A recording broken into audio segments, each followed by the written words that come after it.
What's up, DK Sim fam? Welcome in with Christian DeAndrea. I am Adam Kaufman. We are underway, man. We got ourselves a full nooner here for our small free roll that we are excited about. The matching up Old Men River at quarterback free roll, as it is deemed here. How are you, buddy? I'm good. I'm better now, knowing that the club is at capacity. The fire marshal has stepped in and cut us off at 200. And I cannot wait to finish somewhere around 190th in this one. Because, lately, you know what? The home teams have been getting beat. The home field advantage hasn't been there. So I went heavy on Saints. And there are like some real bargains in this game. Guys who are just a little priced a little bit lower than they should be, including my captain, Alvin Kamara. Who is going off at like 13K in the captain spot. Yep, almost 14. Yeah, and he gave you almost 33 points last week. Pretty cheap for that kind of production. Granted, tough defense, but I'm going to roll with him. I got Michael Thomas in there, and then I paid down because Deontay Johnson, pretty cheap at 7K in the flex. Traquan Smith, 4,800 in the flex. Get him in there. Manny Sanders, 6,200 in the flex. All those guys capable of giving you at least consistent numbers, if not a pretty high ceiling. So that saved me enough to go Juju and Deontay. Hoping for some passing game performances, but hoping that spread out because I didn't roster either quarterback, and I stayed right the hell away from that Steelers running game. Paul, how about you? Well, we have a little bit of overlap here as we are kicking off and underway here. Thank you for being with us on a Tuesday, a Color Rush Tuesday, and Bouncer Bride guys getting ready to kick people out of the club as we sit at capacity, just in case there are any issues. Don't you guys create any problems out there. You don't want Bride Guy to turn that mic on. He'll come at you. I also have Alvin Kamara in the captain spot. I do have a singular quarterback, Drew Brees, as Ben Roethlisberger slinging it, and that is caught. Good long gain for 23 and beyond, actually 31-yard catch. First and 10. James Washington, who I do not have. So Kamara, Breeze, Michael Thomas, Juju Smith-Schuster, Traquan Smith, so a few of the same guys as you. And I felt the value at $2,600 and 5 points a sim was too good to ignore on James Conner. So James Conner is part of my lineup as well. Yeah, Conner can, if he gets the end zone, you're going to be pretty happy about him. But even if he just has like one of his normal days where he gets like 30 yards and maybe a catch, sure, 2,600, we'll take 4 points for that all day, every day. Yeah, as Juju on the board there. Washington was one of those guys who his value crept up a little bit beyond me at 5,600. He normally kind of ranges down the low 5, sometimes the high 4s. It was not too long ago. He was only a 3K player, so just a little bit too uneven for me. Kyle, do you know that the greatest game that both James Washington and Mason Rudolph have ever had at Heinz Field was in fact a college game when they were teammates at Oklahoma State? I definitely didn't know that, but I want to know more. Yeah, I got to actually look it up now because it was something I read the other day, and it was from a trusted source so I didn't super fact check it. So I'm going to go back, I'm going to look it up, and we're going to see just how good Rudolph and as we get another big sling there from Ben Roethlisberger. Not looking like the Roethlisberger who finished off the season. These passes are going more than 6 yards downfield. Yeah. Give ourselves a red zone possession. Who's this guy, huh? 21-yard pickup for Deontay Johnson. I don't recognize this Big Ben. This is not the Big Ben that we were seeing last year. Not who I signed up for. First and 10 from the 14. 2 minutes gone by. Scoreless first for now, but Roethlisberger completes that pass, gets to the 5-yard line. Roethlisberger, a quick 69, 4 out of 4 for him. He's perfect. Johnson again, 2 catches. So Roethlisberger in the showdown contest, the larger one, is owned about 45% of lineups. So 2017, Mason Rudolph versus Dallas Cowboy legend Ben DiNucci as the toss sweep. Sure. Going nowhere as Connor. Now giving you negative points. First off, Oklahoma State went to Pittsburgh and was leading 49-14 at the half. Just a mess of a game for Pitt. A very standard Pitt game. At one point, 35-0, and that was not even 20 minutes into the game. So Pitt football coming out hard. But Rudolph, 479 passing yards, 5 touchdowns. James Washington, 5 for 124. So the best game in either Steeler player's career at Heinz Field came when they were just absolutely eating the lunch of this poor Pitt Panther squad. What a disappointment, by the way, that after that drive, all those big plays, Roethlisberger and his wideouts, we got to settle for a Chris Boswell chip shot of a field goal here on 4th and 4. It's good, 3-0 Pittsburgh. TK says, good luck today, all. My day off, chilling with that fam. Oh, nice. Clyde says, good pairing here. So glad, Cough CD, you are good at this. Hey, thank you. Appreciate it. You're good at being here and complimenting us. So, see, it's a circle. It's like a massage train. Everyone's getting something out of this. What else we got here? Appreciate all you hanging out with us here in the DraftKings conference room, be it on YouTube or Twitch, obviously. And for that matter, Twitch. DK Simfam says, hope today is Kamara's day, not Breeze. J-Man1717 says, and I don't know if we're being trolled or if this is just a new person to the fam, and we always welcome new members. I'm going to give you the benefit of the doubt, J-Man. Says, do you ever do weather games? Well, you are in for a treat, friend. Wild Weather Wednesday. You stop on, by and hang with us on a Weather Wednesday, noon, 2, 4, 6, 8, 10. Oh, Drew, no, buddy. Drew Brees. Ugh. Lost 13 on that sack by Hayward.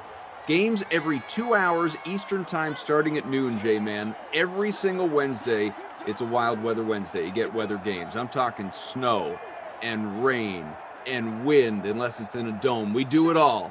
So that's the day the weather comes at you. Fast and furious. Yes, you will also not be seeing our highest paid host, Emerson Latzia, as his views on Wild Weather Wednesday are widely known and greatly negative towards the event. Wild Weather Wednesdays tend to be more grind them out. Think of like a high school football game. That's what Wild Weather Wednesday drops in our laps. Two bad, like Rhode Island Division III football teams throwing sloppy passes and running until they fall over. It's about 80% of Wild Weather Wednesday. I actually think Emerson at this point in time has gotten so, and maybe Mads, our producer, can vouch for this. I think he has gotten so fed up with Wild Weather Wednesdays that he now openly just doesn't even say, he says he's unavailable. Yeah. He just refuses to do sims on Wednesdays at this point in time. He won't do it. No avail. No Emerson Lotzky on Wednesdays. He's out. Spends all day at the dog park, Instagramming photos of his Springer Spaniel for the world to see. Yeah, Mads says no avail for tomorrow at least. I think this has been a pattern, Mads. I think this goes back multiple weeks. Honestly, I think he is ducking and dodging Wild Weather Wednesday at this point. You guys should call him out on that a little bit later on when he's here. I don't know. Put his feet to the fire. With the last Weather Wednesday game he had too was the only indoor game of the slate. There's clearly something going on. Yeah. He's playing politics behind the scenes. He's swapping out favors. He's like, you know what? If you take me off the Wednesday schedule, I will mention you on my dog's Instagram. And you need that social media clout. I get it. It is, producer Brian guy. It is malfeasance. You are correct. That's the only way to describe it. This is what happens when you got, the highest priced guy in the entire company. The man who's raking it in as he is. He gets to, set his own schedule and his own demands. And obviously, Wild Weather Wednesday, nope, not part of it anymore. He's out. We gave him too much power. Yeah, we're gonna have to do something about that. We're gonna have to talk. I'm gonna ring up the founders, all three of them. This Latzia guy, he's got too much power, too much money, too much power, and too much influence on the schedule for Wild Weather Wednesday. This is how that goes. He's going to, as Roethlisberger smashed as he throws there. So a holding penalty ends this drive early. So we go field goal, punt, and a very Wild Weather Wednesday feel to the start of our Color Rush Tuesday here. Cough. Not a lot going on since that opening drive from the Steelers. Revenge of the Nerds is sitting in front right now. It's very early, but congrats. I'm often seeing toward the top of our smaller free rolls here. Again, full nooner, 200 people involved. The nooner, the matching up Old Men River at QB. He is Christian DeAndrea. I'm Adam Kaufman. We have Bry Guy on the 1s and 2s and 3s and 4s and 5s, occasionally even the 6s and 7s. Mads, our producer, and of course, Cobra K, Tate and Game Ops hanging out. Appreciate all of you being with us. You alluded to this earlier, talking about your own lineup. Maybe you were just projecting, because I am sitting 184 right now out of 200, which is bad. It's bad. I have 2 points, 2 total points. Currently 91st with that 0.3 from Alvin Kamara and 0 from Michael Thomas, 0 from Traquan Smith. So it'd be nice for me if, okay, that probably helps. If we can get a little something going on here from Drew Brees. A big first down there. And Manny Sanders remains the only Saints player to have double-digit yardage in any way that counts in this one. Let's see if he keeps going. He's been on a hot streak lately. Obviously finished off the 2019 season high, playing for the Niners after being traded away, and looks pretty good there. On and off this year for the Saints, but that was kind of just the way the Saints did things. Obviously, a lot more pressure on Manny Sanders to produce once Michael Thomas was hurt, but Drew Brees hurt, and when he was playing, couldn't really throw the deep ball. Taysom Hill just kind of looking like he threw a jugs machine in at quarterback and added some wheels to it. Oh no, Brees puts it on.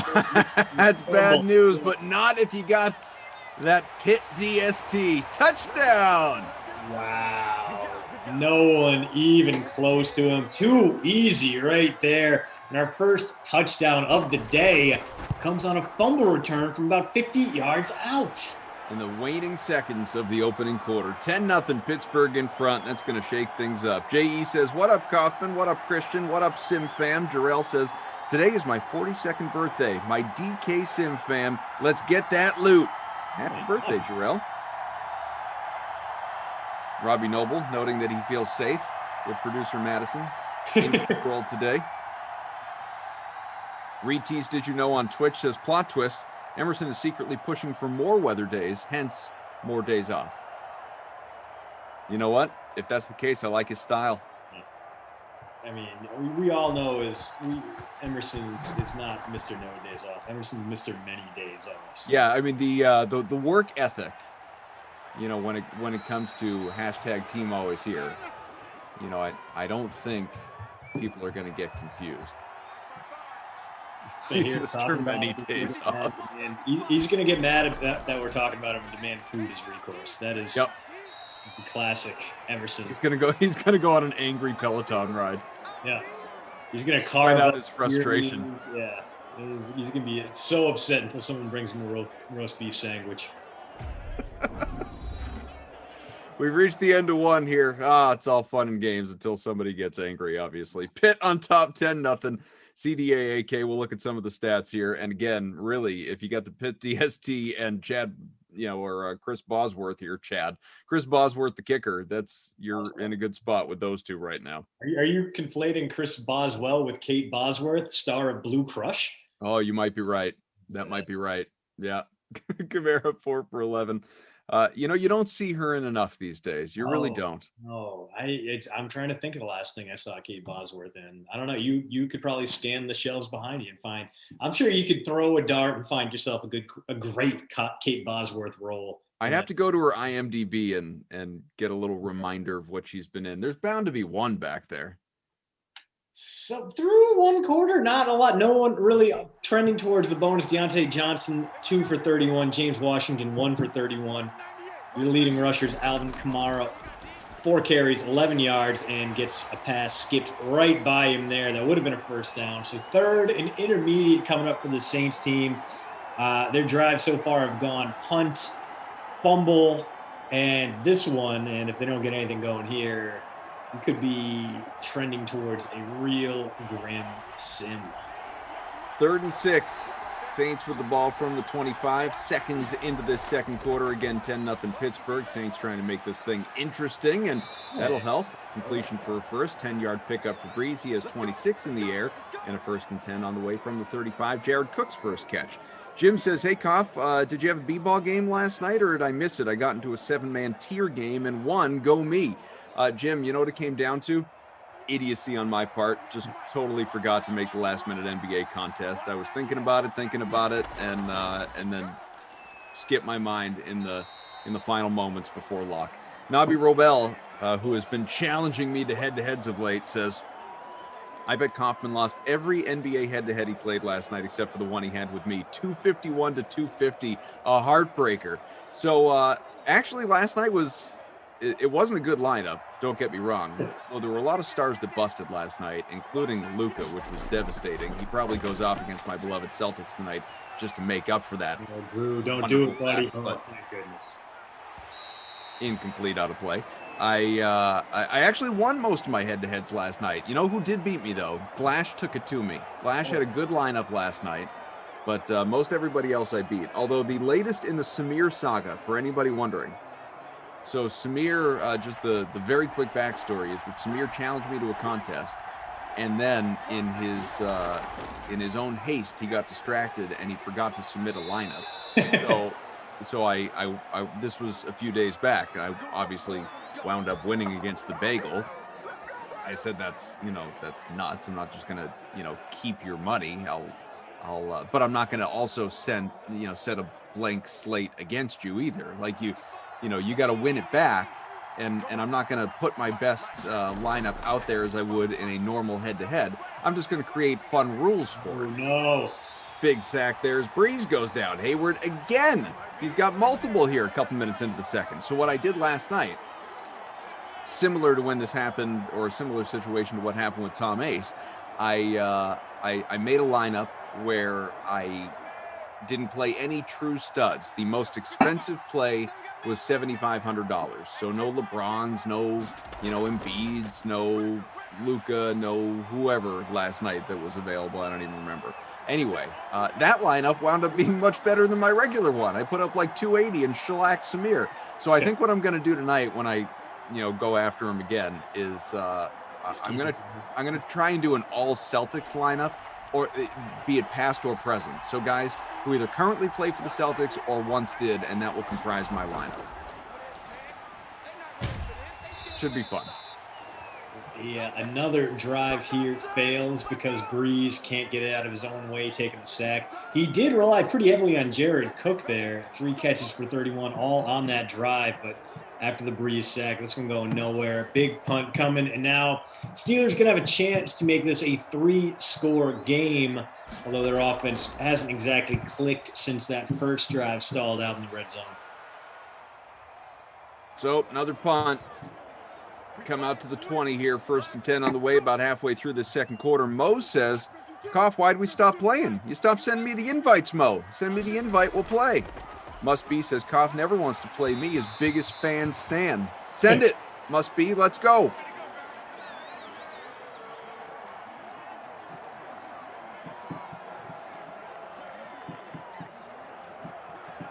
Noah says, wake up, Kamara and Thomas.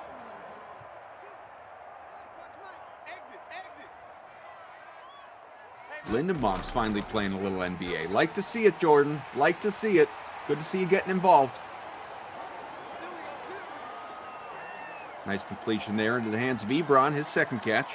Oh, not a bad day to stack up those tight ends. And all of a sudden, after a touchback, this drive nearing plus position, another first down, going to be near midfield. So a terrible start for the Saints and a awful start for anyone who stacked up the Saints, like, say, your boy here.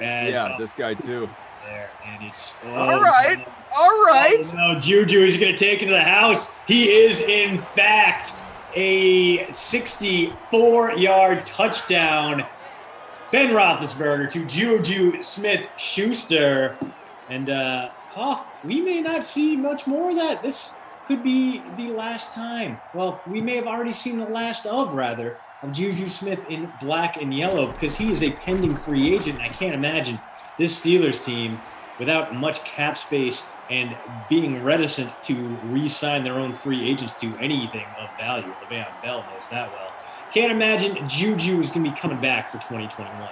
We got ourselves a rout right here. 17-0 after that Juju Smith-Schuster touchdown. So how do you think this all plays out? I mean, hell, right now, we don't know if Ben Roethlisberger's coming back, let alone, some of his top receivers. Yeah, well, that's the thing. There's kind of a stalemate right now where Roethlisberger's like, okay, I'll restructure my contract. And the Steelers like, you need to restructure it way more than that. At the same time, Roethlisberger knows what can they do about it. There's not much recourse. Yeah, they can release him and save about 20 million in cap space, but they'd also eat 20 million in dead cap space. So at the very least, Roethlisberger is going to get 20 million out of this. And he might, when he says, okay, I'll be a team player, I'll take the hit, I'll cut this down. Well, cool, but you're not really doing anything other than securing what you would have gotten if they just cut you anyway. I don't know, man. It is a frustrating event. His cap number for 2021, 41 million, and if he's cut before June 1st, 22.25 million in dead cap space, accelerates onto that Steelers cap. So just a grim situation between the two sides. I think Roethlisberger is going to come back. I think they'll work it out. I think the quarterback situation otherwise, Mason Rudolph is whatever. Maybe Dwayne Haskins can be a useful developmental quarterback behind him, but we didn't really get too many signs of that in Washington. I think they are so screwed. They will have no chance but to bring Ben Roethlisberger back and try to cater to him and his ever-increasing lack of arm strength and timing downfield. About 3 minutes to go here in the opening half. 3rd and inches. Can they get there? Looks like it. Woof. Breeze extends the drive. Choker says, cough, I asked Lash what the cubic root of 27 was. He thought I was speaking another language. Do you know? No help from Christian DeAndre allowed. Simple reminders. Why, were you on with Glash? I wasn't, but I know the answer because it's 3, isn't it? College. Not Syracuse.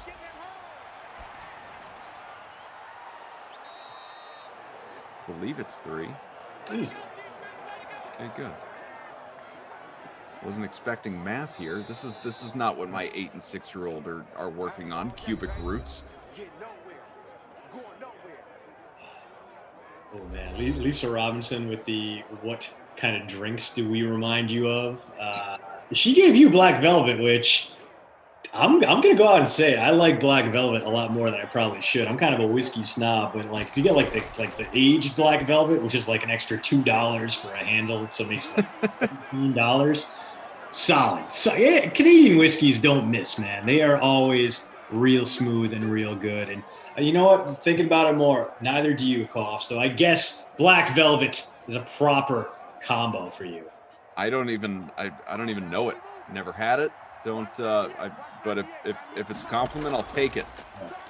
It's good, and it's the only hit Alana Miles ever had, Black Velvet, as we get our Michael Thomas sighting there. I believe that's his first catch of the game. Comes in a big spot as he moves the Saints into field goal range. 90 seconds left. Both teams have all 3 timeouts, so we're going to get at least one more scoring drive in this half, barring another horrible Breeze sack or Breeze fumble. Breeze has really been just shooting his team in the foot today. Mad says... And then we can move off of this conversation, but just to wrap it up, the Black Velvet's a beer cocktail made from a combination of stout and white sparkling wine. So there you go. You guys feel free to continue having your fun in the chat, though. We won't necessarily be able to read all the comments aloud, but nevertheless, I'm not going to dictate what you guys can and can't talk about in there within reason. Limited in how much we can comment. Yes. Which is bad for me because my whole identity is tied up in sparkling beverages. And Breeze keeps this drive alive, but that pass only goes for 4 because he walked backwards 10 yards in the pocket. On the plus side, he didn't get sacked, so we'll give him that one at least. Now, it's unrelated to this sim, but that's okay because it is football related. Wildebeest, as the Saints are threatening for a touchdown, looking for their first. Let's see what Breeze does first, then we'll get to the comment. Completes the pass, Goodness. and inside the 5, Eric Cook there. So Wildebeest says, Chris Koff, what do you think of the Giants? I'm sure you have many a thought on the New York Football Giants. Unless Reese is really excited that spring training is here and wants to talk about the San Francisco Giants. I mean, if we want to talk San Francisco Giants, they got my guy Mike Yaz, who a Yeah, late there you bloomer, but looking like a all-star. I'm so happy he came alive as bang. There we go. Breeze to Thomas. Slant boy gets the touchdown. Shutout is over. And the Saints get on the board here, but they do leave 46 seconds left for the Steelers to try and get that 3-possession lead back. The Giants, man, they need to get their blocking in order. They need to see what they can do to unlock the good things about Daniel Jones, because he did have some nice high moments. He looked good in spurts as a rookie. He had 3 games in which he threw for at least 4 touchdown passes. He had a 5-touchdown game. And yeah, I know Mitchell Trubisky had a 6-touchdown game, so it's not exactly an indicator of consistency or quality. But Jones has the scrambling. He has the arm strength.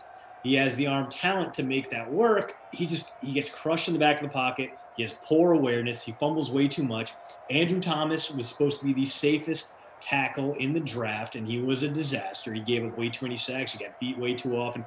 They need to address that offensive line, because Nate Solder, even if he comes back, he doesn't look like the answer. He looks like a wasted contract. They also need to upgrade the talent around him, and they need to clear some space for Saquon Barkley now that he's healthy again. He's not going to bring much relief if he averages fewer than 2 yards per carry, which is what he did at the start of 2020. So just so many things this Giants team needs to fix, but give Dave Gettleman credit where it's due. He was right on Leonard Williams. Now he's got to find a way to keep Leonard's in the fold. Probably can't franchise tag him again. That's going to be pretty expensive. And the Giants are already up against the cap even before re-signing him. But I think Leonard Williams will like the faith New York showed in him by trading for him and then tagging him. So maybe that's the lesson here. Maybe that's how that works out. They get him to sign a long-term deal in the great state of northern New Jersey and build around him from there. Final 30 seconds here of the opening half. 17-7. People starting to attempt to come to terms here with Alvin Kamara Day maybe not happening, which would be devastating for the two of us with him in the captain spot. It really would be, yeah. And I went him over Thomas, and oh wow, Roethlisberger barely gets that one out, and it actually might have been better for Pittsburgh if he hadn't. Instead, that one forces the team to burn a timeout. Gain of only a yard there. Jalen Samuels on the board, so good news for all you Samuels owners. This Heinz Field, man, it's great for pro football, but college football, man, you gotta like take a shuttle if you're a Pitt student, or if you have a car, you can drive down. There are plentiful parking spaces on the streets of South Oakland, but it's a drive. It's a decent hike. Is first down to Smith-Schuster there, and gonna get at least 3 more plays. Although with 1 timeout, could be more like 2 plays here for the Steelers offense unless they can work that sideline. I love my time in Pittsburgh, Carl. Pittsburgh is a great city. It's very unique. All the neighborhoods are different. You can go out different night of the week and have a different experience depending on where you go. Polish Hill, Bloomfield, Oakland, Shady Side. Just a lot of great places to go. And it's something that caters to everyone. Just so happens that I went to a terrible, awful college there that I hate with just every fiber of my being. So that's not what you want to hear about your college experience. Yeah, they've stopped. You know how much you have to hate a college for them to stop pinging you like 3 times? Asking for money? Yeah, they've just given up. They're just like, no, we don't want to subject. Like, it's the students that make the call, and I think some supervisors like, we don't want to subject you guys to this kind of abuse anymore. I'm so sorry. So that's where I stand with Carnegie Mellon. It's a terrible place for terrible people. Although the drama program is great, and if you are a Carnegie Mellon drama student, you are A, the most successful of the non-engineering tech students, and B, by far the most attractive, because most of us are just absolute trolls, golems, horrible looking people at Carnegie Mellon, just a very ugly and dour campus. It just sucks the life out of you. You remember in The Princess Bride where they torture Wesley with the machine that drains a year of your life? Sure. That's what Carnegie Mellon is, only it takes 4 years and it's much more painful. Anyway, you can read more. Why didn't you transfer? I was busy failing out of architecture school, so my grades were awful. And then by the time I figured out, oh, I can just go to like University of Rhode Island, because I took classes at URI. I took summer classes there. I got my physics credits at URI. It was way easier than trying to wake up at 7 a.m. and go to these physics classes after an all-nighter in the architecture studio. Anyway, yeah, I didn't realize like until it was too late. Then I was like, you know what? I'm already invested here. Don't know what's going to transfer. I got a nice house. I got a house I like. I was playing lacrosse. I like lacrosse, and it was like, all right, fine. I'll ride this out. It's only like 2 more years at this point. Just go with it. What I should have done is transfer to Pitt, because Pitt's much more fun school. It's a good school. They have D1 athletics. The basketball team was firing on all cylinders, doing extremely Pitt things, earning a high seed in the NCAA tournament, and then flaming out spectacularly.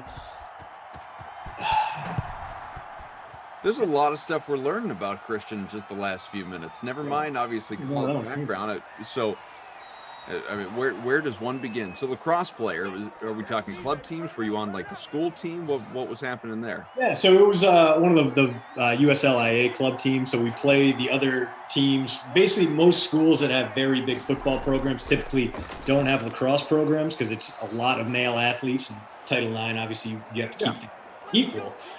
So for schools like that, schools like Vandy or Pitt, like those schools will have more often, a women's lacrosse team to help even things out, or if you're Vandy, even a women's bowling team, which 2-time national champs, baby. So we started off as a club team, then we went USLIA. So we were traveling all over with very little money. We had to rent buses where we could only afford the VHS and no air conditioning. So we watched a lot of those hard clamshell Disney tapes. So like we would come in, we roll up to like Eastern Michigan, blasting Arabian Nights, and I just can't wait to be king. That's intimidating, man. When the bus rolls up, there's nothing intimidating about that. You're like, no, I can't mess with those guys. But yeah, no, it was like some places we got to go to were pretty cool, and then others would be like Gas City, Indiana, or East Grand Rapids. So it was very much a grab bag of locations that Carnegie Mellon lacrosse got shuffled off to. But we were a top 25 team for a minute there, and then we got rocked by Dayton, and eventually didn't make it to the national championship tournament. That's where that dream died. But yeah, no, I liked lacrosse because. Well, I was not good at lacrosse, but I had good cardio, and I was very good at cheating. Turns out if you hit someone right in the throat, the right spot, even better than having stick skills, Cough. Kids, turn the sim off. Hit a guy in the throat. Yeah. Dude, that was my specialty, my signature move. Throat check. Jeff says, wait, so I missed some of this. Did he go to Carnegie Mellon or Vandy or both? I went to both, babe. I went to Carnegie Mellon, and then I got that, those writing degrees, and then I had a job offer at Pittsburgh Post-Gazette making $21,000 a year. And I was like, let's see what grad schools want me. And fortunately, Vandy was there. They were willing to step up. They saw my application was incomplete, and they were like, hey, you still want to go here? And I was like, yes, absolutely. Get me the hell away from all the terrible decisions I've made over the past 4 years. Went down to Nashville, got a grad degree in public policy, and that all led me here. A very long, winding road to be calling sim games with you, Adam Cough. So what killed the architecture? I guess I'd hesitate to call it a dream, but the goal, the desire, the program, the studying. Was it? I mean, you alluded to flunking the architecture classes. So was it proficiency that pulled you away from that? Oh yeah, now it turns out I was bad at architecture. Also, it's a tremendous amount of work. You never sleep as an architecture student. As Alvin Kamara into the end zone. Maybe we are having a Kamara day after all. About time. Coming alive.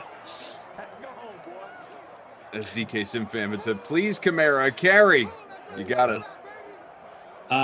But yeah, no, it was a combination of things. I was bad at it, and I maybe could have hung on, but I was really bad at like structures and statics and all the math you needed to be an architect and not have your buildings murder people. And it turns out that's a pretty big thing. So that didn't help. It's also a ton of all-nighters. Like freshman year, by the end, it was all-nighters every Sunday, Tuesday, Thursday, and then when we'd have our big crits on Mondays, big crits would be Fridays, and it would be back-to-back all-nighters, Wednesday night, Thursday night, to get ready for those. like I aged in dog years for the 3 semesters I was in CMU architecture. And by the end, like they bring in 75 students per year and they graduate somewhere like 30. So like all the people I actually liked in architecture were all dropping out. And I was like, all right, like I kind of still want to do this, but I hate everyone that's around me all the time. And then it's like, oh, that's a bad thing. Okay, I shouldn't do that. Joker says there's no basket weaving in an architecture curriculum. You'd think so. Yeah, I just remember at Syracuse because I had not a lot of friends in there, but a couple of buddies that were in the architecture program, and I don't know what standard school to school. I just don't know enough about it. But at least at Syracuse, it was a 5-year program in the architecture school, and not that I was ever drawn to that in the first place, but had I been, that probably would have been a turnoff right off the bat. Wait, so an extra year to do this? Yeah, and then you come out and you don't make good money as an architect for a long time, if ever. And then, the best part is, like, you talk to the older architecture students and they're like, well, around year 4, it gets better. And we finally go to sleep at like 2 a.m. every night. And it's like, 3 years? No. No. No. Few minutes gone here, third quarter. 14 unanswered for the Saints to make this a game. 17-14 Pitt in front. Christian DeAndrea, Adam Kaufman, Madison, Bry Guy, Tate, all hanging out here with you for the Nooner. First of 6 simulations here on the day. We'll be sticking around, the 2 of us, for the next one as well. So any questions, thoughts, comments, whatever it may be, relating to either Christian's life story, football, or otherwise, we're here for you. Yeah, that's what we do. That's what we do, baby. As Choker saying, statics, the best class ever. Maybe if I was just focusing on statics, but I am terrible at calculus. That has always been my weakness. Derivatives are just a nightmare for me. Like, my brain just doesn't work that way. So I was always going to be a struggle. Then that on top of being in the studio, like having a studio class 3 hours a day, every day, elements of design and computer modeling and whatever other like prereqs we had to get out of the way. On the plus side, Colin, I was able to put together my minor in French language studies. So I have used that approximately once, maybe twice in my life. I was going to say, that must have come in handy. Very, very handy. Well, like most people in the New England or Northeast area, I did spend a college spring break up in the lovely province of Quebec. So that definitely served me well up there. And that's it. That is the one time. Oof, very nearly picked there is Roethlisberger. He's driving his team back, trying to put an end to this brief Saints streak, but going to need a few. Well, I guess from here, 46-yard, you'd feel pretty good for Boswell from there. So Kevin says city planner DeAndrea. Emerson Spelton says, I didn't know this was how I hit rock bottom with Christian.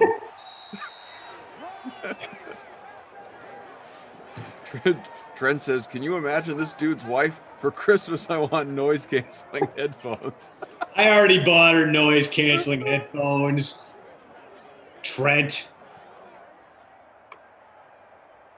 Paul says, when you say statics, do you mean statistics? No, because I'm rad at statistics. Statistics was a public policy thing and it was one of my favorite classes. Statics is more of a building thing where you basically calculate how much force a structure can withstand when it's standing static. So instead of like dynamic physics, it's static physics, that kind of thing. And it's a lot of equations where letters are sub for numbers, and I think we've already established that is not going to be my strong suit. Anytime you have to throw a Greek letter into the mix, I am pretty much going to look at you like, say, a cat looks at a calculator. It's going to be that level of commitment and understanding between the two of us. 2 minutes left here in the third. Jesse said, is Disney making a Christian movie soon? I'd watch that. Madison says Christian may just be the most interesting man in the world. You'd think so, but no.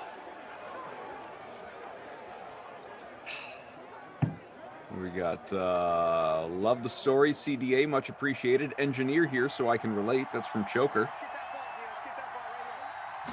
Congo Cap says, "Oh, Adam, it's good to see the two best buddies of announcers, you two." Ooh, Breeze going long. He's going up for it in. Oh, nothing doing there. Can't tell. Looked like it might have been Manny Sanders waiting for that one in the end zone. A rare deep ball from Drew Brees. Yeah, Koff, we're a good team. We need a nickname for our team because Emerson and I were the best friend squad. When it's Rossi and I, it's a congeniality crew. Koff, what would we be? I thought we were the best friend squad. Now I feel slighted. I'm sorry, man. It just there can only be the one, and Emerson called it first. He has the other. He called it. Yeah. Dibs. Yeah, I respect the best friendship. Tate says used to be a physics major. Now I'm here. Heard that song. Oh man, we got a little drop in from El Paso #1, name dropping Javier Mojica, the former. Have you seen his URI legend? That's what he says. Yeah. I'm not familiar. Yeah. Humble. Bush with the recovery. My goodness, this has been a nightmare for this Saints offense. 2 turnovers now, a whole bunch of sacks given up. Steelers, after that missed field goal, get a chance to extend their lead once again, and very nearly a pick 6 there. Yeah, I'm looking up Mojica, and I'm only seeing Central Connecticut on his resume. Mo says Emerson called shotgun on best friendship. Reed is going to feel so slighted. Paul Butler, I got an MBA from prison. Does that make you interesting? Absolutely it does. A, you used your time wisely. B, an MBA, man, that is like a license to print money. That is the one thing I am kind of sad I didn't go back to school for. I got a buddy who went back and did the executive program at Ohio State, and he currently has more money than he knows what to do with. I got another buddy did the executive program at Vanderbilt, and he currently owns multiple properties. And while I'm by no means complaining about my station in life, and there's no place I would rather be than right here with you, Koff. Hanging out on the dream stream. At the same time, I would like to have enough money to have an opinion on the capital gains tax. I feel like that would make my life very Bert says I was an anthropology major. Now I'm a chef. Had to go practical when my daughter was born. Understand it. I mean, whatever's stable. And plus, being a chef is a cool job, man. I mean, it's a tough job. That is you don't realize how much. Chef was a really good movie. Yeah. I'll tell you that right now. Yeah, like that is just like it's a stressful, draining job. The good news is, like, if you wear your Fitbit while you're a chef, man, you are burning calories. Like you've earned those post-shift meals, post-shift drinks. Like that is like working on a crab boat levels of energy expenditure. Just because when you're standing around the kitchen, especially if they don't have like the rubber mats out and you have uncomfortable shoes, that's gonna ruin your joints. So hopefully you got some good cooking clogs. You got the good flexible rubber mats underneath you. As we get a strike here. So the fumble not going to cost the Saints on this one. They're already pretty much back where they left off on that last drive. Looks like they're going to get maybe one more play in before the end of the third quarter. Manny Sanders into double digits on the day. Looks like he has 5 for 50 now. No. 5 for 30. Sorry, only 8 points from him. Matt says, Christian, I graduated from UVA with an architecture degree, and now I design commercial irrigation systems in Texas. Needless to say, it was a waste of time. I mean, hey, first off, you got UVA on the resume. That is a big – people are going to see Virginia. They're going to go, A, school I've heard of. B, school I know is good. And C, they're going to see – heard of Carnegie Mellon. Yeah, they're going to – but they're going to not like – the architecture program. Yeah, same thing. Like, but people see Carnegie Mellon. Like, there's still a lot of people that don't know Carnegie Mellon. Carnegie Mellon's not out here winning national championships. They don't have a stellar basketball team. The high water of the CMU basketball program at my time there. Koff, we beat Princeton one year at Princeton. They were very bad. That's it. That's all I got. Like Vandy. Storm the floor. Yeah, Vandy. I got to see Vandy beat the #1 ranked team in Nashville 2 years in a row from the student section. At Carnegie Mellon, I got to see them play Emory in the University of Chicago and Brandeis. Bunch of hard hitters. Yeah. Please subscribe to my newsletter. Postroute.substack.com. Golf, we got the official billboard coming soon. The Kilgores came out. I've seen it. It's clean. They killed it. It's in the mail, in transit. Oh, man. How big is it? Is it going to be a big backdrop billboard behind you? It looks. I don't know how I'm going to fit it onto the Zoom. It's one of those things. I'm going to have to see it when I get here. I don't know what the scale of it is, but anyway, if you want takes that are not about my horrible college experience and more about the NFL, including something going out tomorrow about the franchise tag and Chris Godwin. On Monday, we talked about how Mitchell Trubisky was the CBS procedural drama of quarterbacks as Drew Brees wasting time in the pocket and throwing the ball to no one once again. Anyway, sign up for free, postroute.substack.com. Hey, you mentioned Chris Godwin there, and it reminds me, obviously, of Tom Brady going there last offseason to Tampa and taking the 12 from him, so that he can have his number. I'm sure you've seen the story, Michael Pittman and Carson Wentz, that has come out in the last couple of days. I think it was Pittman talking to TMZ. And I need to go back and listen to the full interview, but the whole thing is definitely making me laugh. Carson Wentz, whether or not he's really looking for his number 11 that he had all those years in Philadelphia, I'm not sure. But Michael Pittman said no. He said there is no price, you cannot have it. I am number 11. Dude, that's oh wow, Manny Sanders just absolutely lit up there by Bush, but does manage to hang on to it. So now he is officially into double digits. The crazy thing is that Pittman didn't even start his NFL career as number 11. He had a number in the 80s when he started with this team. He signed up there. He wasn't number 11 at USC.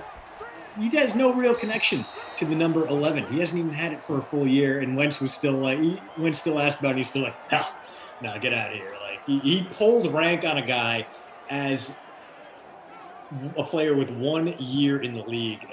And not only that, the guy who's throwing you the ball. Yeah. I love the confidence. It's stellar. I am number 11. No, you can't have it. I mean, I respect it. Like, it's obvious in the sense that he cares enough about the number, he doesn't want to give it up. I get that. But, as you said, to pull rank in that way and to talk about it in the way that he has publicly, kind of amazing. Yeah. And credit to Pittman, he came on strong at the end of the year. He probably brought a lot of teams to their season-long fantasy playoffs. He dealt with that compartment leg syndrome early in the season, came back from that, looked like the future of the wideout game. He's going to play a big role in the revival of Wentz as we get a lead-taking touchdown. It's Jared Cook, the tight end. He has been Breeze's huckleberry today, and that is going to shake up some leaderboards as Saints an extra point away from taking a 4-point advantage in this one. I had Jared Cook in my lineup till I didn't. So that's not going to help me all that much. We'll hear how everything went for you guys, though, as stats are obviously manually updated by Tate. 21-17, Nollins in front in Pittsburgh, and the Steelers get the ball back with about 6 minutes to go here in regulation. I am top 100. I'm sitting around 88. How about you? 71st after that one. That was really the only player, the only combination of players that could really sting me there, because I have Kamara, I have Thomas, I have Manny Sanders, I have Traquan Smith, I have everyone but Jared Cook, and Jared Cook is absolutely going off today. Just a real disappointment to me.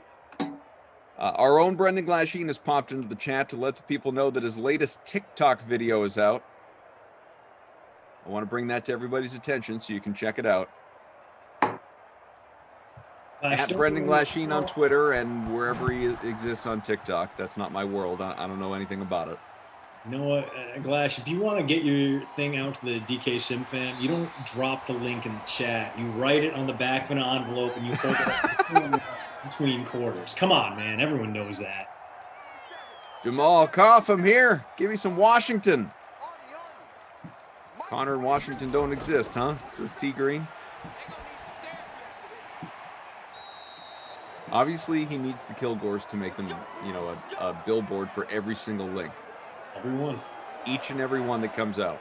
It may take a little while to build up the views. I don't know how long it takes to produce the poster, but.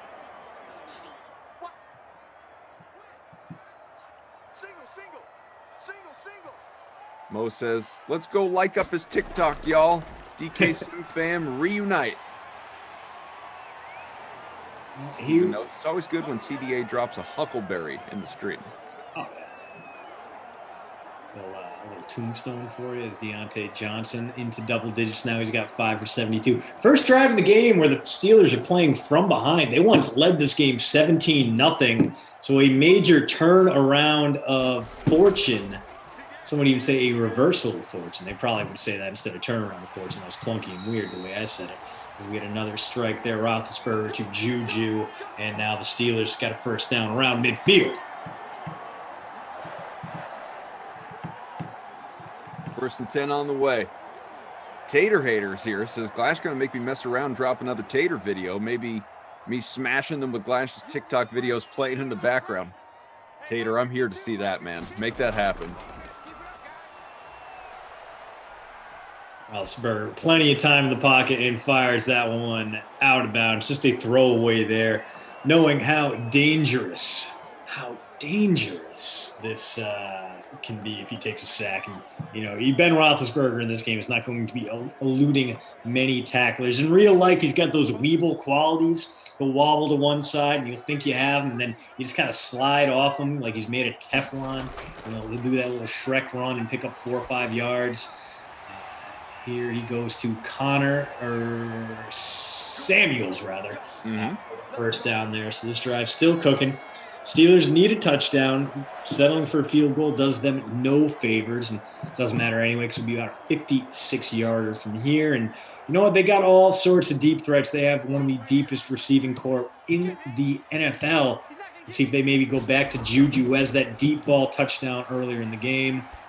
Or instead of check down, it's Connor, or is it Samuels against Samuels once more? To the 29.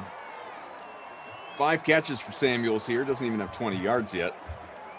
So on Twitch, Gabe says, early Super Bowl predictions for next year, guys. So, I don't know if you have any thoughts on this, Christian, but I'll just tell you, and it's a cop-out, but I'm just not remotely going there yet because, the new league year hasn't even started. We're going to potentially see so much quarterback movement even still between now and the start of the year. Like, let's at least, before we start tackling, Super Bowl predictions, let's get to training camp. I'm going to go with the stable teams. I'm going to go with the safe bet here. I'm going to go Bills Packers. And it might even be Chiefs Packers. It might be even short selling the Chiefs based You're on. not in on the Bucks getting back there again? I feel like something stupid's going to happen there. I don't know.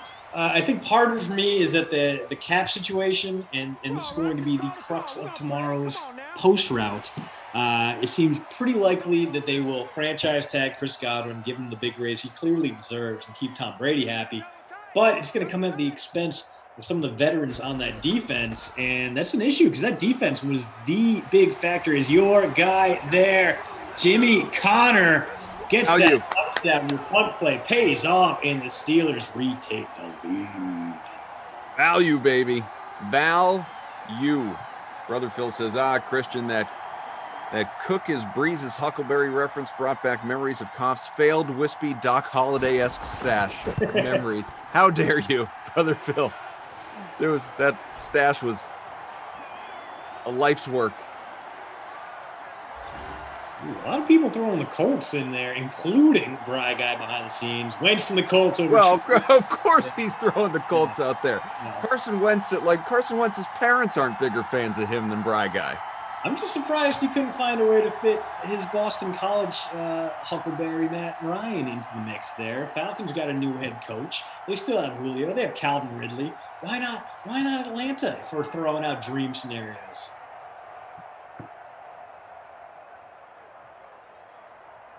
That's a question for Brian Guy. Who would you root for in that situation? The Falcons or the Colts? Would he go Wentz over Matty Ice? Dun, dun, dun. He said he'd go Matty Ice first. Oh, yeah. The Falcons need a lot more than a new head coach.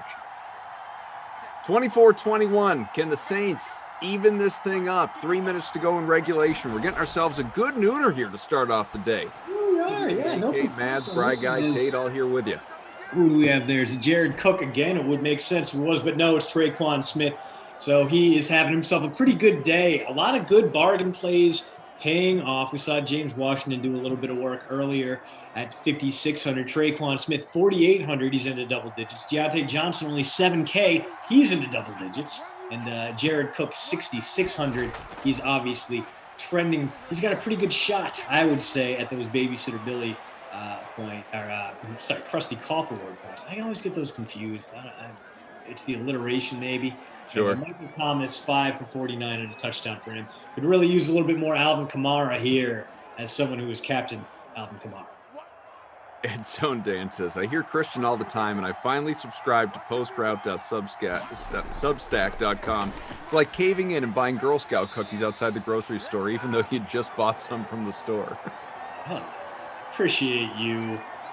Thank you so much for subscribing, for signing up. You are helping keep this thing sustainable, powering us on to more esoteric newsletters, reviews of even worse beers than before. So we're gonna cast a wide net, especially this off season.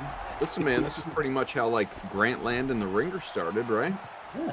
A few people getting together, writing about a whole bunch of different stuff, and soon an empire. I mean, fingers crossed. Bill Simmons might take notice so he's not too busy giving his kids podcasts. There is that. I get it. I do the same thing. My kid's 3. I'm not going to put her on a podcast yet, but at 4, who knows? Anything's possible. 2-minute warning. We develop those tastes. Yeah, ideally, we're going to be getting some decent prospect interviews coming up. And, the original plan was, of course, to head back down to the combine. But since that's not happening, and even if it was, it would be real dicey, going to see if we can't get in touch with some prospects, see how they're coping, how they're doing without the combine. If they are sad that they don't get the chance to work out in their underwear in front of a bunch of scouts in America's strip mall capital, Indianapolis.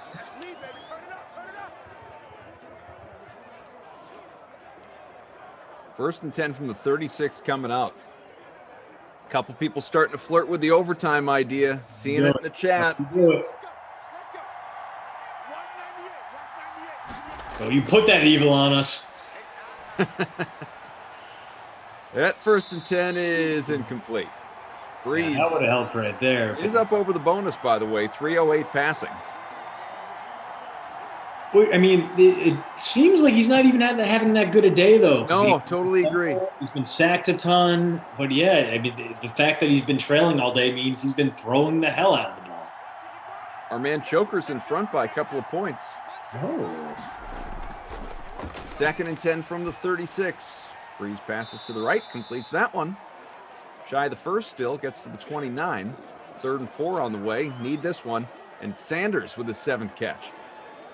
A lot of passing yards. So it probably won't dictate whether or not we are destined for overtime, because the Steelers will have time to mount a counter response. But obviously you want to make it a little easier for Will Lutz. If you do have to settle for that field goal, you want to burn a little more time off the clock.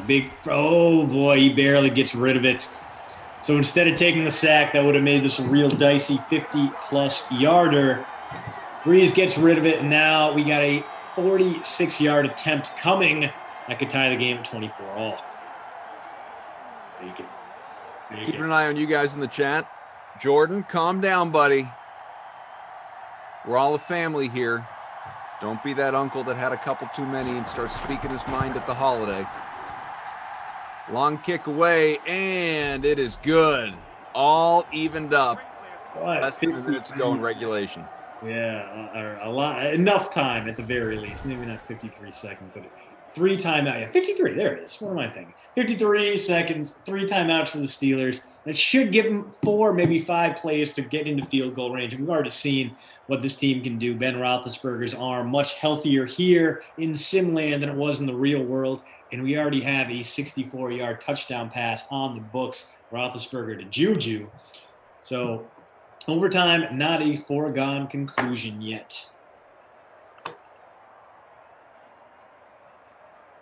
I'm in for the excitement, man.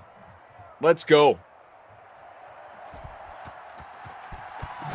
kicking clubs as I had the over on OT with Koff announcing. It has become something of a superstar trait here in these Madden 21 days. Yeah, Emerson.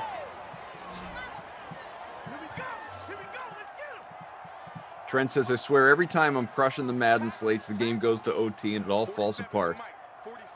I mean, I'm top 70 in the at capacity free roll. And well, that will help at least speed the game along slightly. Who do we have there? It is Deontay.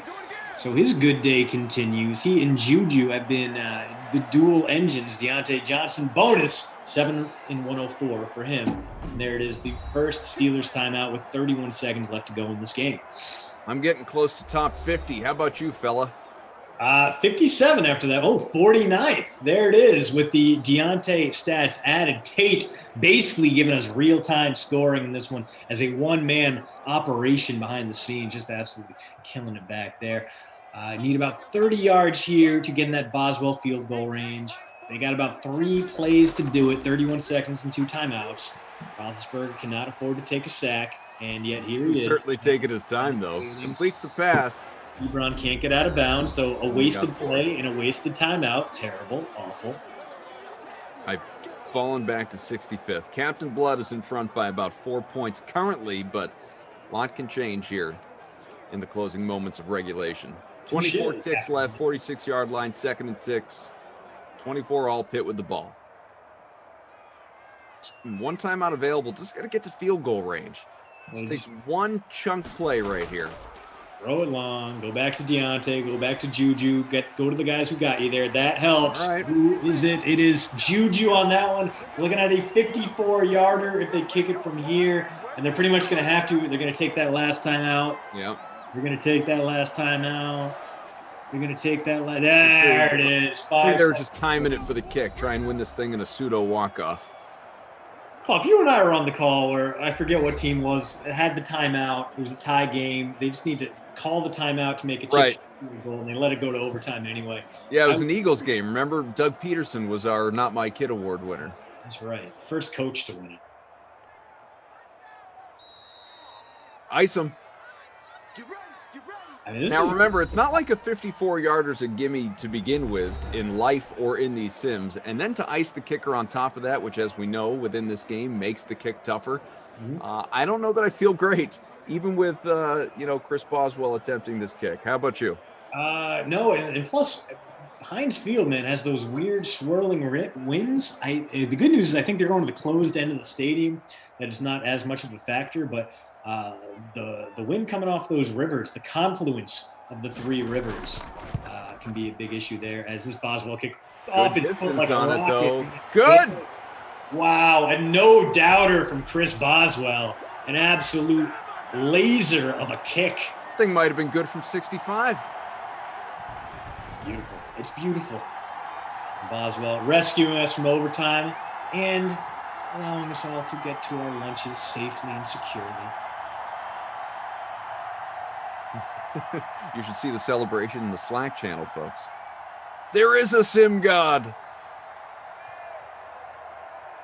Football's fake, but the drama's real. We tell you that all the time. So this is going to be the final play here, barring a touchback anyway. Something I haven't said all sim long with about 700 watching. Let's smash that like button. One big push sitting around 110. Can we get to 150 before we sign off? The return just out to about the 32. Not good enough, obviously. And that's going to take us to the end here of the Nooner. 27-24, dramatic Pittsburgh win at home against Nolans. A pretty crazy game. This one started off with a whole bunch of nothing. A stalled out drive, punt, fumbled 6. This one looked like it was 17-0 Pitt at one point.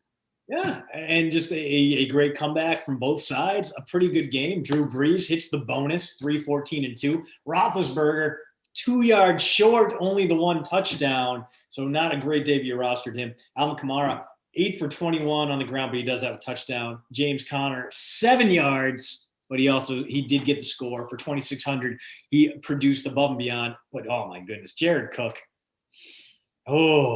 I want to give him, you know what, even though he's on the losing side, 12 for 113 and awesome. a touchdown. Yeah, that's what, like 30 points in the flex? Yeah, he went over 30, 31.3, barring any stat adjustments. Yeah, give that man the Krusty Cough Player of the Game award. He was an absolute stud. Mm-hmm. And as far as the babysitter Billy, not my kid. It's a tough one. Everyone came out to play. Everyone really showed up. Alvin Kamara still had a pretty good day. I got him in the captain spot. He gave me 20 points, but that's in the captain spot. Normally, he gives you that in the flex. Alvin Kamara, I'm sorry. He scored a touchdown. We were still the babysitter Billy, not my kid award winner for this sim. Fun fact on Jared Cook. So this right here was sim number 110 for these Saints. And the last time that he crossed the 30-point threshold was way back in sim 57. So it has been a while since the man has blown up the way he did today. Beautiful. And, not an expensive addition, 9,900 in the captain spot. And if you were like, I'm going to pay down for that, and I'm going to get Michael Thomas and Juju and Deontay and Drew Brees, guess what? You probably did pretty well in your sim contest. And congratulations to you. You're much smarter than Koff and I, who captained the babysitter Billy, not my kid award winner today. All right. So let's see. Leading lineup, barring again any adjustments, less than a point victory for Smalls 666. Sanders in the captain spot went over 20. Breeze about 23. Roethlisberger quieter around 16. Juju Smith-Schuster just below 30. Cook, as noted, 31 and change, and Traquan Smith double figures as well with 11. So good, productive, fun sim day on the scoring front. Here's what you got coming up the rest of this Dream Stream day. The two of us right back with you a little less than an hour. We've got the Madden Matinee, Washington at the Titans. I don't think that will be as compelling a game as this one, but any given sim day, right? It's possible. 4 o'clock, early bird special. You got Jason Rossi and Kenny Ducey coming by for the Dolphins Broncos. Always wonder if Rossi will break out his Ducey for Tweak himself. I hope he does. Then you got those two once again for the Jets and Bills, which should be electric. The happy hour sim at 6 Eastern. Then prime time. Emerson Latzia coming on by on a Tuesday before he ducks Wild Weather Wednesday. Tom Carroll will be with him. It's the Texans and Lions. And then Brandon Cristal and Tom Carroll, Tom Ace for Niners Titans at 10 o'clock Madden After Dark, which all begs the question, Mads, where's Glash today? Man's busy making TikTok videos, hopping in the chats, but he can't do a sim. Yeah, he's a busy man. Unbelievable. Well, like you said, UNH, needs someone to call those games. And if Glash doesn't do it, I don't know that anyone will. Sorry, I had a spam caller. Do you get spam calls like every day? Right every day, multiple times a day. Yeah. We got to spend the entire next sim talking about it. Well, the problem, like, they're so obvious because I got the Rhode Island area code still. No one's calling me from Rhode Island. Why? Like, terrible. And it's like, you'll get those calls from basically your exact same number with one digit off. Like, no, that's not right. Anyway, as Christian is showing you, and as the next free roll will tell you, subscribe to postroute.substack.edu for an education purpose, or .com if you want actual, emails sent to your way. We want to thank Mads and Bry Guy, Cobra K, Tate K, Cobra Kai. I gotta eat something, guys. I gotta eat. See you later, Christian.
What's up, DK Sim fam? Welcome on back. Second Madden simulation of this busy Dream Stream day, but we are right back with you along with our entire crew, and I imagine many of you in the hashtag team always here. He's Christian D'Andrea. I'm Adam Kaufman. Mads, Bry Guy, Tate all along with us as well, and I've got a little food in my belly at this point, so I'm a new man. Christian, how are you? Yeah, I not only are you a new man, you have a new outfit on, which I didn't get the memo. I showed up in the same sweater as before. I feel left out. Is this a Sim fan shirt? What am I looking at right now? You weren't told there was a costume change coming? I know. No one clues me in. No one sends me anything, Colin. I don't get fun DraftKings shirts. Well, yeah, I mean, I've worn this in the past, but for anyone that hasn't seen it, I just happen to love this thing. I mean, hashtag Dream Stream life, man, right? And as we all know, where like we experienced in the last sim where the football's fake and the drama's real, any given sim day it can happen. Any given sim day. Nice. Yeah, it's an expensive shirt, man. They paid not only for the multiple colors, which you got to pay extra for that, at least on. You do. Yeah, but the front and the back, that's a big deal. Is it like the soft, like t-shirt quality, like sheets? Oh yeah. Yeah. Yeah, I mean, I'd have to actually pull off the shirt and look at the label to tell you exactly what the material is. But if comfort were material, it is 100% that. And yet you're wearing it over a hoodie, which lends me to more questions.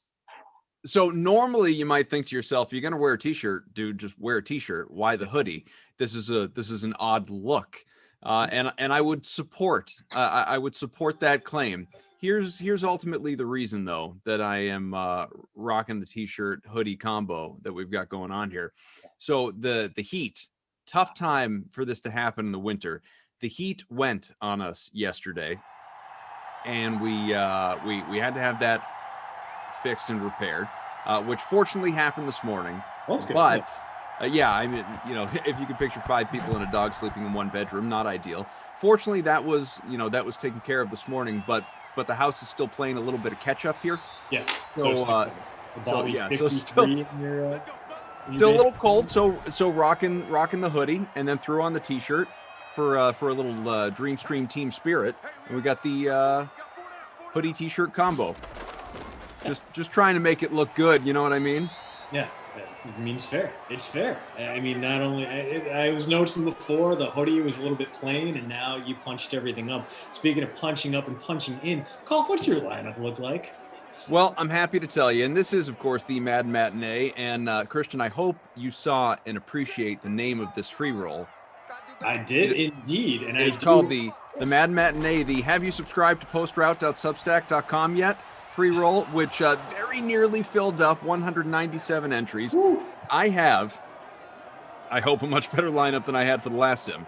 I have Derrick Henry in the captain spot. To me, he's an auto pay up when you have a Titan sim, especially when you have a team like Washington on the other side. So paid up for Henry, Tannehill, McKissick, Jonnu Smith, and then who's coming up next? Jason Rossi. I stacked them kickers. Stacked the kickers just to suck up to Rossi. Wow. Sure did. Wow. I went kickerless in this one because, again, this is like the last game. There were enough bargains that made sense. I paid down a little bit. I got Jonnu Smith, the rangy tight end. He is my captain. Could get burned there. We'll have to wait and see. Allowed me to afford Henry. Allowed me to afford McKissick. And I got A.J. Brown, Terry McLaurin, and Dontrell Inman. I mean, some of the prices just made too much sense for me. McLaurin at 6,600 for a wide receiver one with 30-plus point capabilities. I mean, only 3 sims ago against a good Arizona secondary, he sprang for 30-plus. Got to get him in there. I passed on the sprinkler, but Inman, the guy has just been rock solid lately. 14, 15, 14, 13. Those are his last 4 sims. He only cost you $5,600 in the flex. So let's see if we can keep that up and keep it going as my guy, Jonnu, the pending free agent, although he may get franchise tag. We'll have to wait and see. I actually have not been paying attention. I spent the break doing a little work and enjoying the amazing outdoor. Cough, it's like 45 and sunny. I went outside in just a sweater today. After this sim, I'm going to go out, walk around. It's going to be delightful. So Alex in the chat here took note of my sweatshirt t-shirt combo, says that's a normal Boston look. To which Mad says, nailed it. And that's very true. This is not, it's not something I tend to do, but it is not an uncommon look around these parts by any stretch. Especially if you go to a sporting event, you want to rep your team, but stay warm in the process. You know, maybe you throw a t-shirt on top of a sweatshirt or something like that. But you know what I've been seeing? I don't know about you. I don't know if this is a national thing, a regional thing. I've been seeing this a lot on television of late, on some of the local shows. And I'm just going to say it. Our guy Emerson does it from time to time too. And I just think it's the worst look a person can rock. I think it just looks so dumb. And Mads probably knows where I'm going with this. The sweatshirt with the, suit, jacket, blazer, pulled, overneath it. I have never seen something that sounds horrible. It's awful.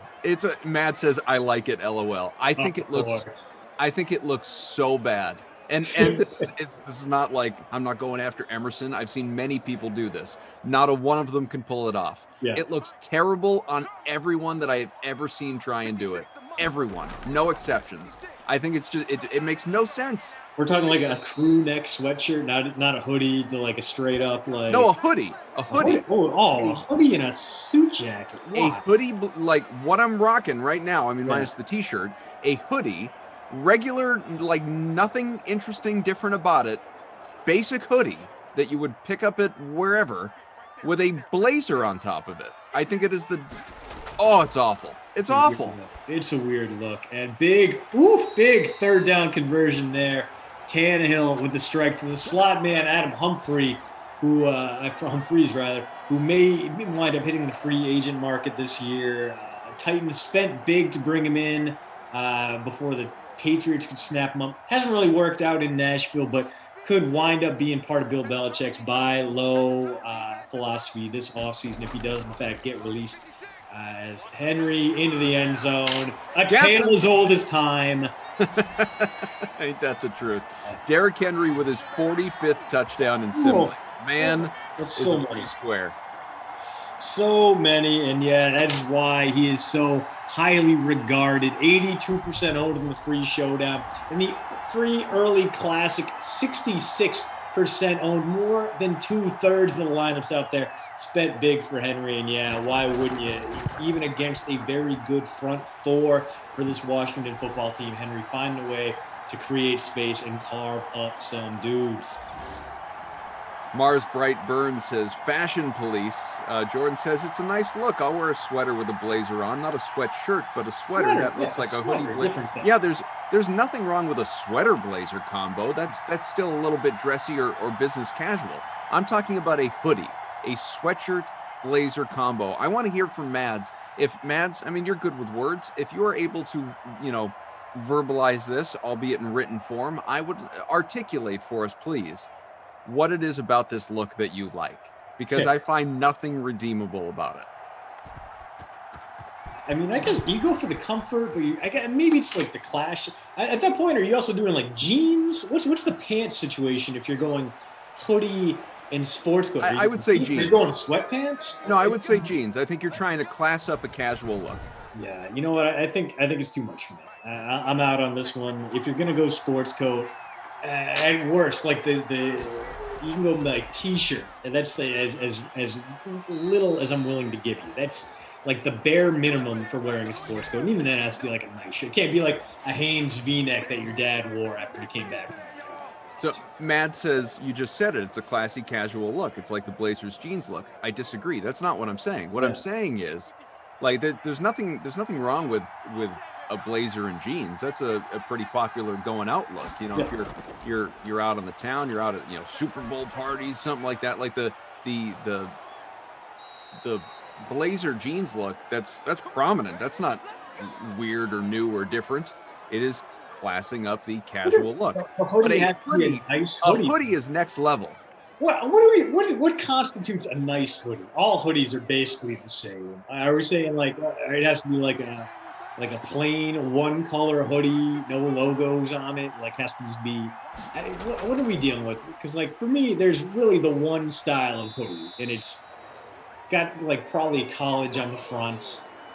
I don't know. I am having trouble. But even if it's like the hoodie that I'm wearing, that I wore for the last sim, and if I remember right, maybe even a sim last night, laundry day in the house, is a regular blue. There's nothing on it. There's no logo. There's no team. It's a boring, plain, comfortable hoodie. Even if you're doing that with a blazer, it looks stupid. Yeah. And 2nd and 7, completed. First down, steps out of bounds. Minute and a half to go here in the opening quarter. There is a game going on. 7-0 Tennessee. Yeah, Scary Terry on the board there. One of the top 5 most owned guys in the free showdown. Makes sense. He was cheap. He was pretty affordable. The cheapest of all the guys who were giving you 10 plus per game on average. And we will see him get a lot of targets. This Titans secondary, not great. Malcolm Butler obviously going through his share of ups and downs. Although this was a bit of a bounce back year for him. We'll see if Dwayne Haskins can do anything here. He takes plenty of time, and he gets Scary Terry again. So 2 straight completions to the most reliable week in, week out fantasy wide receiver this year. Finished in the top 10 in both receptions and receiving yards. 87, 1,118. Only problem was only 4 touchdowns for that very limited passing attack in the nation's capital. Steven says jeans and a jacket were, quote, weird at one time before it became accepted. Yeah. Different situation. It is, because it was viewed as different, but it didn't look weird, right? It didn't look terribly out of place to me. I don't know. Bry Guy says bring back the Canadian tuxedo, and maybe he's right. Maybe we just go all jean head to toe. Full denim.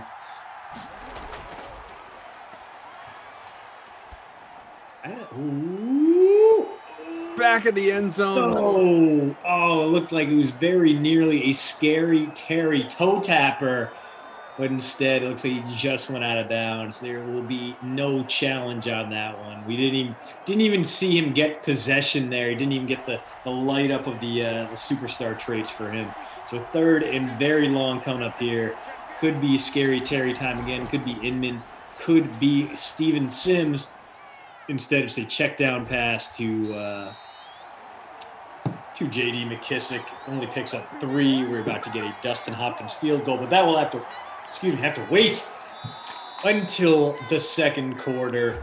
Be a 36-yarder from Hopkins when we come back, but until then, first drive, got a little bit of Jonnu Smith, a little bit of A.J. Brown, and a little bit of Adam Humphries, rather, and then a lot of Derrick Henry. He has the game's only touchdown, as Tannehill and Haskins only 100 passing yards between them. Alex says, I like a nice coat over a blazer rather than a sweater under a blazer, even if it's a nice zip-up sweater. Choker says, I don't even own a blazer. Stereotypical Colorado boy here. Plaid button-ups is about as dressed up as I get. Okay. Steven says, hope everybody's having a great day. We are, thank you. Clyde says, and I just don't think this is accurate, Clyde. Clyde says, women wear blazers, men wear sport coats. No. I think that I think the blazer is a commonly used term for a sport coat that men wear. Yeah, I understand that may have been the way it was, but blazer is now a unisex. Okay, there's no coding to it. Men can wear blazers. In fact, men in blazers is that's someone's website, someone's account. I can't remember what, but I think you're thinking of the movie Men in Black. No, but we should talk about that too. Aliens. Yeah. Men in Blazers is a soccer show, says Bry Guy. There it is. Thank you, Bry Guy. Yeah. So, I mean, obviously not limited to just one of the one gender. Jake. Care Bear Rambo. Oh, they're talking men's fashion. Now we're talking unisex fashion. Yeah, the only blazer I had was the one I drove in a demo derby. Oh. Dude, my buddy now has got a Chevy Trailblazer, and it is falling apart in tremendous fashion. Just a train wreck of a car. And he makes good money, and he refuses to part with it for reasons I do not understand. Like, literally, every time I get in the passenger seat, I shut the door, and a little bit more rust flakes off onto the floor mat. And it's like, guy, why? Like, it's like 15 years old. He has to take it in annually for like $2,000 in repairs. It's like, why? Why do you hold on?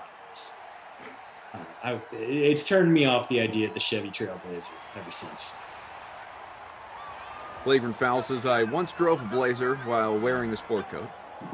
So there you go. Tony A says, Christian doing commercials now.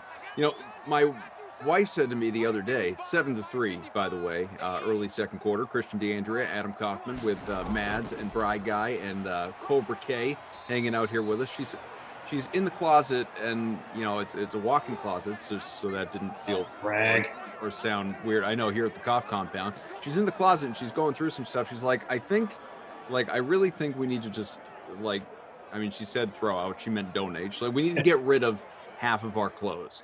And I said, I think this is like the worst possible time to do something like that. Like, of course you don't wear half your crap in the middle of a pandemic. You're not leaving your house. Eventually life is going to return and you're going to want your clothes again. Like, now is not the time to go on some aggressive spring clean when it comes to your clothing. Yeah, no, 1,000%. I got a whole closet full of like unused suits right now. Like, you guys have seen me put on a jacket like twice in the past 8 to 12 months. Like, I'm not gonna get rid of those, but what I'm doing instead, Cuffs, I'm doing that thing. Like, you take all your clothes, right? Like, so I got 50 t-shirts. I got a bunch of. Take all the clothes, you take the hangers and you reverse them. So like, you gotta like, underhand them out. Sure. And then every time you do that once, right? And then like for the next year, every time you put them back in the right way. And after that year, you go back, find the shirts that are still hung up the opposite way. And you're like, okay, these are the shirts I don't wear. I can donate these.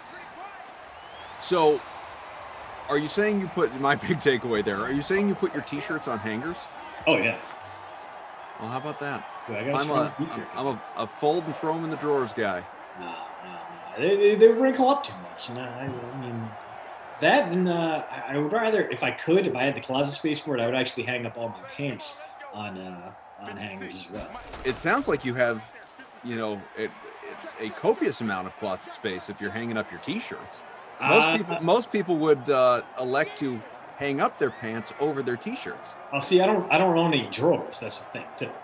I don't have a dresser set. What do you do with your pants? Those are on shelves in my closet.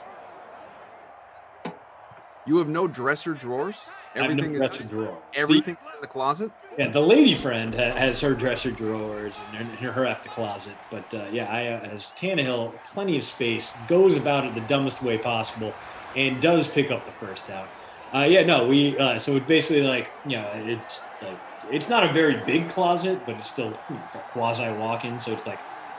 And who is bragging now? Yeah, sorry. So like the poles on either side where you hang things up, and on one side there's like cubbies basically. So is that where the workout? Where the socks and the undergarments go? Those are in the cubbies? Yeah, those go in the cubbies, and there's some like bigger shelves on one end, and they just stack up pairs of pants there. This is wild to me. I can't even imagine not having dresser drawers.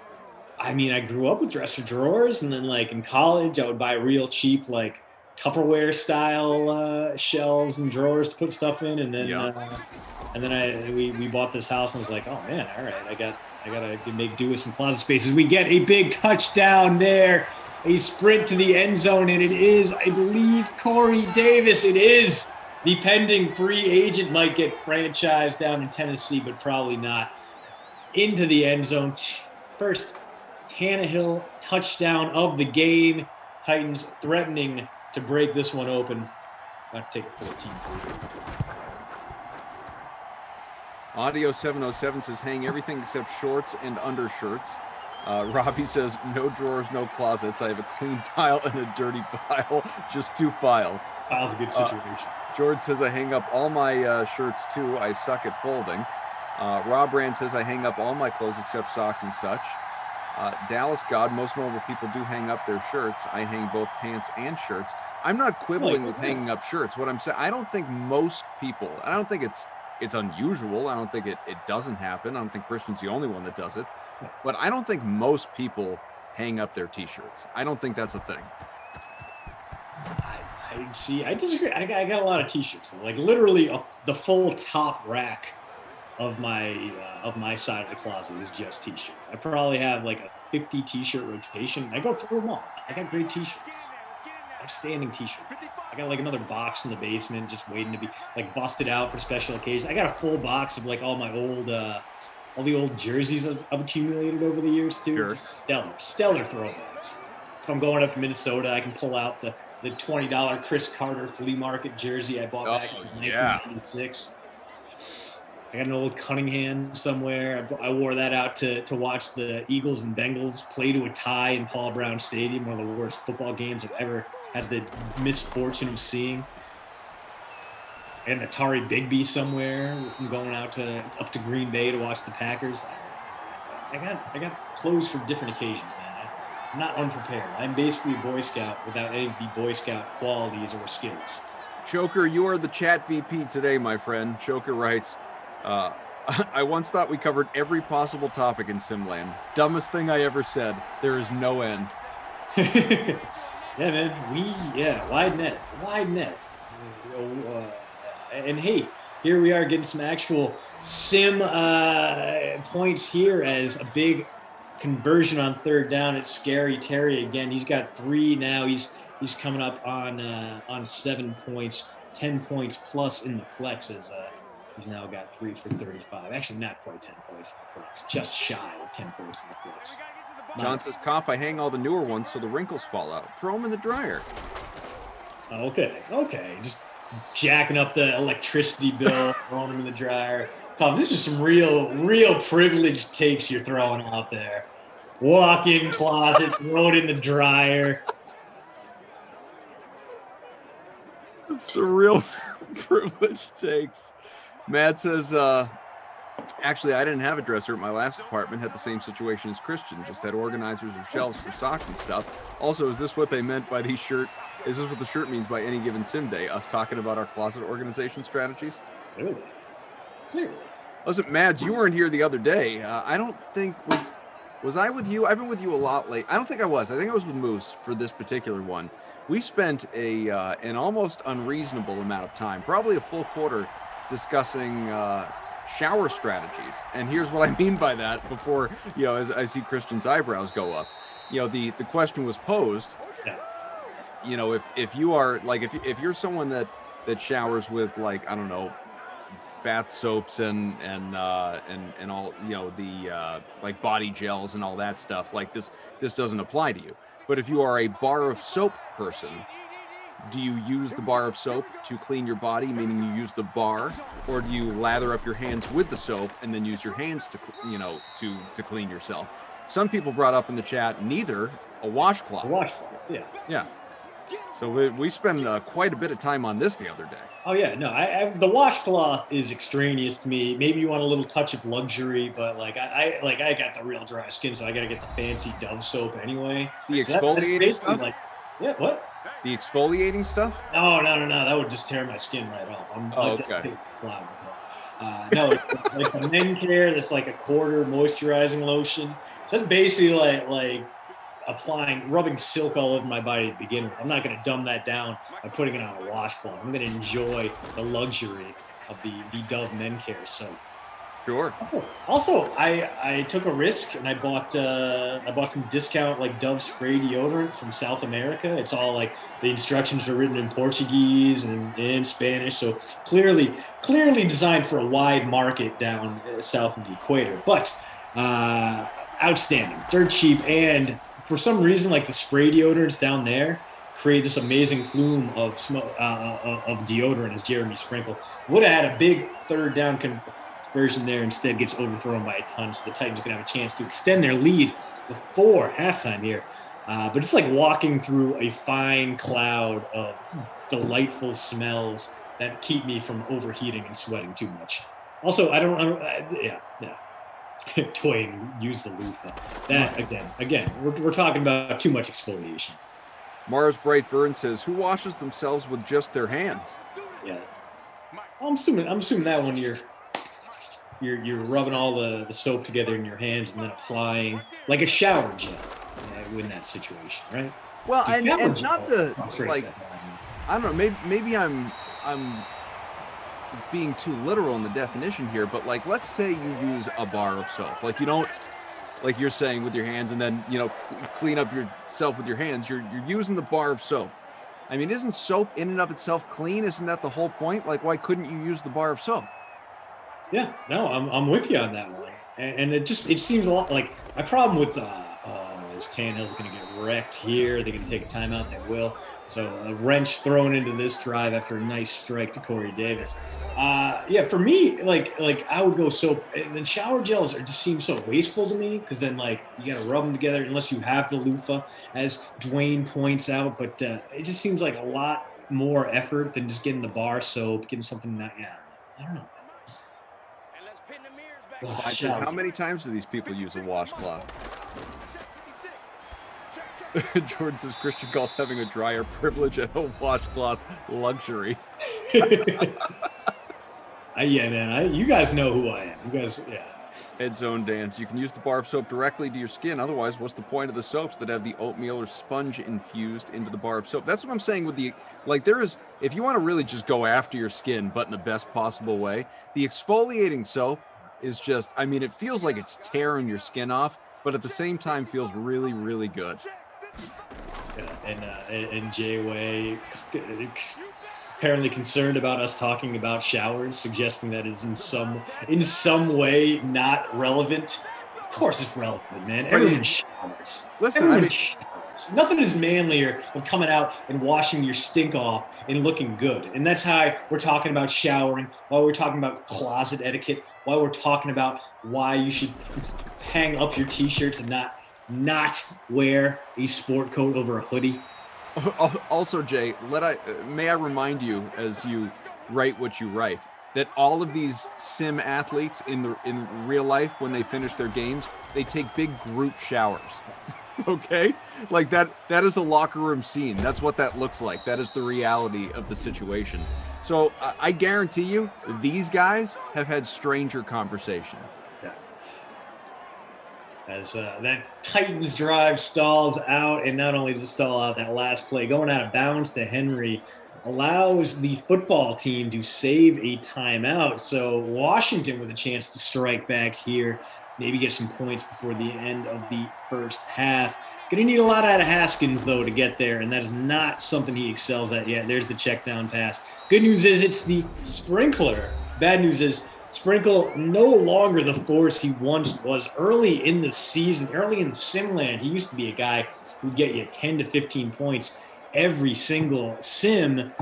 Has not been that guy lately. We saw Haskins miss him on a big play earlier. Gets him there for his first catch of the game. Steven says, this reminds me I need to add shampoo to my Amazon cart. Very fair. 14-3 game, final seconds of this second quarter. Nice strike there. 21 seconds, one timeout. Washington really needs to move the ball downfield if they're going to have a shot at this one. Dontrell Inman, who we propped up, or who I at least talked up big before the sim, giving you double digits each of his last four. Only one catch for 12 yards and was right there, but might get the call again. Clearly going to be a throwing down for Washington. Might be a check down to McKissick, given the fact that this is Dwayne Haskins. Seems like pretty good odds. It will be. There it is. It's McKissick. Oh, McKissick cakes, though. Oof. Down to the 25. That's going to, the very least, set up a Hopkins field goal from about 43 yards. 8, 7, 6, 5, 4. Yeah, it's not going to happen. 3. Oh, they don't have the timeout. I'm sorry. Nope. I thought they had one timeout remaining. So McKissick's inability to get out of bounds and my inability to read the ticker combining to kill the Washington football team scoring hopes there at the end of the first half. But hey, if you have McKissick, if you have Dwayne Haskins, some nice little garbage points at the end there. Tannehill 138 and a touchdown. Haskins 130, no touchdowns in this 14-3 game. And on the ground, McKissick and Henry, pretty similar, 38 to 34 yardage wise, but Derrick Henry does have the touchdown. So you got McLaurin 4 for 37, Davis a touchdown, 3 for 63, McKissick 3 for 45, Humphreys 3 for 42. Almost played him. Smith 2 for 26. So a couple guys, pacing in the direction or vicinity anyway of a bonus. We'll see if they're able to get there. It's been a quiet day for Sims, for the Sprinkler, for Brown, for Inman. Not for new subscribers, though, to the postroute.substack.com. That, you got to fight them off with a stick. I know. So many of them coming in, and I appreciate every single one of you. Sim fam, you guys have been really showing up and showing us love. So thank you so much. That doesn't mean I'm not going to stop plugging the billboard, because clearly I paid a lot of money to get this thing made. But if you did subscribe, we thank you. And if you haven't and you're thinking about it, we would love it if you did. Thrice weekly emails detailing everything going on in the world of the NFL and a whole bunch of stuff that isn't. Last Monday, we did why Mitchell Trubisky is the CBS procedural drama of quarterbacks and why CBS loves him so much. Tomorrow, coming up, maybe a little bit of look at what the franchise tag will mean for Chris Godwin and the reigning NFL champs. Subscribe for free. Post route. And TK says he just did. So there you go. Thank you so much. Love you guys. Love you guys for subscribing. Are you able to track your subscribers on the metrics for a daily basis? Like, do you ever look to see what the subscriber numbers are after, on a day that you have multiple sims that you can fully promote the billboard? Oh yeah, no, absolutely. We got we'll hit double digits on a day where I have like 2 sims in a row, just signups, which is nice. I mean, it's way better than just throwing stuff out there on Twitter. For whatever reason, when we were just saying post route or putting post route in the chat, we were getting like 1/3 the response of me writing some nonsense out on the back of a envelope and then holding it up to the camera. So clearly the extra effort, the design has worked, and our numbers have been going up. 14-3 game early third quarter here. Christian DeAndrea, Adam Kaufman. We got Mads, Bry Guy, Tate. Appreciate everyone hanging out here with us.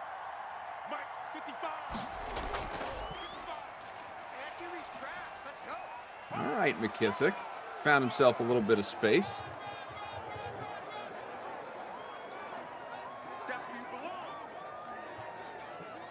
Big third down here. Things were finally starting to click a little bit for Washington until the clock ran out on that last drive.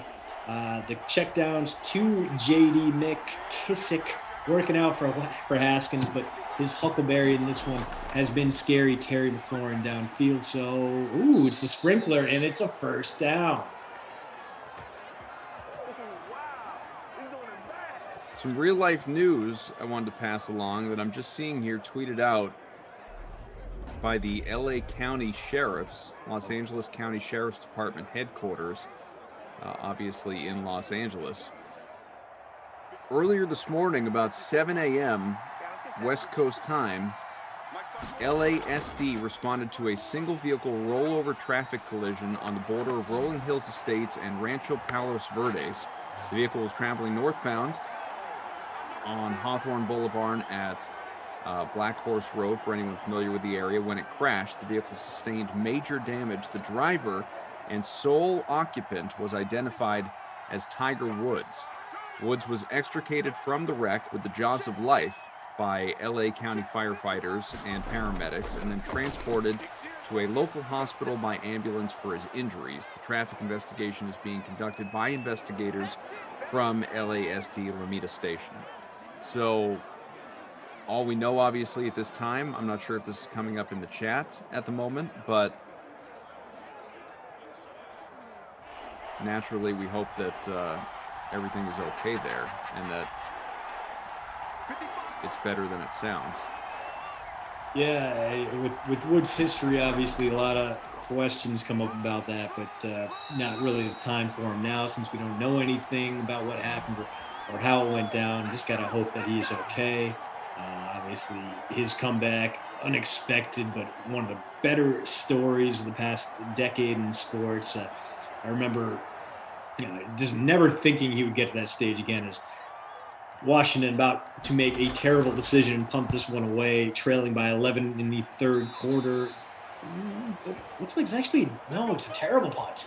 That is a 24-yard punt on 4th and inches. A terrible, terrible decision.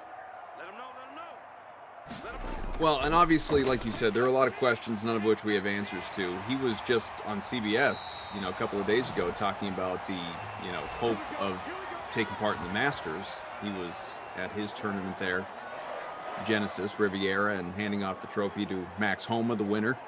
And independent of far more serious things, which are obviously at play here for anyone just thinking about the Masters, even if he were coming out of this reasonably okay, you got to think a guy with serious injuries of the back and multiple surgeries, a rollover crash where you are pulled out using the jaws of life is probably going to set you back for a little while. Yeah. And hopefully that is the best case scenario for him. Or I should say the worst case is that is all he has to worry about. Yeah. Well, I mean, the good news is too, it was just him in the car, and his kids are safe, and yeah. 14-3 game midway through the third quarter.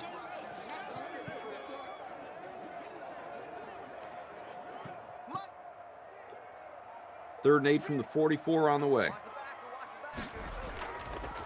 And this one trending really badly for the football team, where you do not want to be with this team when you're facing Tennessee, is to be trailing in the fourth quarter when Derrick Henry just needs to salt away some clock as Jonnu Smith, my captain there. 3 for 41 for him, so not quite having that Corey Davis type day, but putting up some decent numbers, up over 7 points for him, and he could be the option if he does get to the red zone. That's where he's been the most explosive, and that's exactly where he may make a major splash. Oh, wow. Looked like Davis there cleaned up at the end of that one, and the fumble recovery goes to the Washington football team.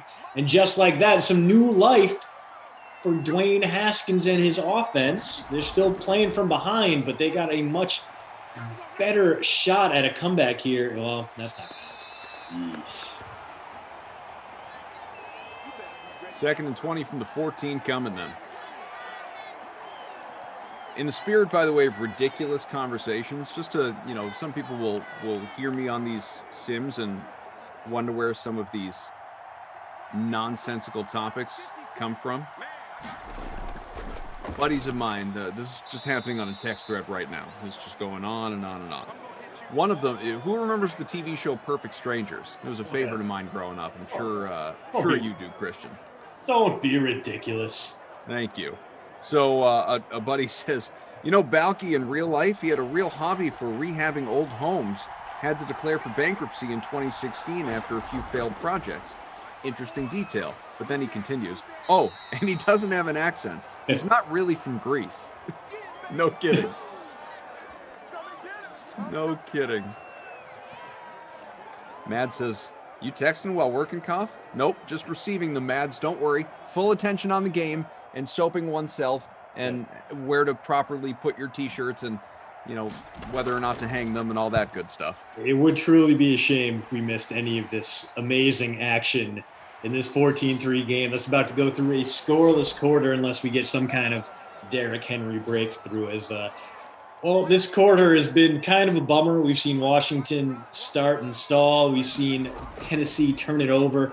And now it might just be the Derrick Henry show from here on out, which is going to be a real chalky pick, although loses a yard there as bang. Chase Young coming up and wrecking shop up front. A lot of people just shouting out Perfect Strangers references now. Larry Appleton. Tara says, I remember Perfect Strangers and the theme song. It was a great theme song. Silly Sally wants to play. That guy was in Beverly Hills Cop. Remember, he was the assistant who asked Axel Foley if he wanted lemon with a twist. I do remember. Bronson Pinchot is his real name. He's been in a lot of... Pinchot. Was in a lot of different... obviously the only regular starring role he had was that of Perfect Strangers, but he appeared in a bunch of different things.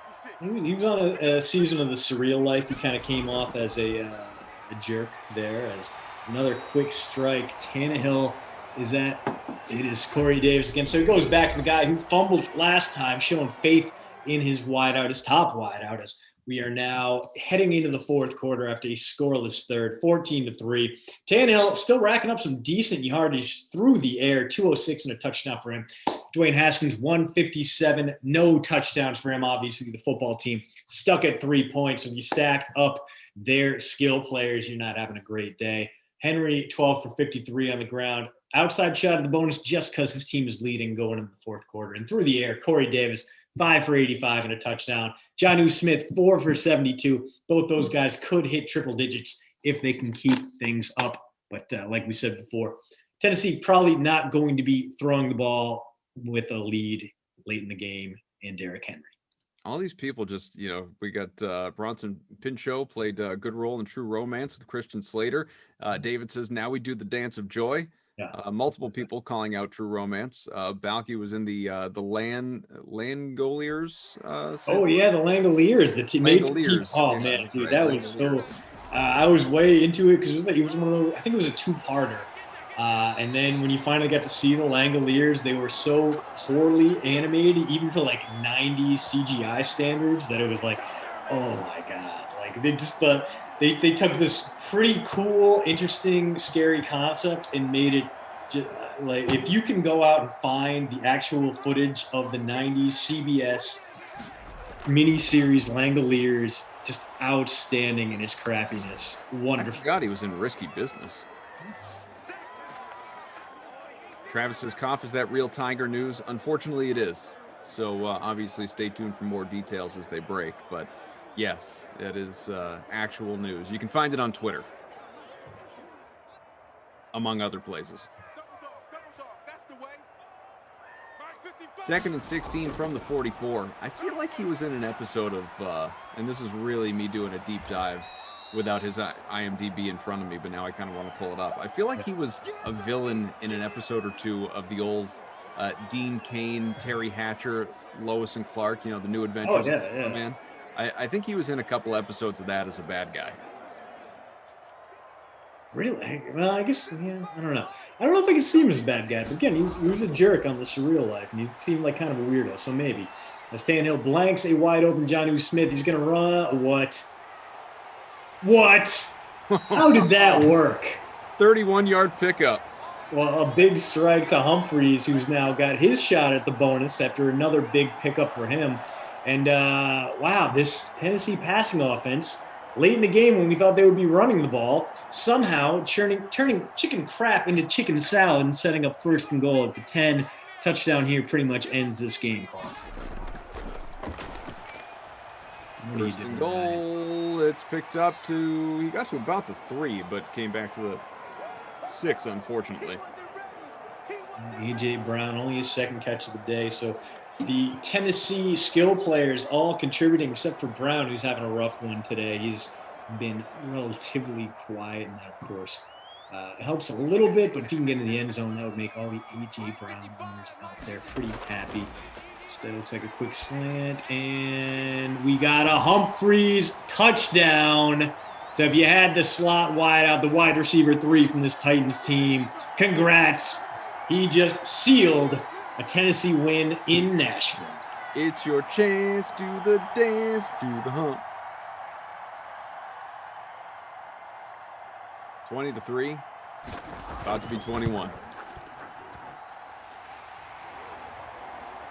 5 minutes left. I mean, the good news is if you have a lot invested in the Washington passing game, that's all we're going to see for the next 5 minutes.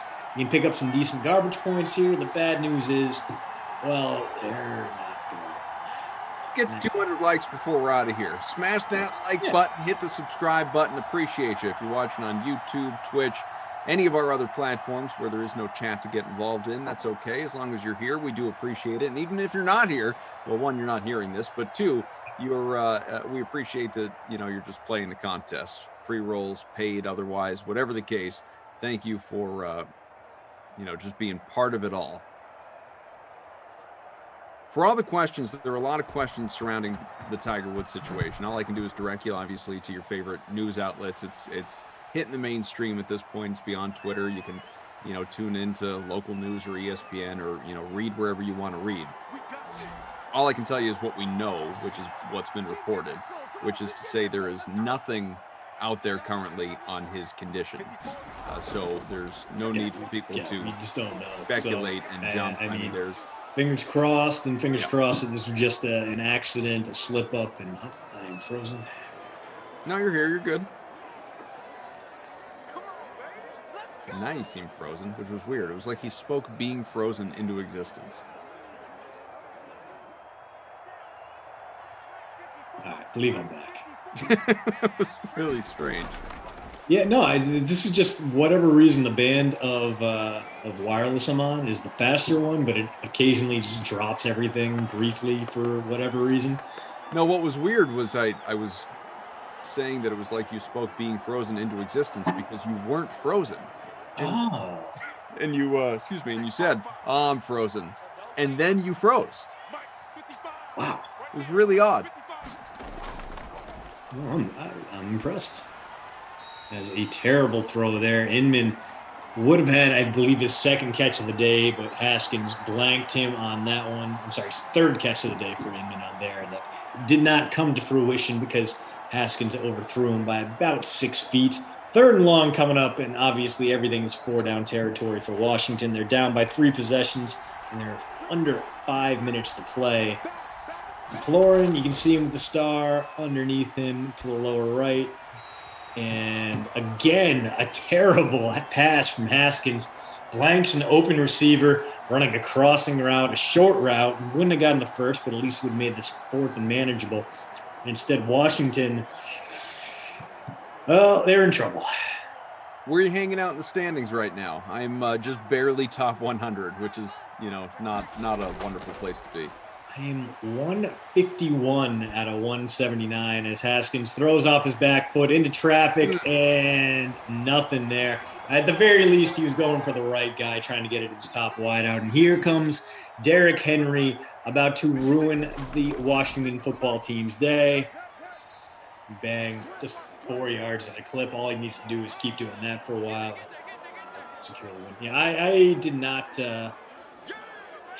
I did not have a great day. The Inman play, the A.J. Brown play, those two did not work out for me. Halfway through the 4th.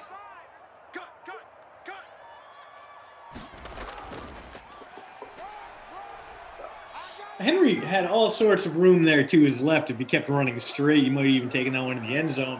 Instead, he cuts back into a tackle to keep the clock running.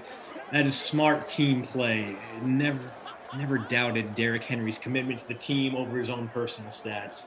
Setting up another play here, not giving the ball back to the football team. Clever man. 3rd and 2 from the 25. Easy 1st down pickup for Henry, which, the game was already over anyway. He's just working to pad some stats right now. That's going to give Tennessee the leverage to boil this one down to the 2-minute warning on this drive, if not more. And ideally, we'll get into a place where Washington just gives up and doesn't even bother burning those timeouts unless, of course, you're waiting for a tremendous football team glow up. Got numbers up front if they want to run it. Kind of weird they're not, and there's an incompletion. Cool.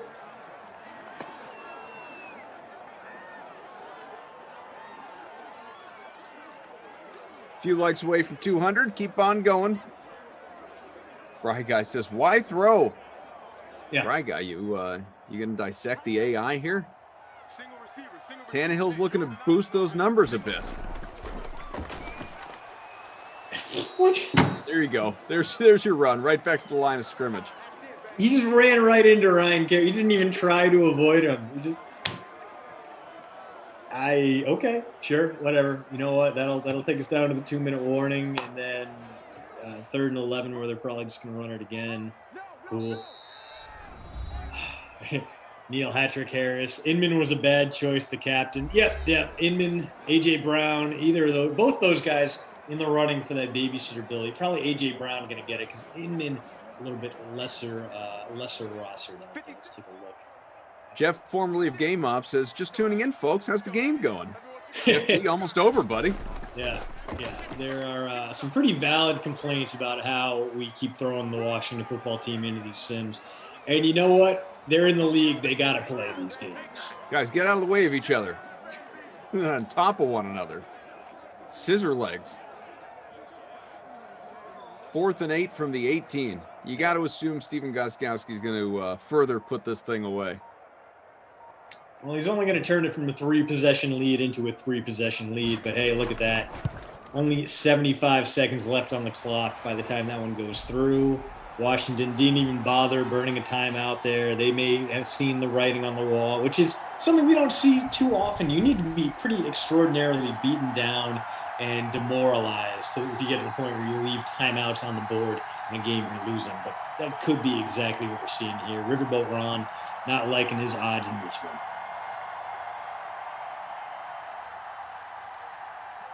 With about 75 seconds left, we do have a question here from our friend James Farrell. It says, do you think Dak will come back better or just pick up where he left off? I know this is not obviously a Cowboy sim, but it's a football question. What are your expectations for Dak Prescott? I mean, where he left off is still pretty dang good. I mean, getting better from there. The man was averaging like 425 passing yards per game. He was kind of single-handedly tasked with making up for this team's awful defense and making up for the fact that Zeke Elliott wasn't quite Zeke Elliott last year. So even if he comes back at that level, he'll still be a top 10 quarterback, look like a franchise-type guy. So I think he will be there, even if the ankle injury that required a pair of surgeries limits his mobility a little bit, kind of takes away that those jukes and that lateral movement. He'll still be fine because he's developed into a very reliable pocket passer. I think Dak will be as good this year as he was last year. At worst, he may be as good as he was in 2019. And cough. If we were donating $1 to charity every time Dwayne Haskins missed a wide open receiver over the middle, scarf. Yeah, we would be very, very poor right now. We would not be able to afford our fine walk-in closets and all these clothes dryers that we've been bragging about for this past hour. So if you are just joining us, we mentioned earlier a very serious story. Tiger Woods injured in a single vehicle rollover accident today in the Los Angeles area. Woods had been extricated from the crash with the jaws of life, according to police. His agent, Mark Steinberg, has issued a statement.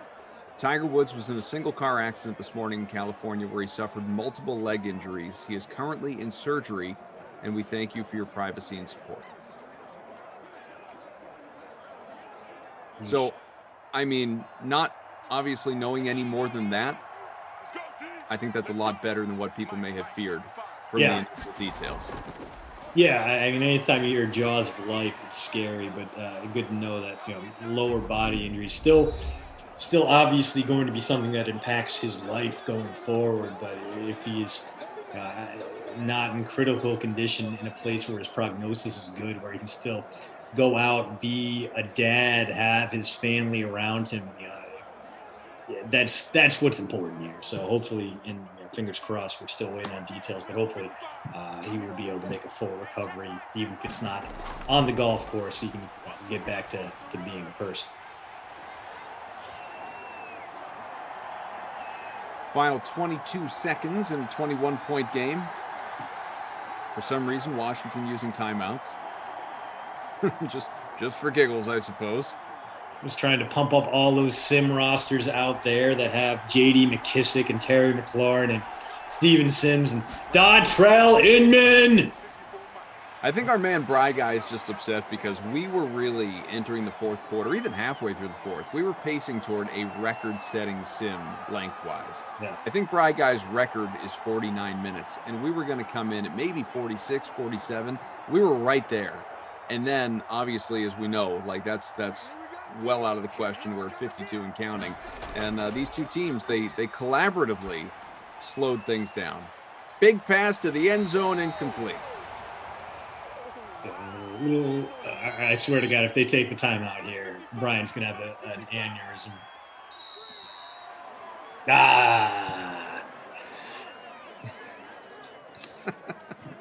Well, final seconds to run it off. You know what? That first sim spoiled us, man. Saints Steelers was a banger, ended on a game-winning 50-plus yard field goal. Chris Boswell kicked an absolute rocket. And then this one, well, it's similar in that we had field goals, I guess. Just a terrible showing from the Washington football team. They only put up 3 points as Dwayne Haskins misses everyone over the middle. And you know what? I got to give it. Dwayne still, I mean, no one rostered you anyway because you're garbage, Dwayne. But at the same time, it was just a terrible performance. Took bad sacks, missed throws over the middle time and time again. you know what? You are the babysitter Billy, player of this game. You are the Not My Kid Award winner. Dwayne Haskins, get the hell out of here. I don't want to see you anymore. And as far as your crusty cough player of the game, let's go ahead and crown Adam Humphries out of the slot, 5 for 79 and a touchdown. Big time performance from the probably soon to be released Humphries. And glad things are going well for him in Simland, because he hasn't been really the player Titans hoped he would be when they inked him with that 4-year, $36 million contract 2 years ago. So taking a look at the leaderboard here, unofficial, of course, manual scoring, and there are adjustments potentially to be made anyway from our guy Cobra K. But for the Mad Matinee, have you subscribed to postroute.substack.com yet? You should if you haven't. DJ J-Star, our guy who is AKA in the chat, El Paso #1, says, go ahead, cough, shout out DJ, it's me, let go. He is on his way to a 1-point victory with Tannehill in the captain spot, Henry, McKissick, Davis, Humphries, and all of that in the face of a goose egg from Logan Thomas. Who needs a punt play? You can win with 5 guys. That's what he says. Love that. Says he took down his paid and this free roll contest. That's a good day right there. Not bad. So, as you can see in front of you, postroute.substack.com. Lisa says, Adam Christian, thanks for the sim. Nice sweater. Well, listen, how about this, huh? DK Dream Stream, baby. Oh, you're going to show it off again? Any given sim day, baby. You can get a good sim, you can get a bad sim. As long as you get the sims, that's all we care about. So, rest of the day, here's what we got going on. An hour and change from now, Bri Guy. An hour and change from now, you will have the Dolphins at the Broncos with Jason Rossi and Kenny Ducey. And then it will be Rossi and Tweak along with you again for the Jets Bills after, of course, the early bird special comes to the happy hour sim at 6 Eastern, 8 o'clock primetime, Texans Lions, Emerson Latzia, who will probably be wearing a sweatshirt and a blazer. He'll be with Tom Carroll for the Texans and Lions. And then Madden After Dark, you'll get Niners Titans for Tom A sticking around with Brandon Cristal. So it is a Glash free Tuesday. No Glash, although if you want to see him, he's on TikTok. He's going to chime in. He'll be there in the Twitch chat and the YouTube chat telling you to throw in and make sure you check out his TikTok videos. And you don't have to go to TikTok for him. You just go to BJ_Glash at Twitter and go ahead and see what he's got cooked up now. It's going to involve a lot of costumes and some impressions that are at least 35% accurate. Yeah, but at least he wet willies himself, which is, that's a strong, that's an attention grabber. The people like it. So thanks to Mads, to Bri Guy, to Tate, to everybody involved, all of you in the chat. Look forward to being back with you tomorrow. I got Sims at 6 and 8, so I will see you then, if not in the chat a little later on, just to heckle and have some fun. Madden done for the day for me, kind of, sort of. I'm going to sit back and just be a viewer because my 6-year-old has reached the Super Bowl with his franchise. So I'm going to just have more Madden in front of me right now. But for the rest of you, enjoy. Christian, pleasure, buddy. Always. I'll see you later in the week, Cough. I'll see the rest of you guys tomorrow.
People. Oh, baby.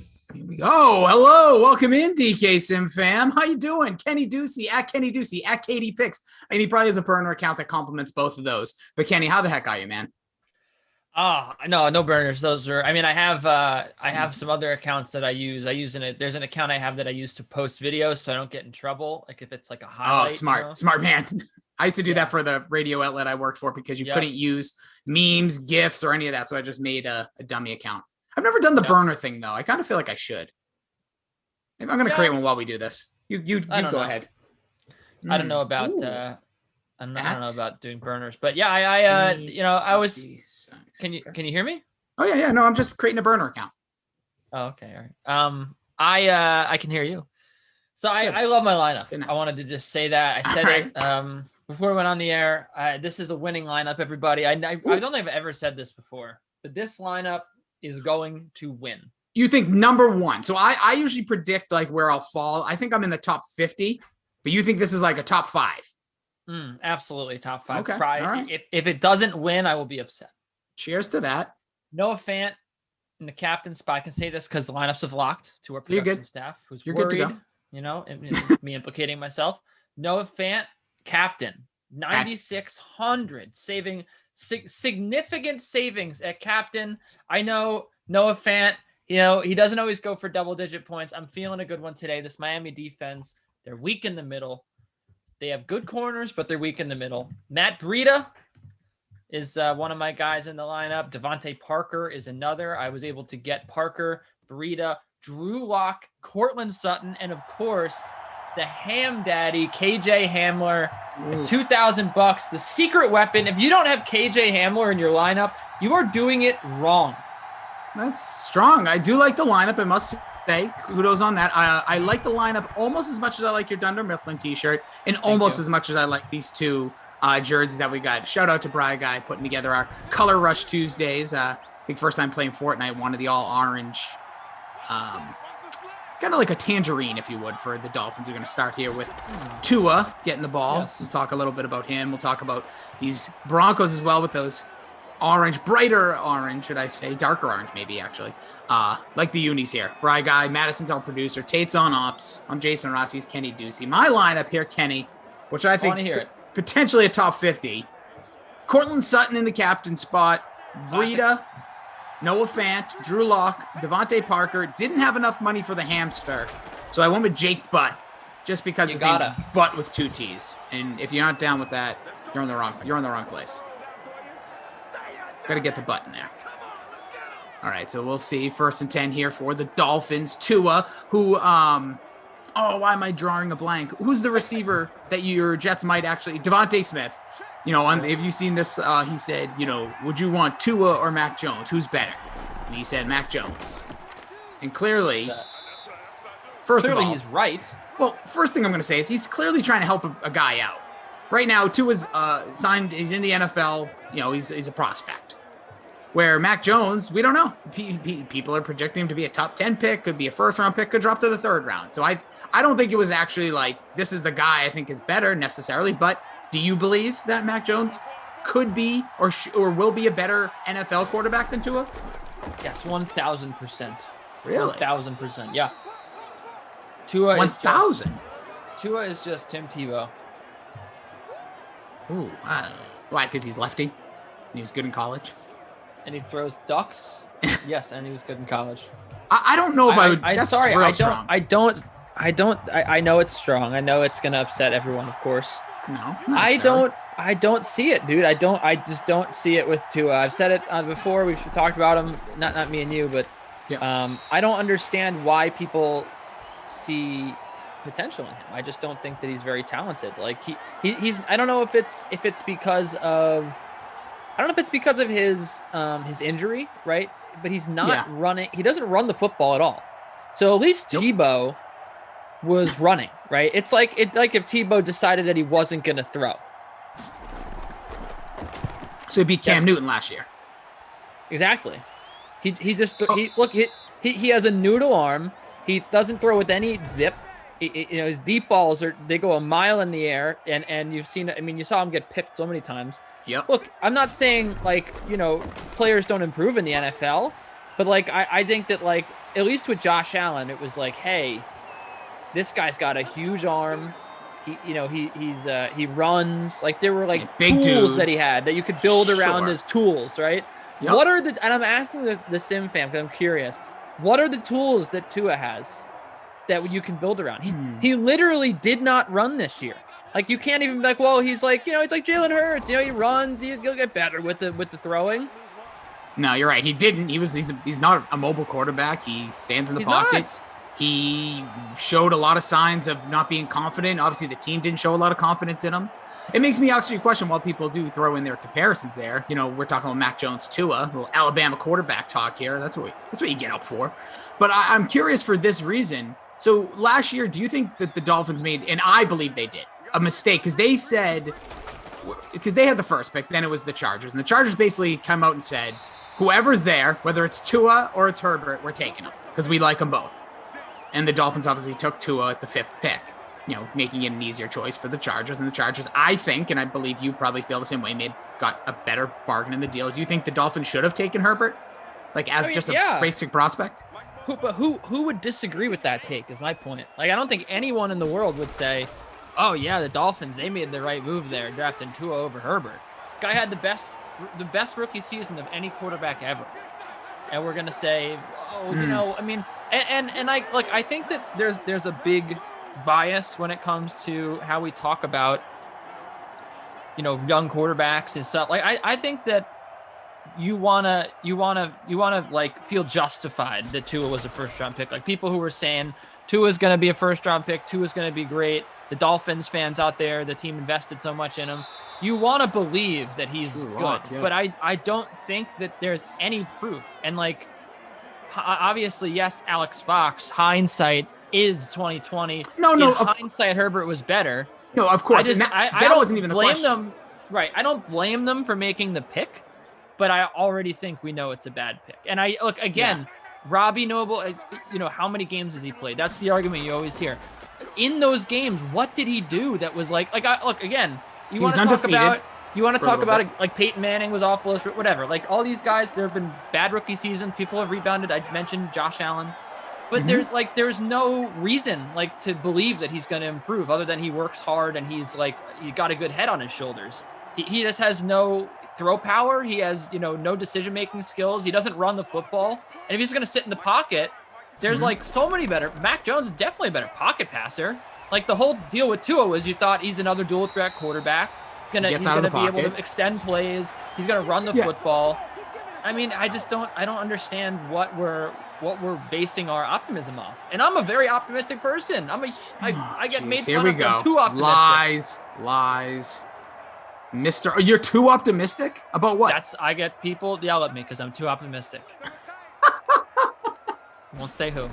I got two sims with you. I'm not getting into it right now. Here comes, Gordon going nowhere. But I want to say this. I do find it interesting just because, a guy who caught balls from both quarterbacks, right? Tua over a year ago, and Mac Jones this season led to being a Heisman Trophy winner. That's going to probably go down as the forgotten Heisman Trophy season because a lot of things will be forgotten in 2020. But to Devontae Smith say it, I just think it brings a little bit of intrigue to the conversation between the two. And right now, you're hearing the Dolphins. There's a strike down the middle. Oh, smashed. Gets in the end zone though, Kenny. Wow. Took the hit. Courtland Sutton gets in the end zone. First touchdown of the game. Courtland Sutton, baby. That's big right there. Broncos Nation. Broncos Stacks. Where you at, man? Where's all the BK fans? Get all your Broncos. Stack them up there. Got both those guys in my lineup. Where are all those Broncos stackers? I know you're out there. Sure are. Courtland Sutton was owning 50% of the free showdown, 10% in that captain spot. We see you all. On Twitch, for some reason, my Twitch chat is just spinning wheel of doom. But I know we got Heavy Kevy 56 in there. Thanks to Madison pointing him out and everybody else. We know you're there. I apologize. My iPad's being wonky. But we see you all in YouTube. The Chat Kings conference room, as our guy Koff would say. Dave Chat East. Kings. Robbie. When I first heard him say that, I thought he was naming the chat room after himself. I thought he said the chat, something Koff in there. And I was like, you egomaniac. But he wasn't. Yeah, we got Jake, not from State Farm. That might be the best I've ever heard. I love Dave East being in there. Shout out to New York, the New York rap scene. Dave East. Dave East, what up? CEH is in there.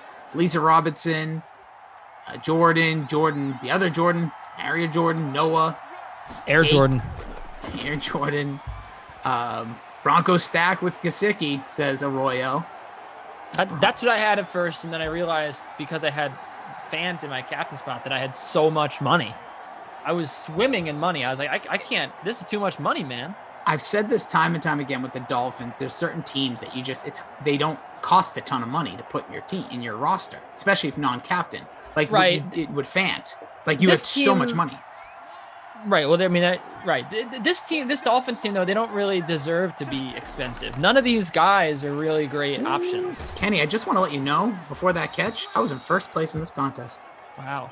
I just want to, there's my 2 cents, so then I'm going to drop that 100 by the end. I'd like to apologize to Jared. He said, saying it's Bronco country. Saying Bronco Nation is bad. I'm sorry, Bronco Nation, or Bronco country, my bad. Bronco country, Bronco Nation, Bronco fans, get big. Bronco country sounds like some sort country of band, like car ad, you know? Oh yeah, or it sounds like a country. This is Bronco country on here. Mm-hmm. You heard me? You heard right? Bronco country. Oh, look at these moves. He might take it all the way. What is happening? Oh, shoestring tackle at the 15-yard line. Breida rips off a huge run there, over 40 yards after contact. Love it. Man, Brian Flores loving it on the sideline. Matt Breida. Yeah, I wasn't first. That's Toledo. right, Robbie. Let's see. Holy Toledo there. Mm-hmm. Every time I do a Southern accent, Bronco country down here now. I always end up sounding like Beetlejuice. I don't know what it is. Beetlejuice kind of had a Southern accent if you have to listen to him. Michael Keaton. What a guy. Yeah. going back to this, it says, why was Wrecking Cruise says, why is Miami wearing Tampa throwbacks? They're not. Those are actually Color Rush uniforms of the Dolphins. And this was a request from the What are you talking about, man? This Bronco country. We want to wear whatever we want down here in Bronco country. I need to make sure. I don't know who it is, if it's Brian or Masson. You got to be filming Kenny, because my favorite thing that he does now, how he moves into the mic. That's my new favorite move. I do that. You sound good no matter where you are, but when you Bronco country. Yeah. Like you're on like a CB radio. I also want to have, I want it to have the effect. I want to add I want to make my voice to sound crispy when it's this Bronco country. What are you talking about down there with the cowboys and the horses? It's Bronco country. Get them. Ford Broncos are back, by the way. Drew Juan Lock. Manuel Cerundolo taking the first set over Thiago Seboth Wild. What? Shout out to the gang in Argentina, man. I thought you just had like something happen to you. You just started saying random words. Man. I thought you were possessed. Juan Manuel, he's got the first set. The young king of Argentinian tennis. Look out for I spun myself around. Is he a Mario Tennis? Can I play him in Mario Tennis? You cannot. He's like 18, so he's definitely not going to be in Mario Tennis. I like playing Birdo sometimes. You ever play Mario Tennis? No, I played Wii Tennis. I loved playing Wii Tennis. Wii Tennis was my favorite things to do. When we first came out, don't even pretend. Everybody, don't pretend like it wasn't like Wii Bowling, the Home Run Derby. It was all fun. There's a Ty C. Shout out to the fam. Ty C saying hello. Hi C. Or Ty C. I thought you said Hi C because these uniforms kind of remind me of the Ecto Cooler Hi C. Oh, I like Hi C. Yeah, sure. People asking, is that a Dunder Mifflin t-shirt? It is. Yeah. The Deuce is Loose. Love Cowboy Deucey from Obi-Wan. He likes when we do our accents. I would pay to just have, stop short of the goal lines, Brita. I'll pay just to have Cowboy Deucey the whole time. I like him. Sheriff Deucey, says Obi-Wan. Sheriff Deucey down here. Bry Guy on the Once Through Millions says he accidentally punched someone in the face playing Wii Bowling. I believe it. When you probably just like uppercutted them. You know how fast you're going down there? 2 stories about that. Hold on, let's see if we get a touchdown first. Oh yeah, okay, let's wait. Let's wait till the wide open. Oh, and there's your guy. What are you doing? This is why the man is a can. Tua He's a can, people. Wide open receivers in the middle of the field, missed them.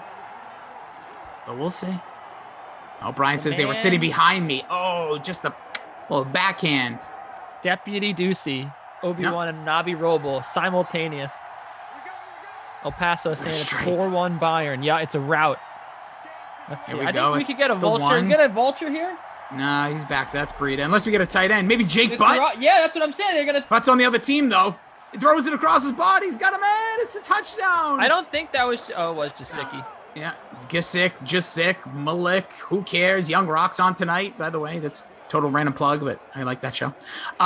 There's a touchdown. Gesicki gets in the end zone. First score for the Dolphins. There's exactly what you talked about. Tua scrambles, gets out the pocket, gets makes some moves, makes some openings with his legs. There's Gesicki, touchdown, Fins. Snowflake is happy.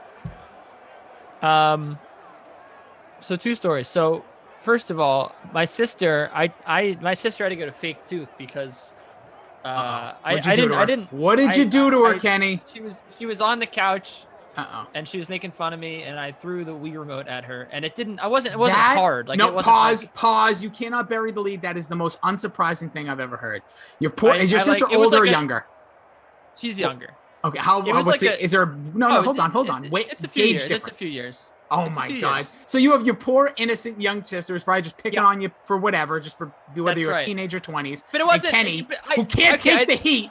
Throws a controller at her like a maniac. Right, before the story gets away from me, I wasn't possessed. I wasn't a maniac. It wasn't like I wound up and it was a shovel pass. Like in like I was like, come on, it was like my elbow was at a 90-degree angle and then it extended. Like that's it. It was just okay. it was 90 degrees of rotation. It wasn't like there was no torque involved. So it wasn't like it was hard, but it happened to hit her in the tooth. And she had to go she has a fake tooth now because of it. But that's wooden tooth. No, not a wooden tooth. I have a fake tooth. Or my some of my teeth are fake, but not some of my teeth, but some of the part of my teeth are fake. Okay, everyone stop. Just Kenny, I'm again mute Kenny because we got to get to this. So you throw it controller knocks your sister's tooth out, I'm assuming, that leads to her needing to get a replacement fake tooth. Are we talking front? Yes. Front tooth, one of the top toopies? Front tooth. Front, yes. Oh my God, you knocked her out. You knocked her out of front tooth. So then I you... didn't knock her out. I knocked her tooth out. Okay, yeah. It's all the same. And then you... What happened there? Was it like a puck to the face, playing tennis? What were we doing? What happened to your mangled mouth? No, nothing. I got a little bonding done in my front tooth. That's all. Oh, but what happened? Why did you need the bonding? I got my braces off, and it was just like I wanted to clean it up a little bit. I don't know. It's not like a story. I was waiting for you ran and you smashed into a fence and your tooth cracked. That's like saying a filling. No different. Right. Okay. So, but the other thing I was going to say is I have, as recently as a year ago, right before the pandemic, which was great timing, I would play my Wii all the time. I had Tiger Woods, and I would just play. I was a golfer, and I would play Wii Sports, and it was great. They only do Wii. Right. Loved it. So what happened was I think one of the discs was cold, and I put it in, and it messed up my Wii. So I brought it somewhere, like a few blocks away, to get repaired. And they were they took down my number and all this stuff, and they haven't called me about the repair. And I went in there, and they go, "Oh, we need a little more time." And I wonder if my Wii is still even there, or if they just stole it. But I don't know what the deal is. But I kind of want my Wii back, so I think I'm gonna do the bottom of it. But I break you fix. Yeah, how far are you from home? Wherever home, not your current living, parents or parent, wherever your Wii would be. How far is that from you? Oh, it's a few blocks away. It's at the repair shop. That's my point. Oh, you already got it and you put it in the repair shop? I've had my Wii for a while. So you got it. It's broken. So now you have it at the repair shop. It's broken and I needed to repair it. Yes, and it's there. What's the time? What's the timetable? They have not called me, and they won't answer me as to whether or not they have it. So I'm wondering if they just straight up stole it or something. Oh, I've done that. I had an iPhone once when I went to go get it from an iFixit store. It was a different iPhone. Really? They made a mistake, but I thought for a little while I started to question their methods. But it just happens. We're gonna get a Wii tennis thing going though. I think we've decided it's gonna be a Wii tennis tournament for the DK Sim fam. I'm pretty good at it. I was at the highest rank you could be. So take that with as you want there. I'll take it. We have Madison flexing in the background in our little chat back here, basically saying that she's the GOAT when it comes to Wii tennis. That's in between what she's saying is Burita takes another carry. Tua is getting it down. If you're just joining us, 7-7 Dolphins tied up with the Broncos. It was Dolphins scoring with Mike Gesicki from Tua, and the Broncos scored from Cortland Sutton coming all the way from Drew Lock, who threw a bullet and he got rocked at the inch line, scored in there. It's Kenny Ducey with you. He's at Kenny Ducey at KD Picks. Check him out on DraftKings. He's writing up about NBA. He writes up about tennis. To say I'm writing a book. He's writing a book right now. It's called Why I Knocked My Sister's Tooth Out. It's actually a really inspirational story. But you can check him out there. DK Nation, Playbook, all the good stuff. Get your picks in for tonight. You can also check me out at Jason D. Rossi at the Pop Culture Pile Driver podcast. We record on Tuesday. So tonight, Kenny, we're doing music from the year 2001, 20 years ago.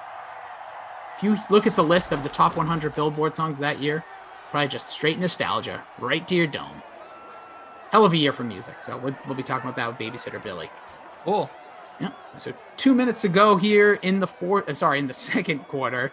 Like I said, 7 up here. Bry Guy on the 1s through 7s. We have Madison on as our producer, Tate in ops, and we got you, DK Sim fan. Appreciate you all being here. Hope you're having a heck of a Tuesday. It's Color Rush. You're seeing the snazzy unis for the Dolphins and the Broncos. I won't lie, I want to see both these uniforms in real life next year. These all tangerines, and I love the orange. I'm a big fan of orange. Ditto. I might have to go find and see if I have an orange shirt for our 6 o'clock stream, because we're here together again. Tag teaming all day, baby. I might have I have a few orange shirts, but I'm not sure if I can wear them in any of them. They might be dirty. No, who cares? No one's gonna know if they're dirty or not. Unless you already showered. Then you don't want to do that.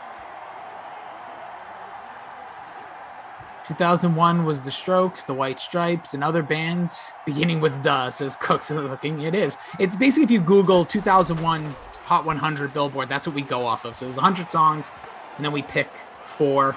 I pick 2. Babysitter Billy picks 2, and we put 4 up for a vote. What was out of those? What is the best song? So yeah, there was a lot. Obviously, it was a big movement for. It was kind of the end of like the boy band stuff. It was the end of like the Euro trash. There was no Barbie Girl, Aqua, any of that stuff. Is the maturity of the power pop women of the late 90s. Here's a pass. There's Breda again making his way down to just so you know, I have looked up, Kenny. I've not seen any vultures in the area here in Miami, but I do know they could be swarming in at any moment. There's guys like Patrick Laird. You just never know with these vultures. No, right now it's supposedly clear skies, but we'll see.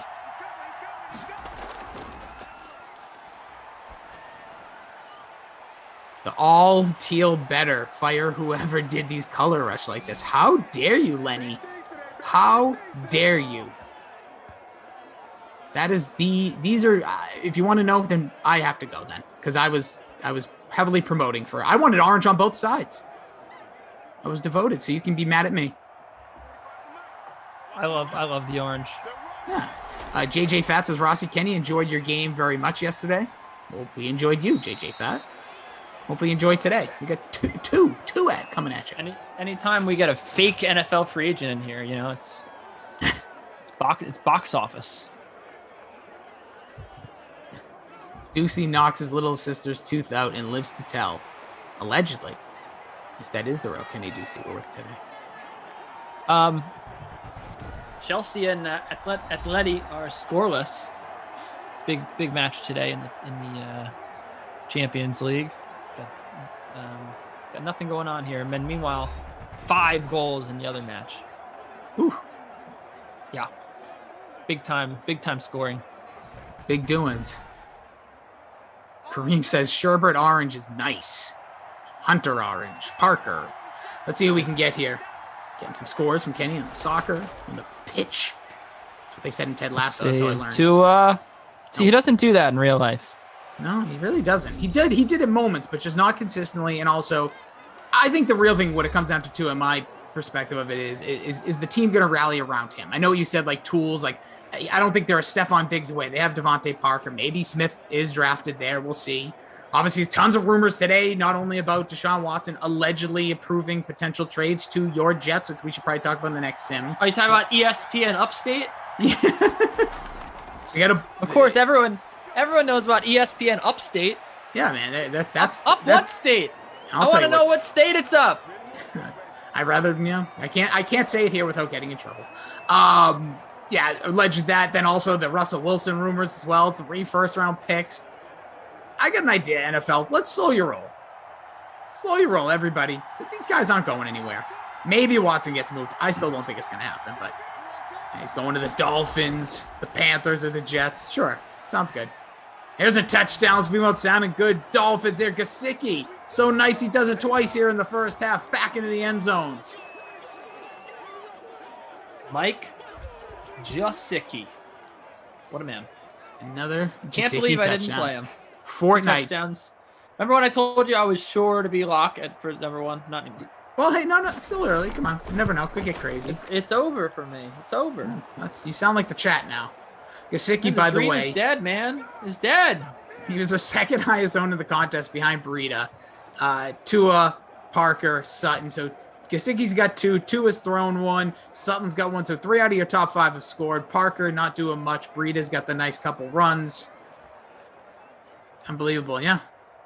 Oh, thank you, Madison. Yeah, I thought you were an optimistic, Kenny. That's what Madison said. I thought you were an optimistic guy. Just count yourself out with some. I am, but half of football. I mean, yeah, you can't exactly. Win. No, you can't win if you don't have 2 touchdowns accounted for with the same guy. You can't do it. Where are you right now? Where are you sitting? Where am I? I'm in pain. Well, that's fine. Well, there's pills and it's things not, you can wait do. a minute, it's not fine. You do some yoga or something. Some meditation. I'm in 106. Plenty of room to grow there. I was in first place. Now I'm in 72nd. The old fall from grace. Stupid Mike Jasicki, man. Had him in my lineup. Had him in my lineup. Took him out. Hey, Oh, listen. there we go. There we go. That's a ham daddy. There you That's go. the ham daddy. You Can he can't go? roster KJ Hamler because he's going. I'm so You upset can't that not just roster happened. this man. So let me ask you, how you feel now, Kenny? That's the ham daddy. $2,000. How did only 23% of you roster this guy? Ridiculous. Touchdown, Hamler. Ridiculous. All the way. It's ridiculous, Kenny. It's ridiculous. Oh, yeah, that's not going to help my team, but Kenny's probably going to jump up into like top 50 there, especially if only 20%. The freaking ham daddy, man. Come on. You like him? He's a wide receiver 3. He's a must roster. What are you guys doing not putting him in your lineups? Tate is firing it at will here with the ops because my team keeps I'm in moving. 34th now. See? Thanks to the ham daddy. I jumped up to 56 because I have Lock. So there you go. The ham daddy. Getting it done. Do you like ham, Kenny? Are you a ham guy? Love him. Yeah, you What's gotta wrong love with ham. him? No, nothing in my book. Hamler, 13% in our free showdown, 1% in the captain. As you mentioned, $2,000, 74 yards for the score. Literally doesn't even have to have another look the rest of the game. He's already accomplished everything he needed to with that ownership. Absolutely correct. So here's the kickoff. We'll see the Dolphins with 34 seconds remain, 2 timeouts. It's stopped at the 25-yard line. That's a gracious spot, in my opinion. Judy with a fat 0, says Murray. Lisa Robbins says, Deucey, shush before I throw my controller at you. Watch out, be careful. Dude's knocking teeth out left and right. Do call Kenny the Mike Tyson of controllers.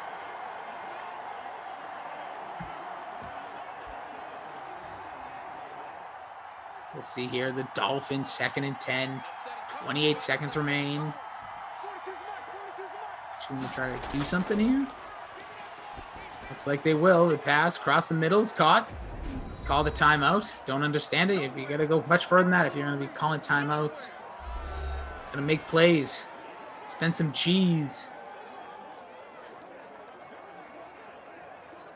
So I silently burp. You didn't need me to tell you that, but I'm filling you with the information anyways. Yeah, you didn't need to say it. Nope. But I felt right about it. All right, here's Tua in the gun. Breida next to him. 4 wide.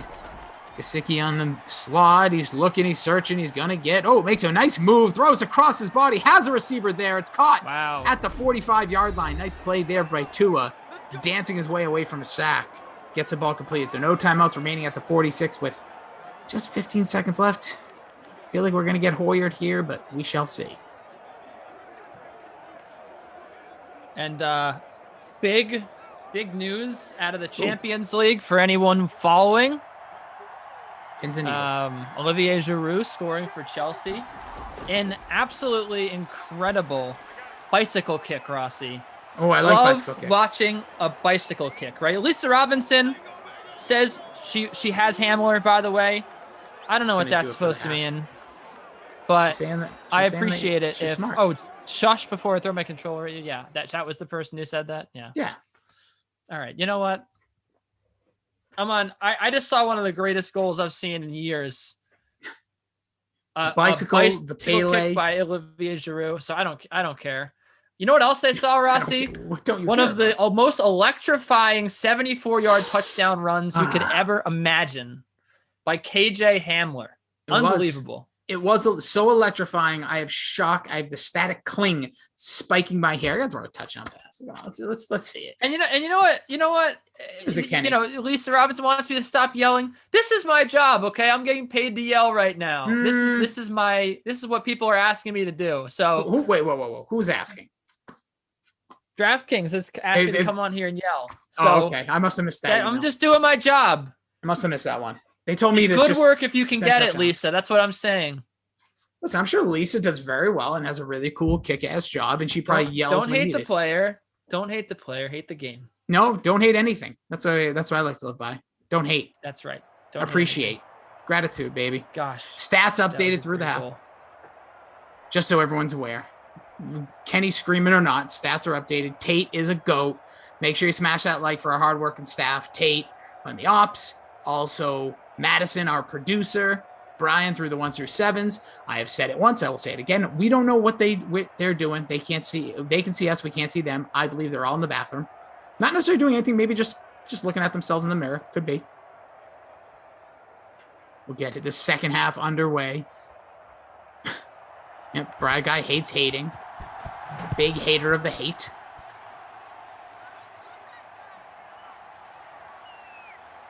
Here comes the Broncos. Bronco country.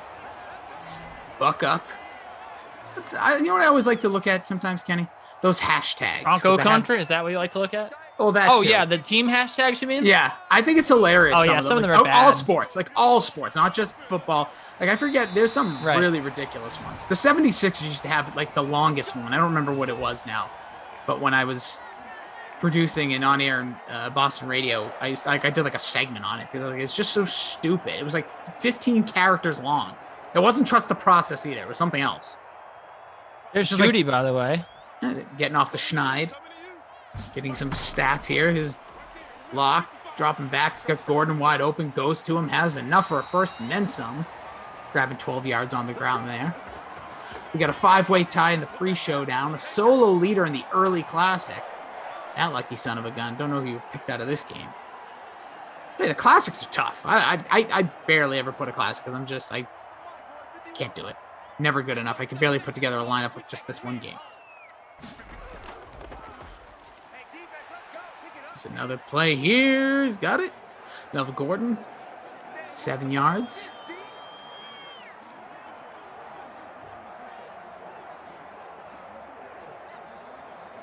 So 28 points put up on the board.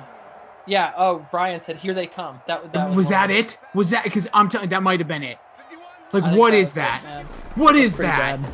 Here they come with the stupid the basketball 76er logo thing. Get out of here. That was honestly it drove me crazy. And that was unless that's what it is now. But I swear, Oh, I thought you really hated this, huh? because I thought it was nonsense. And it's so long, especially Twitter. I know that's 280 characters, but that's what it is now. See, I think it was something else. I got to look it up. It was like 2017. I believe it was them. Someone was "Here they come," I think, and that was annoying. You're right. That's what they have now. That's the 76ers today. So that's even more not "Here they come." Get out of town. Get out. I don't know. I like hashtag 76ers. You know why? It is 6 characters with the hashtag.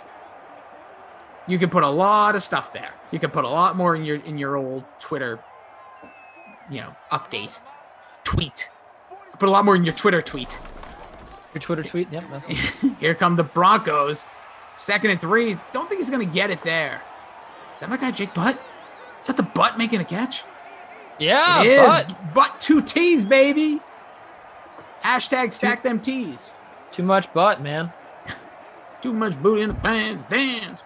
By the way, remember the artist you were telling me about yesterday with that hot or whatever? Yeah, Bobby Schmurda. That's why I brought him up, because he's getting out of jail.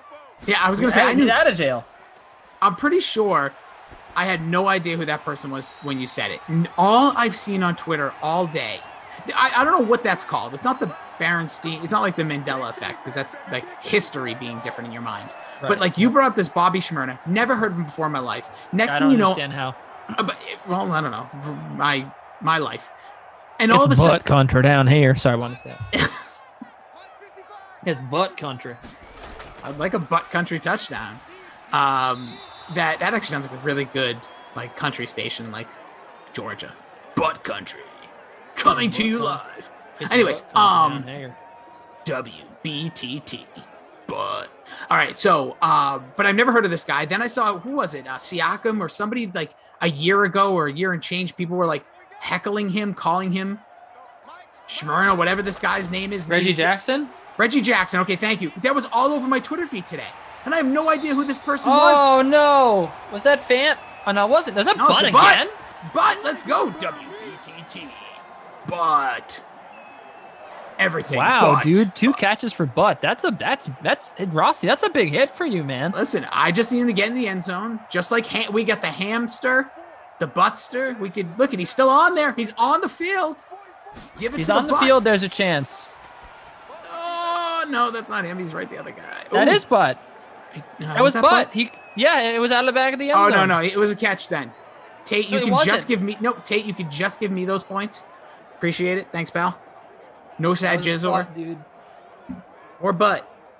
But yeah, I've never heard of this guy. No, he's all over my Twitter. That, like you said, the Reggie Jackson thing where he's doing this whatever wiggle. I don't know if that's a guy's signature dance. I don't know. Money dance. Yeah, that's this dance. Where were you? This was like 2 years ago. Where were you? I know nothing. I know nothing about this person. You mentioned him yesterday.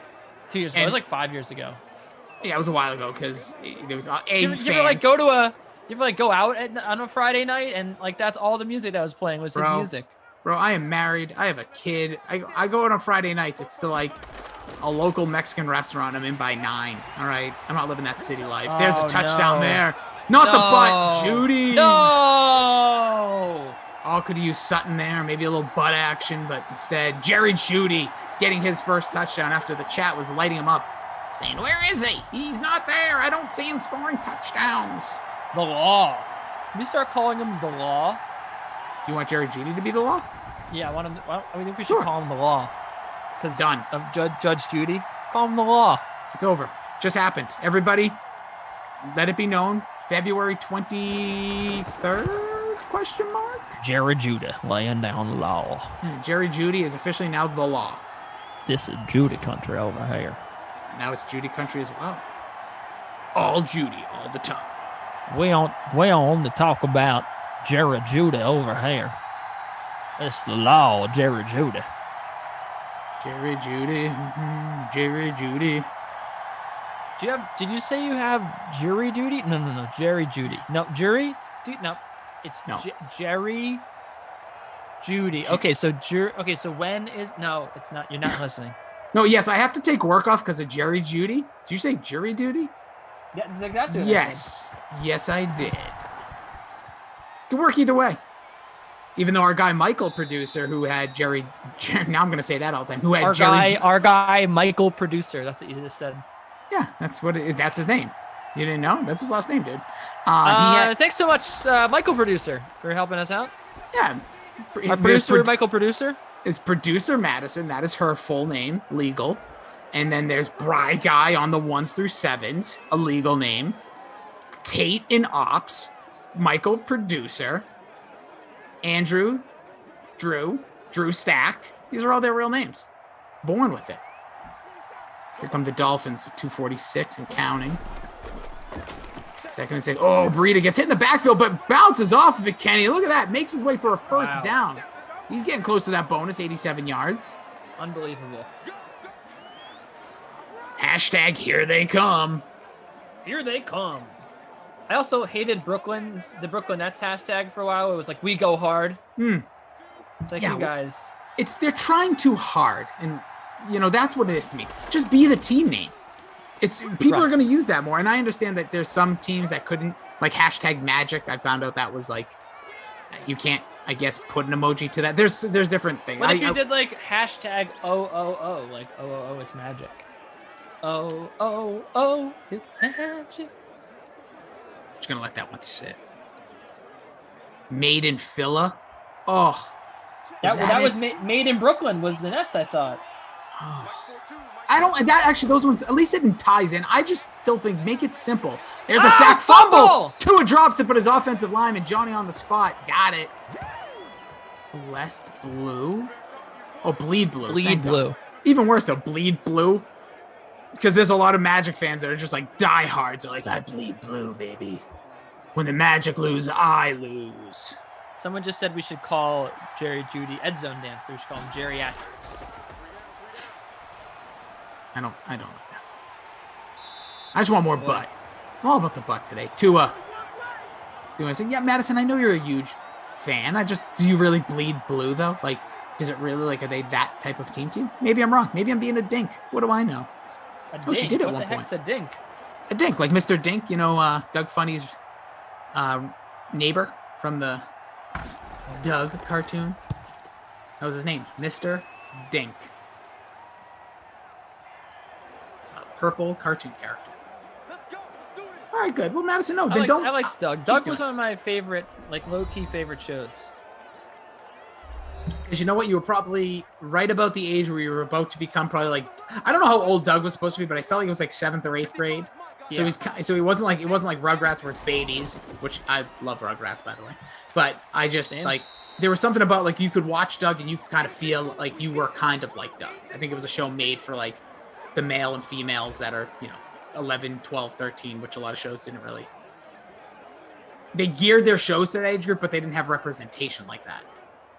So I thought that was cool. Like, Hey Arnold then came after it because they kind of saw, oh yeah, we should be having these kids that are, as they're growing up, we should have them be that age and be kind of serious. Like, I feel like you must have been a stupid kid at some point being in New York, right? I mean, I didn't grow up in New York. Where'd you grow up? Connecticut. I didn't have a stoop. I mean, I did have a stoop. But like, you had a palatial estate. Yeah. My, the old ivory Ducey Tower. Anyways, we are here. It is 21-14. It's me, Kenny Ducey, coming down from the ivory tower of Connecticut with the best pizza. Okay. 21-14. All right, okay. You can tell us. I'm at 48th how many bathrooms? place. How many bathrooms did you have as a kid? So many, can't remember. 2.5, 2.5, and then we converted one to a full, so 3. Woo. Upstairs and downstairs, and then my parents had one. Which is nice. kind of standard. Nothing better than that. No one in the bonus yet. Very close for Breida, very close for Sutton. Hamler, if he makes any other catches, he's averaging, 74 yards a catch, so that could help him out as well. Devontae Parker's been a no-show, milk carton status with 1 catch, 13 yards. Yeah. Noah Fant, your captain, really stinking out the joint, 1 grab, 3 yards. Nothing yet for Mr. Devontae Parker either. Yeah. No, he said 1 catch, 13. So our guy West Dreamer saying, wish I had taken Sutton over Parker over on the Twitch. And is that Verda? Is that you say that? A Jerry Jeudy or Melvin Gordon touchdown might make me throw up. Yikes. Hello, Mo. Oh, in a good way. Hello, Mo. I'm a Pacers fan, says Keek. What's the Pacers, Murray? Keek, Cuckoo Murray. What is the Pacers hashtag? Okay, Murray. I think that's what it is. Kaka. Here's Sutton. Murray. I mean, Drew Lock with all the time in the world, hoping he gets it to Sutton, but drops it off short. It is a catch for 4 yards. Philip Lindsay getting in on the action. Whoa. Choker says, when are you going to cut up that cat, Rossi? It's giving me a stink eye again. Dude, that cat, it's going to happen. You know what? Maybe I'll do it in like a couple weeks. I'm just going to have to need a couple of your mailing addresses, the old chat VPs. Choker, I think you've won one before. Never picking Parker again, says Dave East. Well, don't say that. Audio. Forgot to set my lineup. It had to be here for commentary is one of my favorite comments. Thank you. No one ever says that. It's so nice. Maybe he wants to make comments. Pacers Nation. Get out of here with Pacers Nation. No one says Pacers Nation. No one. It's Pacers country around here. Yeah, seriously. Pacers country makes more sense to me. We're pacing in the right direction. What in tarnation is Pacer Nation? It's Pacer country around here in Indiana. I'd rather be Tarnation. What in tarnation? I like that. What in tarnation? I've always loved what. Dude, okay, did you have some sort of magic spell that you cast on this game? Because that's 3rd catch for Jake Butt. Well, if I did, he would have scored that touchdown earlier. Do you have like a voodoo doll for Drew Lock, and you're making him throw to Jake Butt? No, that was me imitating him. That's why I have this. What is happening? Doesn't he have like no catches like all time? Like never. No. He has a couple of touchdowns actually. Oh, what a snag there! Almost went the other way. Yeah, Jake Butt gets in the action, dude. You got to get down with the butt.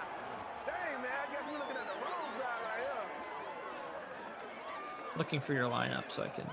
You can find it. I'm sitting currently in. Hold on, 57th. Oh, I'm beating you. All right, there you go. And that touchdown for you, helping out big. Yeah, Devontae Parker's killing me. Noah Fant. I mean, this guy. He's had a catch in the last like 4. Sorry, that's like 7 sims for the Broncos. 1 catch. And he's got 3 today. I mean, that's ridiculous. Got to look at what the Dolphins defense has given up recently. They've been stinking. I thought it'd be a big Fant day like you did. Yeah, that's exactly what I thought. I said, no, they can't defend the tight end. It's going to be all Fant today.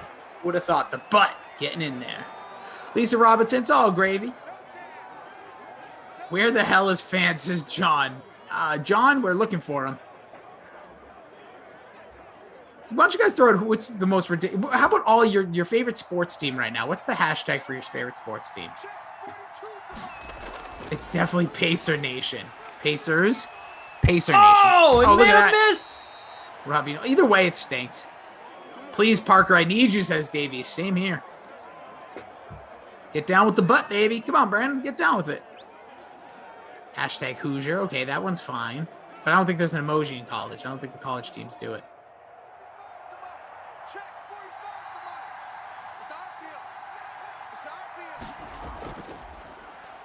We go. Let's see. Oh, what's flying around? What is he doing? Tua, look at him. Get loose. Go to the end zone. Tell me it's Parker.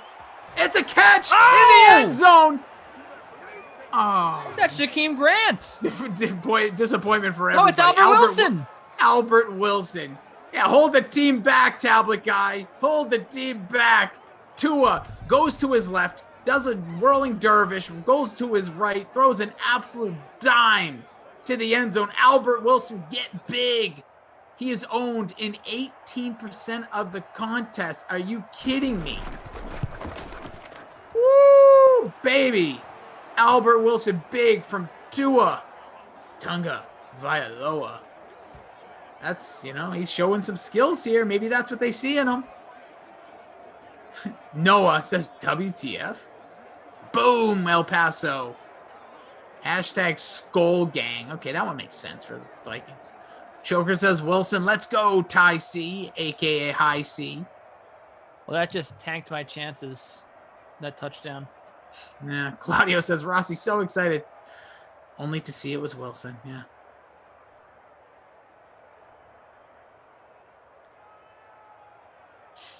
Jordan David says, Rossi, can I mute a host? LOL. No, that was yesterday. I've not wanted to. I think I did ask to mute Kenny earlier, actually, because I want to hear more about his sister, Tooth Story. That doesn't make any sense. If you wanted to hear more about no, because you were story. telling the story so quickly. I wanted to slow down and pace that thing because I was very intrigued. We come to find out you have abused your poor sister by gunning a Wii remote at her face, knocking a tooth out. Wrong verb. Firing a... Wrong verb. Shoveling. Shoveling still doesn't sound good. No Moon. Who the hell is Albert Wilson? Put some respect on the man's name. He's been in the NFL at least like 5 years. Maybe more now. Yeah, what are you talking about? Who the hell is Albert Wilson? That's like saying, I don't know. Who the hell's, Jared Judy. Who the hell's Mike Evans? Go that far, though. I don't know. I couldn't think of a good example. Cake asking me, who's your team? Well, if we're talking football. That's like saying you don't know who Tyler Eifert is, I feel like. Yeah, that's a good one. Like, known enough, but not, like, world famous. Been in the league for a long time, but, like, didn't really play on any of the good teams, so, like...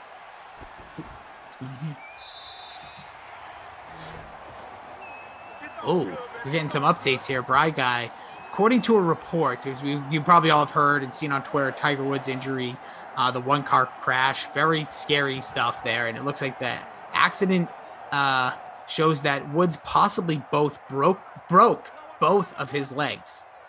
So, real sad stuff there. So Tiger Woods, man, this guy's always just weird, odd situations. But hopefully this one is something he can bounce back from quickly. The comeback story will be amazing.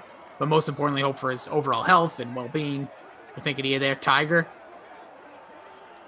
It's the first time you can say that and actually mean a person, not like, a kid. Like, yeah. Tiger. Yeah, very, very emotional day. It stinks. I said, like, when you first see these things, obviously on Twitter, you just go right to the immediate worst. All I saw was Tiger Woods, barely read the tweet and see a car flipped over. And there's a deep ball pass. Drew Lock gets it to his man. It's Sutton. What a grab at the 8-yard line. 4 minutes remain here in the fourth quarter. That's the bonus for lock. Look at that. But yeah, just really quickly on the Tiger thing, just obviously everybody sending out good wishes to the man. No matter what you think, no matter what you care, fan, buys apparel or not, you don't want to see things like that happen to anybody. So hopefully Tiger will quick recovery, or just recovery in general. And for him, his fans, his family, hope everyone's doing okay. It's Drew Lock trying to make it a game winner, baby. You're beating me now by 10 spots. Come on. If he can get this one to the butt here. Showdown. If you can get it to Mr. Fan, how about? I'm fine with that too. Oh my God! God! The ham! The ham! Yes! The revenge of the ham! Second Christmas catch. dinner, baby! I go at Easter, but hey, listen, you do you. Unreal. Hamler, 2 catches today, 2 scores. Putting the Broncos up by 7 with 3:37 left to play here. Been telling y'all, how do you not roster $2,000 a wide receiver 3? We know. We love rostering the wide receiver 3s. You can get one at $2,000. You're not going to take them. I can't believe the ownership numbers. I really can't. Doesn't make any sense to me, Roxy. I think some people see the. I think the people see the low price and think, okay, he must stink. So. Right. It reminds me of I'm always going to forget the guy's name. I can look it up. Who was the wide receiver who played quarterback for the Broncos this year? Remember that one game they needed a guy? I'll look it up. No, was something like that, like Kilton or something like that. Hinton. Kendall Hinton. Thank you. We all got it there. We rounded around the bases. Kenny drove us home. But yeah, he think about that. Remember his cost in like DraftKings, and people were picking him up in fantasy, and it was one of the worst performances. Such a waste of a roster spot. Because you just, that's what you see when you see those low guys. Either there's a little bit of buzz or someone like Hamler where you don't talk enough about, but definitely keep note when you get your next Broncos game. Hamler can go off. So he could hit the bonus if he gets another pass. He's got 2 scores. He's fast, man. Yeah, speedy little sucker. So here, who do you need I need some Devontae Parker ASAP. Same. Or Breida. Like Breida run one down the field.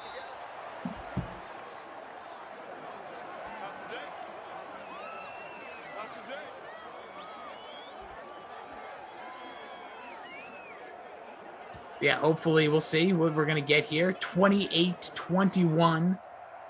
Dolphins at the 37-yard line.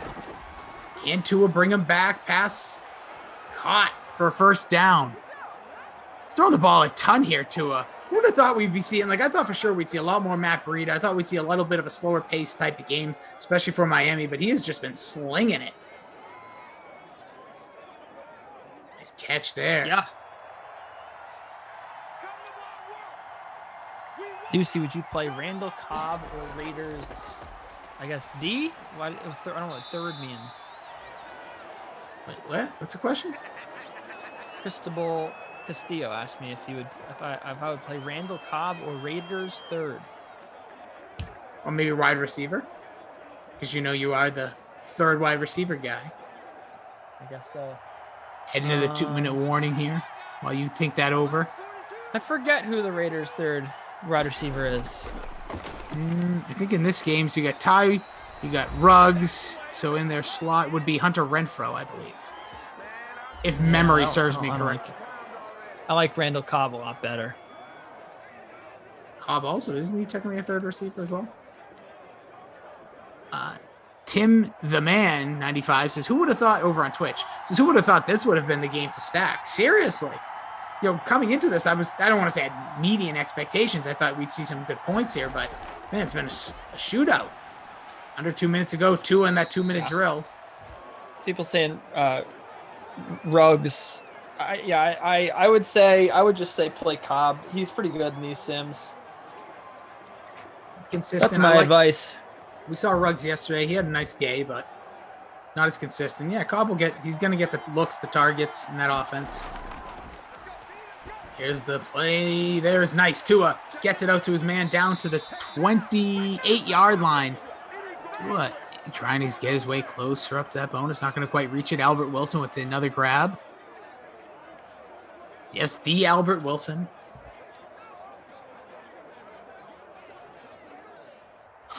David Georgie says, hold the bus, gang. My classic lineup just got updated to 472. Stop the sim.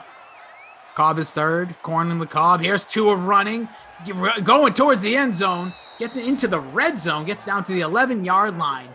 56 seconds. 3 timeouts remaining here. Touchdown to tie the game. He actually ran. If we run this exact magic again, you get totally different result. Hamler would have 3 for 22. That's what Jake Butt has.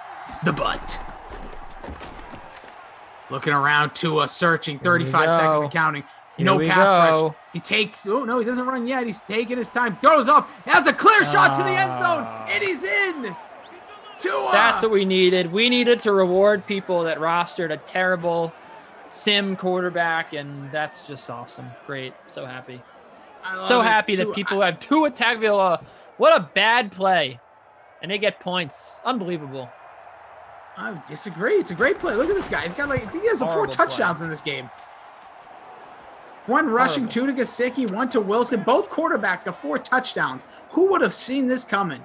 What an offensive output. But still 29 seconds remain. 3 timeouts remain for the Broncos. Can they still get some magic here in the fourth quarter?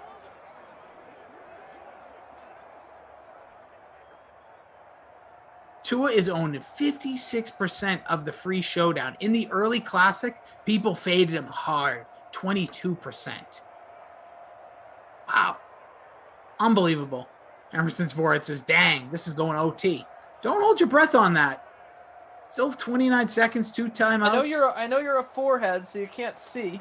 You don't have eyes, but this could 3 timeouts for the Broncos. We've seen some deep balls from Drew Lock. It could happen. Our guy Jobo. You get a score here. Jobo the Bear God said Tua for the classic. Nice return from KJ Hamler as well. Yeah. You would like to see I think that we get a game winner here. I'm not saying overtime. I think we get a field goal. Here we go. Look at. Oh, here we go. Here it is. Here it is. Throws deep. Ball. Has a man there. It's should have had it. Wasn't caught. Looked like our guy too. Noah Fant. Drops a wide open touchdown. Oh, I'm sorry to say touchdown, but would have put him in field goal range. Love them slinging it there, though. Yeah, look at that. Watching the replay again. My Twitch chat is still in the circle of doom. I'll have to restart that after, but Noah Fant right through his hands. See if they can pick up Jake Locker here. Or Jake Locker, yeah. Or Drew Lock. As it looking, searching, throws across the middle of the field. It's incomplete, setting up a 3rd and 10 here. 13 seconds at the 30-yard line. Pain.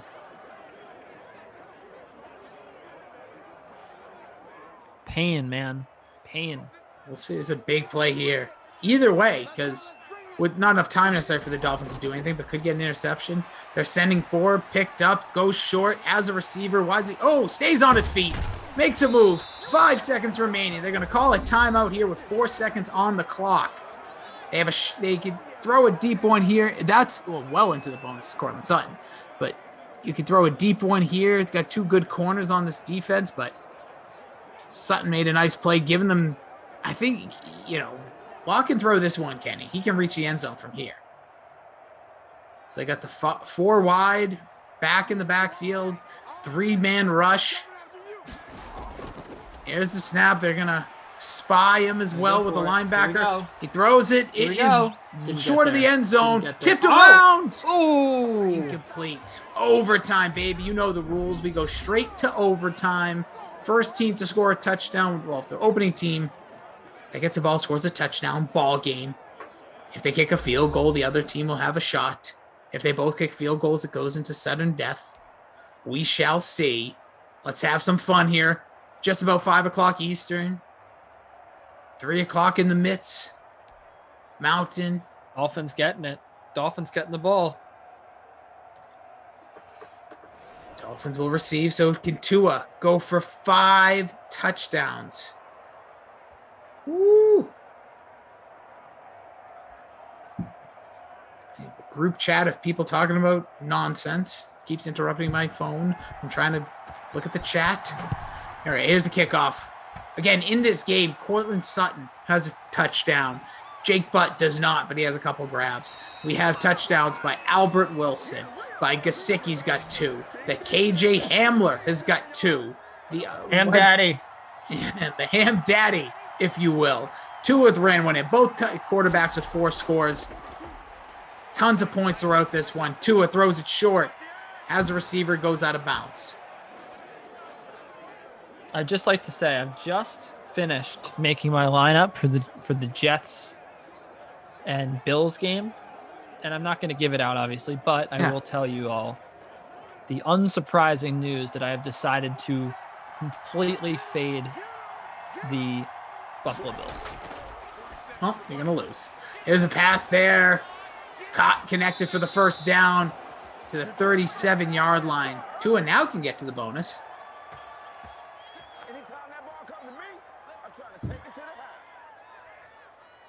7 minutes remain. I have to mute all these Twitter chats that I'm on with people, so they just keep interrupting. Kenny Ducey, Jason Rossi with you. Hope you're having a heck of a Tuesday. We're in for a good one here in Color Rush. Bry Guy on the 1s through 7s. Madison's our producer. It's caught. Oh! Could he take it all the way down to the 25, 20, 22-yard line? Tua, bullet pass. Gets it to Albert Wilson, who's having a heck of a ball game here. Parker still nowhere to be found. Is Wilson in the bonus there? My eyes, you know how they are. My non-glasses. I can't see either. Okay, perfect. Awesome. 2 blind mice. Simlanta, our dude. Oh, go ahead. Cristobal says, I thought Ducey was fading Lev Bell. Why would I fade Lev Bell? Well, we'll find out in the next sim. Lev Bell was he was an amazing teammate. Thank you, and he Todd. is the exact opposite of what Jamal Adams was, who was someone posing as a good teammate, but a team killer. Yes. Sim Lanta, one of our faves. Oh, there's a pass. By the way, thanks to Tate telling me Wilson up to 160 yards. Smash Lanta says, is this my highest scoring sim lineup yet? LOL. I don't know. Tell us who you have. I'm not looking. First time playing Fortnite. Says, so Kenny is saying stack the Bills? Kind of. You know what happened last time I was on a Jets game? Oh, they gosh. won. They smashed the Saints. Oh, I remember this. Down before that, they smashed the Bills in the Holiday Classic. So I don't think it's the craziest thing in the world to play them. So we'll see here. A little past 5 o'clock here in the East. At the 6-yard line, 2nd and goal for the Dolphins. They score, they win. Kenny, have your player of the game and you're not my kid award prepared. There's a short pass. Gesicki fighting his way to the 1-yard line. Tua making plays. Gesicki has 6 grabs in this one. He's got 2 scores. Bonus for Tua there. Booyah. Thank you, Bry Guy. Masson says they're going to have to do eye exams in the interview process. I would just lie. I would just go KWP. All right, let's see if we can get a T and D here. Here's the handoff. Breida is in. Ball game. Walk-off touchdown for the Dolphins. That was a hell of a game. Hope you all enjoyed it so much, almost as much as me and Kenny did there.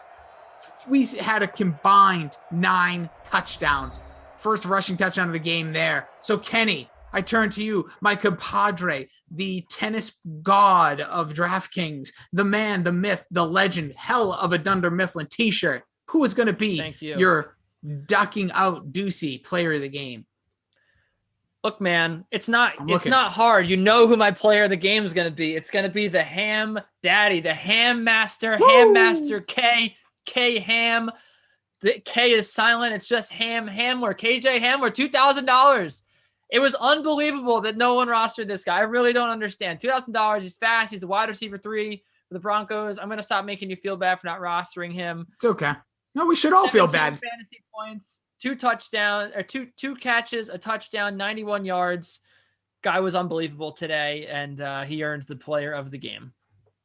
I love it. Kenny, who's going to be your Not My Kid award? Devontae Parker, popular captain, 14.7K in the captain. He was $9,800. One catch for 13 yards. I mean, that's it. I know people will probably want me to give it to Noah Fant, but he was cheaper. He was cheaper, and he was much less popular. Devontae Parker absolutely flopped. 2.3 fantasy points. Come on, man. That's bad. Here in Bronco country, that'll do it here for us. In Bronco country, we don't appreciate damn Devontae Parker is getting 2.3 fantasy points. Broncos country. Howdy. All right. For our outstanding staff throughout the first half of your dream stream, give it up for Madison. Give it up for Bry Guy. Give it up for Tate. They were excellent. Me and Kenny will be back with you in just about 55 minutes. I appreciate them so much. We appreciate you, DK Simfam. And in between now and then, go follow this guy at KD Picks, at Kenny Ducey. I'm at Jason Rossi. He just dabbed. What are we doing? Stay hydrated, be well, say some positive things out there. We'll see you in about an hour. Bye, everyone. Eat dinner.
Welcome into this Tuesday edition of the DraftKings Dream Stream. I'm Jesse Cofield here with you once again, bringing you our 3-game late slate of Madden simulations. The showdowns for these games all featured in our featured Madden Stream 4K Tuesday night special. That classic contest, $10 to enter, 4K in prizes, $1,000 going to first place. Let's take a look at tonight's schedule. So we got a good one at 6, Jets taking on the Bills, and none other than the Jets-loving, Bills-hating Kenny Ducey will be on the call. He's going to be joined by Jason Rossi, who will try and most likely fail to calm him down. That will be followed by our 8 p.m. Eastern contest, which features the Texans and the Lions, Emerson Latzia. Tom Carroll will have you guys in prime time. And then at 10, Tom sticks around. He's joined by Brandon Kristoff from Madden After Dark. That game features the 49ers and the Cardinals. That's all coming up on the Dream Stream. But here's some other stuff that's happening on DraftKings right now. So we have plenty of NBA and NHL contests available tonight, including the NBA 500K finger roll. Now that one pays out $100K to first place for just a $12 entry. Lineups lock at 7 p.m. Eastern for that one. Over on the ice, you have the NHL 70K twine contest locking at 7 p.m. Eastern, $20K to first, $10 entry fee on that one. There's also plenty of PGA and MMA contests available as you look further into the week, as well as NASCAR, soccer, esports, and more. And do not forget to check out all the action for those leagues over on the DK Sportsbook. But it is time for me to turn it over to the Madden guys. Of course, I'll be back after the game to keep you guys busy. But right now, it's Rossi and Ducey with the call of Jets at Bills. Oh, thank you very much, Jesse. And don't let these few weeks pass you by. And don't forget that Jesse was in a Super Bowl commercial. Like, let's just be real. Let's not forget that. But I don't want to say more importantly, but true. As equally important today, we have the Jets on the Dream Stream with Mr. Jet himself, Captain Jet, Deputy Ducey. Yeehaw, y'all. Giddy up. It's going to be a sim. Some Fireman Ed. Oh, yeah. Seriously, you might be the new one. Oh, he kind of stinks. Well, I was going to ask you, as a Jets fan, like, did you not like him being a representation of Jets fandom? And nor did any Jets fan I know.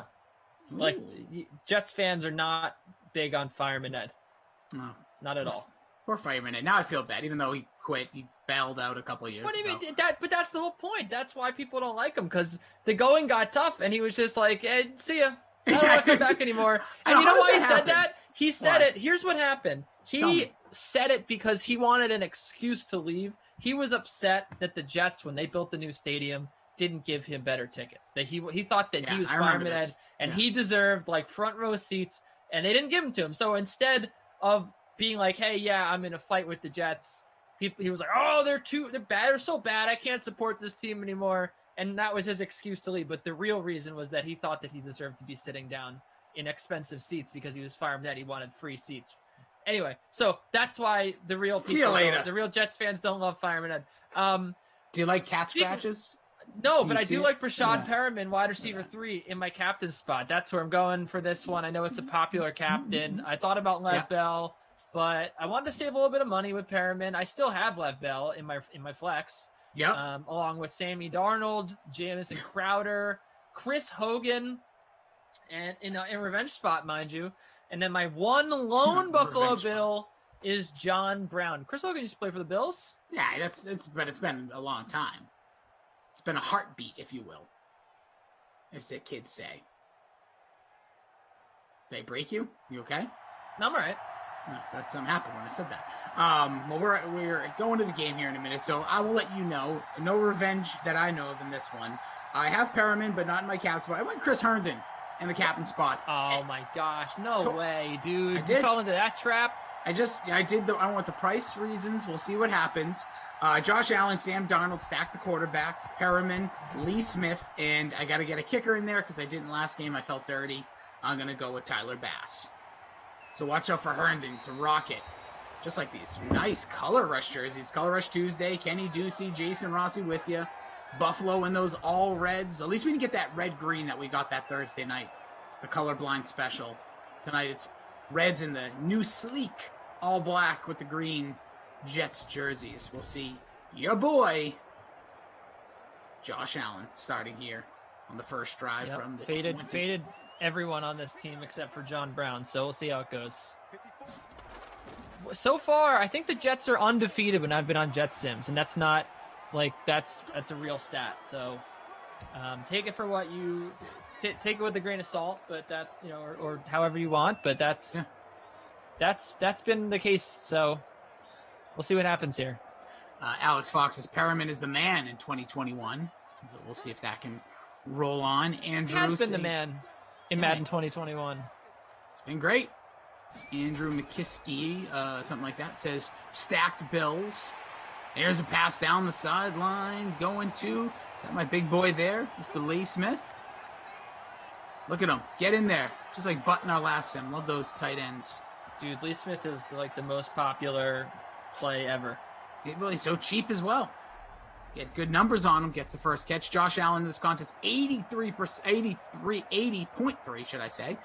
Percent owned, over 21 in the captain. Stephon Diggs, 54. Singletary, 29%.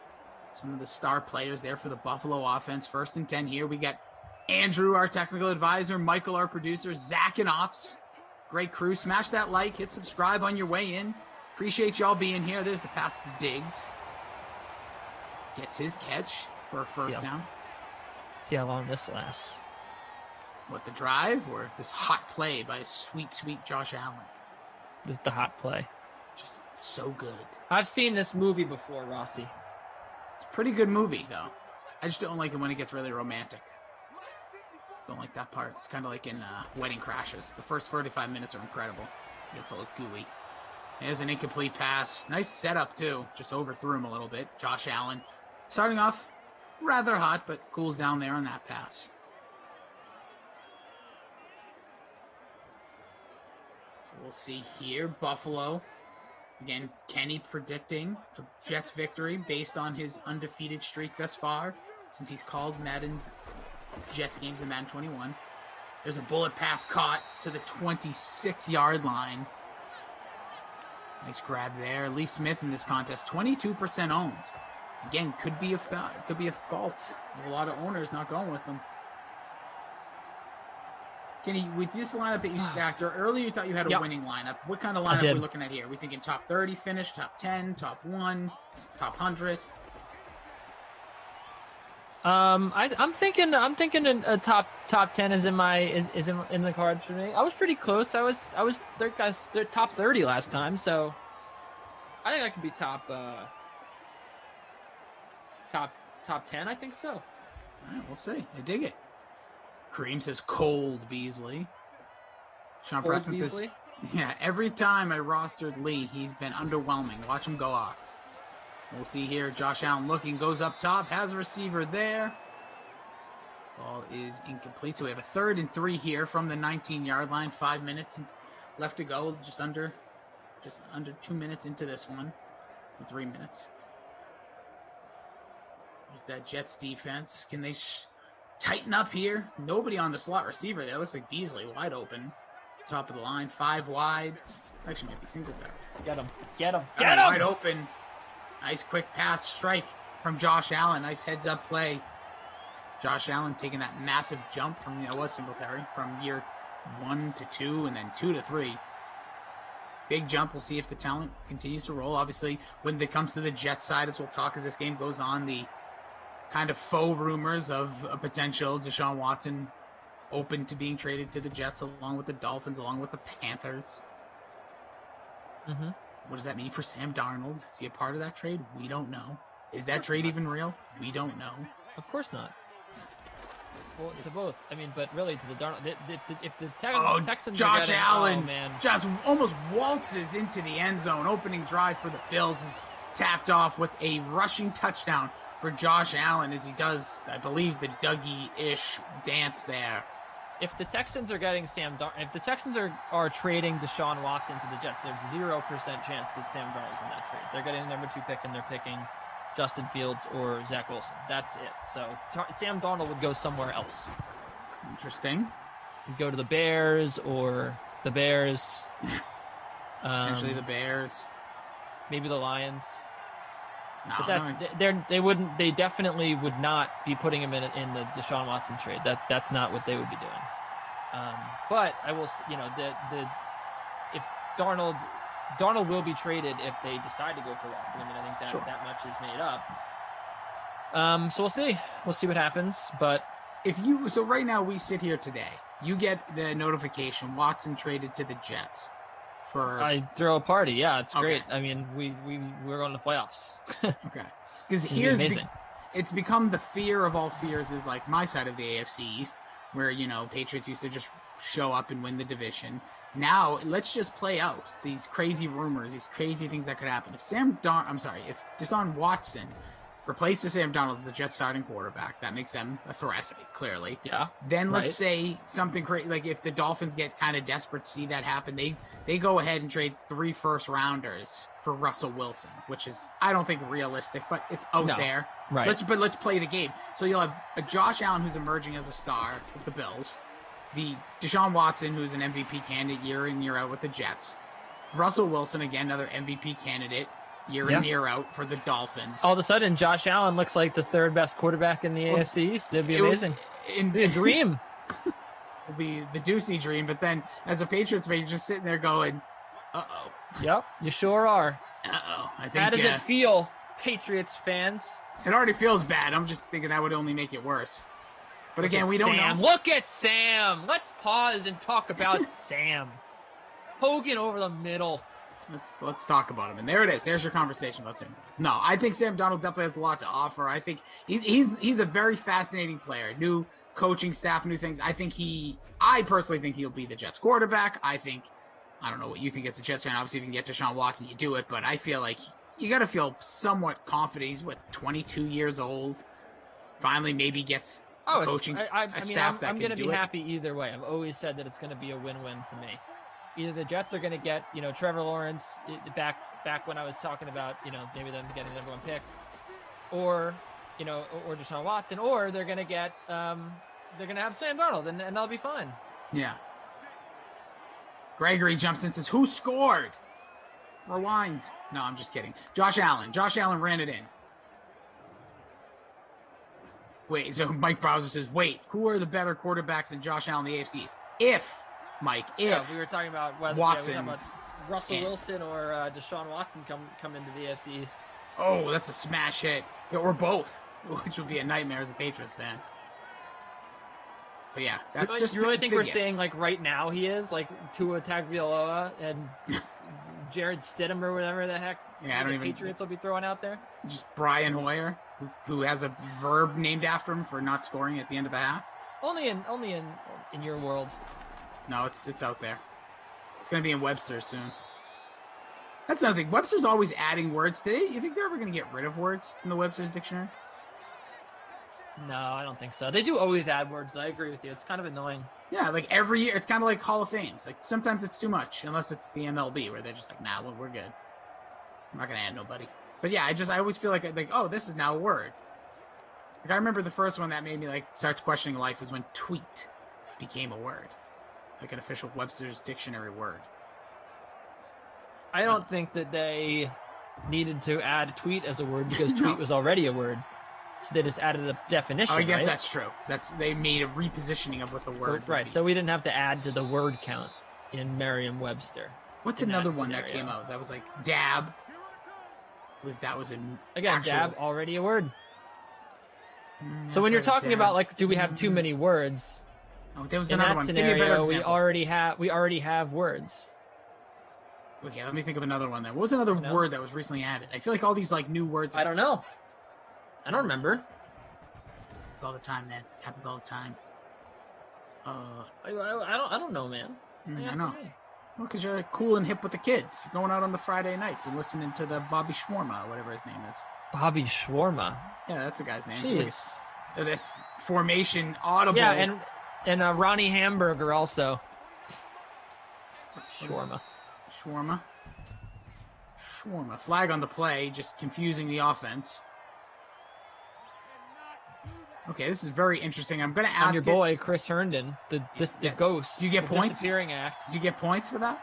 I wish you did. Brian C. says, Deucey, would you rather have 23-year-old Mark Sanchez or 23-year-old Sam Darnold? Are you serious? Yeah, Is that a serious question? I'm going to say it's a serious question. Or at the time, at least. Darnold has way more potential and a way higher ceiling than Mark Sanchez did at that age.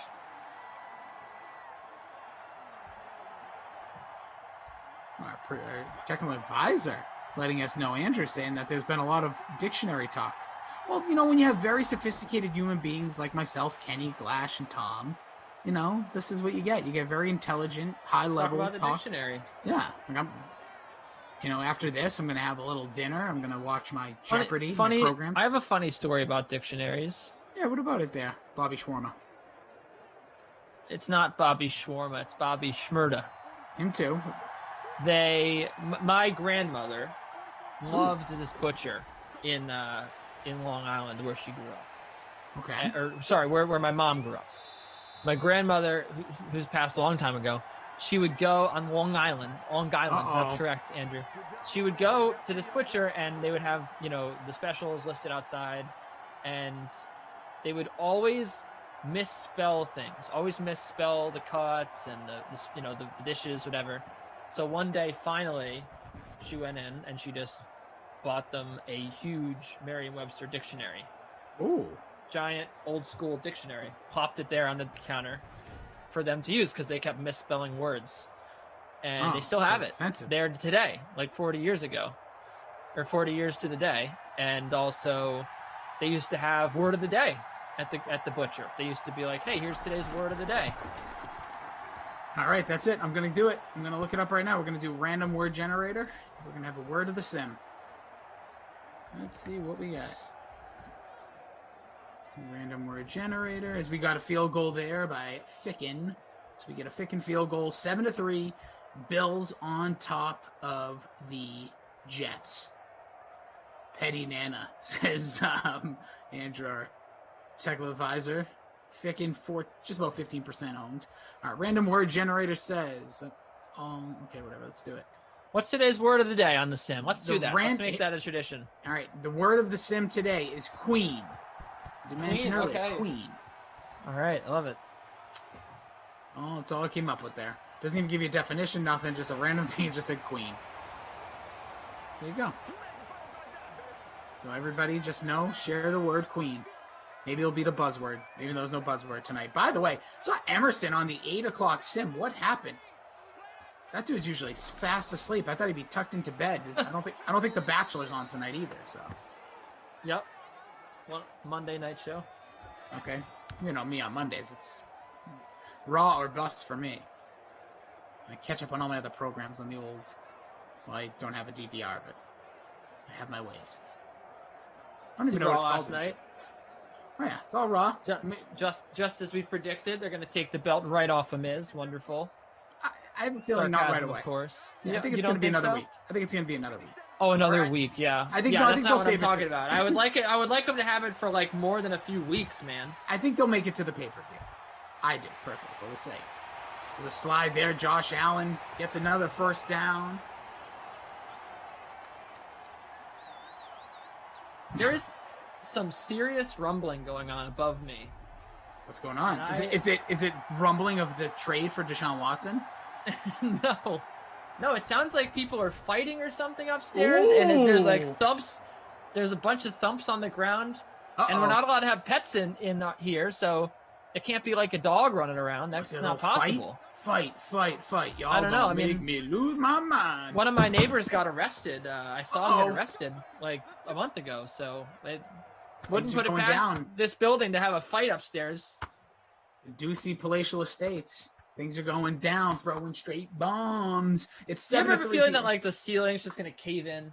Yes. Like that to me is not in my house now, but I've been in places where I've absolutely felt that way. I just think like one of these dudes is just coming through the ceiling, and I'm just gonna continue the fight, and I'm gonna just like, what the hell are you doing?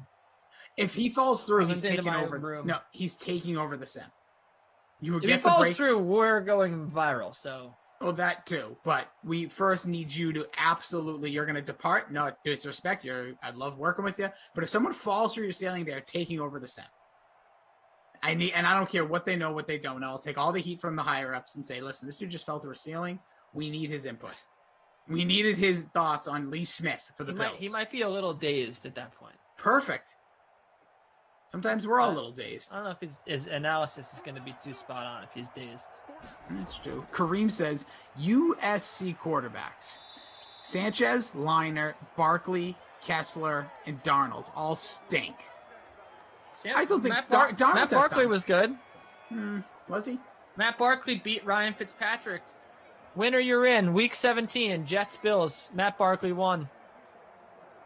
Yeah, that's. Anyone who ever says that Ryan Fitzpatrick is good, just remember that Matt Barkley beat him in the biggest game of his career. That's not how it works. Come on, don't play that is how it game. works. Quarterbacks Biggest don't game beat of Ryan quarterbacks. Fitzpatrick's career.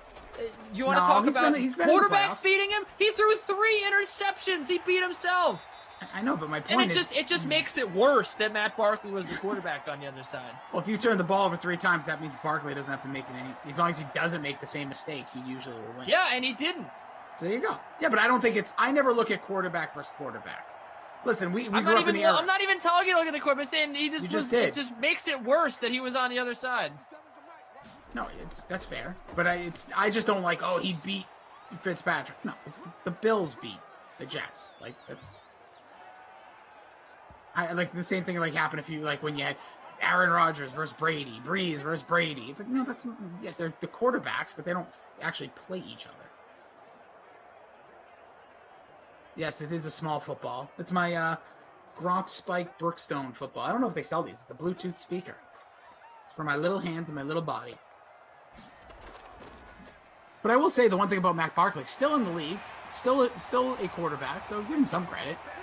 It's just not a starter. I wouldn't say they all stunk. Sanchez definitely didn't stink. He just never reached what I think his potential was. And got to give credit where credit's due to your buddy Pete Carroll. He said it when he left college. He's like, I think he should have stayed. Yeah. Didn't work out. Great start to his career, though. Obi-Wan, what's up, dude? It is Deucey Country down here. Down her. It's Deucey Country down here. Yeah, y'all heard? Obi-Wan, man. My only fan. Oh, boo-hoo. We'll wipe Deucey's tears later. Here's the run. Oh, Singletary breaks through, makes a move, and runs into his own lineman, who stops him at the 5-yard line. What a run by Devin Singletary, make it the 6-yard line, but man, he had moves that made it loose. Shook off a defender and ran right into his blocker and got stuffed. Look at this. Whoop, I'm gone. Oh, get out of the way, big man. Come on, Chubby. Look at this move. Wow. Escapes 2 defenders. Legit Swiss cheese style. Right through the hole. Yeah, not loving this so far, Rossi. I'm not loving it. Here's Singletary up the gut again. Gets stopped at the 3. Lucci Rivera says Sanchez did stink. He didn't do anything in the NFL, especially considering the hype surrounding him. Of all the first-round picks, I would not put him in like the worst category or anywhere near close. There's been a lot of people that quote-unquote stink. Did he get the job done? No. He went to 2 AFC title games as a rookie in the second year. Oh, look at this. Oh, he tried to get a vulture and he got shut down.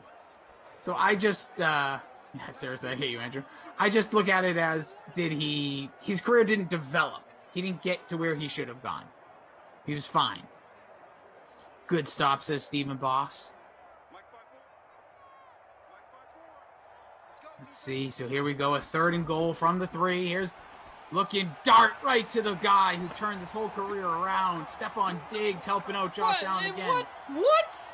He turned Josh Allen's career around.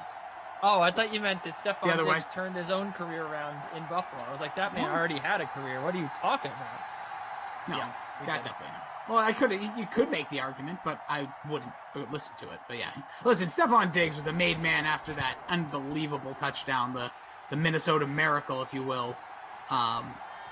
Sad, it really just goes back to show how many New Orleans backbreaking losses have been over the last 10 years. Oh my gosh. Look at their playoff Cry losses. more. Cry more, Saints fans.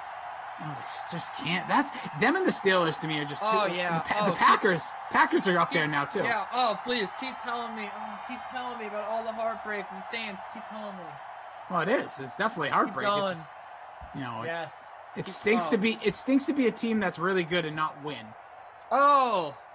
It's got to. Oh, maybe it's because the good teams actually do win, and they don't leave it up to fate, and they cover downfield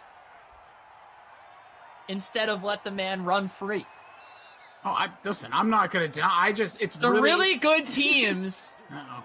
don't There he goes. lose on flukes. They win games. If the Saints were actually a really good team, they would not have lost all these close games. I will also say, if people ever bring up the argument of what happened with the Rams, the pass interference, don't forget that wasn't the end of the game. The Saints had Also, the ball. don't forget the Saints. Yes, and the Saints were up two scores. They were up 17 points at halftime or something. Yeah, they were up double. Man, that never should have come down to the fourth quarter. That is my biggest gripe that I have with Saints fans is they will ignore. Right? Maybe their team is not the best team in the NFL. Maybe they actually are They're like soft. the seventh best team in the NFL. But no, it's like, oh, this team can't possibly not be the best team. There must be some reason why we lost. Oh, it's because of Roby Coleman. It's not because Michael Thomas had 3 catches in the biggest game of his life. It's not because the Saints defense is full of turnstiles. First of all, the Michael, like, that's all well and good. I just still look at it this way. People have blown leads. Obviously, you can go to Atlanta. We know all the stories. But at the end of the day, they didn't deserve to win that Super Bowl. It wasn't like some fluke. It wasn't a referee's fault that they blew the lead. They blew it because Falcons fans know what's up. They know their team wasn't the number 1 team in football that year. So Saints fans, you just got to appreciate that you got that far, and you have to realize that your team should have done a lot more. And they should have won that game handily. Instead, you had to look at your own shortcomings. And if you don't look at your own shortcomings, you never grow as a team. You never grow as a person. And if you continue to make excuses, then that's the wrong type of life to lead. Yeah, that's all well and good. You went into a little different direction. My point is, the Saints got the ball back. It reminds me of, like, obviously Bill Buckner. You hear these, the famous stories about, or right. Go to the Cubs with the when I can't even think of the guy's name. What is this, Lou? No. Well, yes, but who was the fan? It's the. Oh my God, how am I not? Bartman. Thank you, Bartman. Like, that wasn't the bottom of the ninth. That wasn't even the ninth inning. Like, there's like people. The revisionist history is insane. How, like, the Saints, they think, oh, that penalty. First of all, it didn't put them in the end zone. The Rams still had to score, A, and B. Or the Saints, whatever. That it stinks. The whole situation stinks. But the Saints had the ball after. It wasn't the end of the game. So that's the thing I always look back at. It's always, I thought that was an interception the way that ball was caught by the Bills. Like the guy Lee Smith again. But yeah, it's just like all these things happen. But I just look at, like, these teams, and I know I've been on here before and caught a lot of flack for my Steelers thoughts that I think they should fire Tomlin, redo the whole team because it's not working. I think the Saints, a part of me is like, they're getting bailed out with, like, this $5 million more potentially, even though it's not really that big of a dent in their situation. But, like, maybe they do just need to rip it all up as well. Like, you haven't gotten to the point. You've had one of the best quarterbacks in the history of the league. You got to what?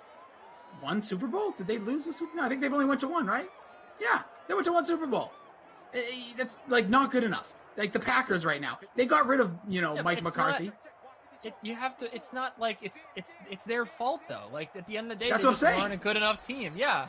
Regardless of those situations, I just think, like, overall, you had a quarterback in the beginning of his prime, through his prime, in his back 9, and you were never able to get to that point. What I'm seeing now from the, obviously LaFleur and the Packers, I'm not saying fire him, but 2 years of being the coach there, both times getting to the NFC title game, both times losing. Like, that shows me this year is so crucial for them because Aaron Rodgers, now engaged, in love, got a lot of good stuff going on for himself off the field. We don't know what his future is. We don't know how much longer he wants to play. He doesn't strike me as the Tom Brady playing until 45 type. So these teams need to cash in. And that's kind of what my point is. Like, there's been so many of these teams that you've seen, the Saints, the Steelers, this is going to be one of the team now I was mentioning, but, like, you have to capitalize when you're good, and you have to put, like, the nail in that coffin. And these are teams that have been able to do it. And they're blaming poor officiating or bad situations and the heartbreaks. But like you said, this all stemmed from Stephon Diggs, that Minnesota Miracle. You make that tackle, we're not having this conversation. Saints might have won the Super Bowl that year for all. You do a lot of things. We're not talking about stuff like that. It's exhausting to talk about the Saints and deal with their fans. It really is. I feel for them, though. I do, as a fan. I don't at all. Well, because you're a lowly Jets fan. I would feel for them if they were humble. If they were humble, what does that gracious mean? Gracious in defeat. Just like, again, I just spent. What do you mean? What does it mean? I spent like 5 minutes talking about what my problems are with them. No, I know, but I don't think, like, if I lost in those games, I wouldn't be like cheery or like, oh man, good to be there. I've always said, and I'll say it again, like, if you wanna get upset about a bad play, you want to get upset about whatever, right? Like, that loss stings, and I get it, and I will hear you out if you're mad for a week, right? But to still be mad about to be mad about a game like that for longer than a week, to be mad about the Roby Coleman play still today, like as opposed to just like, oh, you know, that's where I draw the line. Like that is between just like, you know, having a tough beat as a fan and whining. And they whined so loud that offseason that they got a rule made for them. Yeah, and I'll be honest, I think that challenging pass interference is kind of erroneous. It's a tough one. Obviously, it was a dumb rule, but we all have to admit that the reason the rule got put in was because of Saints fans whining. That was literally the only reason. Yeah. Because everyone's like, oh, well, we can't have these fans out here whining about a call again. Meanwhile, it was like, oh, maybe it's just the Saints fans and all the other fan bases will just get on with their life after a week. I don't know about that. Whenever plays like this happen, even in regular season, it lingers. Because people remember it and they'll go back and be like, well, if that didn't happen, this wouldn't happen. Like, you know, it happened with Patriots over and over, and I know they won Super Bowls. And look at the Bills. Look at the Bills fans, right? Yeah. I give the Bills fans a lot of flack, but you don't hear Bills fans still whining about wide right? Like they just lost. Dude. They got over it. Because most of those fans, you're probably not interacting with 55-year-old fans. With all due respect, like those people, are you kidding me? That fan base is still stunned. I think they're just thankful because this is what happens, dude. Look at like even for the Jets, like you have to relate this when those two AFC almost broke it there going to the end zone. You got John Brown down to the 3-yard line. You know, when you get to that point, the AFC title game, Jets went back-to-back years. You probably were thinking, all right, here we go. We're going to do this. Rex Ryan's our savior. He's going to get us there. And then slowly you got probably really aggravated and really frustrated with the organization. Then you just got numb. That's what happens to teams. You have a bad year or two, you're angry, and then you just get numb to being bad. And I think that's what happened to the Bills fans for, the better part of 15 years. And, there's going to be, Devin Singletary dancing his way, trying to get as close as he could. Actually, that was Zach Moss. Gets stopped at the 1-yard line. Timeout here. Interesting. What are they going to do here, Kenny? No timeouts remaining.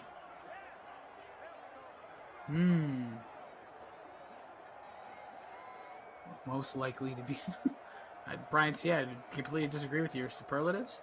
But yeah, I think that's what happens to teams. And that's what I fear as a Patriots fan now. Last year was that bad year. If we have another bad year, it's going to probably just start to be like that. I'm really glad that you see the problem that we're facing in the AFC East, which is the Bills. And that was why I had a big issue with Glash, because he was basically acting. He sat up on his high horse and he was like, good for the Bills. Good for the Bills fans. Good for them. Clap, clap, clap. We have all our rings as Patriots fans. Clap, clap, clap. We're above everyone else. And I was just like, dude, are you not realizing what's happening here? Like, the Bills are going to become the Patriots if we don't stop Josh Allen. And you can't stop him there. Lee Smith? I don't know who. I can't. Oh, yeah, baby. I thought for a second it was an offensive lineman. I thought somebody became eligible. It's going to be 21-3. A plain old romping here over in... the Old Orchard Bay, as I like to call it, Orchard Park here in Buffalo. Look at that. Lee Smith riding his high horse like Glash was. But no, I do agree. Like, yes, do I feel good for Bills fans a little bit? Sure. Fans, great. As a fan of a rival, I am very nervous. This next year is crucial. That's the 9th touchdown for my dude, Lee Smith here in Madden 21. Thank you, Michael, for that info. So, yeah, I think, and that goes across the board. Whatever team you're a fan of in the chat, people joining us, our Twitch homies, what's good? Everybody, from Brad to Dave East to Sean Preston, Mike, Obi-Wan, Mr. Peepers, and everybody, appreciate you being here. Like, you are a fan of a team, whether your team's the best in that division or not, unless you're like the Tampa Bay Buccaneers fans right now, or maybe Chiefs fans. Yeah, damn them tooting them rain horns. There's very few teams that you're like excited about, right? Because you have to knock off that better team. Like, if you're an Atlanta Falcons fan, you're like, okay, this is a weird position we're in. Like, we're not ready to reorg everything. Like, Matt Ryan's coming back. Julio's coming back. We got a great offense. Got to do something on defense. New coach. But you got a really great team in the division who seems like everybody wants to stay there. I saw Chris Godwin today basically saying, like, yeah, dude, I'll take less money to stay here. I'd rather win for a few less dollars, was his remark. Like, are you kidding me? Where are they? But no, I hate that. Like, where was this before? Where are all these guys? Where are all these humble pie-eating sons of guns? Like Patriots ones for years, and people are like, yeah, man, I'm gonna go get paid. I'm leaving. All of a sudden, these guys, these young guys who can make straight like huge contracts, are like, nah, I'm good. I'll probably take a couple less bucks and stay here. We'll see if it happens, but Maybe you just had the wrong people on your team. You think of that? whatever. 1 Super Bowls, I'll take it. Just always wanted everybody. You just want everyone to stay when you have a good team. There's something about that too, like a nice team. Here it is. Hail Mary. Interception. No. I'll do it for the first half. Well, he threw in. There's like 18 defenders there. 21-3. Bills romp over the Ducey Jets, who he stacked up, feeling real confident. Said he'd have a top 10 finish. I'm guessing he's somewhere in like the 120s right now. Hey, big half coming up, right? Big half. Hey, that's it. Never count yourself out until there's 4 zeros on the clock, and some clocks don't even have 4 zeros. 142 out of 145, doing pretty well. Yeah, baby, let's go, Ducey. It's it's all about that Cinderella story, bro. Who's your captain again? You have all about that Cinderella story. Yeah. So in first place in our contest is a double, almost 3. We have Boom and Foo, whatever. Josh Allen, the captain. Diggs, Hogan, Boom and Foo, Perriman, that too. Lee Smith, Cole Beasley. That's tied for first. Zach, my bad, my dude, is updating stats as we get there. Got Andrew, our technical advisor. Michael, our producer. He's Kenny Ducey. Follow him along at KD Picks, at Kenny Ducey. I'm at Jason D. Rossi. We're talking about Twitter. Yeah. It's not stopping if it's online. You're fine. Rossi, I love this really clean comb over you got going on these days. It's my post-shower stay. Usually, you know what happens, nice. Kenny? I usually shower in the morning. I get this, and then throughout the day, it kind of whatever you normally see me like. Or I put a hat on because I didn't shower. Okay. So you just recently showered. But you looked earlier. like this at the last sim, too. Yeah, I showered at 3:30, right before Eastern time, right before our last. Okay. All right. And it just stays. Look at that thing. Just poofed. Poof, there it is. And big update. Look, anybody falling through the ceiling? People want to know. No one's falling through the ceiling yet. Okay. But we're getting there. Yeah, we see Obi-Wan. Mm-hmm. It is Ducey County. Oh, Ducey County. I like ran that all better. you want is Ducey Contra down here. You ran all we want down here. Mm-hmm. That's right. We ran all we want is Ducey Country. Now, I don't know if this is offensive or not, but I'm going to ask just because Sean Preston says, Ducey, does your family tree come from France? No. Okay. I don't know. I was questioning it, but then I'm like, no, maybe he's just actually wondering. Where does the Ducey lineage stem from? Everywhere. It's hard to nail it down, but everywhere. Okay. Sean Preston says mine is Ireland. Yeah, I don't know where my whole lineage actually comes from. I know my mom's dad, who I never met, I think he was English. My dad's parents, I don't know, they're mutts. Well, some are Italian, somewhere along the line to get the name Rossi, of course. Yeah, Rossi's got to be a little Italian, right? All at the end. Just a wee bit. Just a little bit.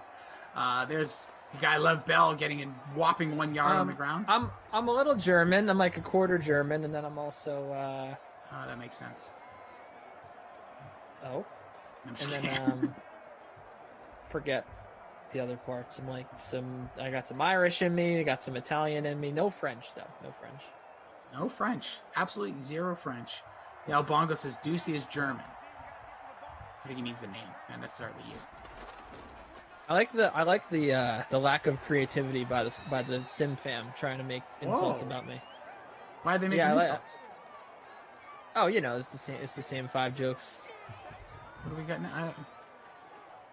I just see the deputy talk. I do like Brian C saying, I see London, I see France, I see Ducey's underpants. That's I think the joke that knocked his sister's tooth out, so be careful. Or Brian C.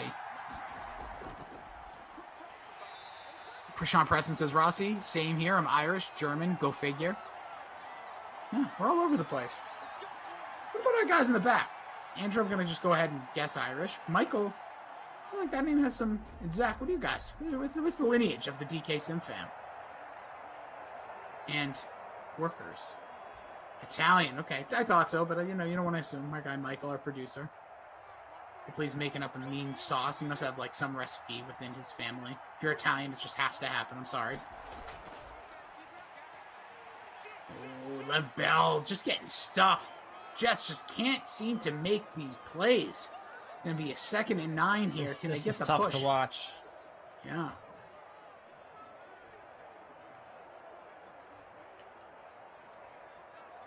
Ooh, there it is. I thought you knew. All right, this is going to be a big play here. Everyone, Nice. if you're not watching right now, Turn your attention. if you have watch right now, it's a big play coming. Here it is. Yes. Boom. Love it. 2 yards. Got it. Herndon, baby. It's the no, that wasn't even Herndon. I think that was In all seriousness, though, I can feel yeah. the big play coming. Crowder. We're about to get one to pop. We're due. I can feel it. So, fam, if you're not watching right now, if it's in another window, your phone's in your pocket, turn it on. You're gonna want to watch this. Oh boy. Oh boy. Yeah, on the other hand, there's also a 4th and 10. I was so confident we were going to get a bomb or something. Come on, man. What is this? Maybe we'll get a nice looking punt here. Maybe it will be a nice special teams play.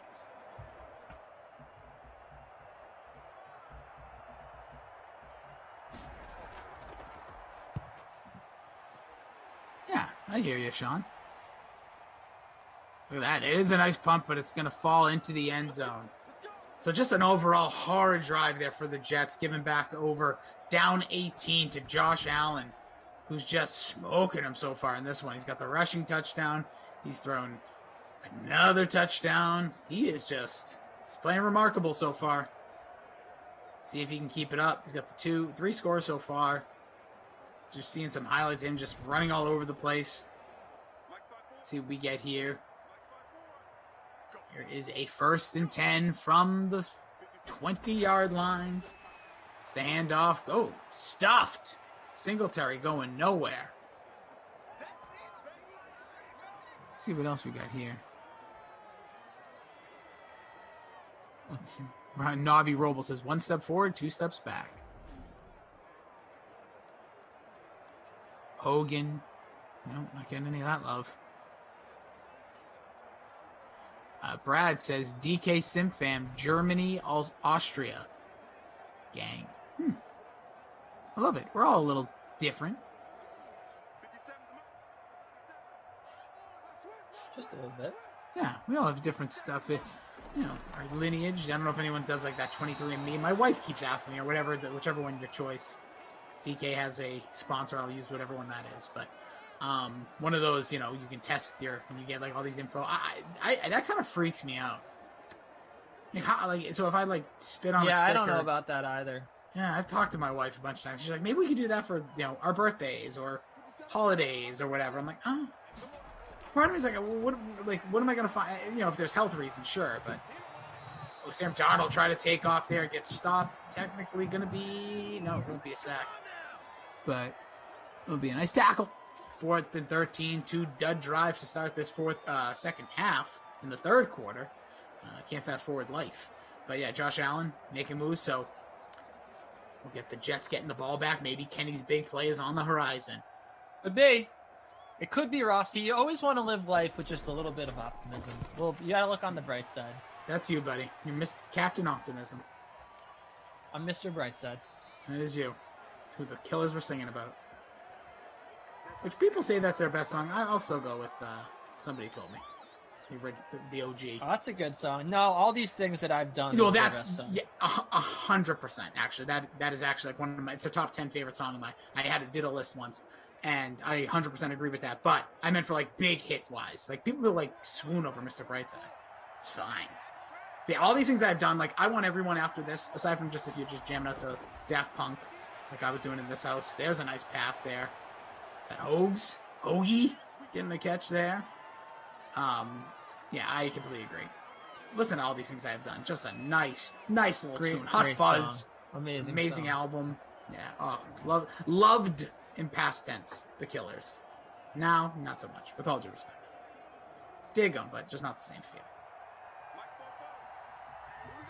Here comes the Jets. First play was a first down to Chris Hogan. Can they warm it up here? Sam Darnold. 4-man rush. Come on, all Sam. picked up. Come Sam's on, looking. man. What are you doing? Stink pass to the sideline. That's all right. You're getting the PPR points nonetheless. Gets no yardage. Lev Bell having a tough day so far. That's why you didn't captain him. Brian C says 23andMe is expensive. My dad did and found out he was 2% Chinese. Huh. That's cool. Did he do anything about that? I'm very intrigued by that. Like, did he find out he was Chinese? Now he's like planning a trip? I'm not pimping out my DNA, says Obi-Wan. Nobby Roble says, that's the wrong team, Rossi. Well, duh, have you ever heard me call a game? If I'm saying the right team, let's be honest. Something must be wrong. Nobby Roble says, damn, they use the same play like 80% of this game. Yeah, that's true. They haven't thrown those quick sideline passes. Here's the 1st and 10. Darnold does it again, but this time has plenty of room to run. Receiver, does he get the first? It's going to be close there. It just gets out of bounds short. Chris Herndon with the catch. 2nd and 1 now set up. Again, you're joining us. Appreciate you. Smash that like. Hope you're having a heck of a Tuesday. Color Rush Tuesday here on the Dream Stream. Still got 2 more games after this. All day, every day, you get your 6 streams, 7 days a week. There's another handoff to Le'Veon Bell, who just can't get it going. Just can't do it. Love. Ooh. Love. Got an interesting quote here after this. We have time. Alex Smith says his comeback threw a wrench into Washington's QB plans. He said he didn't feel wanted by the organization last summer. All right, come on, Alex. We don't need any more black eyes on the Washington football team. This hopefully Jeff Bezos owned in the near future. The Washington Amazons. That would have to be the team name, I think. I just want to do the Washington football team. Why can't we just? I actually do. Man? I dig it. I think that's exactly prime. I think that's exactly what they should do. I think keep it. I think there's something there, and I think it's a good precedent to set up so you don't have to have these ridiculous like team names, like some of these teams that are out there, especially when teams have moved. All sports, by the way. Yeah, I don't mind. At this point, I'm kind of good with it. The Washington Prime, says Andrew. It'll be another team that's not plural, so I do dig that, Andrew. I feel like the Washington Prime, yeah. Could happen. Not bad. The prime, yeah, Washington Prime time. I don't know. No, not primes, Mo. Don't put the plural. Just Washington Prime. Do you want to talk about a good team hashtag? They'd have hashtag prime time. That'd be a great hashtag. Oh, that would be. Yeah, and our last sim for those joining, we were talking about like how these all organizations to get the hashtag for with the little logo on there. Pretty brutal, the hashtags that they have for NBA. Oh, they're real bad. They are real bad. And you know what? That's like one of those takes that I'm so glad you brought it up, because that's like not something that burns inside of me, but it's definitely something that I have a problem with. So like, I'm really happy that you it is fun to agree every once in a while. It's fun to agree. Oh, here he goes. Hashtags are real bad. Here we go. Kenny likes to disagree, likes to agree. Who knows? But no, I agree. At the end of the day, the NBA hashtags are just ridiculous. And I only get mad when they take up so much characters. I know you have 280 now, but back in the 140 days, as an old man. I want to see if I can find something. I'm going to hold on for you, so I'll just stop talking. Is that good? So when I worked back in October 2024 to 2016, when I worked at Sports Illustrated, I was writing for a section of the website called Extra Mustard. My man, Dan Gartland. Dan Gartland's still there, still killing it on Hot Clicks. What about your other guy? Come on. You know the name I'm looking for. Oh, run it in. Run it in, Sam! Sam Darnold gets it into the end zone. I can't believe it. Baby. You never know. Guy? What are you talking about? Who's my other Justin guy? Barraza. Oh, yeah. Do you not like him? A little bit. I didn't really work with him. No. Whenever I think of Extra Mustard, that's what I think of. Chris Chavez, my man, as well. Kenny Juicy. That's right. Anyway, so I ranked all the team hashtags, and I just found it here. I just found it here, so I'm gonna give you my rankings here. This is 2016. Yeah. So I said the best was number 5. Like the top 5. Number 5, I said, was hashtag Thunder Up, which I liked. Okay. For Blazers, I liked hashtag Rip City. That's like what they really call it. Yep. Jazz, the Jazz number 3 hashtag Take Note, which is still their hashtag. I love that hashtag. I think it's great. Yep. Stinks. Like it's clever. Take note. What do you mean it stinks? What are you talking about? take note. Get out What of do here. you mean? It's a clever It's thing. clever. I'll give it a little bit of the clever. It's not that clever, first Oh, of all. come on. It's a great. Okay, there are way worse hashtags that we're going to get Oh, to. I'm sure. Take note. I'm sure. Actually might be my favorite one. I liked hashtag Grind City for Grizzlies because it is Grind City, Grind Class. I dig it. And number one, the Pistons. Detroit basketball. I thought was amazing. That was hashtag Detroit basketball because that's like what they say, like Detroit basketball. So anyway, they say. Yep. I said the worst ones were hashtag the Cavaliers were hashtag defend the land. Yep. Get out of here. Get out of here. The Sixers we were talking about on the last sim, hashtag made all caps in hashtag Phila, especially because they could have just said hashtag trust the process or hashtag TCP. Yep. I said the Clippers, were the third worst, hashtag it takes everything. Oh, brutal. How do they associate that with the Clippers? And Get out of here. My comment was, who is saying this? No one says nobody. This. I liked the Knicks. Or sorry, I said the Knicks were second worst because the Knicks hashtag was literally just Knicks. No, I dig that. Right to the point. That's my favorite so far. Hashtag Knicks. Yep, I'm in. And the worst one, which I forgot about, which I thought I remembered. I thought it was we go hard, which it used to be. But the first hashtag for the Nets was Brooklyn Grit. Which what the heck? As someone who lived in Brooklyn for 5 years, what does that mean? That's not a thing. Brooklyn Grit. Well, so that to me was a bad hashtag. And then there are other ones in here that I was just kind of neutral about.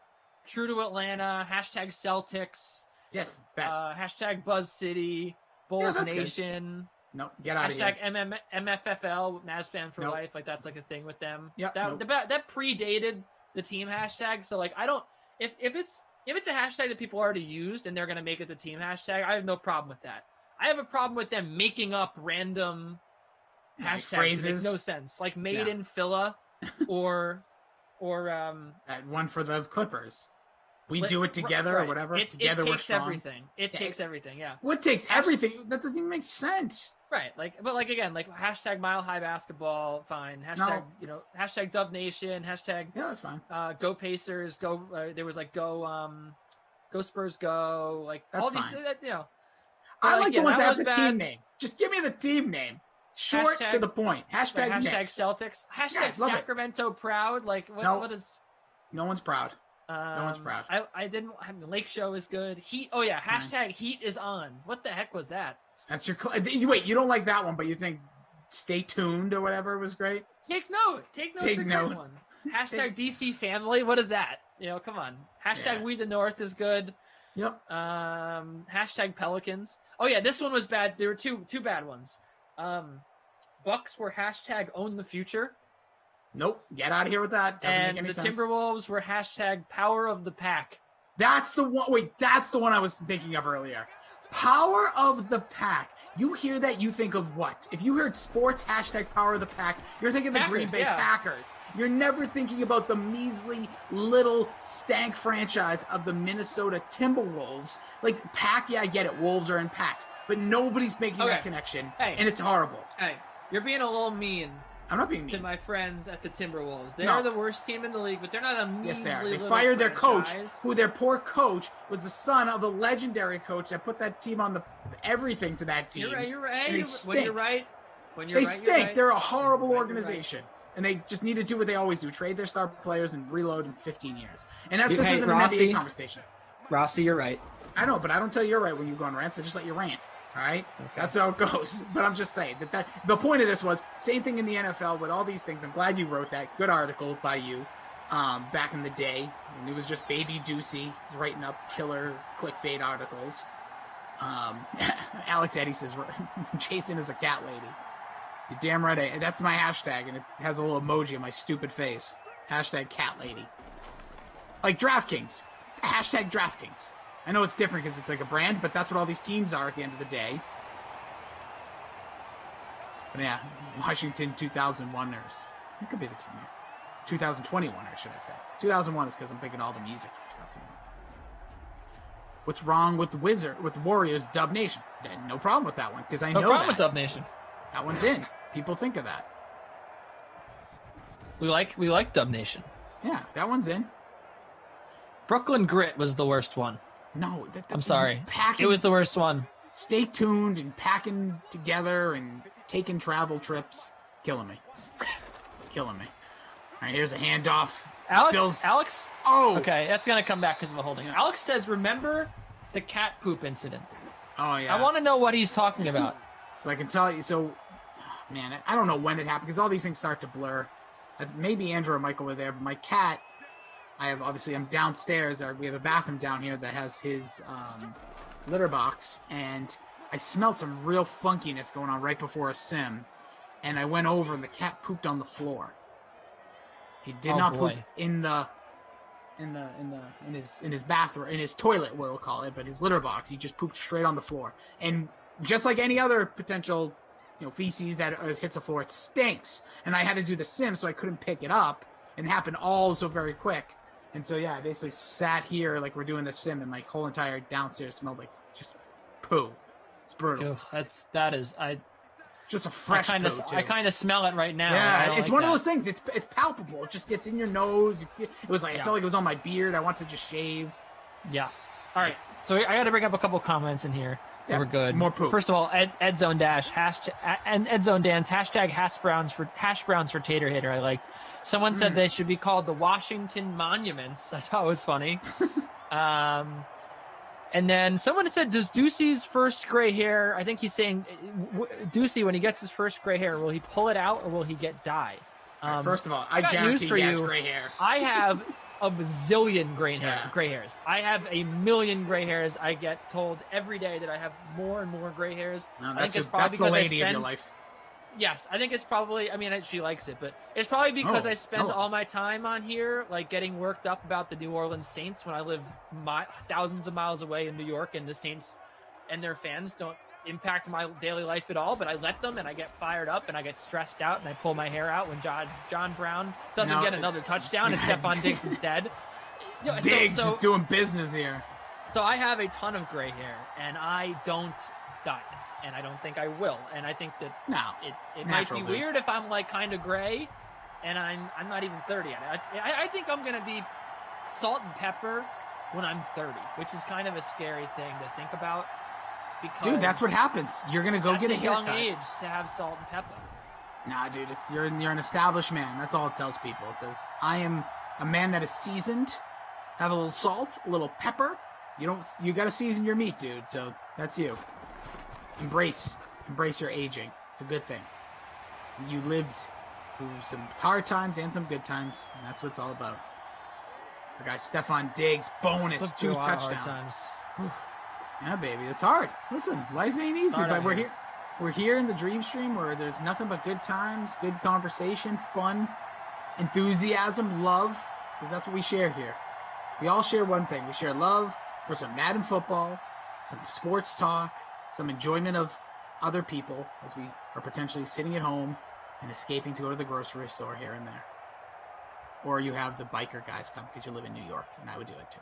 I wouldn't even leave the house.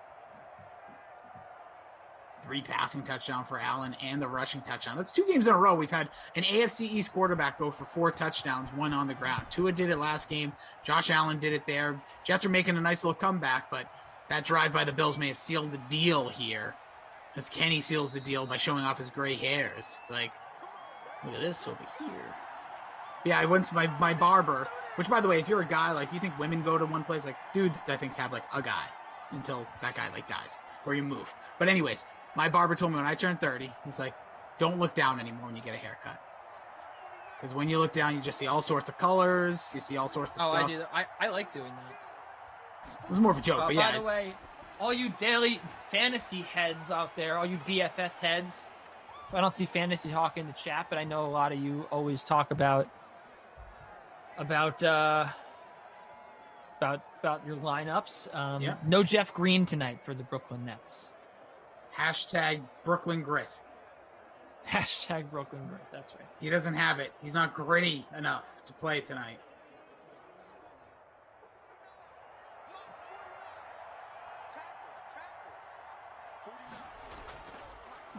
Look at Michael dropping some numbers on us. Allen tying it 3 touchdowns is the most he's thrown here in Madden 21. Still has time to potentially throw another one if Sam Darnold makes quick work of this Bills defense. 28 to 10. How dare I not give Sam Darnold that rushing touchdown in my head? Wait, is the Freak of Nature actually Fantasy Hawk, or is the Freak of Nature a different person? I don't know. I can never tell. These people change their names. I still wanted to become Dr. Hawk, personally. Like, I wanted to evolve like a Marvel character. That's an incomplete pass from Sam Darnold. 3:59 to go. Ducey's coming up with his perfect player of the game. He's going to probably have to give it to a Bill. He's also going to talk about his Not My Kid award. I'm going to really try hard not to. We'll see. Maybe you can find something. Here comes a crucial series here. 2nd and 10. Darnold looking, find his receiver, throws it right at a man who's defender on top of him. So at least Chris Herndon, it looked like. Nope, Jamison Crowder. Damn it. I'm Lord Silverman, says Freak of Nature. Well, Lord Silverman usually at the top of the lineups here, and I don't see you here right now. I have to see my team must stink. Yeah, 75th. Not as bad as yours, but still bad. Josh Allen's got 32 points, not captain. My lord. Darnold scrambling to his left. Can he get it off? No, he fumbles the ball. Ball's was picked up by an offensive lineman who's going down, baby. Keep going, big fella. Takes it to the first down. Holy Lord, I have no idea who that was. I couldn't catch the number.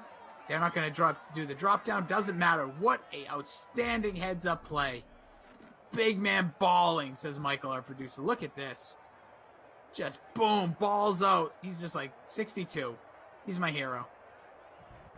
I'm going to call him Jason Rossi. All effort. Probably stinks. What a play. I wanted to see him go all the way. That was like when the Packers had that guy almost, or the Patriots against the Packers almost had an offensive lineman return the kickoff. Another good highlight you can watch on YouTube. Here's Darnold, scrambles around, gets it to him.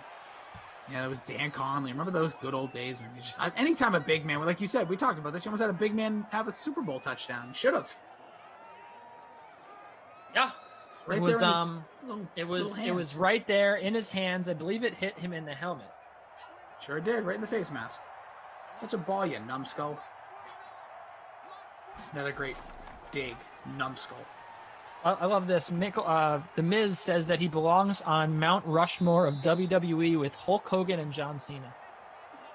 First of all, it's more than 2 people. By the way, also, me and Tom, when we team up, we now started doing the Mount Rushmore of NFL teams. We got Jimmy Smith to tweet at us. It's an interesting note. But first of all, Miz is just saying that to say that because you got to drive headlines right now. I love everything about the way he's handling this. His tweets are on fire. He's doing a great job.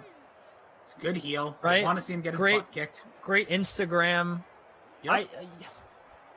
It's sad to me that they're gonna get rid of him.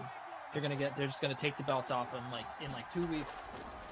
He's just gonna be a placeholder champion. They're not gonna let him, they're not gonna let him have his project or his time and his reign. Not at all. I think. Yeah, because they could go the route where he faces Drew at WrestleMania, but they got this whole thing with Bad Bunny. That's right, if you're listening, Bad Bunny in wrestling. He performed on Saturday Night Live with the 24/7 title, the illustrious. He's technically a champion. That was crazy. It was. Getting stopped down at the 2-yard line. Someone's going to score here for the Jets. Yeah, maybe. Let's 3 see what happens. Crowder's been doing some work here today. So we'll see, yeah. The Miz on the Mount Rushmore with only 2 other people. It's a weird Mount Rushmore. Somewhere probably in the other Dakota. Andrew, I don't know.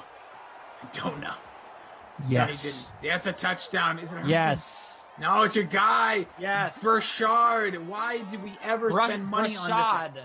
Yeah, him Rashad. too. But Burchard. And I, just like that, will rise up the leaderboard out of 140th place. To where will I go? Rossi, where will I be? Where will I go? Where were you again? 140. You probably go to like 130. No, I'll say you go to like 110. I have Darnold, and I have Perriman in the captain spot. I think I'm going to crack the top 100 because of that play. That's my prediction. I dropped to 90. I am falling fast. We stink today. Here we go. So I got the touchdown for Darnold. I'm already... Oh, it's close talking Kenny. Let's go. Already at 134. Here come the... Okay. I love watching it update in real time. Here comes Rashad Perriman. Oh, did I go up more? Rashad Perriman with more yards. Didn't get the touchdown. I did get the touchdown for Perriman. Oh, I'm only 134. You're right. Yeah, because it was too popular of play. That's the only thing. It was a good call, though. Right. So I went up to 73. I jumped 17 spots. Good observation. It's all good.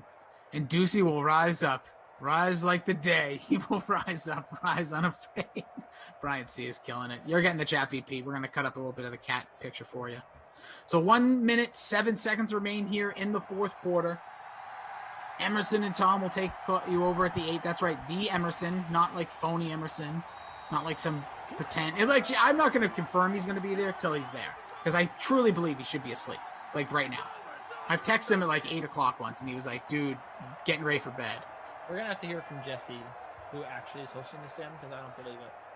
Well, I think she's going to believe it until you see Emerson, though. Like, I'm not going to believe it. I might actually pop back into the back-end Zoom channel just to see. You might not hang up. Yeah, that's a good point. They might need one of us. Because they're going to be like, Emerson has no idea he's working 8 o'clock at night on the dream stream. I wonder what Winnie thinks of all this. I wonder if Winnie's okay. Put Winnie in the seat. Emerson works late. Probably going to be ticked off trying to get some television time. Oh, that could be a slate breaker. That's going to be your ball game. They called the timeout anyways. No need, boys. Can't get the ball back now. 2 timeouts remain for the Jets, so we'll get those. So, Kenny, while we're doing this, unless something crazy happens, we'll wait till the last timeout. But have your players ready, because then we'll kick it to Jesse. We'll then take over your dream stream. You got allegedly Emerson and Tom, and then Coffin Tom, a non-glash late night. Feels dirty, but you can check out his NBA TikTok, I'm sure, at some point in the next 24 hours. Kids all about the TikTok. I still want, we have said it here on the Dream Stream, we need Sarah to film him filming those. I need that way more than I need Glash TikToks. Like, I appreciate it. I love his creativity, like what he's doing, but I need to see, like, those being made. I'll watch a full half-hour, like, mini mockumentary of that. Oh, BK and Tom. I'm sorry, I said cough. My bad. My bad, everybody. There's a nice run. Smash there. There's your, should be final timeout. Let's see. This will wrap things up here. So we'll get 2 more plays here. Probably going to be some knees by Mr. Allen. So Kenny, the biggest Jets fan on the block. Tough day for your Jets. But who are you going to give your Ducey's decent player of the game to?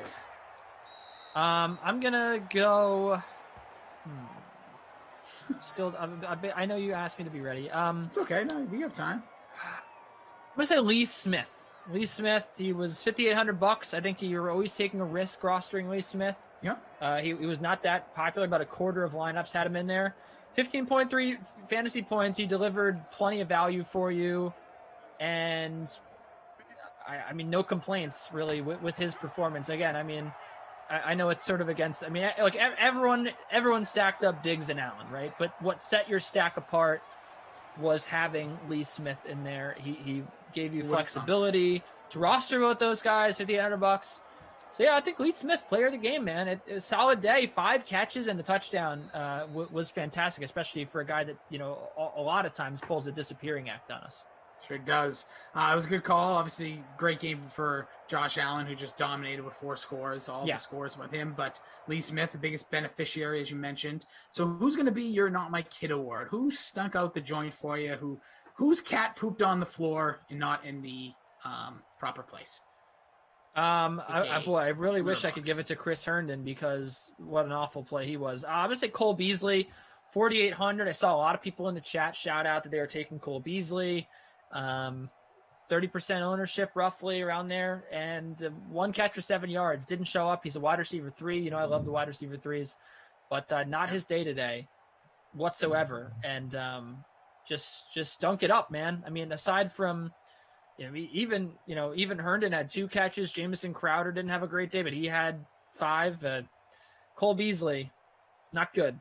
No, he wasn't. As our guy Michael says, was it Trevor Trayvon Wesco was the punt play currently in the leading lineup Trayvon for the first Wesco. show.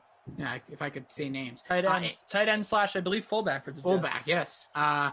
Scoosh with the W in our contest with the lineup of Stephon Diggs, 48, and the captain, Allen, Bell, Hogan, Lee Smith, and my guy, a kicker in the winning lineup. Love it, Bass. So that'll do it for us, Kenny. This is a lot of fun today. Had an absolute blast with you, as always. Oh, great time, Rossi. Let's do it again sometime soon. It's always a pleasure to be with you, my friend. Okay. And in between then and now, maybe go do some Ancestry.com and make sure your neighbors No, let's not do that. Give you up your DNA. Let's see what happens. We'll find out what you really are. But yeah, he's Kenny Ducey. Follow him at Kenny Ducey, at KD Picks. If you're into the tennis stuff, I want a Mario tennis update from you. I like that game. Or Wii tennis. But yeah, go check him out. Make sure you follow along. Make sure you check him out. Obviously on DraftKings, you can check out DraftKings Nation. You can check out the playbook, all the stuff Kenny's writing up, helping you win some money every so often. So check that out as well. Kenny, word of the day was Queen. Would you like to say a word to the people before we leave? Exuberance. I don't know what that means, but my nose is going to bleed because I have to even think about spelling that. Anyways, go check him out. I'm at Jason D. Rossi. Appreciate you guys all being here. For Michael, for Andrew, our techno advisor, for Zach on Ops, awesome crew. Smash a like, and we will be back. Dreamstream will be kicking you back with Emerson and Tom in about 51 minutes. But here is Jesse Cofield. Well, I'm exuberant about being here. Our next Madden Sim is on the way at 8 p.m. is Emerson and Tom Carroll, like Rossi just said, going to join us for a match between the Texans and Lions. Showdown for that game. Part of the Madden Stream 1K Flea Flicker contest. $5 entry, getting you a shot at $150 top prize. The free contest for that showdown has a $250 prize pool with $25 going to first. All right, guys. So each week leading up to the start of the MLB season, we're going to do a comprehensive preview of each division. We'll take a look at the best fantasy players and the most interesting bets on each team. This week, we've got the AL West, and Adam Kaufman caught up with Steve Buchanan and Gary and Thorne to break it down, starting with the top teams in the division. Well, this time every week we are taking a look at a different division in Major League Baseball as the ramp up to the new season continues. And this week with Gary and Thorne and Steve Buchanan, I'm Adam Kaufman. It's time for the AL West, boys. And last year you had, of course, the Oakland Athletics winning that division. It was kind of a quiet, pedestrian offseason for the A's. You know, they obviously acquire shortstop Elvis Andrus from the Rangers, but maybe more notably, you have Matt Chapman coming back from that hip injury. So as you look at it right now, Gary, who is the fantasy MVP for this club?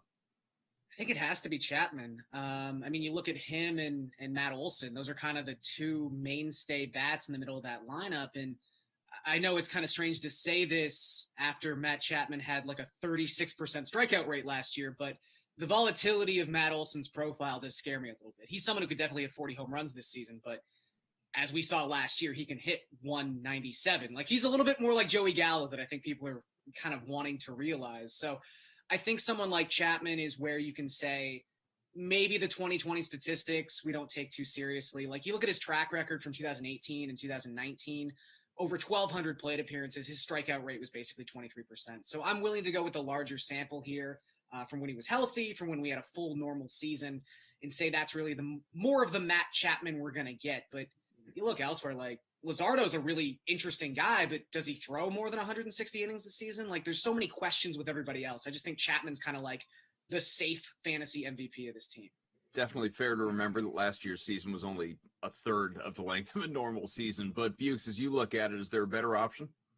So it's hard for Chapman to be the MVP because the A's are going to ship him out in the middle of the year because they're ready for a rebuild. If this team starts off slow, the Oakland A's are going to be shipping people out of here because they have some serious budget issues coming up over the next couple of years. So I like Chapman, but I think Chapman's not going to be on this team by the end of the year. Gary already brought it up. I'm on Jesus Luzardo. I mean, this is somebody who quickly ascended through the minors. We've seen him pitch 71 innings over the past 2 seasons, just under a 26% K percentage, limits the walk, 6.8 walk percentage over the past 2 seasons. He limits hard contact.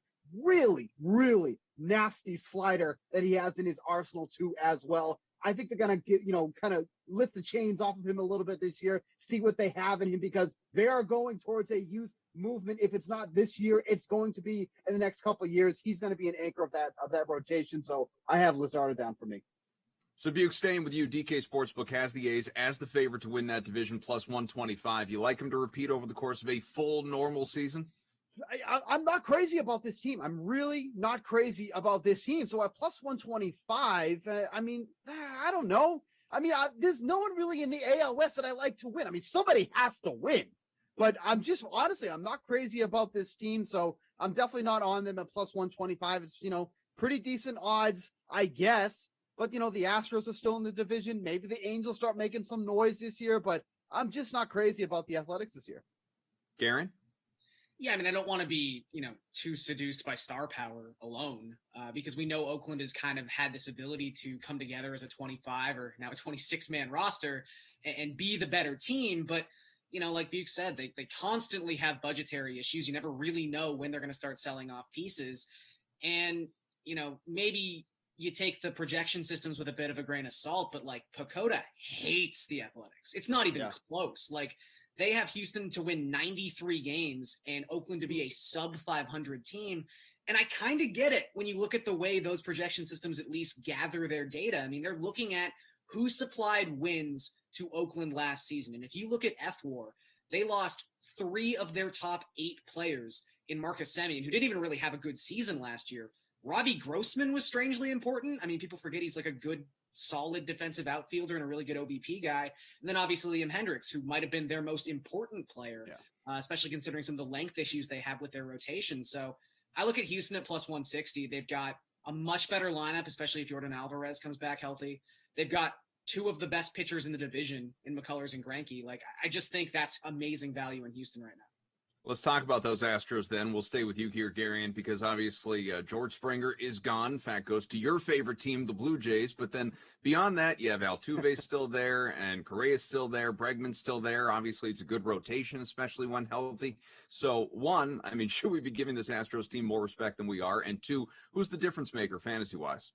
I think we should. And I think one player in particular, it's funny. I know he had a really bad second half of a season that was already a third long. So, take those stats with a grain of salt. But he had a bad playoff run too. And that's when everyone was kind of watching. But I checked Alex Bregman's ADP this morning, and he's going like towards the back end of the third round in a 15-team league. Wow. I remember getting him towards the back end of the second round last year and thinking that was an absolute steal. And I know he had a lot of the cheating scandal baggage on his shoulders at that point. And having a bad season doesn't exactly – it kind of validates everyone's frustration from last season.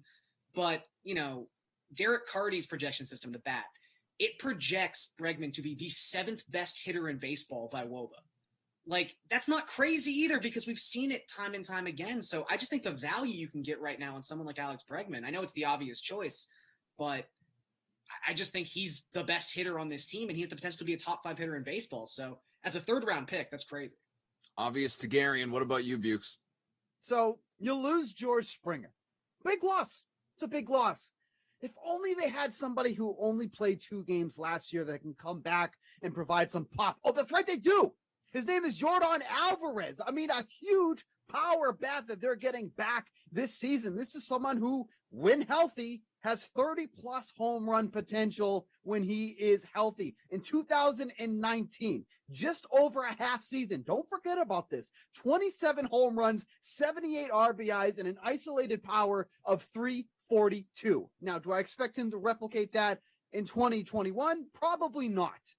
But you see the potential that they have with him. So while they're losing George Springer, and that's not a loss that you need to discount, Alvarez is easily going to step in, provide a massive power boost to this Astros lineup that, quite frankly, needs it because they have no depth on that bench. And, while most teams have struggles in the bottom half of their lineup, their bottom half of the lineup is brutal. So they need Alvarez more than ever to produce. He's healthy coming into the year. Hopefully he can stay that way. Bukes Garion here expects a bounce back for Alex Bregman. The DK Sportsbook certainly respects the man as well. Plus 1,000 odds to win AL MVP. Only guy with better odds is Mike Trout, who, as we know, is a perennial candidate to win Most Valuable Player. Would you lay some money there on Bregman to win this award? So reportedly, him and I have the same off-season regimen. He put on 27 pounds of muscle, as did I. So, we're apparent. yeah, we're definitely on the same path.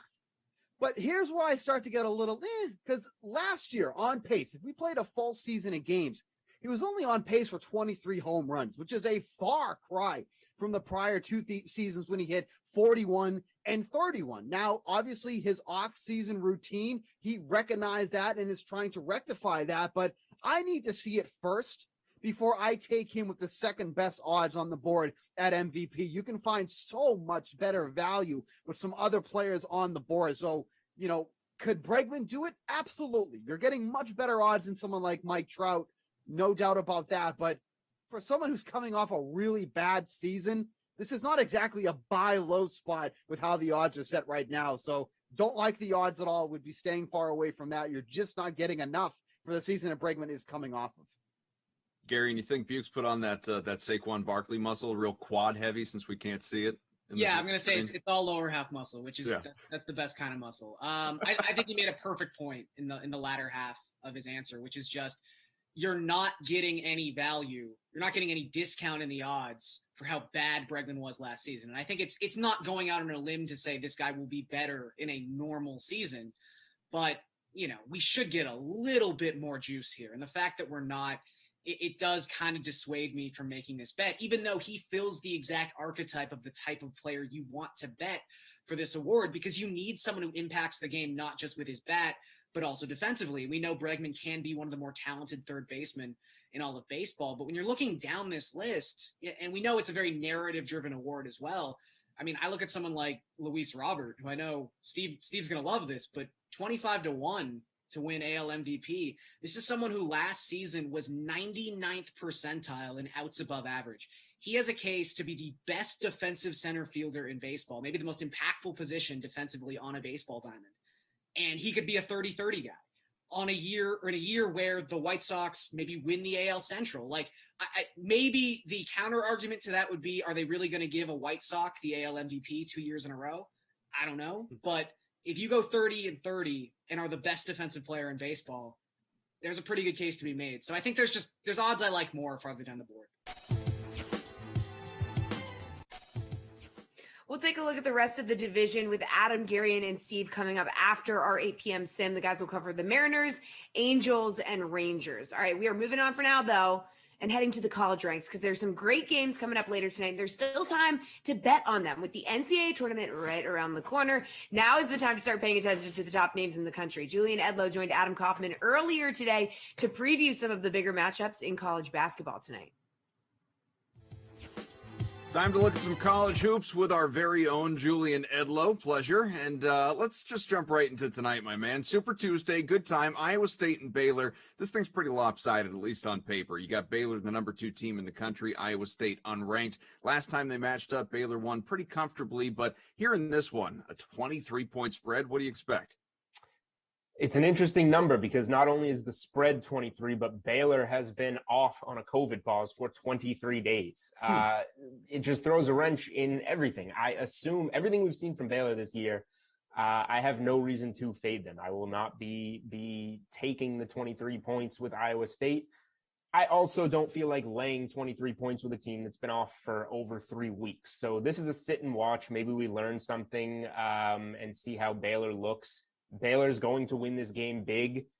Is it going to be by 20 points? Is it going to be by 25 points? I don't know. So I'm not willing to risk my money on a number like this in a situation like this.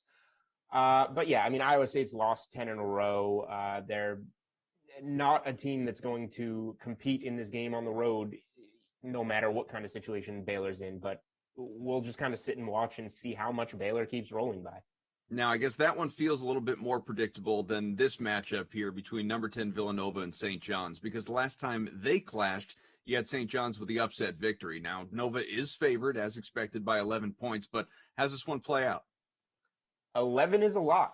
11 is a lot. I think that in terms of the points, I like the St. John's side of the spread here. Villanova's gotten caught kind of slipping against some better teams and pulling through late. But, you know, if this is one where they come out a little flat and win late, 11 generally isn't going to do it if you're looking at the side of the favorite. So again, big numbers, good teams, but Villanova not necessarily the type of machine that Baylor's been this season. So with double digits, you can interest me on the St. John's side here. They've come out and given us some solid showings so far this season against teams like UConn, other teams in the Big East. Texas, Kansas, couple of top 25 teams a little bit later on tonight, starting at 9 Eastern. Now, the Jayhawks 3-point dogs, but winners of 5 straight. So can the momentum roll on here? This is an interesting spot. It's a huge game in the Big 12, obviously. Kansas has, after a kind of a rough start, picked up some momentum and put together some big wins, some nice covers recently. Not only are they winning those 5 games, as you mentioned, but they covered all 5 of them. So that's good to see. Now they're on the road. Kansas on the road this season is 5-4 against the spread. Texas at home, 3-9 against the spread. So they're not they're winning at home, but they're not necessarily covering the numbers. And as a dog, Kansas is 1-4 outright, but we don't necessarily need them to win. We just need them to keep it within a 1-possession game. The momentum on the Jayhawks side is intriguing. I lean to playing them. Texas is somewhat due for a bounce back. You look at the recent games, particularly the one against West Virginia where they collapsed, choked away a big lead, and the Texas players were fighting on the sideline. So if there's any turmoil internally on a team that, had a chance at a 1 seed earlier in the year, I like the momentum on Kansas' side. Generally, I would say this is a bounce back spot at home for Texas, but how that game ended and the battle that we saw internally with Texas has me leaning towards the Kansas side here. Now, Missouri is ranked, Ole Miss isn't, but really who cares? Because a few weeks ago when they squared off, you had Ole Miss crushing a 21-point victory. Is this a Mizzou revenge opportunity here? What do you think? So it certainly could be. The SEC has been one of my favorite conferences to bet on this season. This is going to be a close game. Missouri's at home. Missouri's gotten some big wins at home. But Mississippi is not a team that you necessarily want to mess around with. 4-5 straight up on the road, 4-5 against the spread on the road. So the numbers, when you look at a team like Mizzou, who's 8-2 at home, point there. But they're a coin flip bet at home, really. They're 5-5 against the spread. Mississippi, like you said, hot, 4-1 straight up in the last 5, 4-1 against the spread in those games. So this is a spot where I do lean to the home team at a small number, but I'm not necessarily confident in it. Mississippi is definitely coming into this one hot. So examining all those odds on the DK Sportsbook, what's an upset that you like tonight? Yeah, so a team that has made some noise this season when it comes to upsets is Georgetown, and Georgetown is hosting UConn on this slate. It's not necessarily a money line dog that I'm betting. I just think they've been very competitive and knocked off some really good teams and almost knocked off Villanova. It took a massive second half comeback, so Georgetown is let down in plenty of spots, but they also have some massive wins in the Big East, and this UConn team is kind of heating up. I think everybody's kind of on their side right now. I would be very wary of Georgetown that has shown the potential to get big wins despite not having the best of seasons. All right, should be a fun night. Again, Super Tuesday on the way. He is Julian Edlow. I'm Adam Kaufman. Thanks for being with us. All right, let's talk about the DraftKings Dream Stream play of the day. We have an absolutely stacked field for this week's PGA Tour tourney, the WGC Workday Championship. The top 15 golfers in the world are all teeing it up at this no-cut event. Our feature contest this week, that's my dog in the background. Ignore him. Thor. Our feature contest this week is the PGA Tour 1 million flop shot, $250K to first for just a $15 entry. And this week, if you spend $50 on golf contests, you get yourself $5 DK that can be used in any other DraftKings contest. So go check that out right now over in the DK lobby and start filling out those lineups. Now, while you guys take a look at lineups for this week's tournament, we're going to give you some help because Tuesday means we are talking to the Action Network's Jason Sobel about this week's tournament. He joined Adam Kaufman to break down some of his favorite plays on the DraftKings Sportsbook and dish on who he thinks will win the whole thing. We've got the WGC Workday Championship at Concessions Golf Club on the way. Looking forward to it as we're here with Jason Sobel, Action Network. I'm Adam Kaufman. Jason, we look ahead now in this next tournament. Now, in recent years, it's been in Mexico, but now obviously moves to Florida. So what do people need to know just as far as the new location, the new course? Yeah, we're still trying to figure this one out a little bit. It's been called Concussion instead of Concession because it's kind of brutal. I mean, this place is going to give these guys some fits. The greens, I've heard they're some of the best greens around, small, contoured, but they are very, very tricky. We're going to see some 3-putts this week, but we've got a great field of 71, 72 of the best players in the world this week, and someone is going to play really well on this golf course. We'll see who it is. Among those favorites, of course, Dustin Johnson, who once again is a strong favorite here for this tournament. DraftKings Sportsbook has him at plus 525 to win this thing. He was in contention for this last tournament and then ultimately fell back, landed in 8th place. What do you expect from him here?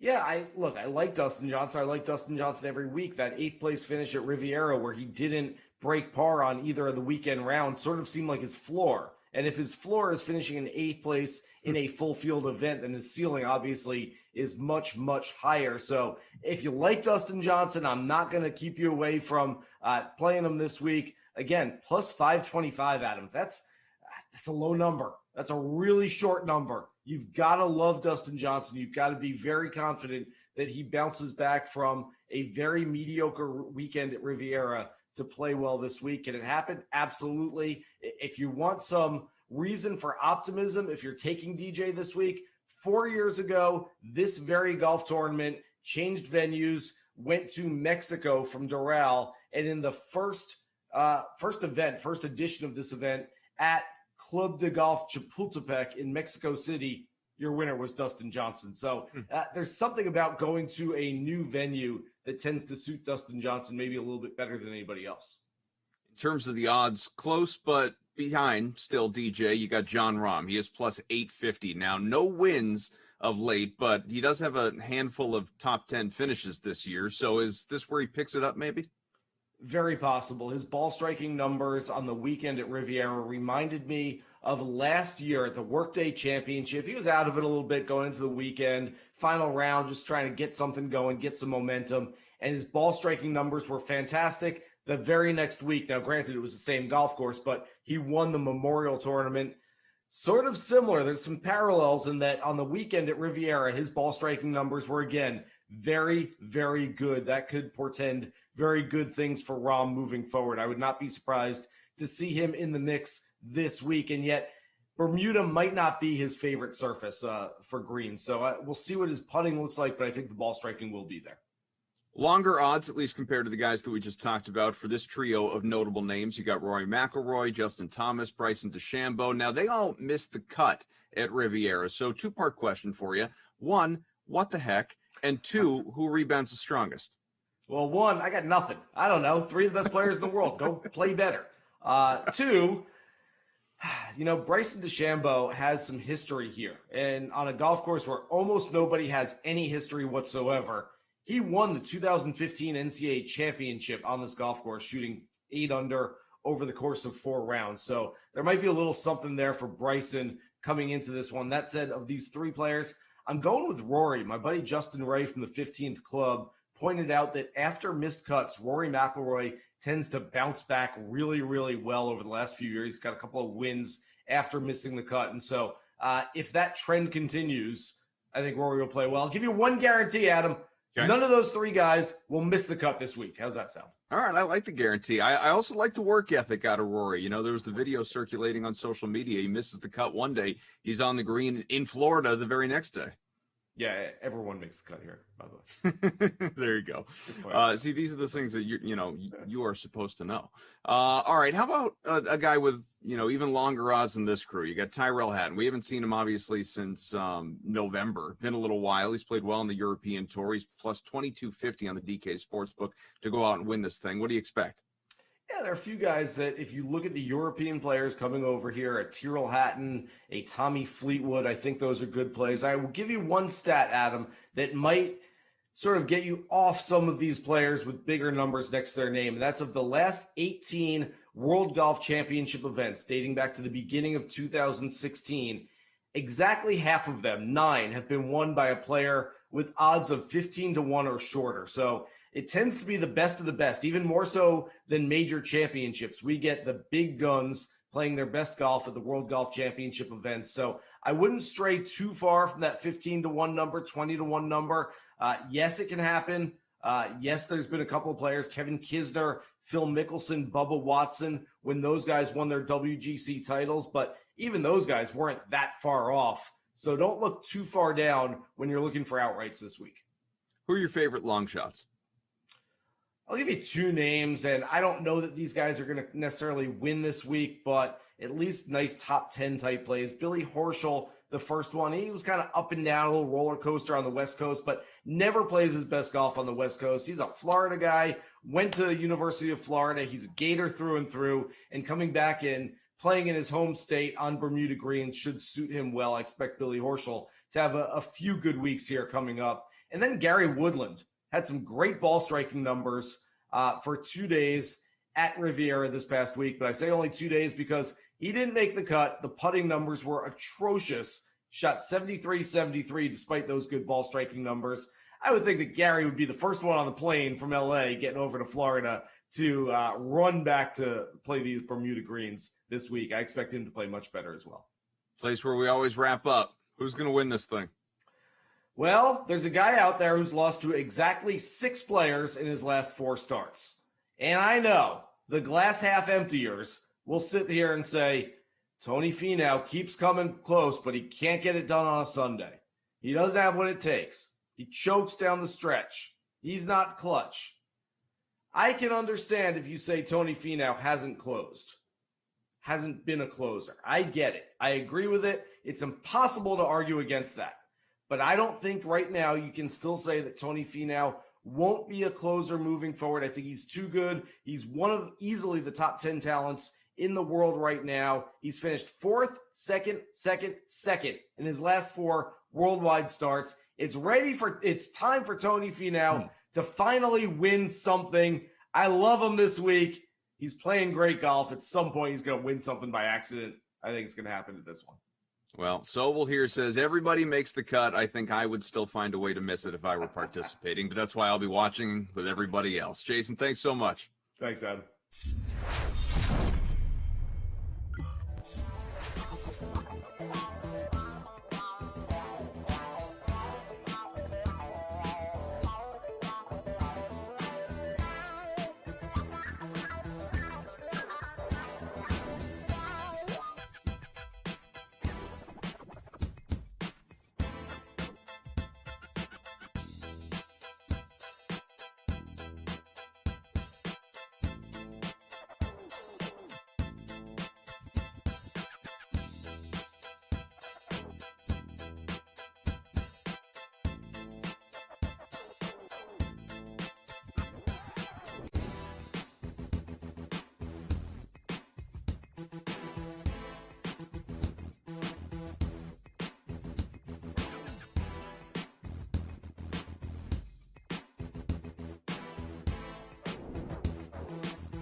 Our 8 p.m. Madden Sim is next, but let's talk a little bit about what else is happening on DraftKings, right? We have plenty of NBA and NHL contests still available tonight, including our NBA 200K West Coast special, locking at 10 p.m. Eastern.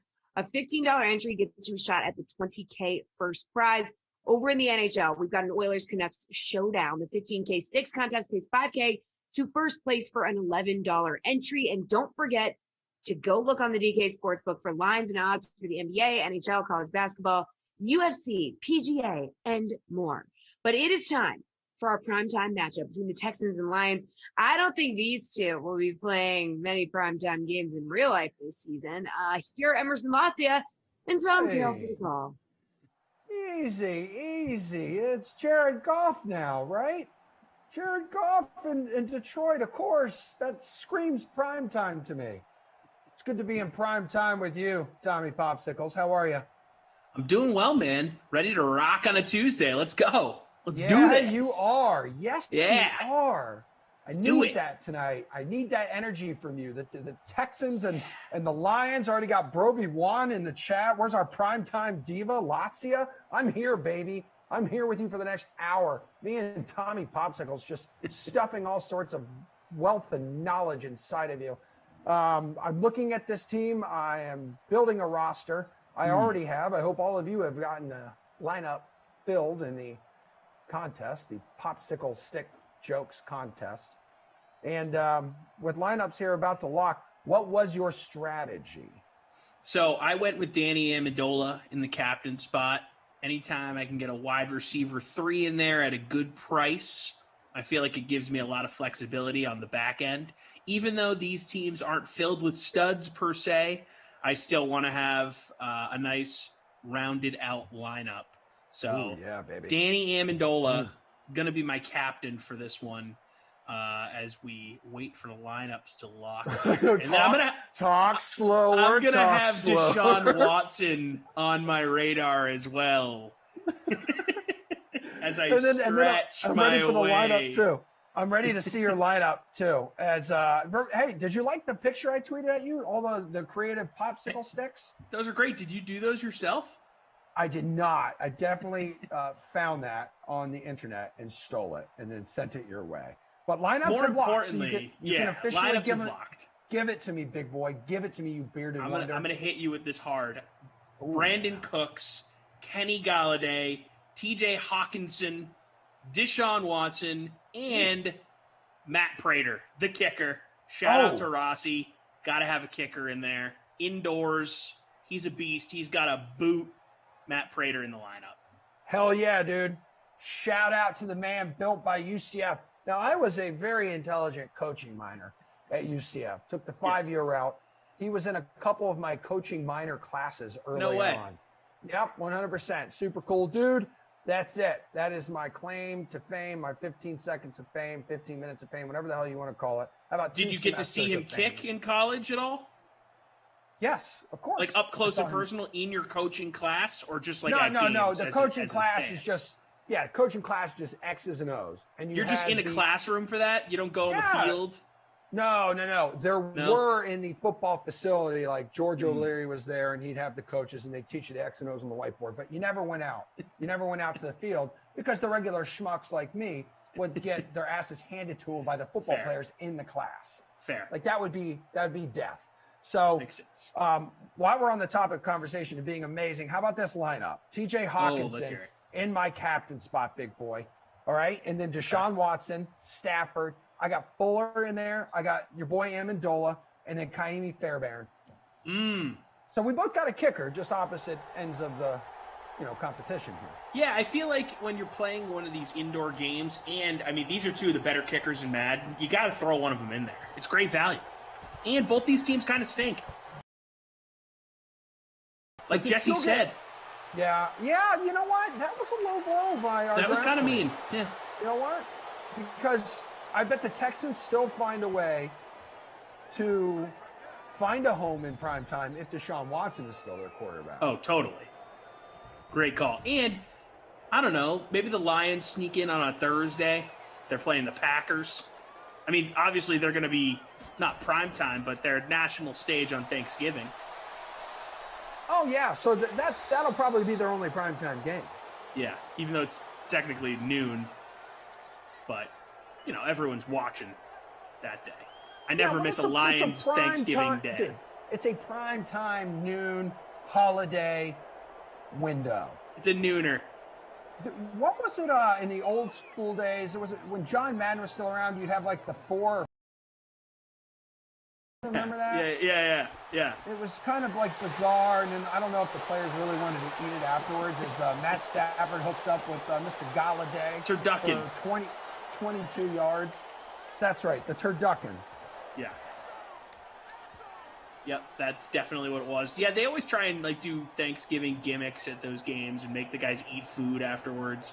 I know on the late one on NBC, they have the full, slate out on the field, and they'll have 3 or 4 guys eat it. I remember when Vince Wilfork was just crushing a turkey leg after a win over the Jets back in the day. That was actually butt fumble night. Legendary night. Santa Lucia's High School, Vince Wilfork.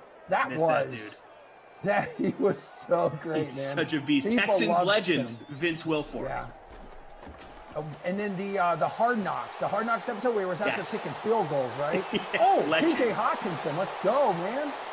Breaking tackles down the far sideline, 88, big game Vince for him. is sneaky one of the best athletes we've seen in the NFL. That dude had footwork for days. Remember in Hard Knocks, he was draining threes. Yeah. Playing hoops. It's what peak, performance and peak build, the peak body of the human looks like, and whether you like it or not, that is it. It's just pristine man. God. What a guy. I miss that What dude. A guy. I would love to go out and just pick his brain. He's definitely one of those athletes. I would love Vince Wilfork. That's a bucket list. Yeah. Bucket list meal. Yeah. Poking over to Twitch real quick, twitch.tv/DraftKings. What's up, my sweet chinchillas? Pete Booligan. What's up? Trey McClain, Heavy.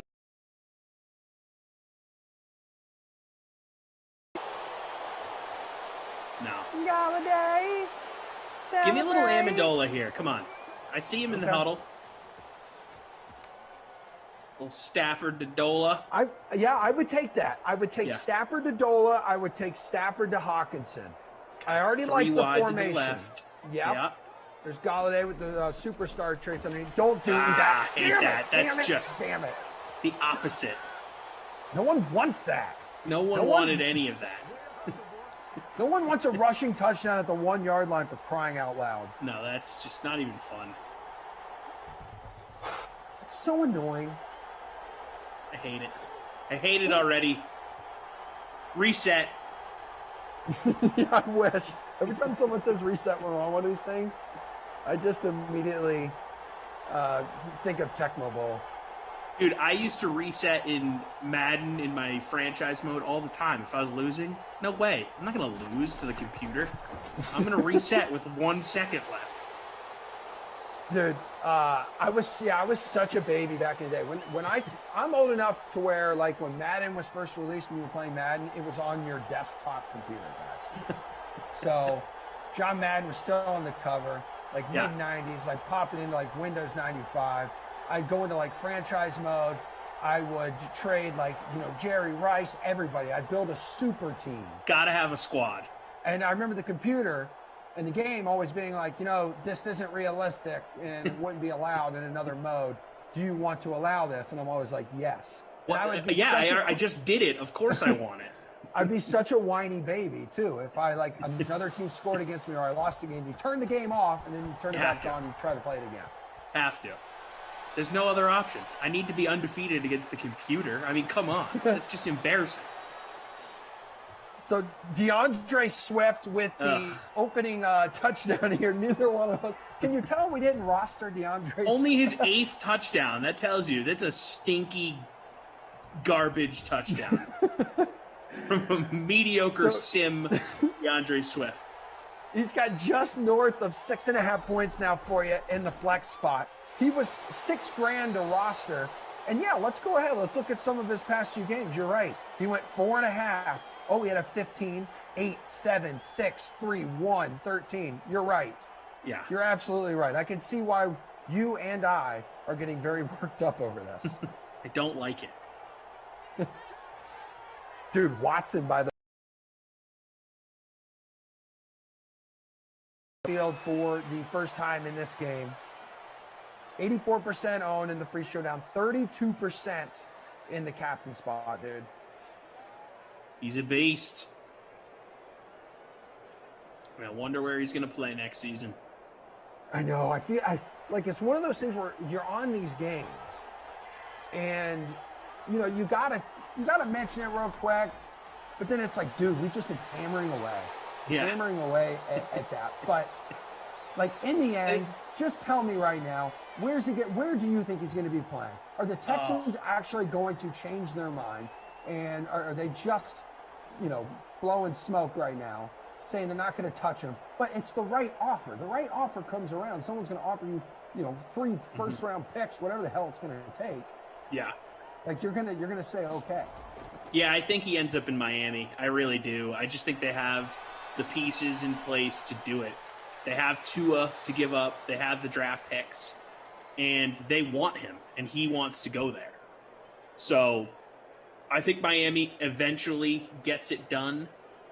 I could see it happening closer to the draft because that's just how the league operates, right?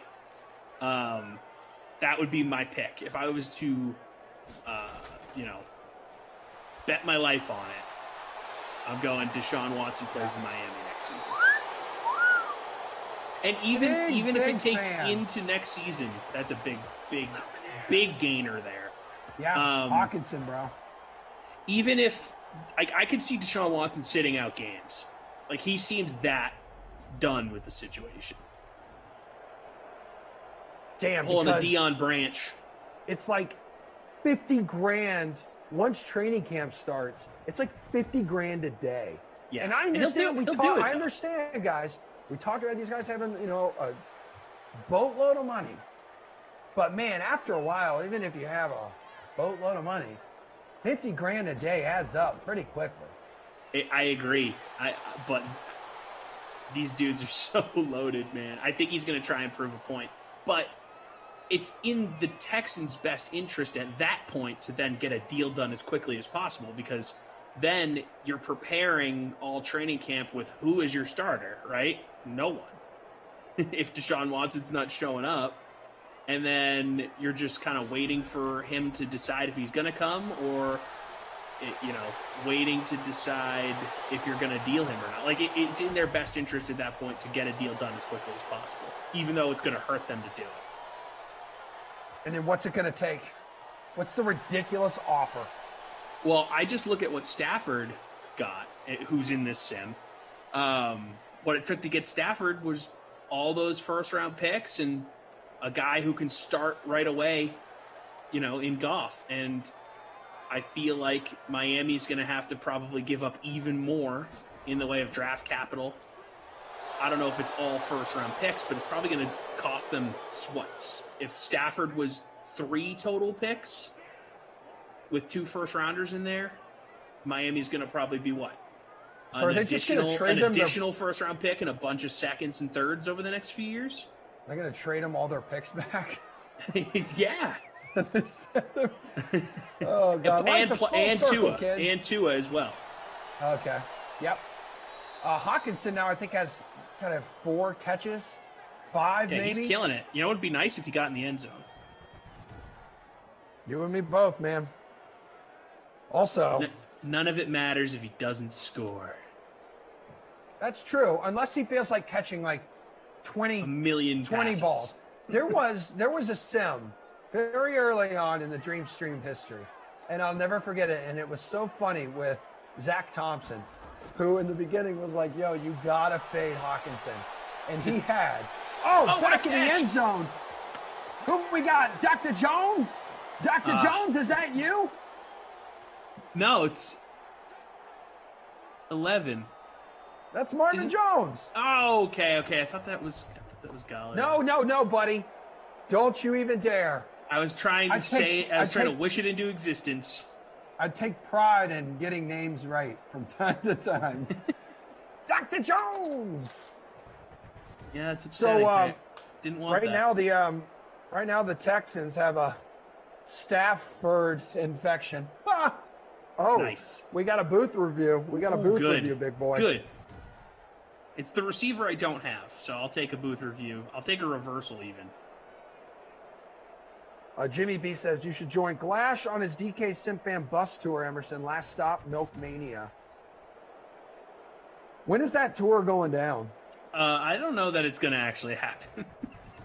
Okay. I'm just saying, like, you know, I would 100% call into work sick for a few weeks. And hey, I'm going to be out for a few weeks. Okay. I have a cold. The touchdown stands, by the way. Hate that. Drops me from 40th to 95th. Hang in there. Hang in there. No. You're not out of it yet. It's early. 17th touchdown for Mr. Jones and me. Yeah, so tonight, I don't know if anyone remembers this. Jimmy B, your Milk Mania reference, I appreciate that. I feel like most people forgot that. But we are going to fill an Olympic-sized pool with milk, and all of us bring our own cereal one day. So, I do, you know, it's the obvious. I think it's the reason we have historic numbers right now on the Dream Stream is, you know, Glash and I were supposed to make our debut together tonight. And due to some scheduling conflicts, turns out you were the man. And when I found out that it was you and me, it still brought me joy. Okay, good. I didn't know where you were going to end on that sentence, so I'm glad it ended where it did. But we were speculating last night. You're such a positive dude. I love being with you. We were speculating last night. Oh, big gainer here. Hold on a second. Is that Fuller to the house? Fuller to the house? Wow. Hot damn. Look, blah, blah, blah, blah. Somebody who needs you. That's a big tud. Whatever happened to predictability? The milkman, the paper boy, Will Fuller scoring on TV. Everywhere you look, everywhere you go. It's an underrated theme. Really good. I'm going to look this up right now. Wait a minute, I can't remember. Did I roster him? Didn't I say I did? Oh, I don't remember your roster. Dude, how do you not remember? Yes, I did. Yes, nice. I did, cowards. Everywhere You Look by Jesse Frederick. Is that Uncle Jesse? Yeah, that's what I'm thinking. Are we sure? Wait, I thought What's he was Uncle Jesse's last name? That was Jesse and the Rippers, I thought.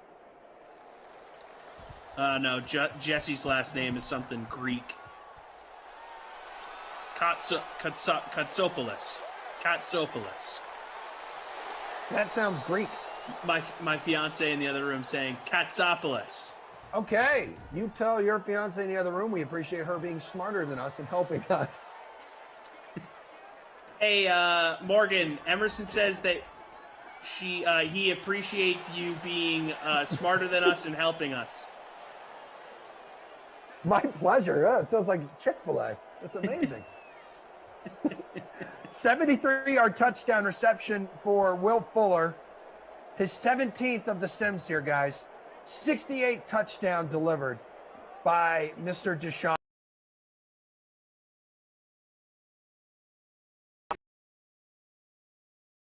They'll try to push their lead back to a couple touchdowns there. Went up 14-0. Obviously, Houston just adding 7 of their own. Under a minute to play here in the first quarter. Did you know his real name was John Stamos, according to Lucci Rivera official music page? Did you know that? I did. And he looks very fake life. Handsome. He looks handsome and like he hasn't really aged a whole lot. It's pretty insane. Okay, so Stamos, Rob Lowe. That was the next name I was going to say. Those two dudes, they just look the same age no matter what. Damn, I know there's got to be other ones out there. I mean, Tom Brady, we could go that route. Yeah, but great. That's the obvious one. Yeah. He looks better now than he did as a youngin. Yeah, he does. Damn, I know there are other actors who just look. Oh yes, Andrew Conley. Yeah, that's so true. And my mom's a huge fan of Jennifer Aniston. She's another one. Hasn't aged a single day. Nope, looks exactly the great. same. Looks phenomenal. You know, I think you could start looking a little older and also be more attractive. Do you know what I mean? Agreed. Like I've started getting some gray hair and stuff. Actually, I have a lot of gray hair. Yeah. And I think I look great with it. I think I look really, really good. Look, man, Ben the Silver Fox look for a while here. Gray hair runs in the fam. Yeah. And took me probably about a year or so to embrace it, but yeah, eventually it just becomes a part of your deal, and I really like it now. I got sort of a tricolor thing going. Get the grays, get the brown, get the reddish brown on the beard. It's good stuff. That's cool. That's like the trifecta. Yeah, you're like a unicorn. It's like a Neapolitan ice cream. Oh, you are a tasty little one, my friend. Mario Lopez too. Before I forget. Oh, good call. Mario Lopez. Good God. That guy's ridiculous. He could be in a singlet the rest of his life. You know what I mean? Yeah, that guy's jacked. Looks phenomenal. Like he was born jacked. Dude is yoked.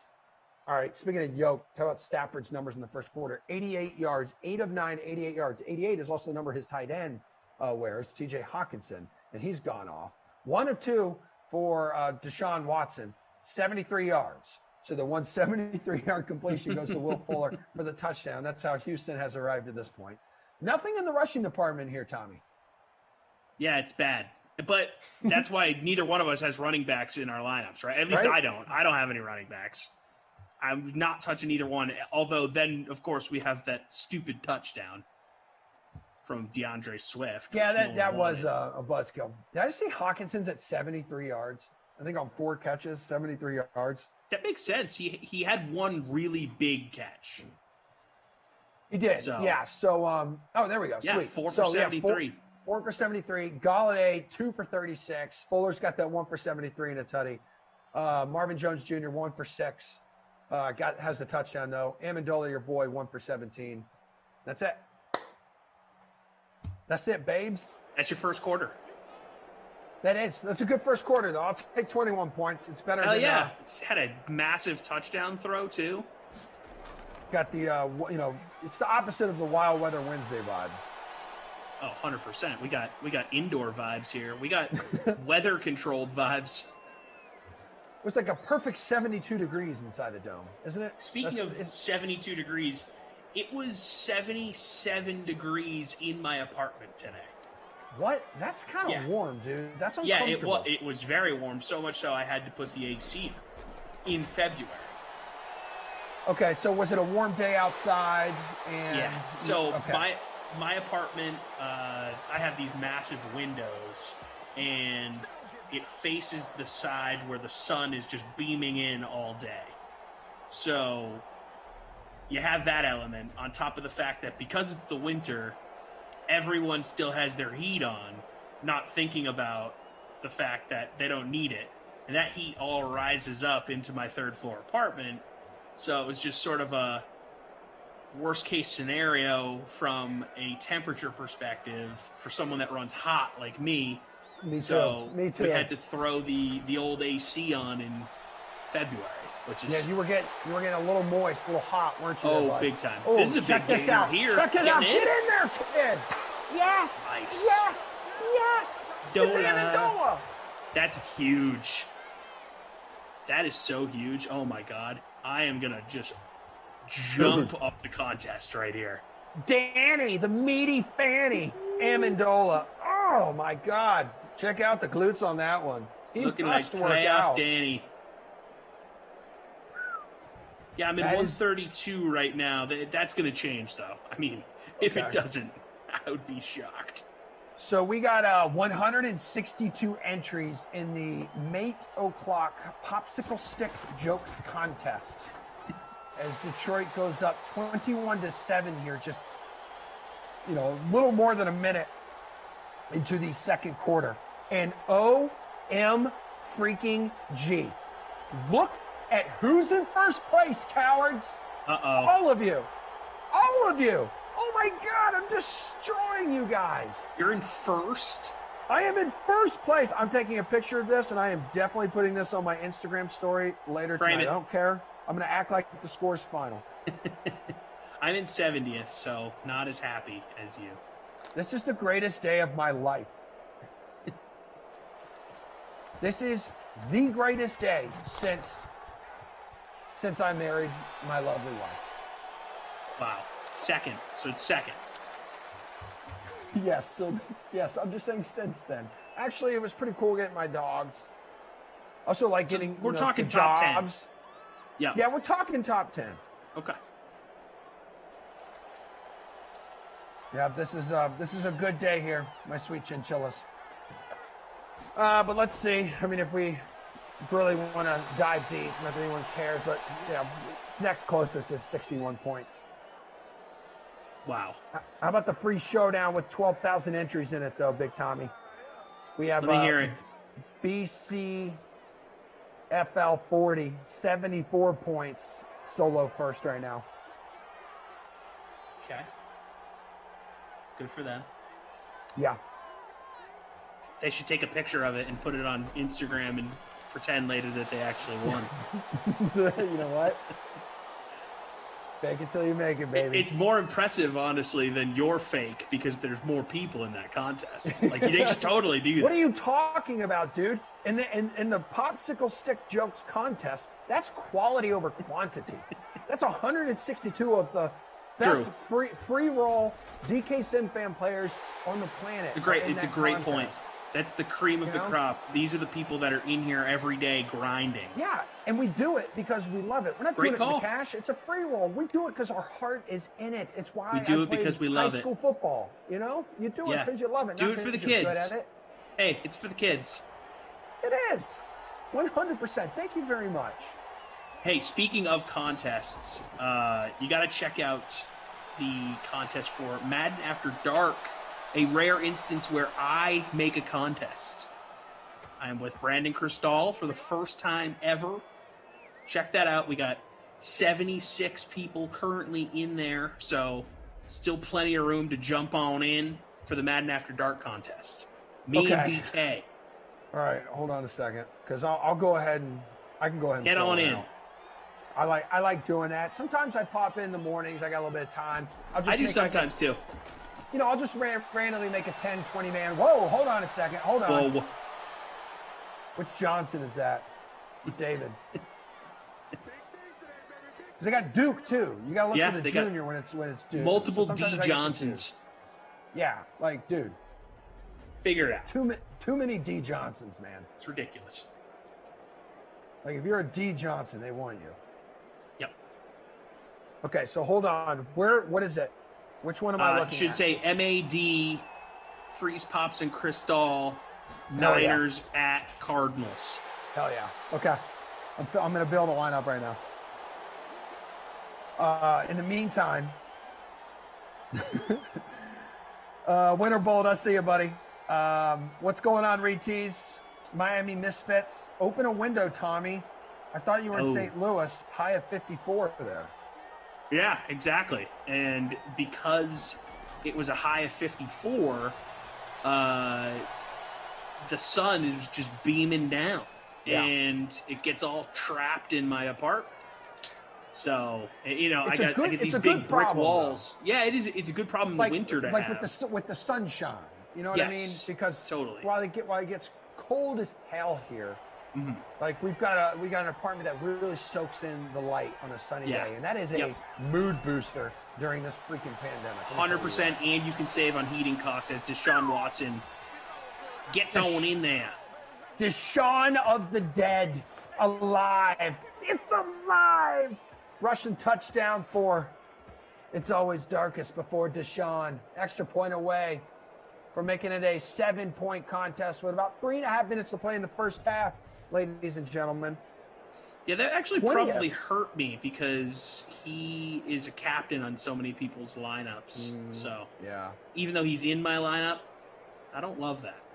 I'm with you. Yeah. So in our contest, the important one, 86% owned. He is 25% in the captain spot. So you're right. That could make a dent in our hearts, in the hope, in our soul.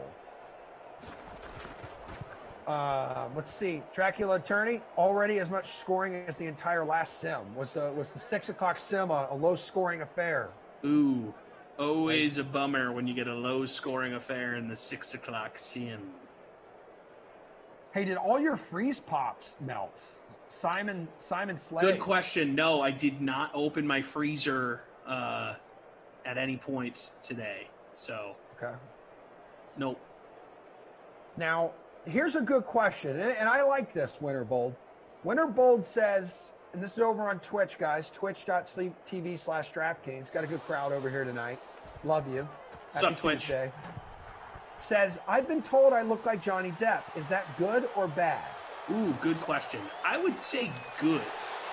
Because if someone's saying to your face, you look like Johnny Depp, they're saying it in a positive way.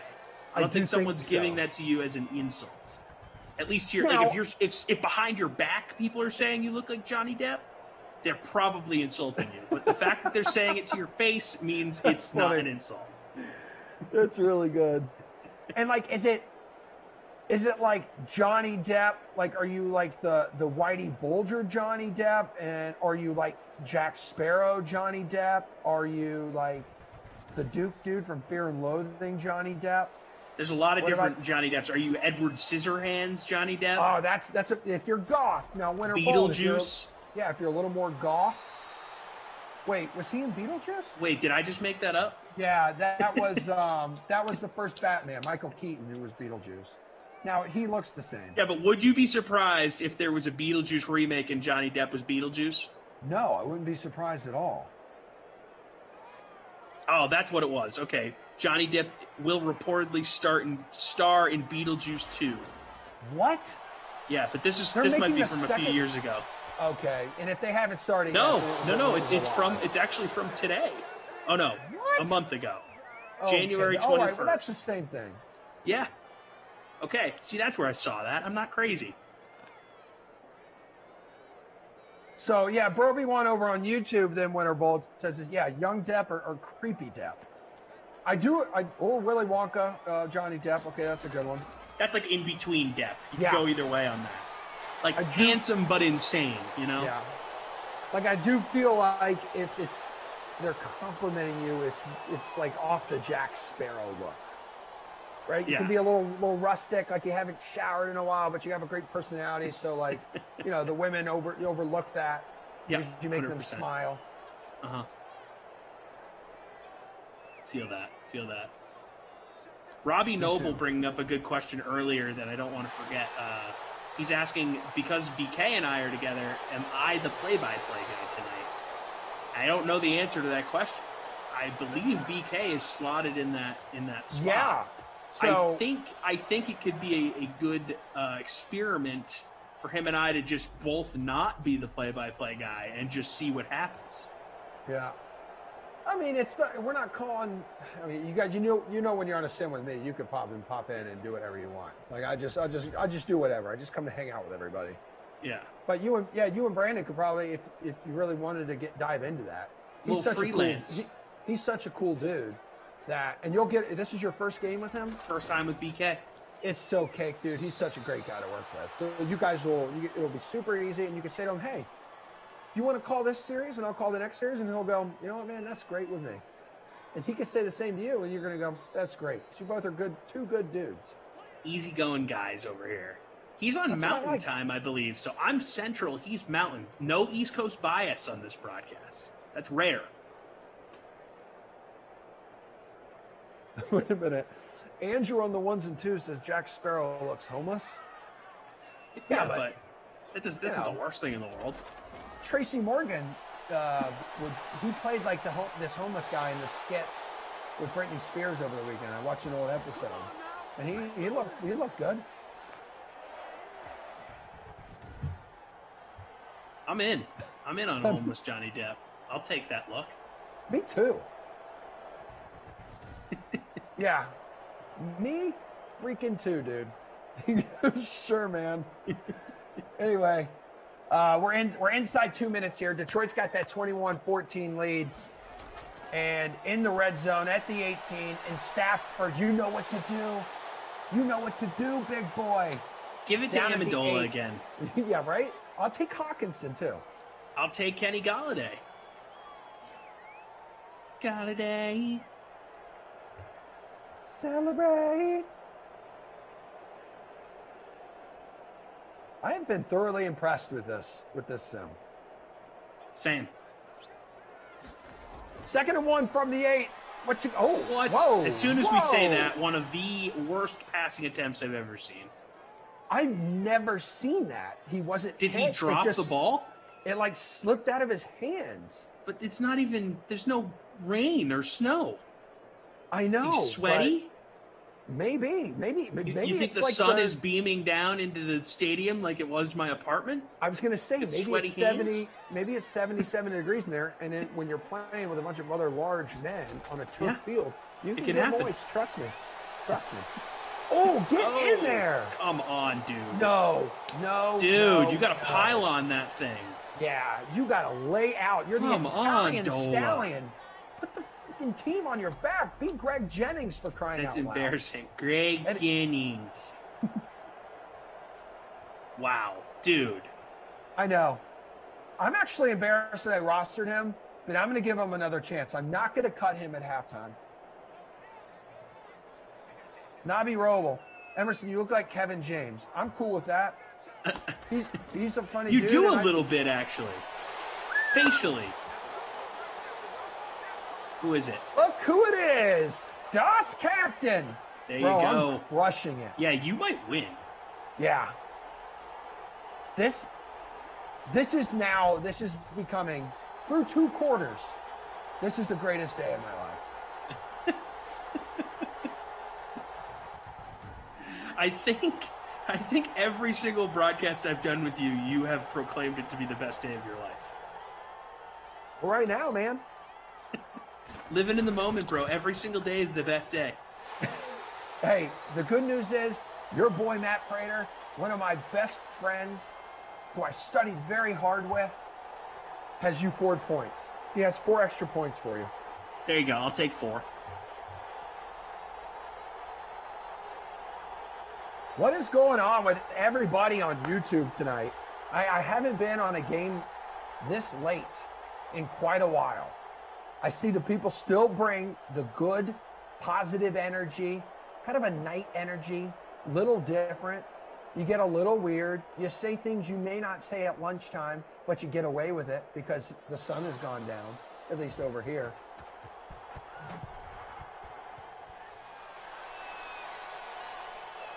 Yeah, we have a good crew here at night, man. We got a good vibe here. Good community at the 8 and 10 windows. I do a lot of 8 and 10s. And love this crew. Love this squad. You do, yeah. You guys have a lot of fun here at night. Oh, yeah. We have a blast. Doesn't feel like work in any way. Isn't that what is so great about this? It's pretty great. It's like...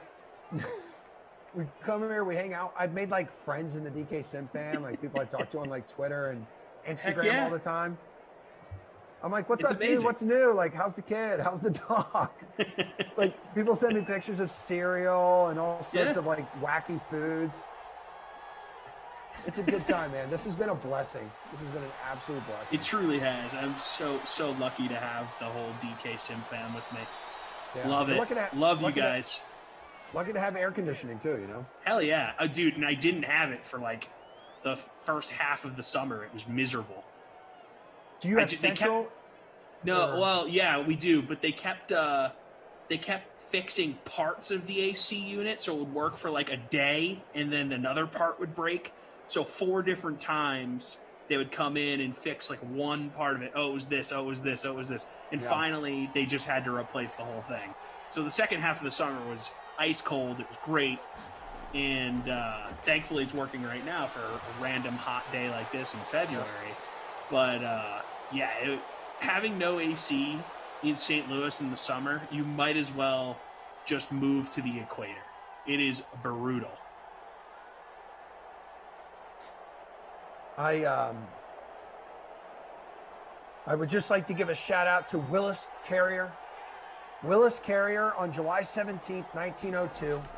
Willis Carrier designed the first modern air conditioning system, launching an industry that would fundamentally improve the way we live, work, and play. Genius can strike anywhere. For Willis Carrier, it was a foggy Pittsburgh train platform in 1902.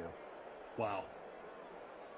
You learn Yeah. something new every day. I had no idea that air conditioning was invented by a guy from Pittsburgh. You would think somewhere hotter.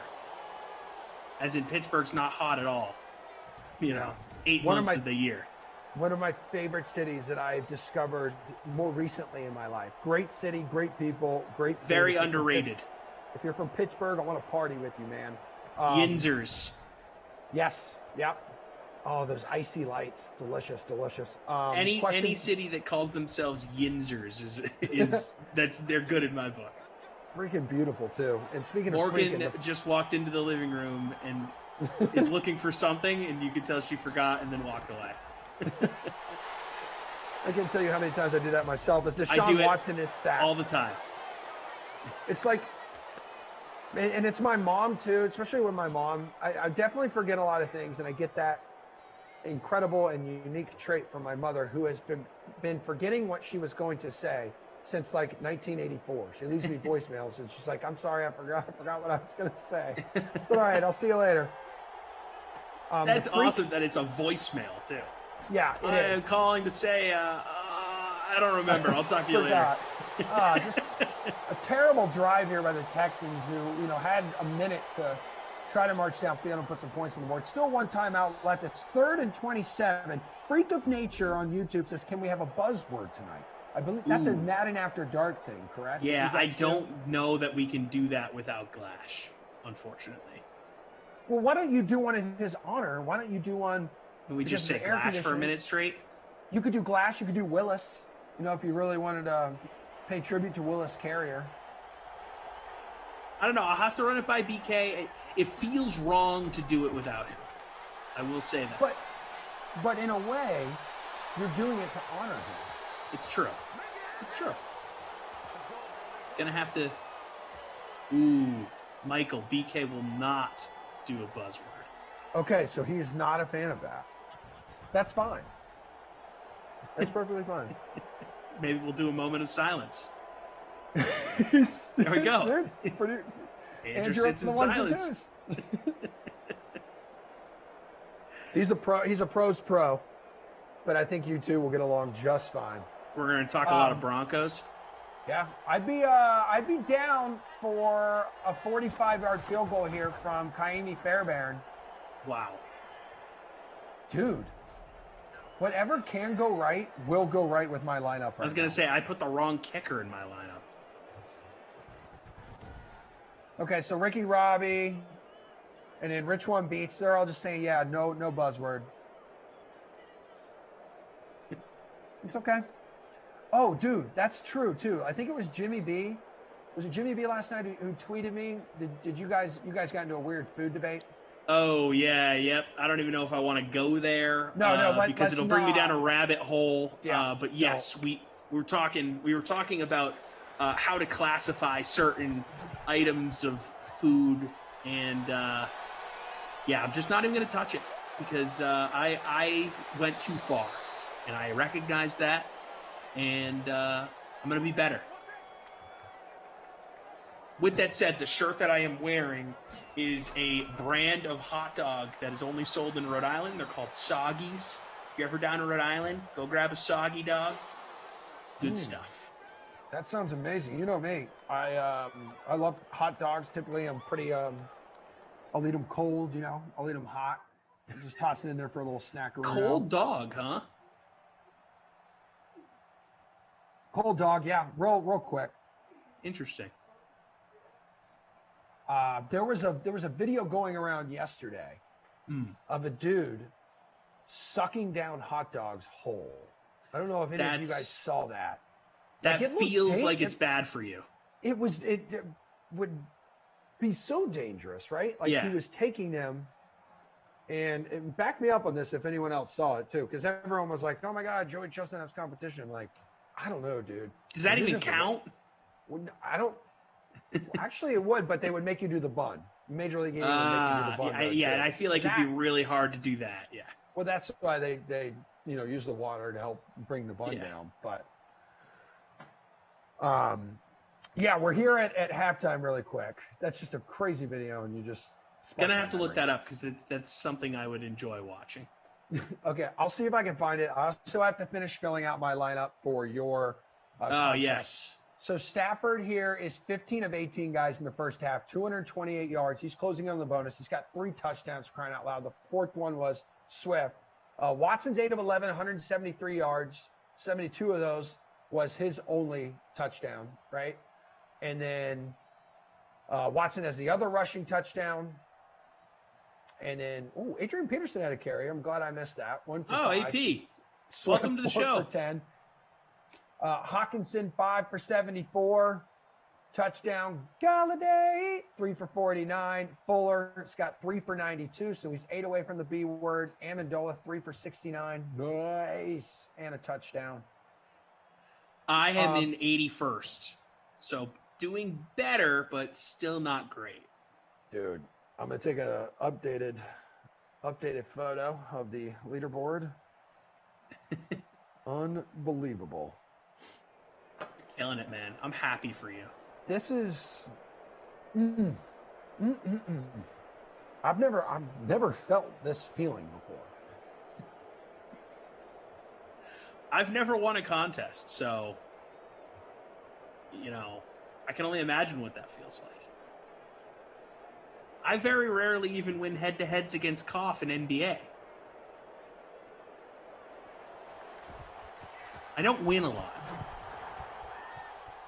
But I think you're maybe in contest, but my dude, you're winning in life. That's all that matters.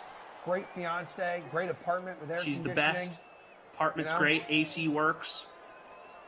Can't ask for much more. Do you have a dog? I can't remember.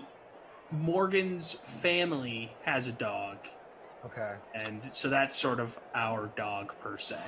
We don't have a dog in the apartment. Okay. That's fine. That's close enough. We go visit the dog. That's good. And the dog is happy to see you? The dog used to not like me, but we've come to an understanding. Well, maybe it's the 3 colors of hair that you have. I know. I think it's so I have an undiagnosed dog hair allergy. So I kind of keep my distance from dogs because it's just going to send me down a bad path. The dog's name is Boomer. And he's very handsome. And, he'll come and sit next to me, but I don't really, pet him too much, or I don't get in his face all that much. I sort of respect his boundaries, and I think that's what he likes, Yeah, sometimes, you give them the space, and then they're like, all right, you're cool, and now I want to be around you all the time. Yes. Yep. He knows that I am just like a large, warm body for him to sit on or lay against to give him some heat. He's a very small dog. He's about 9 pounds. Little guy. Oh. He's got a lot of fight. Okay. Yeah.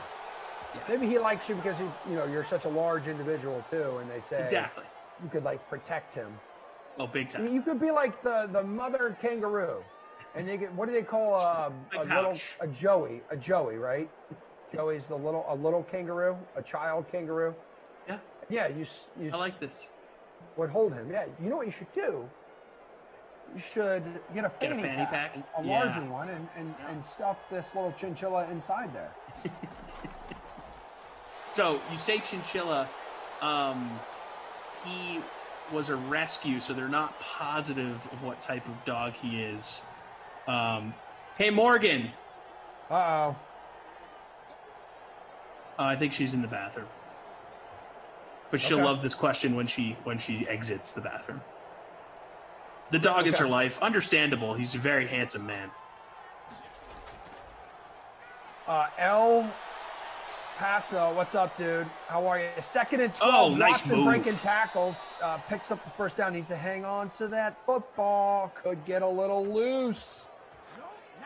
But I see you there. El Paso #1 says, yo, talk about the Outsiders. The Outsiders has like a crazy good cast. With like Matt Dillon, Tom Cruise. Was Rob Lowe in the Outsiders? Yeah, Rob Lowe, Patrick Swayze, Emilio Oh my God. Estevez. Murderers Row. Yeah, for sure, dude. Yeah, you're right about that, man. I remember we had to read that book for summer vacation. You know how you have to, like, the summer reading book? Yeah. I believe that was the book for 8th grade, and then we watched the movie. And I think I was still too young to understand how much of a beast of a cast that was. Might need to rewatch that. Yeah. You need to get on that, dude. Stay golden, pony boy. Also seems like a lot of people like Scotty Too Hottie.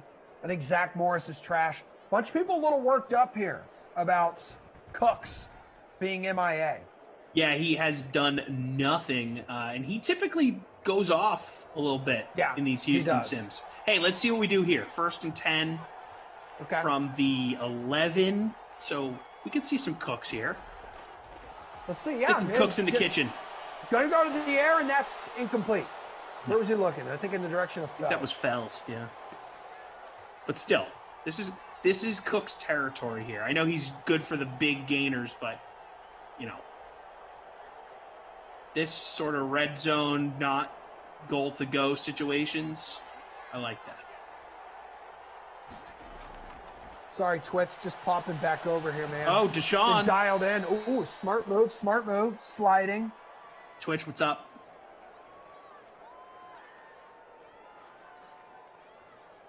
Pleasure to see everybody here again.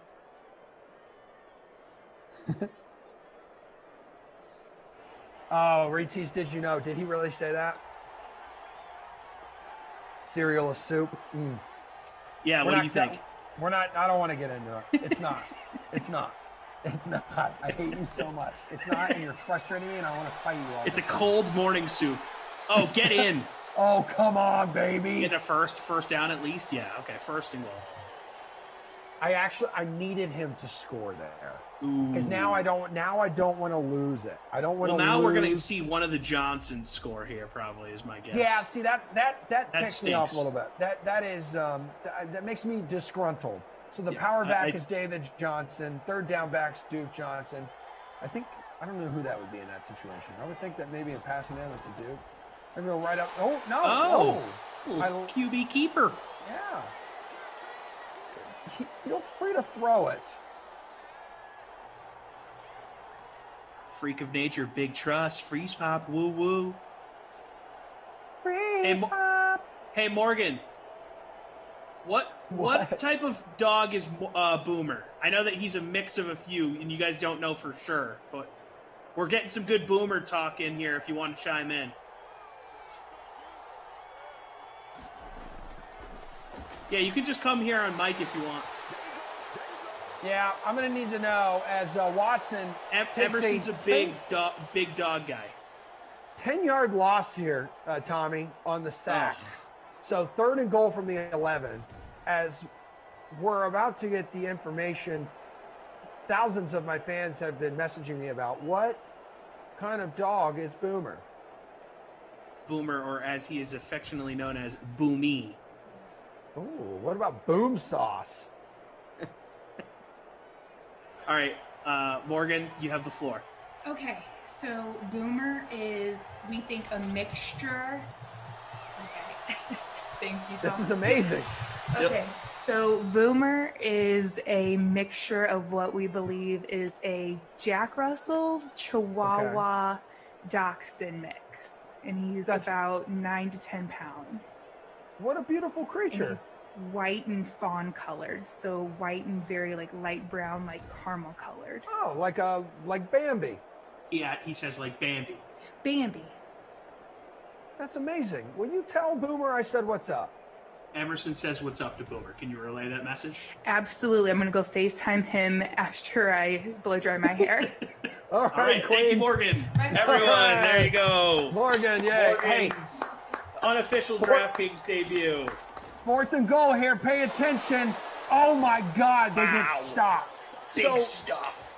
The play before that, while we were getting Boomer's information, you had Watson hooked up with Fuller again. It looked like he may have broken the plane, but he was down at the 1. They decide to go for it. I love the marbles, and they get stuffed. And now Detroit. Ooh, we're in the safety zone. I know, we are in the safety zone.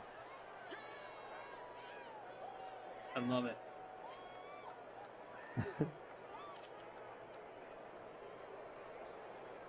Let's get a safety here.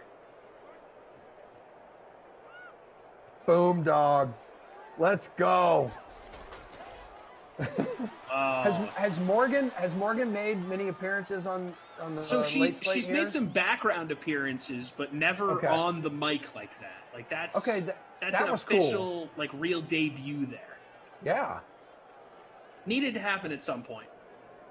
Mike Bauer said they should have handed off to your dog instead of Johnson there.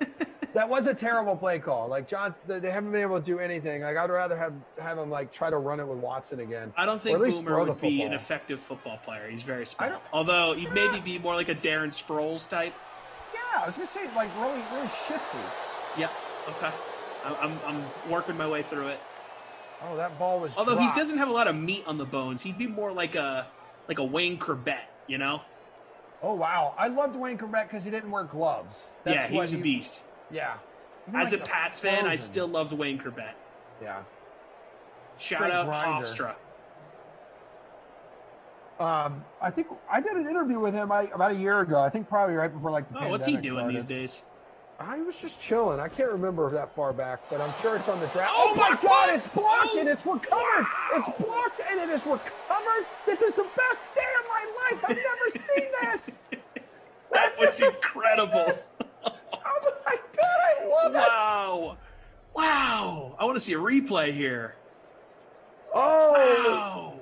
Incredible! The Texans' defense. And really bad teams. punting job there, and the punters in Madden are so good, but he didn't.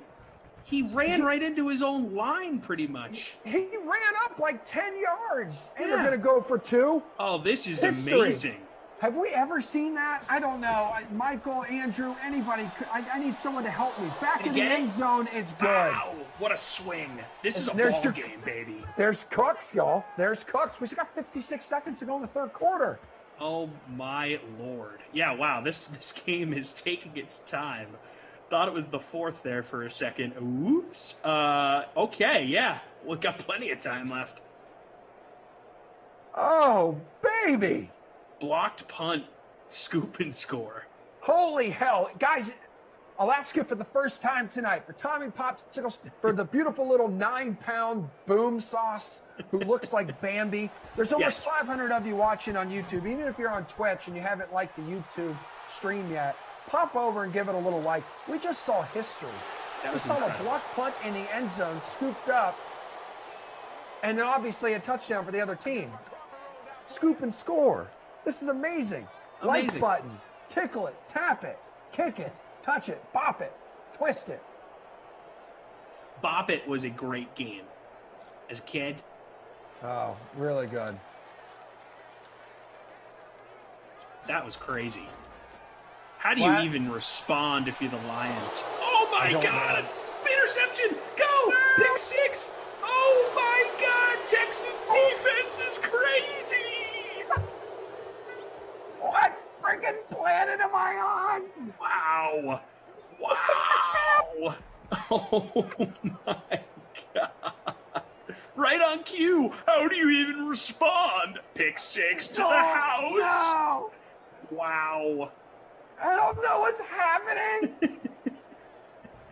The Texans defense just turned into the 85 Bears. Oh, it's a booth review. What are they reviewing here? I don't know. They better not go Buzz Killington on me because I'm enjoying what? this. That didn't even go close to the ground. Okay, great. That's gonna stand. stand. Yeah. Come on. Oh, producer Michael saying this looks like the real Lions. Oh, low blow. Wow. That was crazy. Texans take the lead. Dude, back-to-back DST scores. On 2 consecutive plays? What the hell? What the hell's going on out there? Tuesday night madness. We need more Emerson on Tuesdays. Freaking Banana Land. This is Tank Top Tasty Tuesday.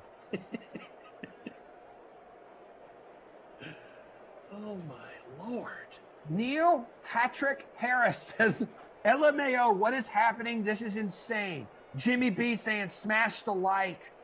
Orlando Hewitt, classic Matthew Stafford. End zone dance crap. Faded Houston DST. Hey, does Texans DST vault into the Krusty Koff Wooden Nickel Player of the Game award status? Wait a minute. I think it has to. What is that? Krusty Kaufman. Did it change? Did the name change? So I reward the Krusty Koff winner with a wooden nickel each broadcast, which entitles them to 1 free small ice cream cone at Lion's Choice Roast Beef here in St. Louis. Actually, I remember we haven't done a game together in so long. I totally forgot about that, and I love that. I love how you put your own twist on it. It's just like I put my twist on the babysitter Billy, not my kid. I'm still single player of the game because I've been trying to wingman him forever, and he just shoots it down. That's a bummer. Yeah. I love playing the wingman. Third defensive touchdown there for the Texans.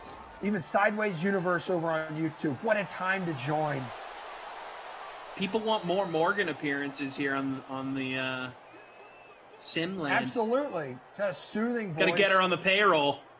And the way she described Boom, that's where I'm like, she painted an image for me. Yeah. I wish I had given her an AirPod so you guys could have really interacted there. Yeah. That's poor producing on my part. It's okay. Every once in a while when Meg pops in or like Jesse's trying to talk to Meg, I gotta like go into the audio settings, bring it to the speaker on the computer. Make some quick switches. Yeah, so I basically become like Andrew on the 1s and 2s, just like on my own little. And neither one of us can be that good. Yeah, no. Speaking of good, check these out though. I found these today. If you follow me on Twitter or Instagram, I posted these. So little. What are those Reese's eggs? So this is a Reese's peanut butter cup Mallow top. It's a Mallow top. So you got to open that up. Cream.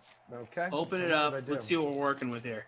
All right. So it looks white on the top. Right. Okay. And then I'm going to open it up. I am going to try it for the first time here. So this is like the layer. Is that good? Oh, yeah. Okay. All right. Nice. So, it's sort of a multicolored thing, sort of like my hair situation. Yes, it is. This is so think about my hair while you put that in your mouth. Let me just give it a.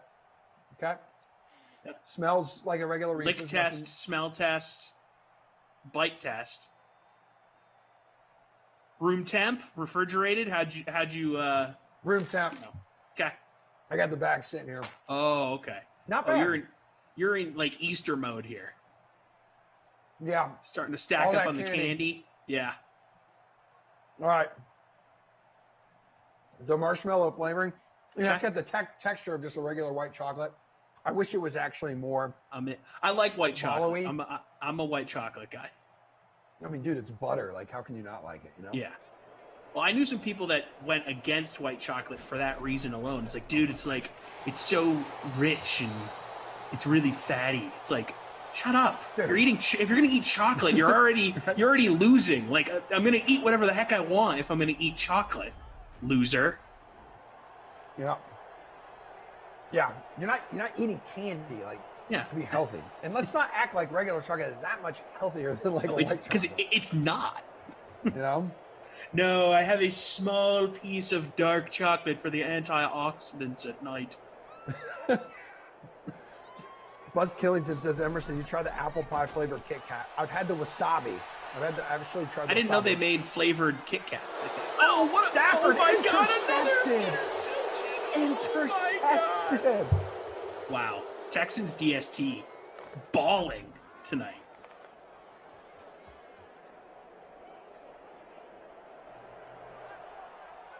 All right. Mike Drummer says, Yo, I got the Reese's Muffins from Winn-Dixie. Ooh, I didn't know sounds Winn-Dixie good. made it. Jimmy V, now I'm in the mood for a Cadbury Easter egg. Winn-Dixie is underrated and obviously regional grocery store. But Winn-Dixie and Publix, two great spots to grab your groceries. Publix is the GOAT. Yeah. 100%, hands down. It's like me in this contest right now. There's a clear number one. Like I'm at 120.66 points. You're killing it. Dude. So there's not one person in our contest that had Texans DST as a captain, huh? Usually you get like one. Yeah. Well, yeah, because that's what's kind of fun too about the free roll. Yeah. Is you can get differentiation. Weird. Yeah, you could just do it, and there's no penalty. But you're gonna definitely embrace those bragging rights when you win. Doubt. Like I will tonight. As you should, my friend. Yeah. James, 2J's product placement. Come on, guys. No, it's just me eating, dude. We bring random stuff on all the time. I wish we did product placement. Are you kidding me? I would make so much money for how much I talk about food on this stuff. I know, right? It's like I'd have a box of Reese's behind. Remember when I would always have the cereal box behind me? But that's when I used to be banned in the bedroom. I gotta get one of these sick backdrops you have. Although that would take the microwave out of the element. That's sort of part of my thing now. It is part of you. Like don't change you. And the main reason I don't typically put up a lot for these games, but I do tonight because my wife's watching TV on the other side of the couch. She's chilling. Yeah, she doesn't want to be in frame the whole time. Yeah, so I said, well, this will allow you to do like whatever the hell you want to do. Makes sense. Yeah, Publix I never know what she's doing back there. I never know what she's doing. Meatloaf, Mom. I think that's what Chef Duke is referencing here. Publix with their subs. Oh, what did he say? I missed that. He said ultimate sub with a tongue emoji. Hell yeah. Yeah, the ultimate great go-to, dude. You can't go wrong with the chicken tender sub there as well. So I haven't been. I can't sit here and lie to you and say I've been to Publix all that much because I'm not from Florida. But the few times that I've been, because my grandparents have a place down there, my uncle lives down there. Blown away. Been a long time since I've been, but blown away. I'm blown away right now by Watson breaking ankles and he fumbles the football. And Detroit this game is off its rocker. Yeah, I'm not gonna lie. Usually, sometimes these like long games, they just drag on and drag on. But we've had so much. Like, look at the points. We've had a punt blocked in the end zone, scooped up for a touchdown. Six. We've had a pick six on the very next play. We had a huge, a 73-yard touchdown pass from Deshaun. Yep, to Will Fuller. We've had all sorts of craziness in this one. We've had field goals. Honestly, the craziest of them all is the fact that DeAndre Swift has actually scored. Oh, God, don't remind me. Stupid. Dude, 21. How did he not throw to Hawkinson there? Hawkinson had destroyed them on that drive, too. Right. Well, there you go. He goes to Hawkinson right there for you. Hawkinson, best player on the Lions? Like right now? Yeah. What about Galladay? Well, he's a free agent, I think, technically. Well, I think, okay, so I heard today, I think he's one of the guys rumored that the teams are going to tag. I think you have the next 2-3 weeks, right, to tag? Yeah, until March 9th. I think today was when the window opened. Okay, so let's just say he sticks around, then I'll go Galladay. Yeah, I mean, Hawkinson's a great young touchdown. It's not the quarterback anymore. No, definitely. They're gonna be okay with Goff.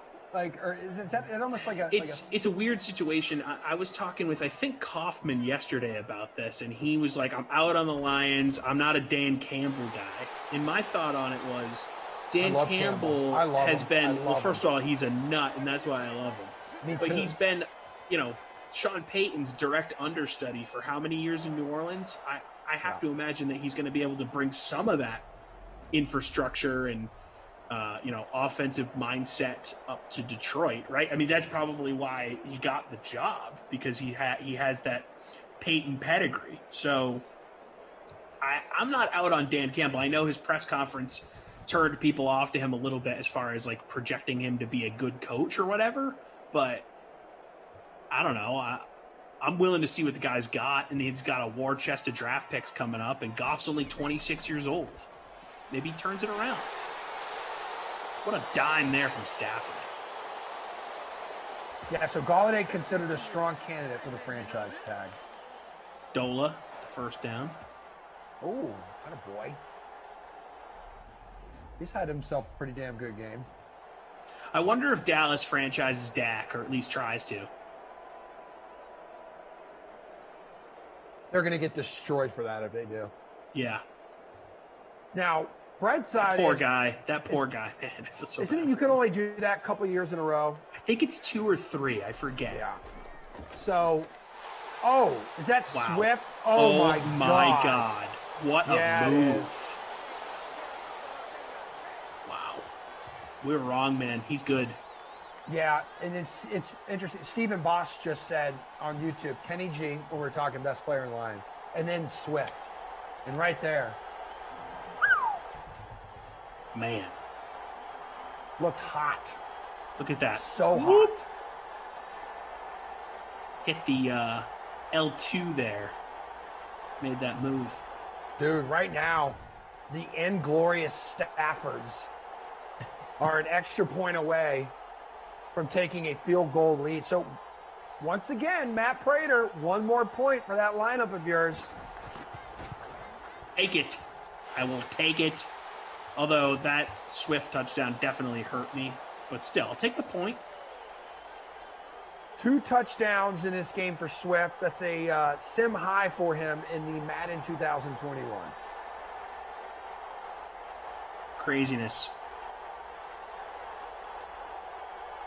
Where you guys at? Check the lineups.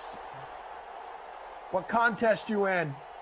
Where you at? 3 minutes to play here in this game, at least in regulation. My X factor is moist. It's hot.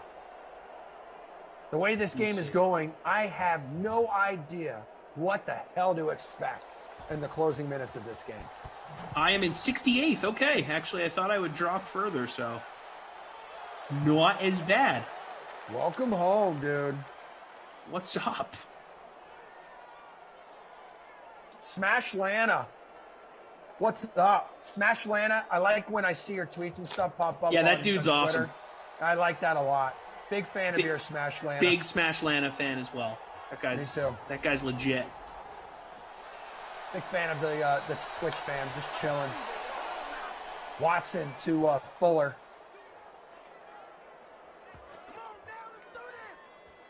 These guys are on a roll. Fuller now should be at the bonus.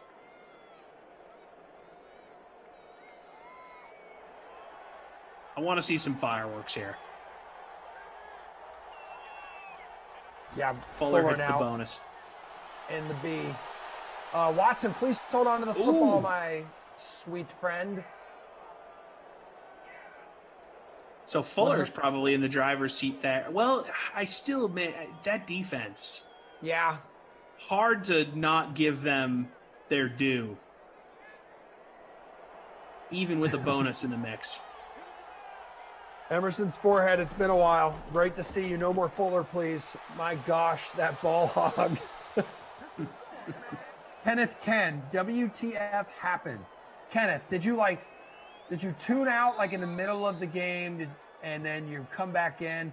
Man, there was a point there where if you like walked away for a minute, like straight up insanity ensued. Nuts. Absolute nuts.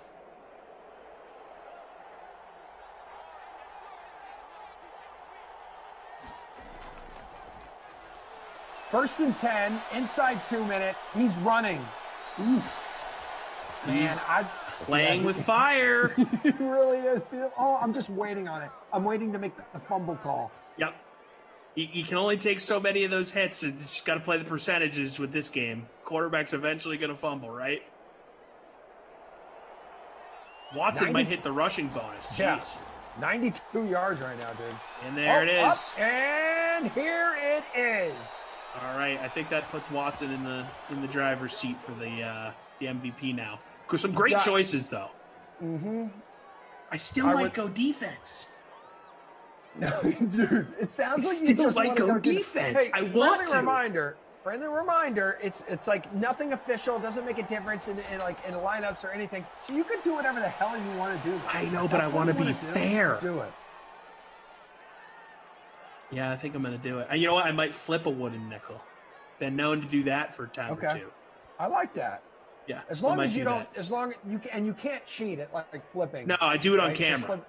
Okay, cool. Well, yeah, because it's more of a reference because Kenny Ducey has now established himself as a cheater. He cheats at rock, paper, scissors. I feel like you and Ducey do a fair amount of sims together, so it's sort of like it's like you got this big brother, little brother dynamic. I'm into it. I like it. Like you know how to get him going. Well, I mean, to be honest, he gets himself going. He says one thing, and then he starts arguing with himself, and then I kind of sit back, and I'm able to, start preparing for the next sim because he talks for 10 straight minutes. Love the guy, but he showed his true colors here. Guys, 31 seconds to go. They have 2 timeouts left. It's 1st and goal. Go for the kill, baby, right over the middle. Cooks? Who do we have? Oh, no. Oh, it's Duke Johnson. What? It's Duke Johnson Jr. No! No! No!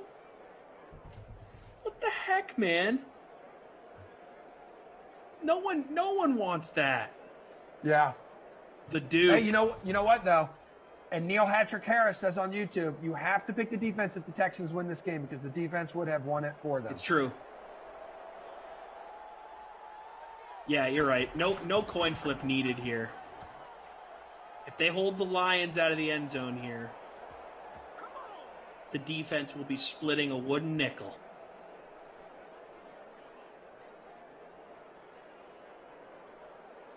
Are we looking? Wow. Are we looking? Oh my God. Oh, wait, I'm back. You're still in first? I was down in second place. If Get That Cheddar is here, you and I are neck and neck, pal.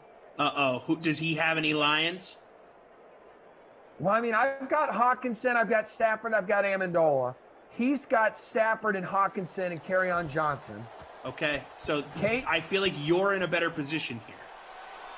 K27, though, is less than 2 points behind me. He's got Galladay, Hawkinson, and Swift. Wow, the Swift's paid off for him.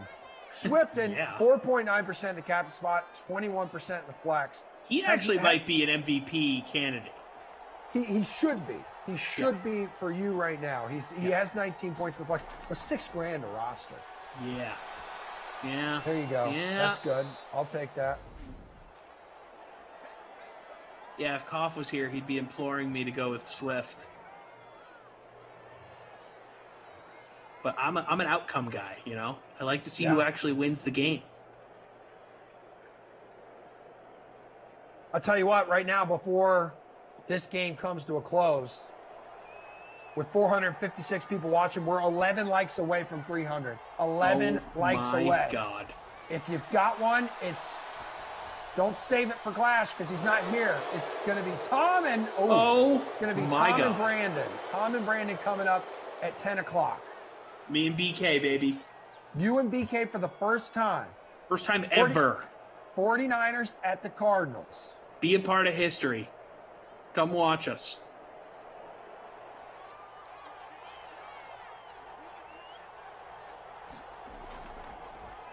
$10 seconds and ticking. Oh, is that complete? Yeah. I think it was. Wow. Okay. Yes, it was. Who did that go All right, to? 5 seconds. Hawkinson. Okay, is Hawkinson in the bonus now? I can't tell by looking at that. I think he is.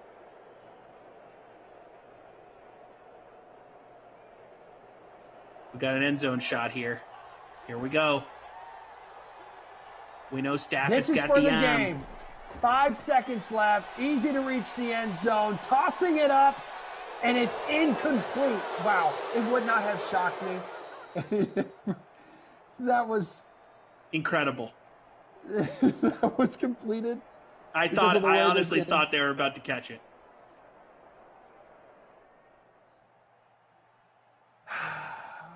Well, as I'm also right now, I'm going to give Zach.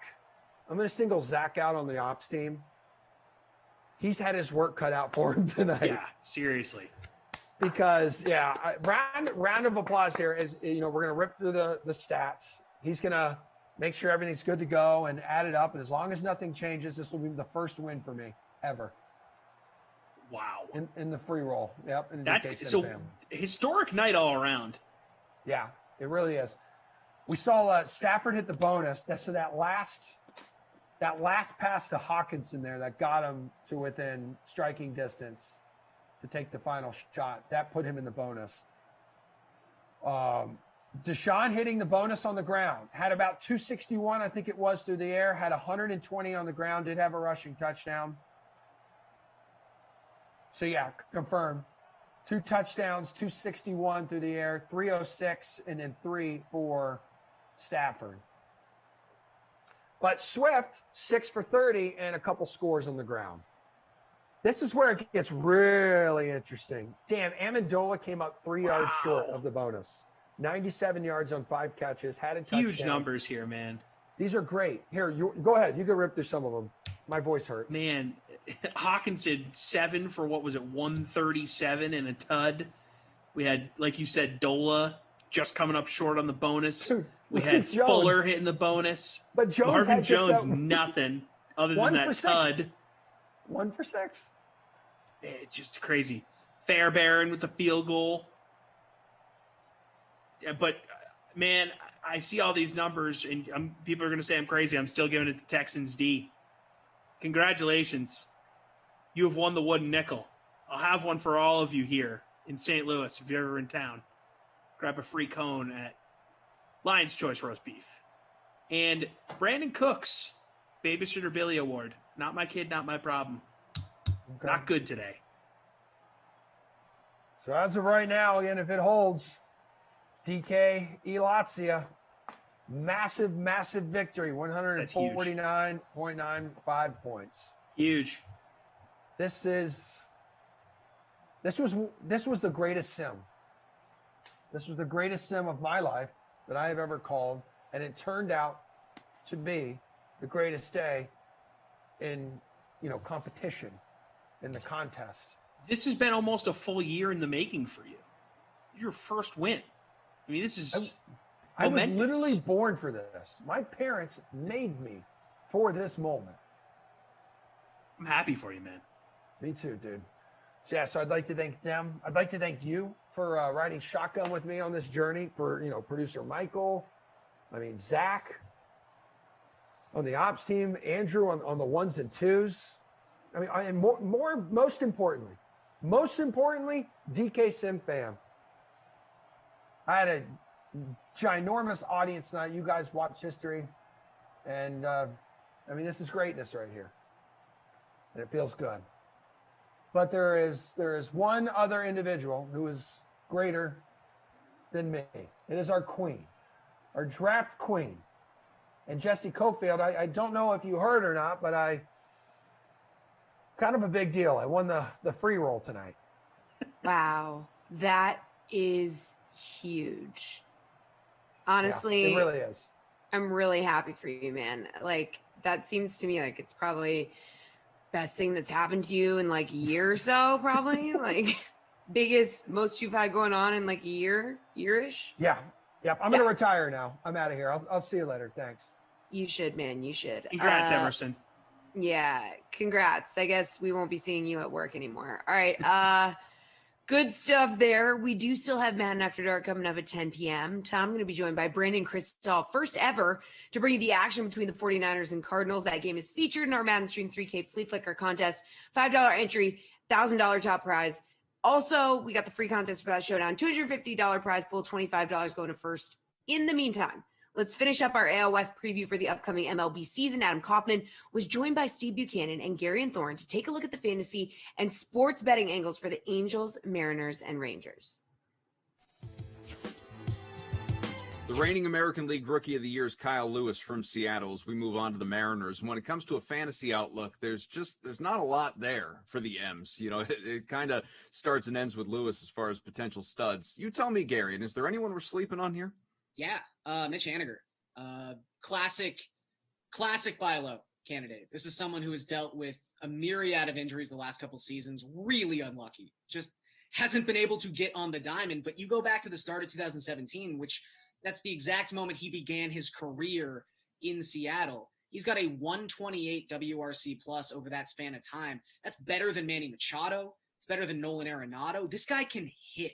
He really can. And yes, there's obvious concerns about how much he can be on a diamond. But when you're getting someone right now at pick 275 in NFBC formats, you're taking the risk. It's a lottery ticket at that point. Maybe he only does have 60 plate appearances this season. All right, drop him because he's the fifth outfielder on your team. You don't care. So he's just someone with so much upside and potential that, you know, where he's going in drafts, it's a steal. Fuchs, who's screaming upside to you? Yeah, Jared Kelenic. You probably don't know about him yet. But believe me, by the time the All-Star breaks rolls around, you're going to know who this kid is. He's probably not going to be with the team right away. He's likely going to get the call up in mid-April because teams like to screw with service time, so they're going to do that with him. But he was the centerpiece of that deal that sent Robinson Cano and Edwin Diaz to the Mets. Mets fans are happy right now. They're not going to be happy when he starts playing. He boasted all power and speed. This Mariners team, I don't want to do a hot take as of yet. This is my dark horse in the AL West. They have a ton of potential, which leads us to our next question. All right, well, let's go there. A team with potential and a whole lot of unknowns, I suppose, and that is the Angels, who just are, I mean, this is a team, while you got perennial MVP candidate Mike Trout, you also have a perennial disappointment in terms of, you know, these Angels every single year. You look at the offense, the questions really mostly exist on the pitching front, but the offense, you have Trout, you have Ohtani, you have, Rendon, you have Pujols, who it's looking like it's his final season. That's what his wife says anyway, and I'm inclined to trust her. So what are the odds that Bukes, this team actually does make a little bit of noise in that division?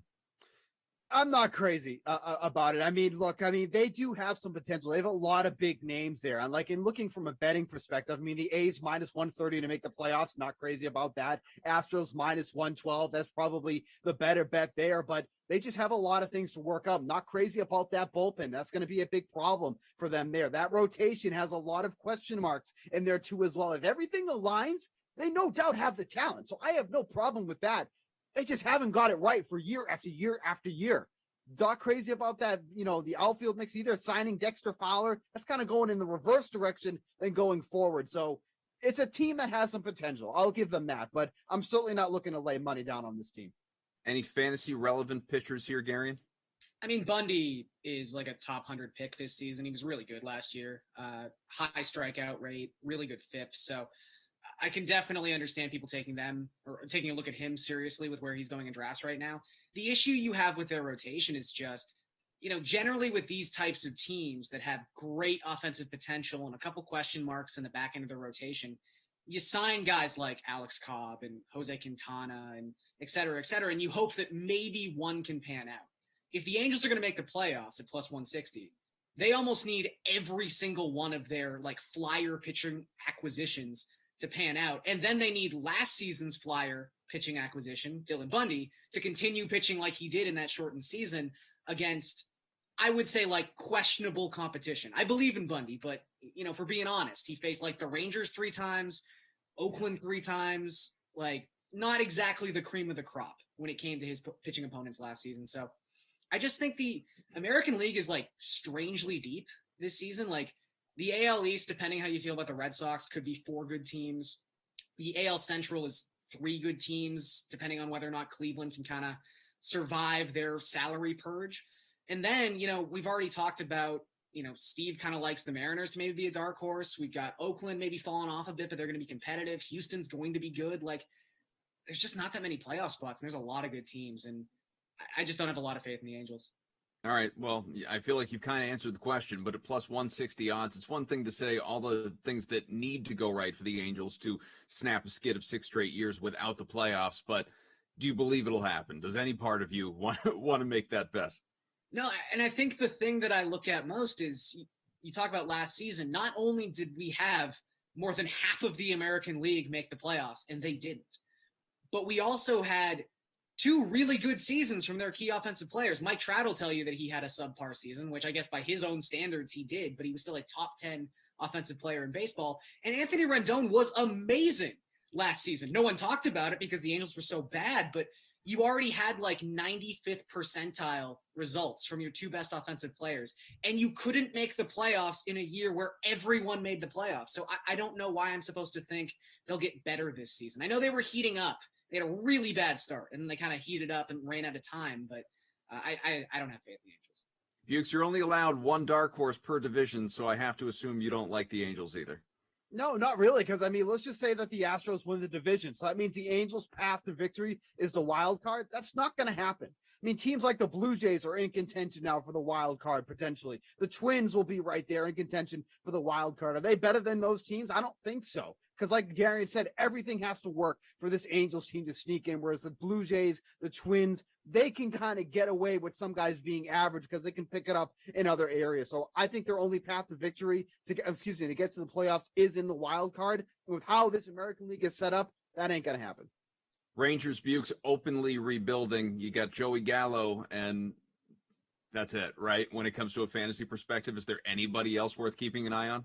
Yeah, Nate Lowe's someone to maybe keep an eye on here. Has some decent pop. Career 196 isolated power and 245 plate appearances with the Tampa Bay Rays. He's got to beat out Ronald Guzman, though, for the first base spot. They could end up platooning there, but this is just a really, really bad Rangers team that looks like they're years away from being in any serious competition. But I think Nate Lowe's someone that you can watch for at first base. Anybody excite you, Gary?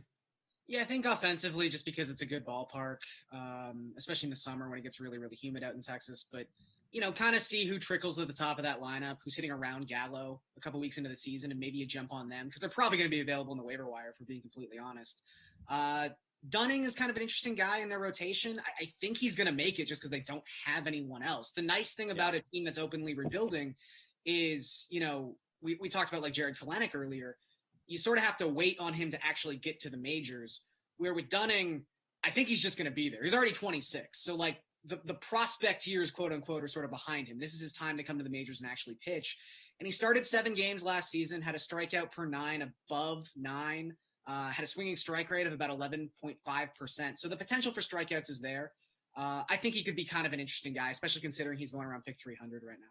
All right, so in this strikeout or homer sport, you can't ignore that Joey Gallo does have plus 1,100 odds in the DK Sportsbook to lead the American League in home runs. Guys that, have better odds, in fact, in the majors for that matter, Mike Trout and Pete Alonso, and that is it. So, Gary, do you at least, feel good about the long ball here? I mean, you have to. I'm not saying these are great odds because, again, we're kind of cherry picking from the top of the board here. But if you talk about a guy who was created in a lab to hit home runs, it's Joey Gallo. Among active qualified players, he has the lowest ground ball to fly ball ratio in baseball, and he has the second highest home run to fly ball ratio in baseball. So he only hits fly balls, and 28% of the time those fly balls leave the park. He's always a candidate to hit 50 home runs if he can stay healthy. So these are reasonable odds. I tend to like deeper odds in these like hits and home runs and all these kind of props, but it's fair. I'll definitely say that. Dukes, would you put money on him? That stinks. I think these odds stink. I mean, look, last year he only missed 3 games. He played 57 games last year. He was on pace for 28 home runs. Like, I'm not comfortable. I mean, I get it. Like Gary said, he's a home run, building machine. This is the guy that's going to hit home runs. But you look at someone like Jose Abreu, who's 30-1 in this category. Last year, he was on pace for 52 home runs. He's been over 30 home runs in 4 of his 6 years in the majors. I would much, much rather put the amount that I would put on Gallo and put it on Jose Abreu at 30-1 for somebody who is consistently hitting over 20 home runs, even in that shortened season. He was 1 away from hitting 20 home runs for every single year in his career in the major leagues. I'd put the money on that. That's the guy you want to target. All right, for Gary and Thorne, Steve Buchanan, a man who was created in a lab to spit hot fire. Hi, I'm Adam Kaufman. The division previews continue on each and every week as we ramp up to the start of the new year. So the MLB season is right around the corner. So is the NFL draft. Each week, our pal Ross Tucker will be taking a look at a different position group leading up to the draft on his College Draft podcast. This week, he, along with Emery Hunt and Matt Waldman, broke down the top running backs coming out of college. Who do you feel like Emery is the top back and why? I think it's Najee Harris. I have him as my top back, and he does a lot of things really well, especially with in conjunction with what's going on in today's game, having to be able to be all three downs. He's a good blocker. He's good with vision. Footwork is where it needs to be. The vision is where it needs to be. And he's a really good threat as a receiver. I'm talking about downfield in the passing game. And he proved this year that he has a little bit more burst to his game. So I compared him to Le'Veon Bell in terms of what he's able to do from a complete package. Again, when we started this, Ross, it was, he reminds me a lot of Steven Jackson. And then we moved on to Deuce McAllister. And now we're at Le'Veon Bell for the final comp. But all three of those guys were tremendous NFL tailbacks. Matt, who do you have as your top guy? I love it. And certainly, Najee Harris is a fantastic prospect. I'm going to go a little deeper into the well and probably a guy that a lot of people aren't putting at the top, but he's finished so strong. And I've loved what he's done at two programs, Oklahoma and Ohio State. And that's Trey Sermon. When I watch this guy play, I love the ability to break tackles. I love how he's able to set up runs. He's someone that has the vision to be able to, work against penetration, to be able to bounce it outside, also to be able to create with his movement. Now, a lot of people don't think of him as a highly elusive back, but he has those really efficient movements that make the most sense for the NFL game, because he's that guy who can open his hips within one step. He can also really use both his upper body and lower body in conjunction to make defensive backs miss at the edge. So when he gets that corner, he can make fools out of cornerbacks and safeties coming downhill to try and force that back inside. And I love what he does also as a pass protector. He's someone that can really do a great job, against A-gap blitzes. He can slide across and move defenders when he needs to. And he's someone that, while underused in the passing game, we've seen with a lot of backs that don't get a lot of touches as, a lot of targets. They still, when you see the quality of targets that they get, and Trey Sermon has done that at Oklahoma and Ohio State, I think he's an all-around back, and I think he's got a very subtle game that is going to stand out even more once he gets to the NFL. Let's move on to the elusive category, Emery. And it's amazing that UNC has two good running backs like that. Who do you have as your most elusive guy, Emery? Michael Carter, by far. And I've been on this since the summer. When you watch him run, everyone, and I always love to say this because it's so true, but everyone focuses on, someone's size at that position, when this is probably the one position where size is not a skill. This goes all the way back to everyone, since 1920, right? So when you think about Michael Carter, he can be his own blocker because you can't really touch him in space.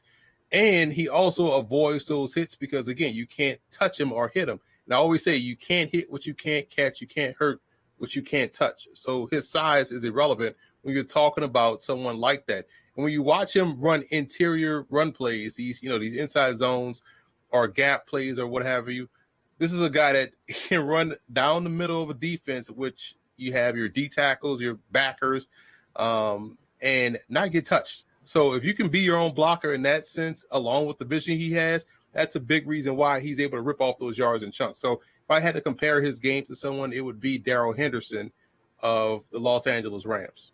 Interesting. Okay. I always love the NFL player comps, and I think it's very helpful for the listeners and the people checking us out on YouTube, just because a lot of people aren't as familiar with these college backs. Who do you have as your most elusive guy, Matt?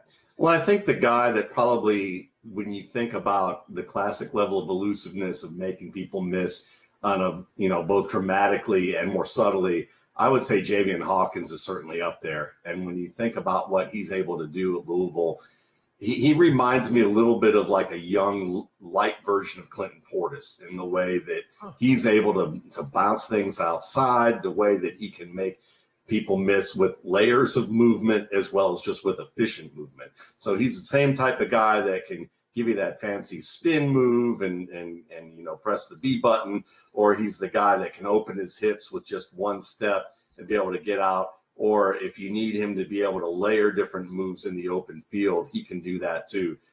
So he's a guy that I think is very slippery, and he's able to avoid a lot of contact because of the fact that, of his movement, and or at least mitigate something that's going to be like hard contact, a hard hit, and turn it into either a reach or a wrap, as opposed to someone getting their body on him.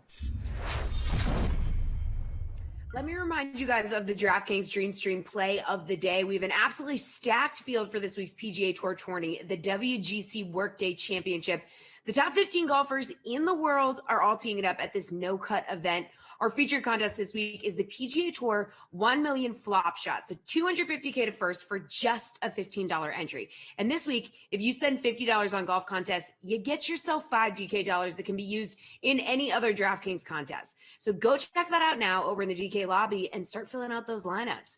All right, so to help you guys fill out those lineups, which I just told you to do, let's get some advice on the tournament from our friends of the No Laying Up podcast. The guys recap their picks from last week and make some new ones for the Workday Championship. Do you want me to get right in my picks? Let's go, baby. Sure. Yeah, go ahead. Let's get it podcast right here. 10 Nuggets, Tony Finau to win. 10. I'm not I will never leave you. Never leave you. I'm also going to go for Dustin Johnson first round lead, 10 Nuggets. I love that. Plus 1,000. Those are always fun. Gives you something to look for on Thursday. Scotty Scheffler, the models were loving him this week. 30 Nuggets for a top 20, plus 138. Bryson, kind of feel like a little disrespect for a plus 200 for a top 10, 25 Nuggets on that. I think 79-person field or something like that. The fairways are wide out there. It's not a bomber's delight. It's not going to be a course you need a ton of length. But took the weekend off, of course. He did. You also got to remember there's 20 to 30 manipulators in the field. Of course, exactly. Really like a 50-person field. And Bryson won the NCAA championship here too. Exactly. People forget that. You could say the lessons he learned from that. Tyrrell Hatton, top 10, plus 250. 25 Nuggets. I feel like his precision with the iron game is going to get it in those quadrants on the green. Love that one. That's it.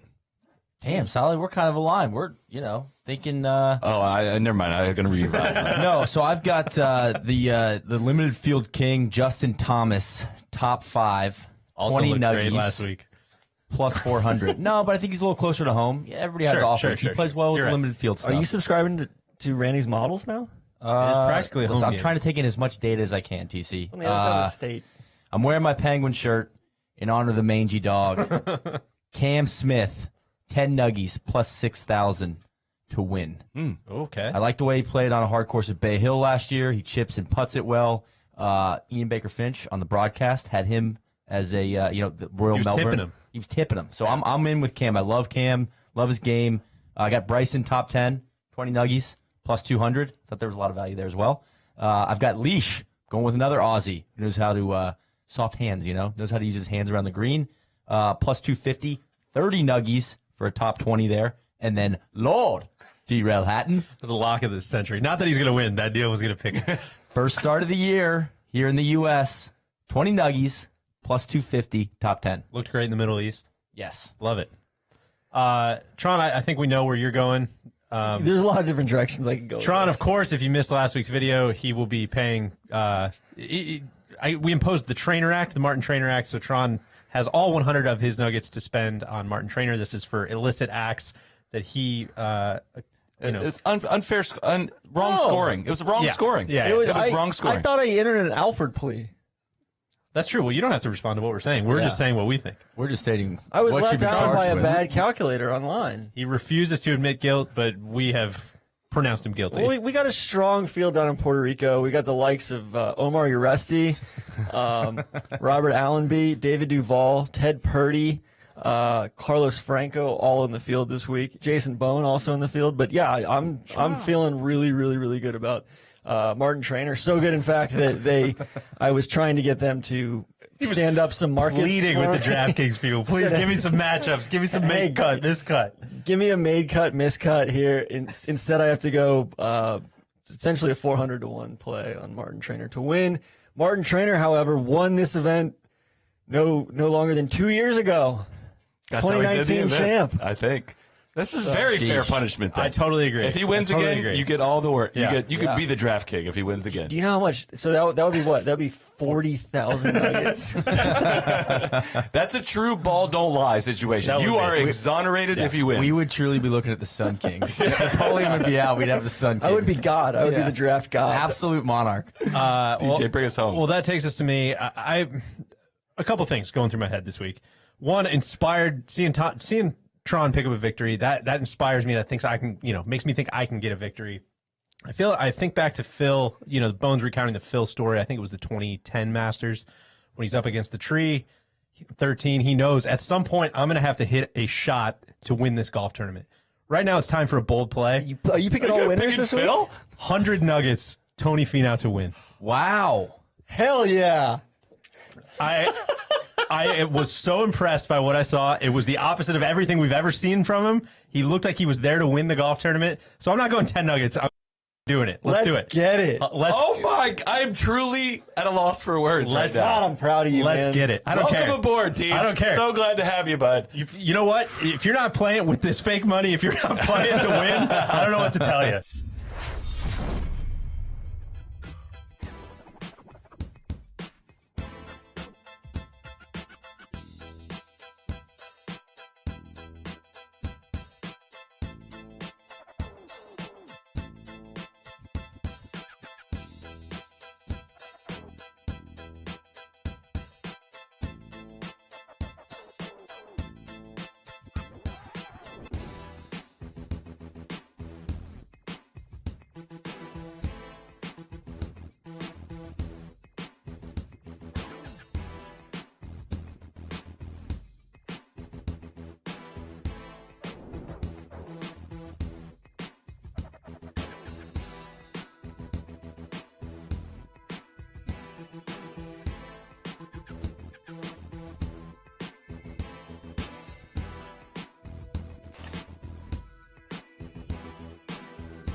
All right, guys, Madden After Dark is minutes away, but don't forget, this is your last chance to get in on some of our NBA and NHL contests still available tonight, including our NBA 200K West Coast special. Lock it at 10 p.m. Eastern. $15 entry gets you a shot at the 20K first prize. Over in the NHL, we got an Oilers Canucks showdown. The 15K sticks contest pays $5K to first place for an $11 entry. And don't forget to look on the DK Sportsbook for lines and odds for the NBA, NHL, college basketball, UFC, PGA, and more. Okay, it is time for Madden After Dark. I'll be back here tomorrow night just before 6 p.m. Eastern Sim with another edition of the DraftKings Dream Stream. But right now, let's send out to Brandon Cristal and Tom Carroll for the call of 49ers and Cardinals. Thank you, Jesse. I'm really excited about tonight's sim, not because of the matchup. I did this game, I want to say last week, and it was a bit of a snooze fest. Let's hope we get a little more offense tonight. But my first chance to work with the great Tommy Freeze Pops. Tom Carroll, Tom Ace. I don't know what I'm supposed to call you because when Koff refers to you, he uses all of those nicknames. Or names. Yeah, I am a man of many nicknames at this point in my life. I mean, Freeze Pops, Tommy Freeze Pops, TFP, Tom, Tommy, you name it, I respond to it. My brother is named Tim. I'm routinely called Tim by accident instead of Tom. So you could pretty much just look at me and make a noise and I will respond. Also, I don't know because I haven't tracked this, but are you the only DraftKings analyst or announcer or reporter, as Tara Lynn likes to call us, that broadcasts from their kitchen? I've seen the occasional kitchen plays from Rossi, but generally speaking, this is my domain. I'm a kitchen guy, got my microwave behind me. It's sort of my staple. This is where I get my best Wi-Fi, good counter, situation. Yeah, good height, sure. Yeah, it's sort of the perfect mix for me. So yeah, I stick in the kitchen. It's my thing. All right, I'm a kitchen guy. No, I like food. I'm not mad at you, and I do want to talk to you about your Morton Anderson podcast, and how that came together and everything about it here as the game rolls on. But thankfully, you created the contest for everybody earlier in the DK Sim Fam. I was able to get my lineup in because I just called this game. I figured Raheem Mostert did so well. That's who I captained. Why don't you tell me who you captained and what your lineup looks like? So I went with George Kittle in the captain spot, $12,900. He's averaging about 13.2 a sim, and I was leaning Kendrick Bourne, but I felt like I wasn't getting enough bang for my buck there in the captain spot. So I went with Kittle, and that gave me some decent flexibility. Got Kyler Murray in there, got Kenyon Drake, got Mostert, who's like sim god, apparently, as Glash likes to say. Robbie Gould, the kicker, 6.1 a sim. And then I went with the pump play, 1.5 a sim, but he's the fullback, Kyle Juszczyk. A dying breed in the NFL here. I think Juszczyk may have scored in the game that I did. I need to double check that. He has a generally low floor, but he can steal a touchdown every now and then. So I liked him as my punt play. But you were saying you've gotten this matchup a bunch of times.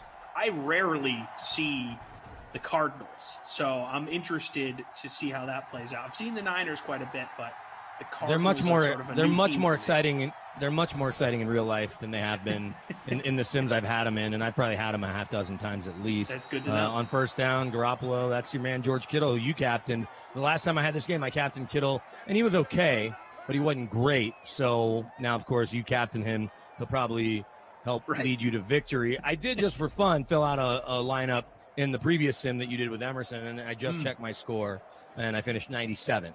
So did you I see won who one. won? No, I didn't. Who Emerson won. Oh, look at that. Emerson won. So were people calling BS? Were they calling shenanigans? People were really happy for him because it was the first time he's ever won. He's been doing these sims since they started, so people were pumped. Sure. I won last week, then finished 6th or 8th, and was kind of feeling myself. Forgot to get a lineup in and joked that I wanted to give everyone a chance, and then I've been 50 or 100 or 145. It's been a rough stretch after my back-to-back top 10 performances. But I'm going to get these chats fired up so we can, of course, interact with the DK Sim fam. Yeah, I generally finish towards the bottom in these contests. So, at least we try our best. We try our best. Sure. So saying what's up to everybody. See that Robbie Noble's there, of course. Chris Boyd. We'll shout everybody out as it's warranted. Is that Pettis there? I thought about playing Pettis because he had 3 catches, including the last catch of the game, to help him in the last game. But I was like, you know what? He's cheap, but I just can't trust him. So my lineup: Mostert's the captain, Kenyon Drake. Both of them had a really good showing last week. Kittle, Debo, Max Williams, and then Robbie Gould as the kicker as well, because he's almost a point and a half higher than Zane Gonzalez. And I don't mind rostering a kicker because they're going to get you a few points every game. Yeah, exactly. They're guaranteed a couple, maybe 3. Debo Samuel, when healthy, man, one of my favorite players in the NFL. In real life? Yeah. Oh, absolutely. Absolutely. You can tell that he's just scratching the surface. Oh, yeah. Right. He was slow to get going as a rookie because I think it was a little bit of combination of injuries and just adjusting to life in the NFL. And then this year, he just could never really seem to get over that hump injury-wise, and Jimmy G's hurt most of the year. But I love the talent. I think that John Lynch and Kyle Shanahan do as well. Totally. They have such a good thing there. People are kind of sleeping on the Niners heading into next season. I think them getting healthy, people need to relax on the Jimmy G thing. I think the Niners could be in the playoff discussion next season. Oh, they're taking bets on when I tell you a story, the first name drop that I'm going to put in there. Well, not official bets. It's just a damn coffee. Well, I got to give you a story. I mean, I'm going to hold off on my John Lynch, Kyle Shanahan stories for now. We'll see if they're warranted. Chris Boyd, Captain Kyler Murray. Everybody should know that.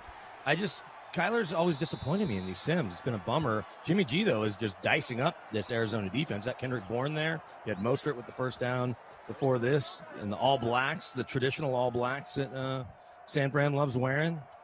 Who does everybody need to score? I know I need Mostert, my captain. You can shout out who you need. I know you need Kittle. I'll take a Kittle fire away here. Let's go with some Kittle. We know they're going to run on first down. This is predictable. The Kyle Shanahan virtual offense is going to be. Oh, just kidding. What am I? I'm no Tony Romo. No. Almost looked picked off though. It was not a great pass, Jimmy. I know. I thought it was a pick for a second.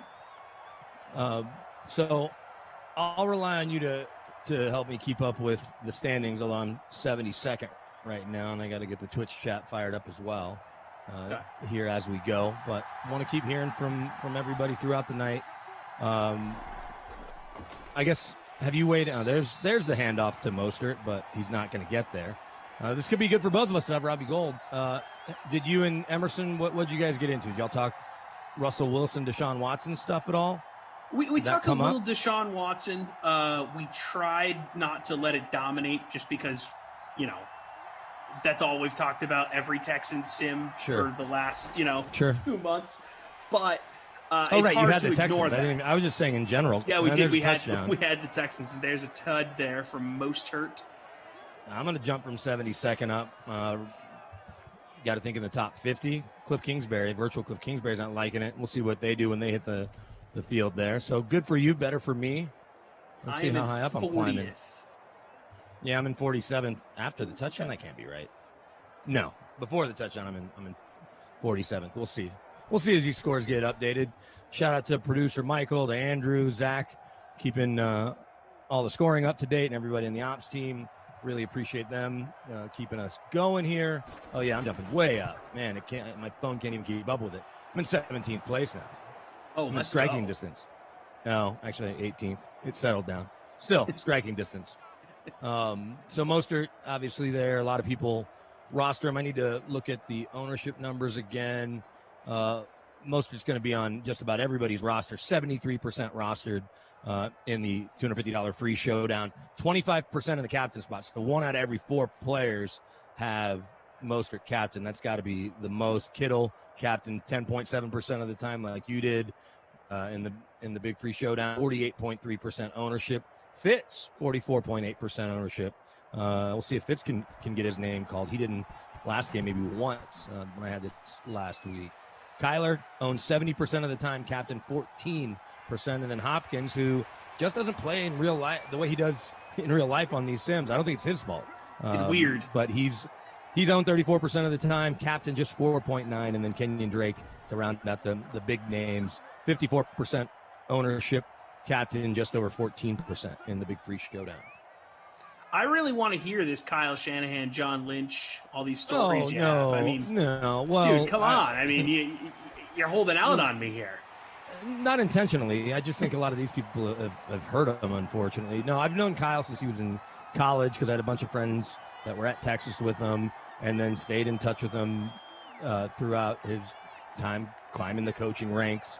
And then he ends up in San Francisco with his own team. He interviewed here. I was hoping he would get the job here. Not that I didn't like getting to know Vance Joseph and cover him in Denver. But Kyle and then John was here when I got to Denver. And the last year or two of his career, I covered him.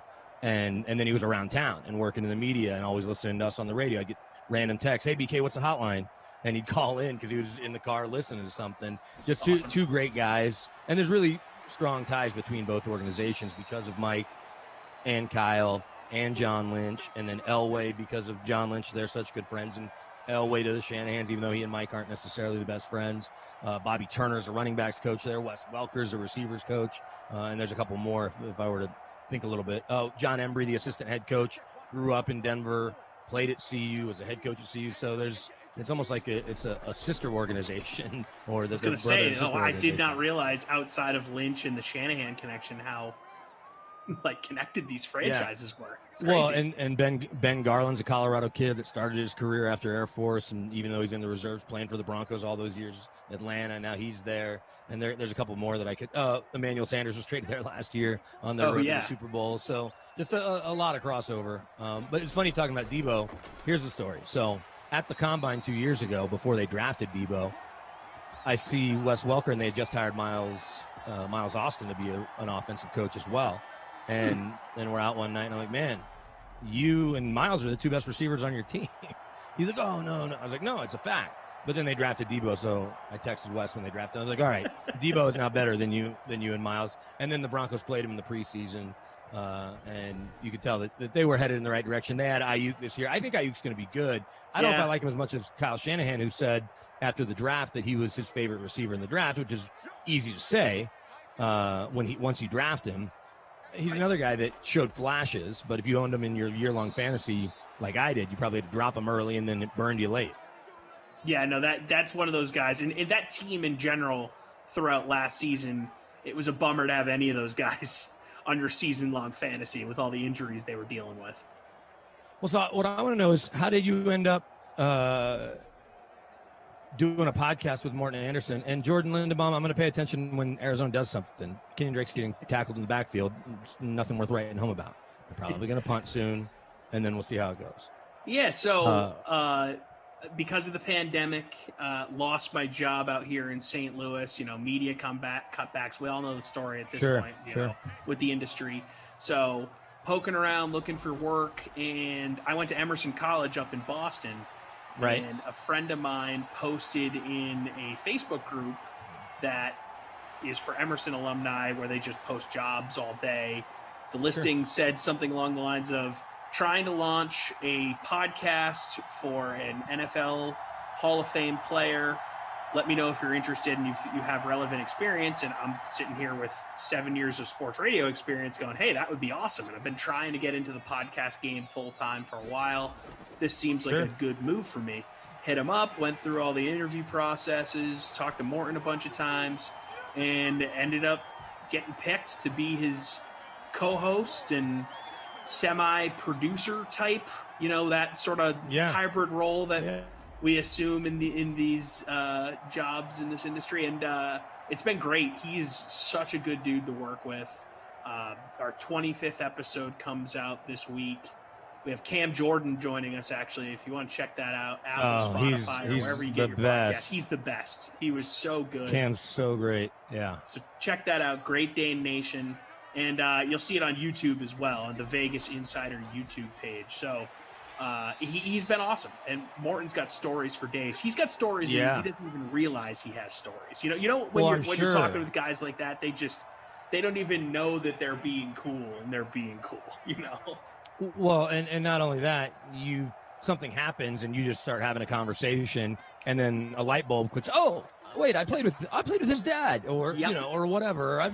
I've known him since he used to live next door to me, or whatever. And he played for so long and for a bunch of teams in a bunch of cities. I mean, I know a lot of years in New Orleans, a lot of years in KC and Atlanta. I mean, we played. What did he play? 25? He didn't play 25 years. 20. Yep, he played 25 years. 13 of them in New Orleans. 2 different stints in Atlanta. Couple years in KC. He was with the Giants in 2001. So dealing with all the 9/11 stuff. And he spent a year in Minnesota with Randy Moss. Right. So, right. He still lives in Atlanta, right? Man. Yep, still lives in Atlanta. He's a diehard Saints fan, though. I don't think he'd ever. Sure. Well, he does. He says, he refers to the Saints as we. I mean, that's his team. Well, you spent 13 years somewhere. That's his team. I get that. Quarterback's not doing much in this. As we look at this quickly, Kenyon Drake 4 carries, 29 yards. Mostert 5 for 26. So on pace, I guess both of them are to hit the bonus. 1 touchdown for Mostert. That's the only score in the game. Hopkins doing a little more. 2 for 28.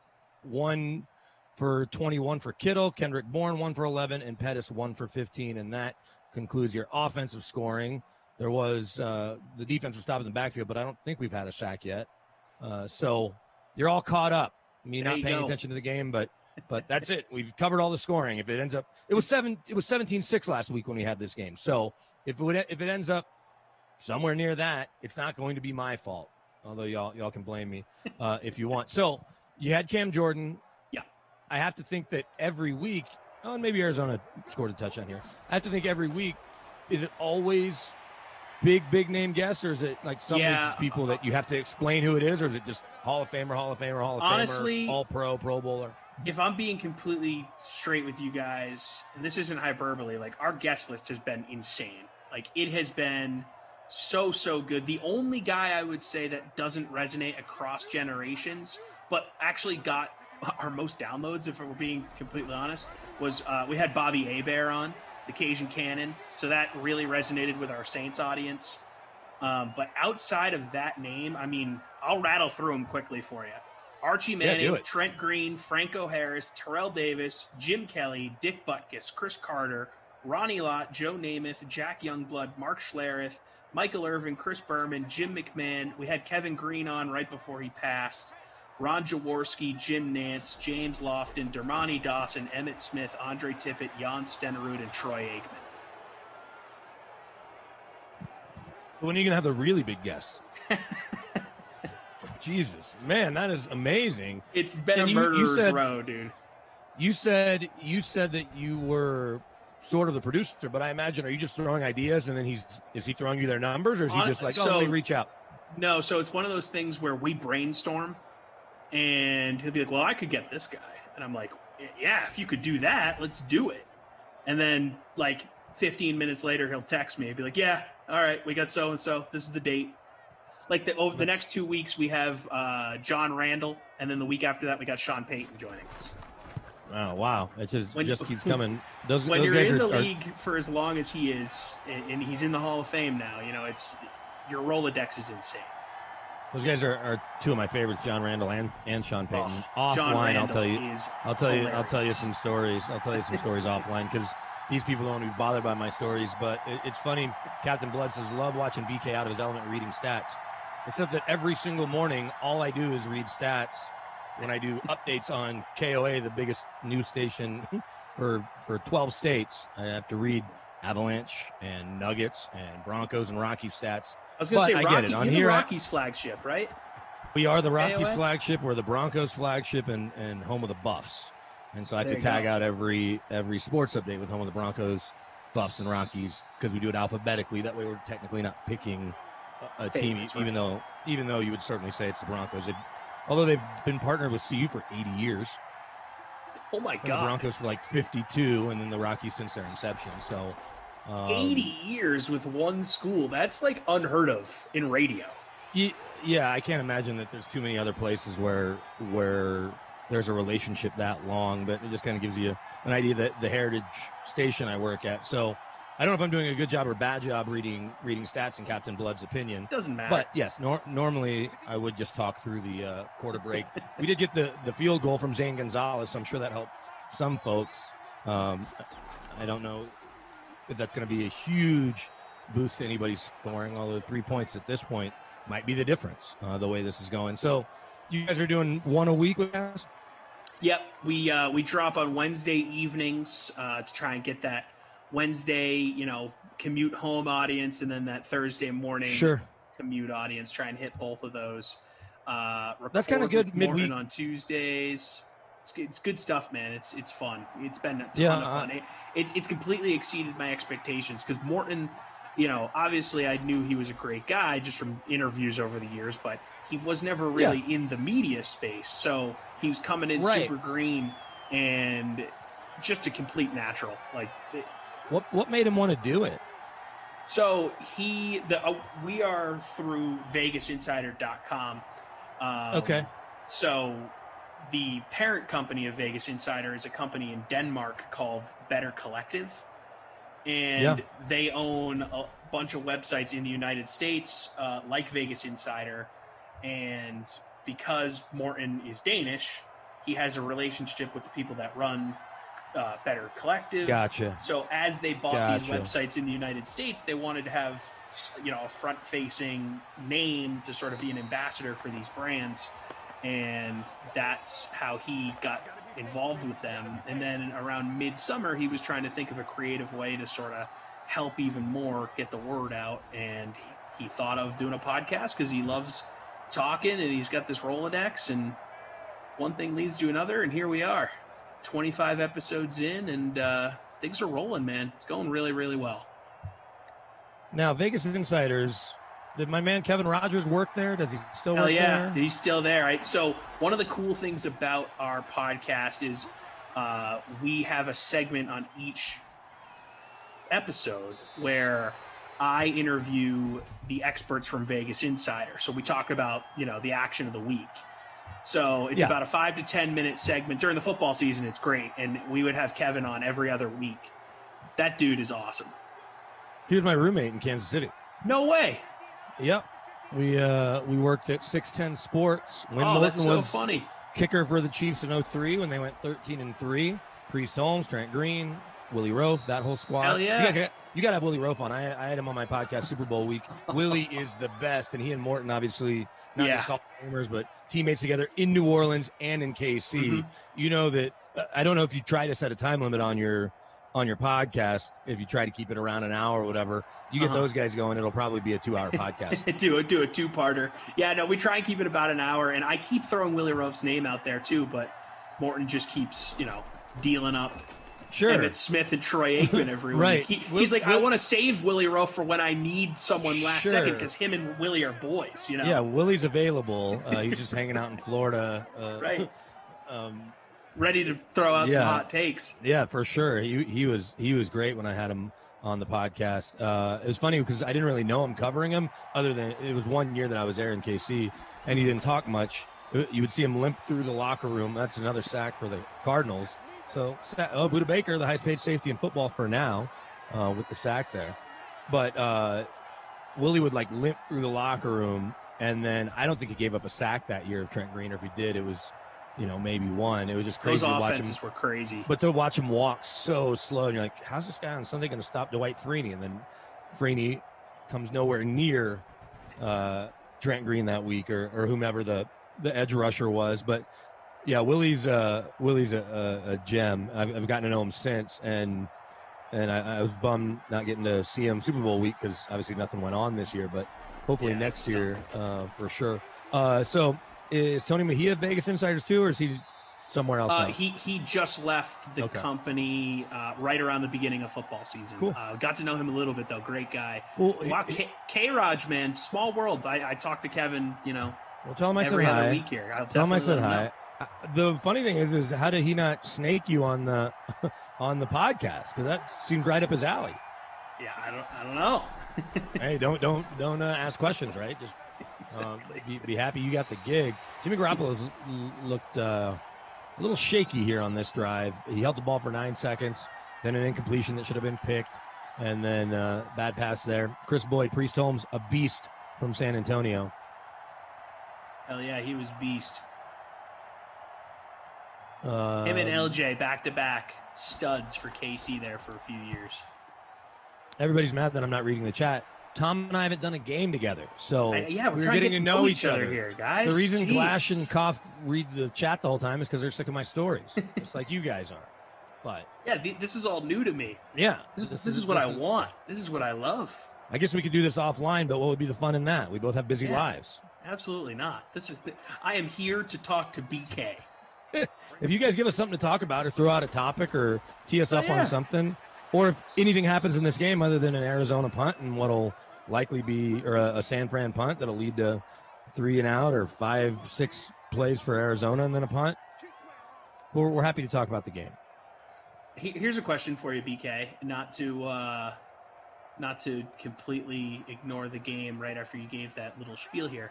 Who is the best player that you covered? And when I say best, I mean at their apex prime.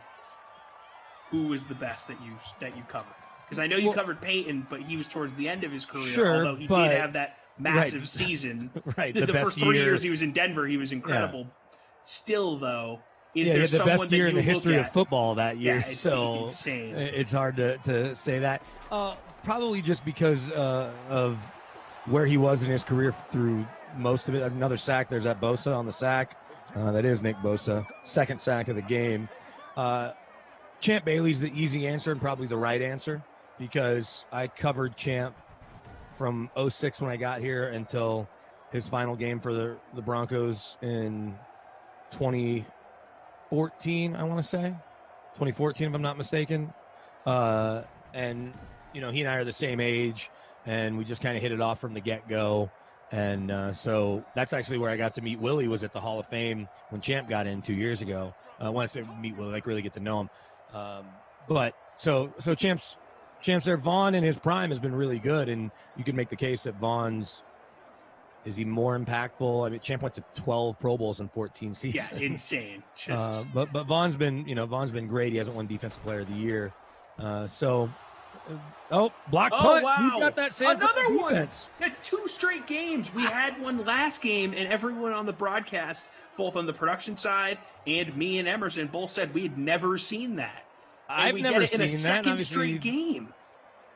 Oh Wow, my God! Something in the water tonight, or it's in the air. That's What gonna. is- Let's see going who's got on? this San Fran defense captained. But man, 2 straight games. Look at that. Alex Wilson says again.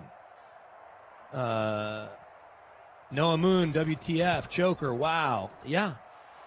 You didn't see that coming, did you? See, this is why you sign up for The Sims, not just for our awesome stories. I'm still in 19th Or place someone somehow. saying name drop wars here. Yeah. People accuse getting me that. of the name drops because I mentioned Morton so much, but like it's my day job. Like That's your job. Like what? That's your job. What am I supposed to just ignore my job? Like Right, When, if somebody- when I'm if talking somebody- about football topics, I'd say me and Morton talked about this. Like that's Right. I don't know how that's a name If, drop. if any person on this chat were sitting here and you said, "Hey, what'd your coworker and you talk about today?" Or, "Hey, what's your who's your coworker again?" "Oh, Steve in accounting." Yeah, right. So Morton is essentially the guy in the next cubicle. Yeah. It's pretty straightforward. That's all it is. BK, you know nothing about Denver football, dude. Carl Mecklenburg. He didn't say who's the best player in Broncos history. Oh, you're saying Meck is covered. Yeah, and I said Vaughn may be the best defensive player. Look, Carl's amazing. The reason Carl's not in the Hall of Fame, one is a bit of a head scratcher. Same with Randy Gradishar. But the reason Carl's not in the Hall of Fame is because he played 7 different positions. He's maybe the only player to start in every position of the 3-4. Nose, both ends, both outside backers, and both inside backers. That's insane. So it wasn't his fault. It was Dan Reeves and Wade Phillips' fault that Meck isn't in the Hall of Fame. Nice throw there from Kyler. Is that Fitz getting on the board? I think that was Fitz, but judging by the hair. But you're going to have a hard time telling most people that Meck is better than Von Miller, who's assaulting the record book sack-wise. Super Bowl MVP. That might have been Hopkins, by the way. I mean, Super Champ Bowl Bailey MVP. is literally in the best DB of all time conversation. Right. Like, after people talk about Dion and Rod Woodson, they're not going to wait too long to get the Champ in terms of corners. I know he didn't make the all 100 team, but Which is crazy. I think the story goes he was in the also receiving votes, strong votes category. Yeah. And so You've got Champ, you've got Vaughn, and Steve Atwater. It's going to be hard for Mech or Randy Gradishar, although there's people around here, a guy named Ron Zappola, who is, one of those old school sports TV guys that worked here for a million years. He says Louis Wright's a better corner than Champ. So I don't know if that's true or not. But look, we don't need to bore you with just Broncos. I'm sorry. I think it was Matt that you think I don't know anything about Denver football, but I don't know. I've covered this team for 15 years. I think I've got a pretty good working knowledge of the history. Nonetheless, I appreciate your opinion. No one's opinion. Okay, here's a question for you then. then. Obviously, Peyton is the best quarterback you covered in Denver. Who is the second best? I was just going to say, is Tebow the second best quarterback you've covered in your Broncos tenure? Well, success-wise, sure. But Jay Cutler was here when I got here, and he went to a Pro Bowl. Yeah, okay. Fair. Give you a million Smoking Jay Cutler stories. Yeah, I could give you some Jay Cutler stories, but we'll skip those because nobody wants to hear them.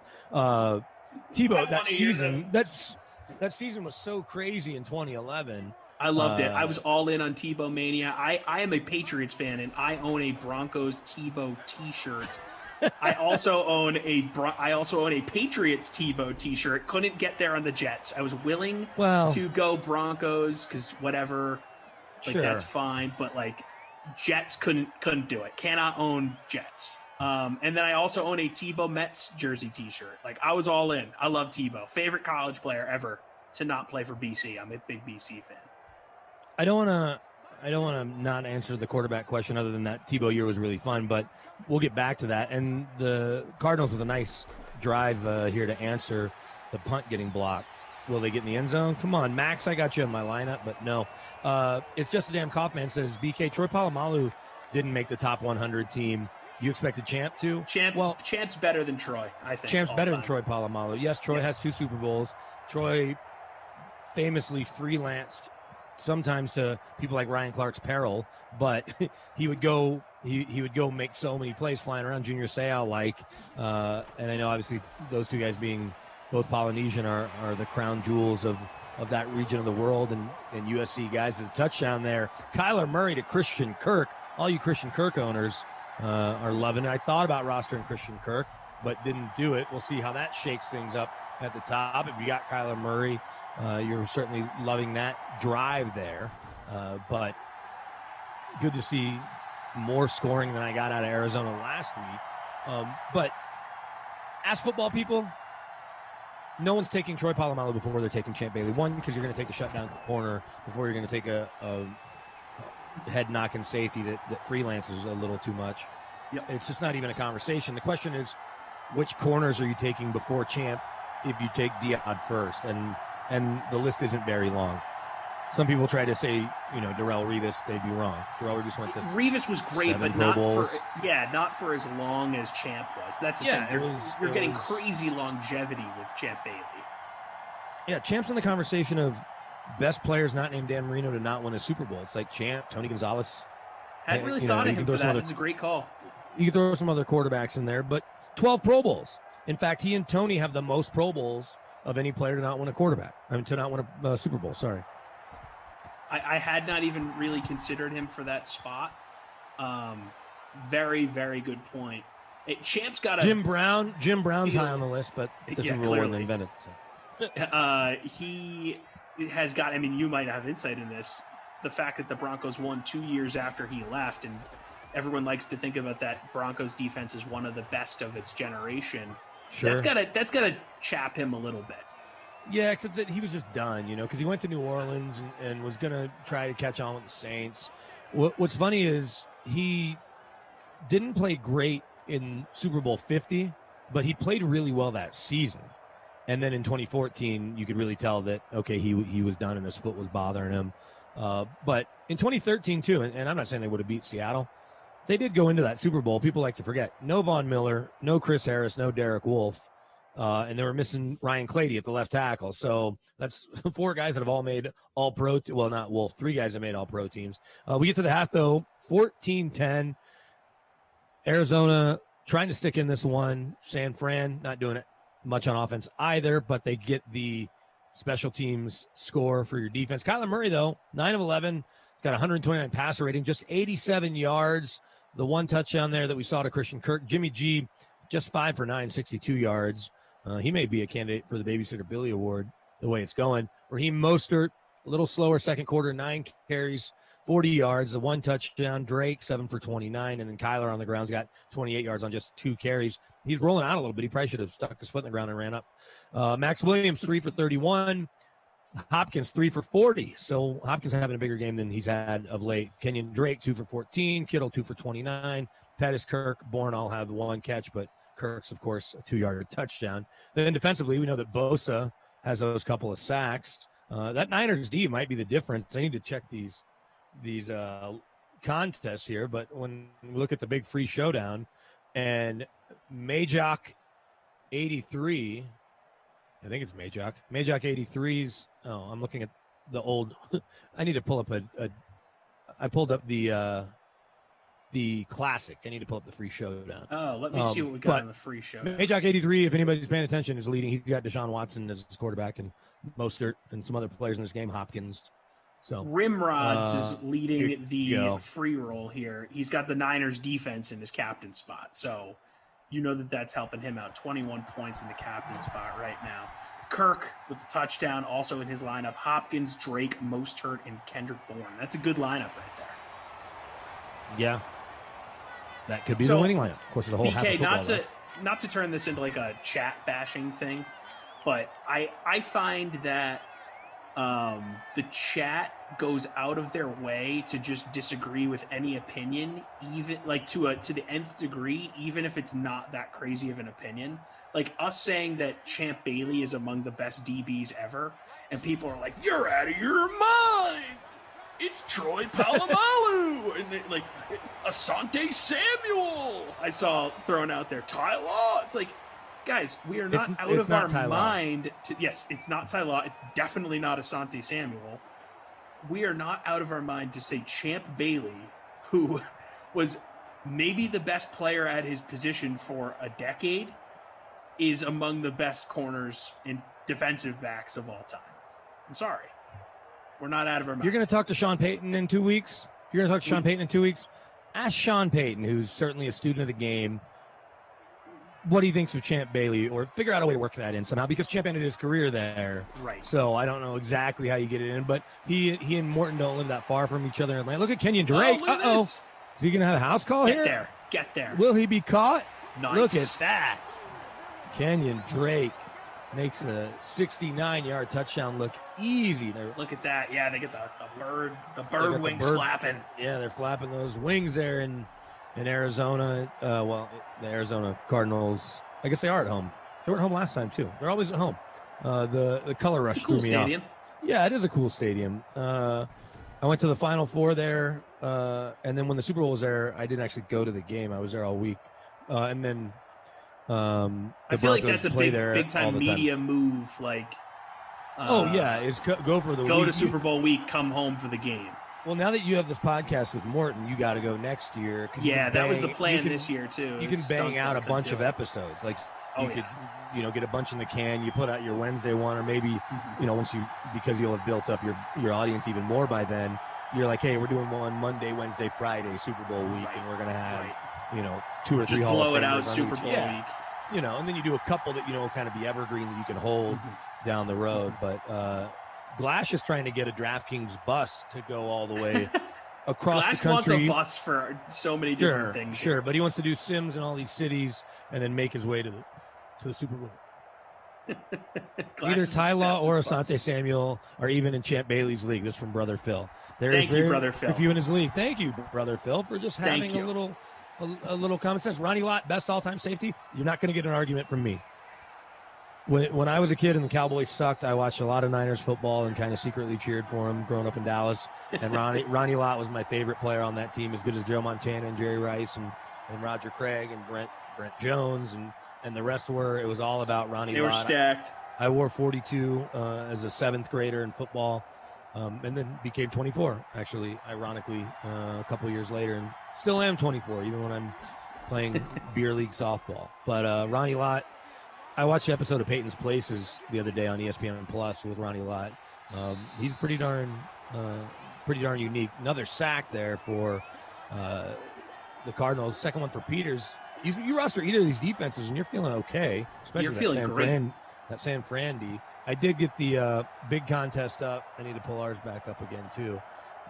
But we've had some shake up at the top of the $250 free showdown. Kenyon Drake in that captain spot now. He's got 28.8 points.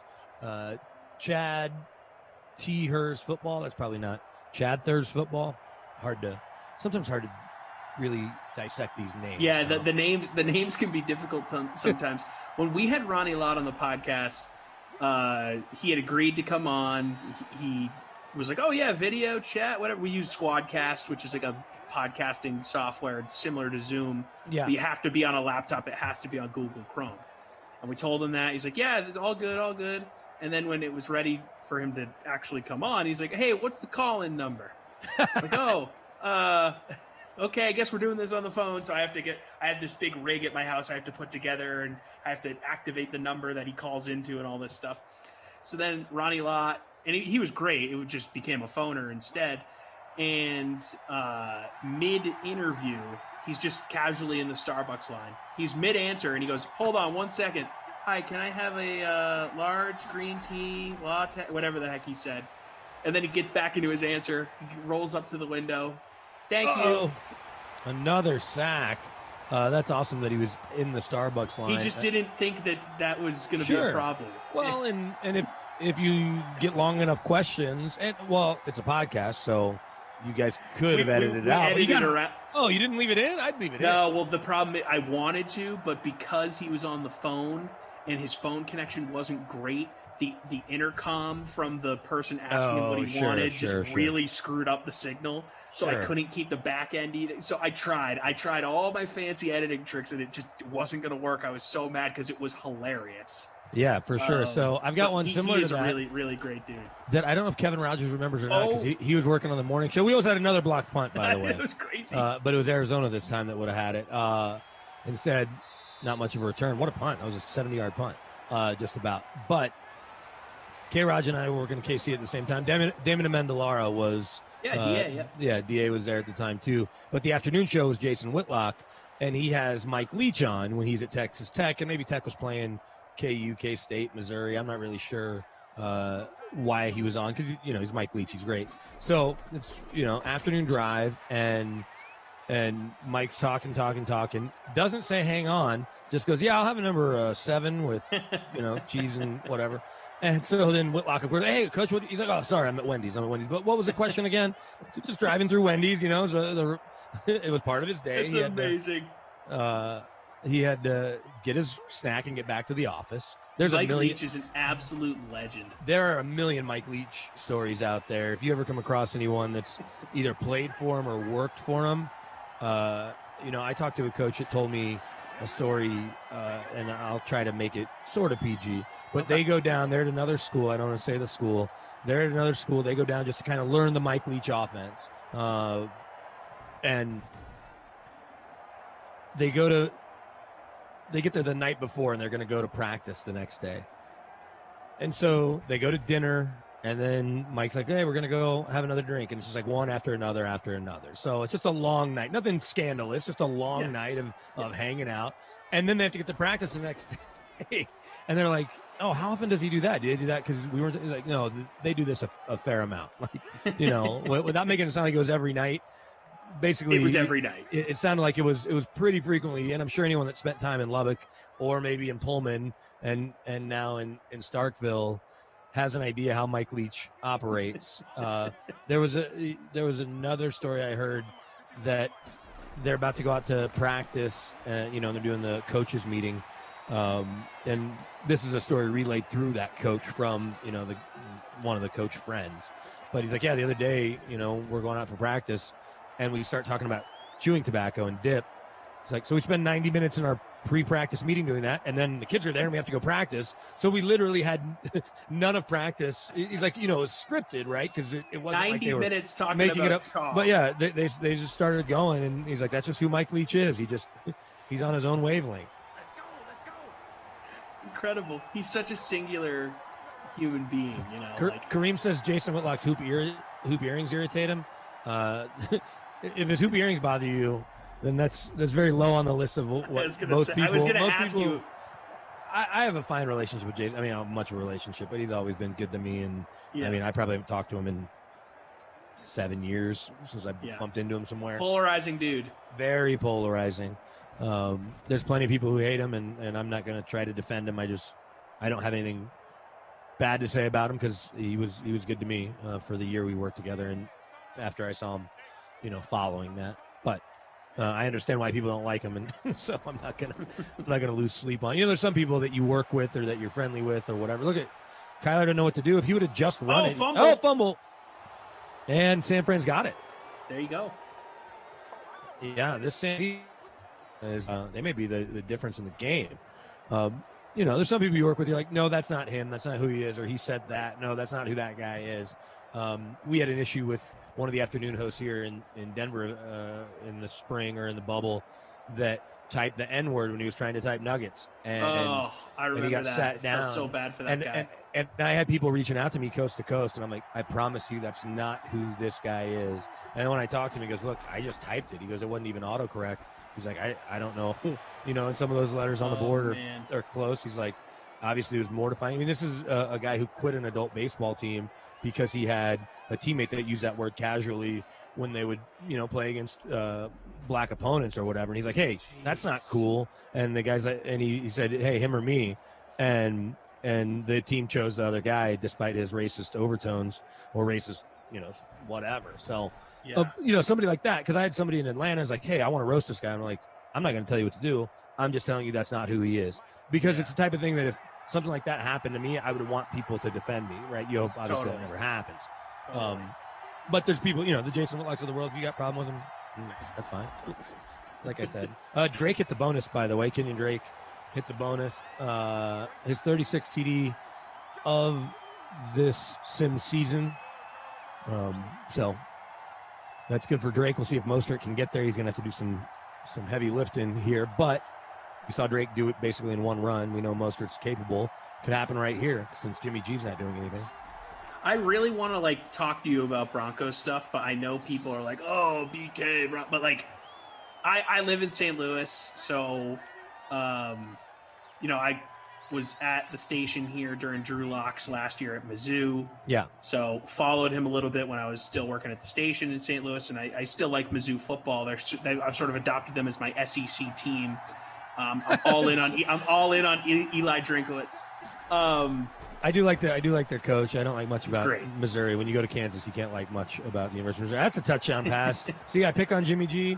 He fires a strike to Raheem Mostert on the wheel route out of the backfield. There we go. Raheem Mostert is a beast in Madden, man.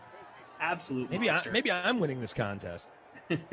So my question to you, Drew Lock, is he legit?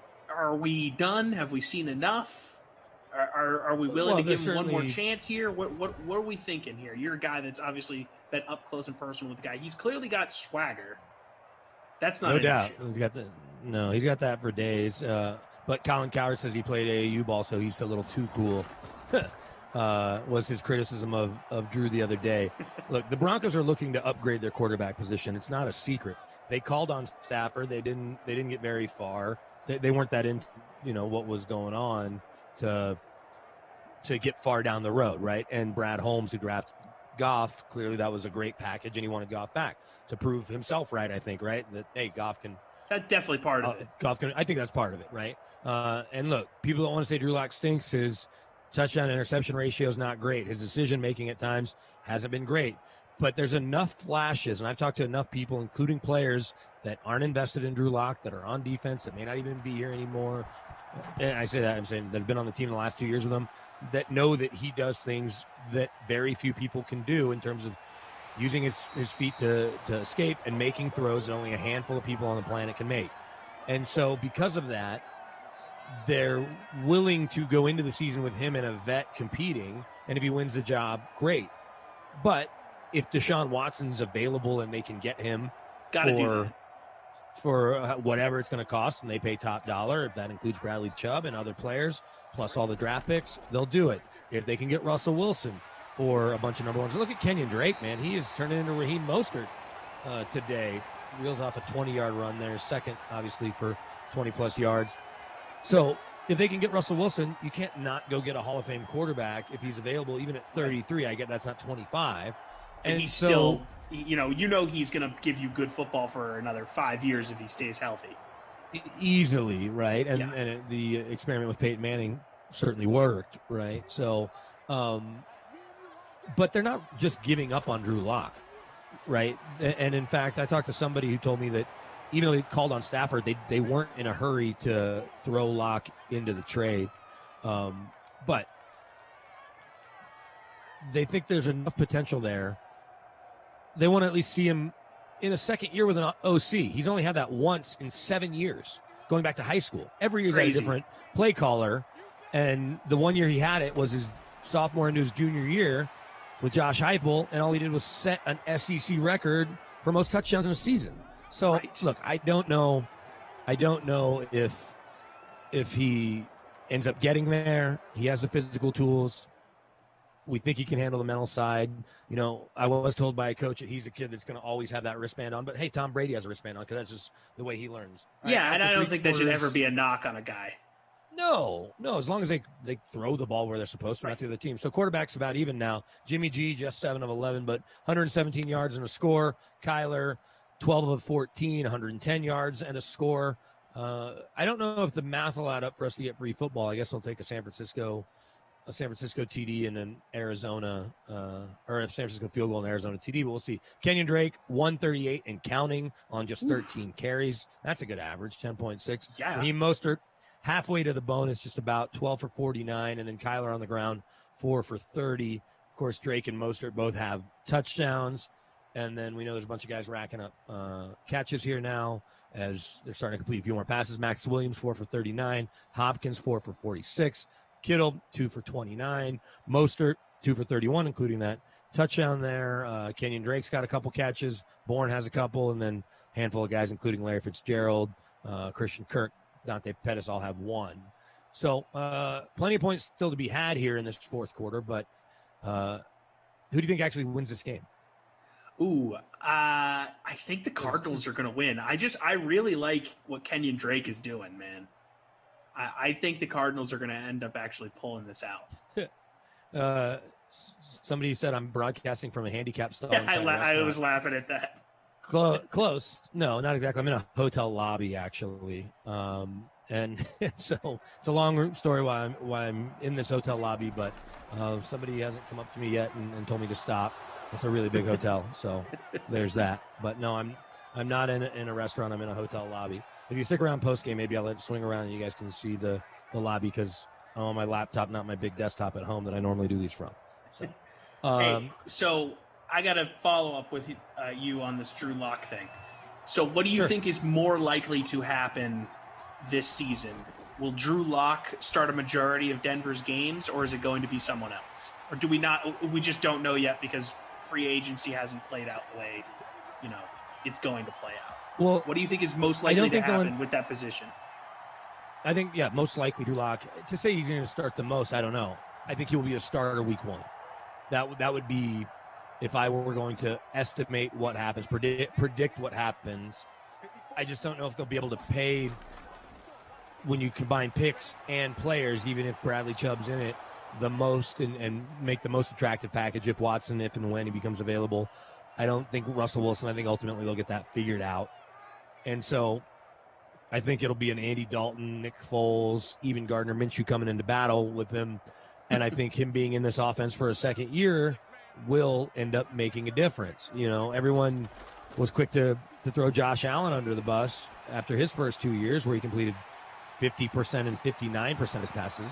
And then this year he was he third in MVP voting, right? If I'm not mistaken. So, yeah. And they're not the exact same player, although it is worth noting, and Drew doesn't run the way Josh does. Drew is faster. He ran almost a full tenth of a second faster in the 40, 4.69 to 4.77.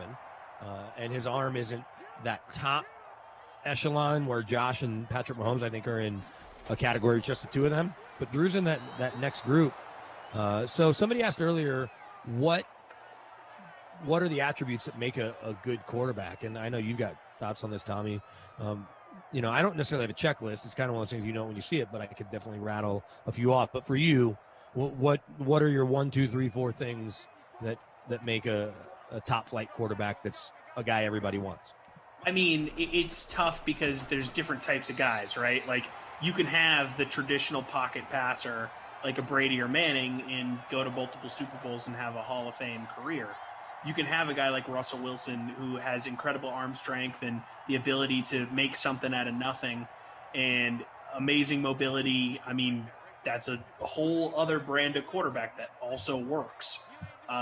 So it's difficult. I would say if I was drafting a team and I had the number 1 overall pick, this is not a hot take. I'm just looking at Mahomes, and I see a guy who makes good decisions, who can scramble, isn't overly fast, but is effective when he scrambles, can move in the pocket, incredible arm strength, and is a leader. I mean, Mahomes is the prototype. If you can make a perfect quarterback in a factory on Madden, create a player, that's the guy that I'm making to be my quarterback. Yeah, and I think I brought this up here. Anybody that heard Tony Romo on Bill Simmons' podcast right before the playoffs started or right around the start of the playoffs, Romo basically said the same things about Mahomes in that he checks the most boxes. Yep.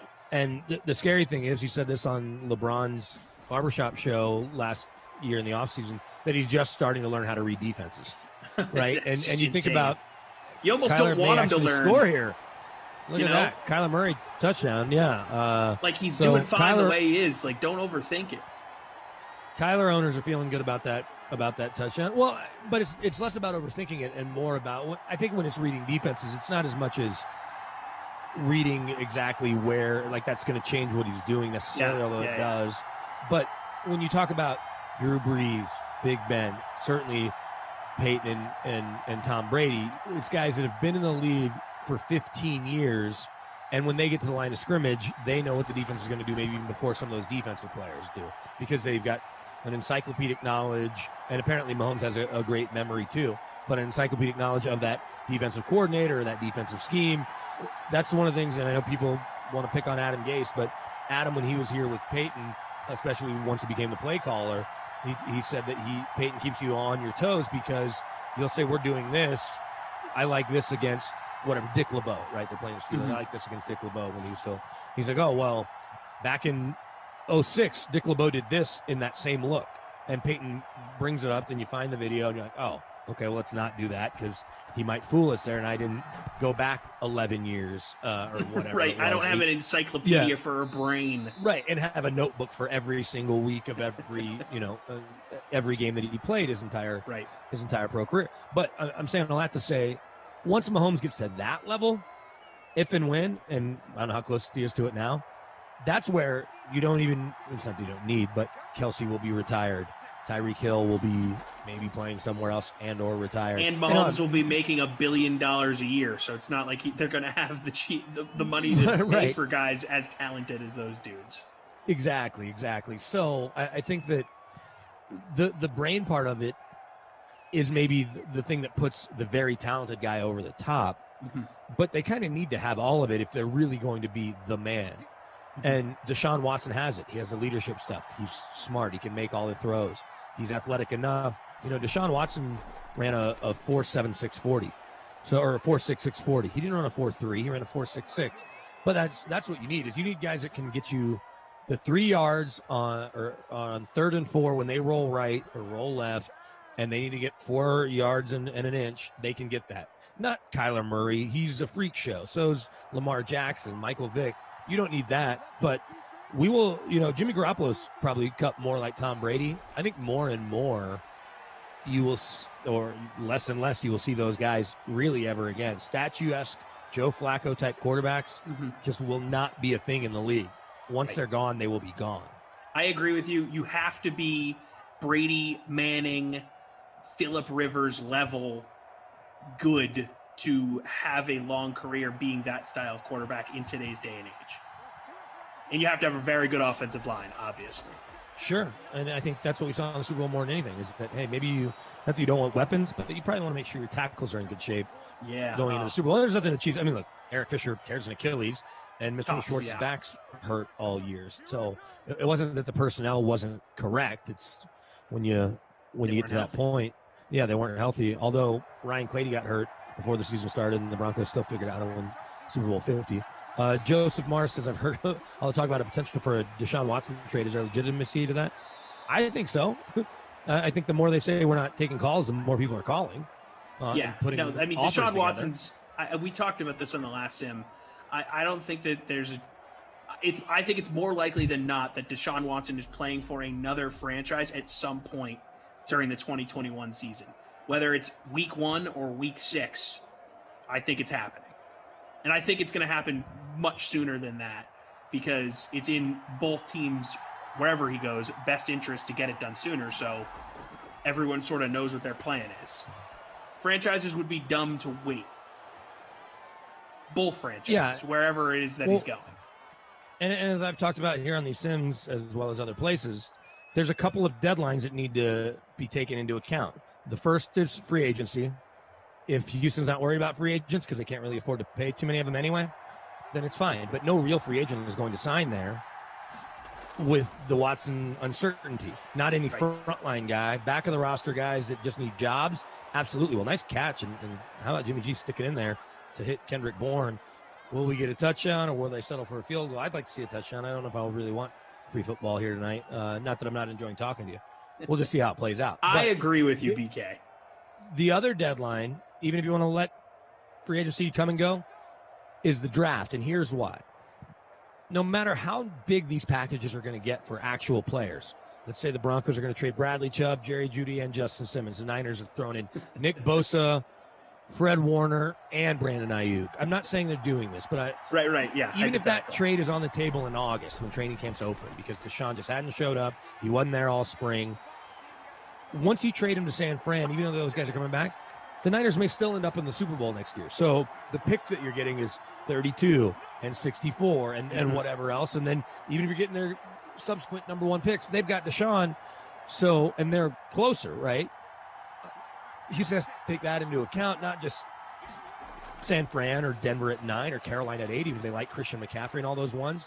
They know that this year that's an 8th pick that they could probably get up to 4 or 5 with if they need to. Maybe not 4 because it's Atlanta, although they're not same division. So they could go, Houston could go from 8 to 4, right? Or maybe all the way up to 3, depending if there was somebody that they loved up there. When you don't know what the picks are, even if you get the same caliber of picks, and a team like the Jets would be out of it because they would lose the 2 first-rounders they have this year. You want to know what the picks are. Is it's a long way of saying it. Man, what a good throw by Jimmy G and a bad catch. That should have been the game right there. Instead, here's Robbie Gold. We're going to get some free football in the desert. Wonderful. Well, I don't know. Kyler Murray and DeAndre Hopkins, we've seen it happen in real life. I wouldn't. I certainly wouldn't predict it. But I'm wishing it into existence. I know. Maybe we'll see a blocked field goal here from that distance. Nope. Robbie Gold bangs it through. We'll get the scores updated here. So BK, this is not asking you to give any state secrets, or you're not reporting this, but I'm just asking you, as a fan or as someone who's just like looking at the situations, what do you think is more likely to happen? Deshaun Watson lands in Miami with Tua moving to the Texans with all sorts of picks, or Watson lands in Carolina with McCaffrey moving to Houston with all sorts of picks? Well, and that's the thing, too, is does Deshaun want to play in Carolina, not too far from where he grew up in Georgia and obviously played his college ball there at Clemson? That's part of it. Is he, because he can kind of chime in on the trades and say, no, I'm not going there? Does he say, well, I want to play with Christian, so you got to figure something else out? And I think it might even be more than Christian, but we'll see when all these trades start stacking up and if they're really open for business. Miami can offer a lot of players to go with those picks, including Houston's own pick at 3. So the question is, if you're picking, unless you're going to flip Tua, if you think I'm getting one of these quarterbacks, Wilson or Fields, then what am I doing with Tua? Like, I don't need Tua. Then you have to find somebody else willing to take him. Like, you're getting Tua because you're giving them Watson. And that's the thing, is that Houston, like, they don't want Darnold either. I think they would take Darnold so they can flip him. And if I'm the Jets, I'm doing all I can to hold on to Darnold to get something back, since I'm going to dump 4 or 5 first-round picks over the next few years. So you asked me what's most likely if it's Miami and Carolina are my two choices. I would think maybe Carolina if you can include Christian in the trade, because then they'll still draft a quarterback at 8, or they'll make the move they need to get Wilson or even Trey Lance. And if you flip on some of the Trey Lance tape, he certainly got people buzzing a little bit. The problem is he's playing at North Dakota State. I'm sort of out on the North Dakota State guys after we saw what Wentz became. I think we saw the athletic peak of Wentz during that MVP caliber season. He gets hurt, and then I'm not ready to shut the door on Carson Wentz. I think he'll have a better season in Indianapolis. I think he bounces back a little bit here, but I don't think we're ever seeing that guy in the MVP conversation again. Yeah, I'd love to see it, especially now that he doesn't play for the Eagles, as somebody who grew up in Dallas, because he was so good. So good. Kyler's going to try to run to get him into field goal range. So there's your timeout. You're going to have to call it here. Zane Gonzalez is going to kick a 59-yarder. Are they even going to let him try it? Yeah, they might wait to call the. Here's the timeout. Indoors. Zane Gonzalez has a big leg. Have we seen a kick this long? And the ops team could certainly tell us better than us just guessing. Has anyone seen a kick? North 50, 55? I think it's 59. I think right? I've seen a 54. You had 7 on Madden. In real life, I think you had 8 now. So here we go, 59-yarder. Oh, we're freezing him. Wait. Oh, Kyle's freezing them. They kind of look the same, virtual Kyle and virtual Cliff, because they're wearing the red shirts, got the short haircuts. But I don't know. I have faith in Zane Gonzalez. We'll see. So I guess I would lean Carolina. It depends on what Miami throws into the trade, though, because their picks are more attractive, right? They've got 3 plus whatever their other first-round pick is, which I guess is probably the 20. Here we go. Oh. No, short. Way short. Jeez. They hit the D in Cardinals. What a terrible kick. Oh, so Lambeau hit a 60. Lambeau hit a 60, wow. Somebody says? No. Where are the Broncos picking? Broncos pick 9, so they're right behind. Carolina at 8, Broncos at 9, San Fran at 12. We'll all have to one-up each other. And that's why I've said, hey, maybe Nick Bosa's in this trade. Holy cow. Is Jimmy G going to win the game? Wow. No, Kittle. He got it there. I was ready Just for Kittle to come down with it. One play. That was crazy. All right. Well, let's jump right into OT, by the way. That's how this is going to go as soon as we get this coin toss. Do you think the Broncos look quarterback at 9? Probably not, because I think Wilson will be gone. There's a good chance Fields is gone. And unless they love Trey Lance, which they might. And if you love Trey Lance or potentially Mac Jones, you could probably trade back a couple of spots to still get Mac Jones. Mm-hmm. How is that guy going to come in and be better than Drew Lock right now in this offense, right? Is I think the way they're looking at it. So, Trey Lance certainly is intriguing. And I would say that there's plenty of people intrigued by Zach Wilson. I think he'll be long gone by 9. Yeah, it seems like all of the buzz is that Zach Wilson's going super early. Everyone's calling him the next Mahomes now. All the buzz is on Zach Wilson. Assuming they don't trade back, I would think that they're going to Warner at 9. Because there's a couple really good ones in Caleb Farley from Virginia Tech and Pat Surtain II from Bama. Both 6'2" corners. You can never have enough of those because there aren't that many of them. And in a division with Patrick Mahomes and Justin Herbert. And, they just let A.J. Boye walk or released him because they weren't going to pay him $13 million to not play. They need to probably look for corner help in free agency as well as in the draft. Yeah, it's one of those franchises that from afar, you're always like, oh, Denver, like they're kind of scary. But it's hard for me to kind of project what their ceiling looks like over the next few years. Well, the quarterback they have good uncertainty. Pieces, man. It's the quarterback thing. The quarterback uncertainty. And I don't love Vic Fangio. I'm sorry. I don't know if you have a good relationship with the guy. No, and it's not that I don't like him personally. I just don't think he's the right fit for a young quarterback. Well, he's a 62-year-old defensive coordinator Yeah, exactly. who sometimes, admittedly, forgets to call timeouts because he was focused on what the defense was doing. He said that in the opener against the Titans, right? And so he really needs to rely on people around him to make sure stuff like that doesn't happen, right? Gary Kubiak famously had Mitch Tanny, an analytics guy, in the booth that was right into Gary's ear to let him know, hey, go for 2. Oh, make sure to call, whatever it was, so that Gary could think about the offense, and Mitch would remind him. And Vic doesn't have one of those guys. He says it's all of us together. It's collective. It's like, well, right. Okay, you call the play, so maybe Ed Donatel, your defensive coordinator, should be a little louder in your ear and not just talking to the DBs. But there's it's interesting to see, okay, Vic's such a good defensive play caller, and basically, that's going to be a touchdown. Go, House, please. Maybe not. Damn. Was that Mostert? Mostert, he's going to be closing in on that bonus now, right? Andy had the 3 receiving yards touchdown. away from the bonus. Oof. He might come up just Big shy of the day bonus. from Mostert. Well, we'll see if he gets one more carry. It's obviously first down coming up. Chef Duke, I thought Fangio had gotten fired. Yeah, I mean, Well, he's got it's a 4-year deal, so they're obviously not going to let him go into the 4th year without a deal. So really, he's got this 3rd year to prove himself. Jeez, George Kittle, not helping you out at all. Gotta catch that, bro. Jimmy G's putting these throws on the money. This is I not know. a Jimmy G issue. This is not a Jimmy G issue at all. Let's see where we are in the contest. I'm sitting in 30th place. I'm in 25th. Okay. Look at you. And then in the $250 free contest, Slim 2232 has jumped ahead of the group of 4 that had been in first place. Is that Mostert again? Well, there you go. So right there on the bonus. Does he get there? Do they get 100 yards? Was that carry? I think it was. Sitting right on 100 if my math is right. We know math isn't my strong suit. Same.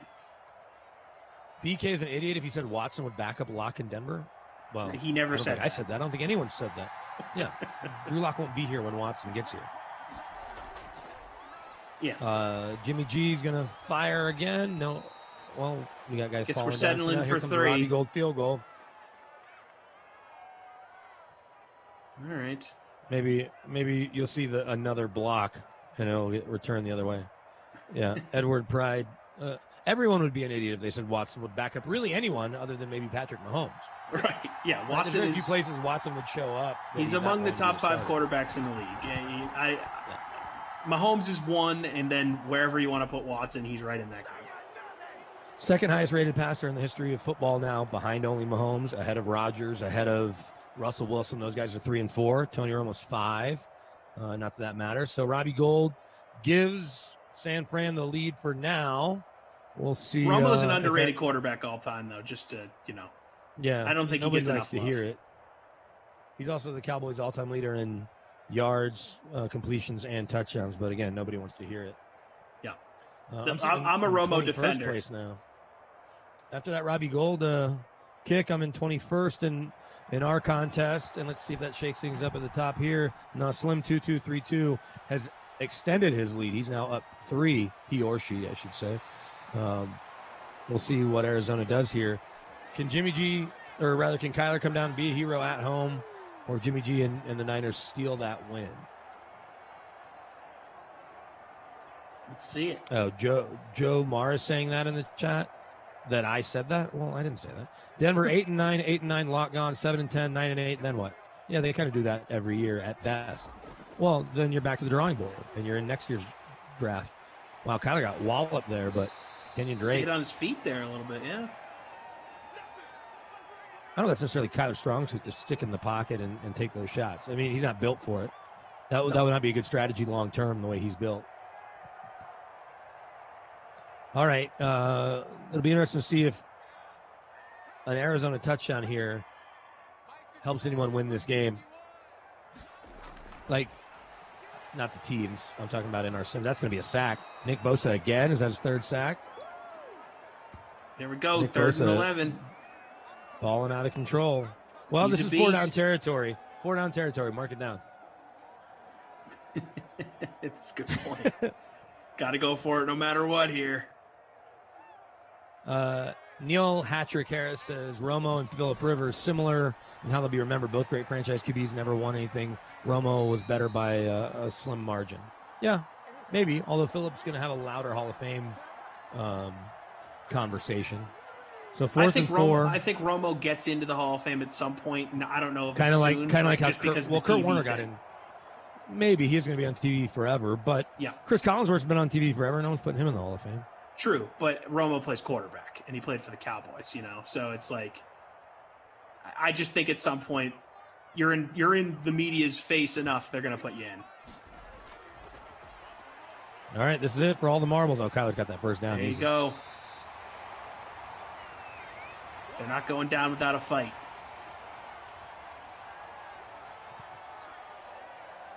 Will that be enough to propel Arizona into a chance to win this game? Could you imagine if we get double overtime? Yeah, I would not be happy with that.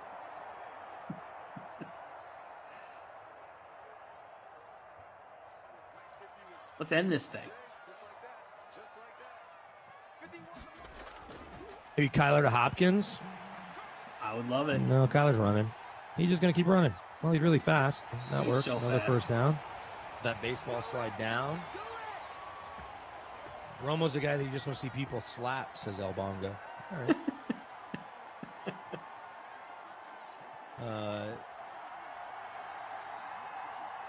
Let's see here. If Warner had gone to the Cowboys instead of the Rams, he would have been in the Hall of Fame a long time ago.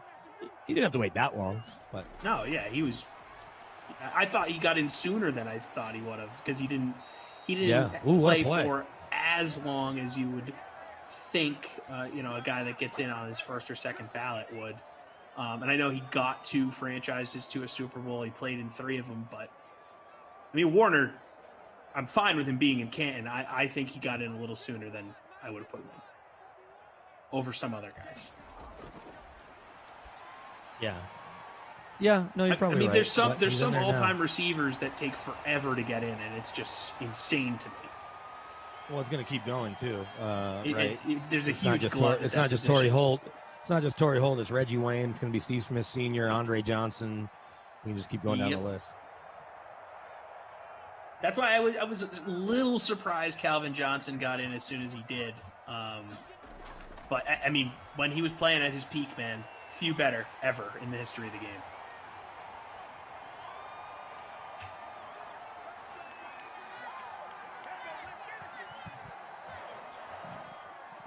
Yeah, I was surprised Calvin got in first ballot, only because I thought those other guys waiting, they might have made Calvin wait a little bit. But the Mhm. eyeball test, we talked about it. Eyeball test was Sometimes it wins out. yeah. It's Is weird. Kyler going to go win this game? Looks like it. He's going to try. If they settle for a field goal instead of an overtime. This is getting ridiculous. Come on, Arizona. Let's look for the end zone here. Hopkins? Nope. Max Crosby. Oh, he in the middle. dropped it. Max Williams, sorry. Max Crosby, of course, a pass rusher for the Raiders. We're trying our best to get a win here for BK. Well, at this point, the ship has sailed. Slim 2-2-3-2, still in first place. He just missed him wide open. He had Hopkins. Are they really going to settle for a field goal here? Or they go for it? Does the Sim go for it? Please go for it. They're kicking. Let's see. What are we doing here? Wow.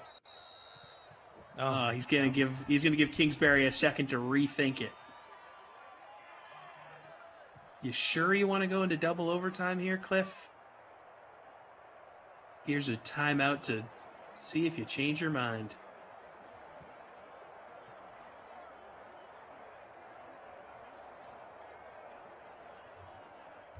Zane Gonzalez owners And are he's stoked about back. this. Maybe he misses. Nope. Nope, Zane Gonzalez. Easy money. Well, I'm in 21st. Looks like I rostered the wrong kicker.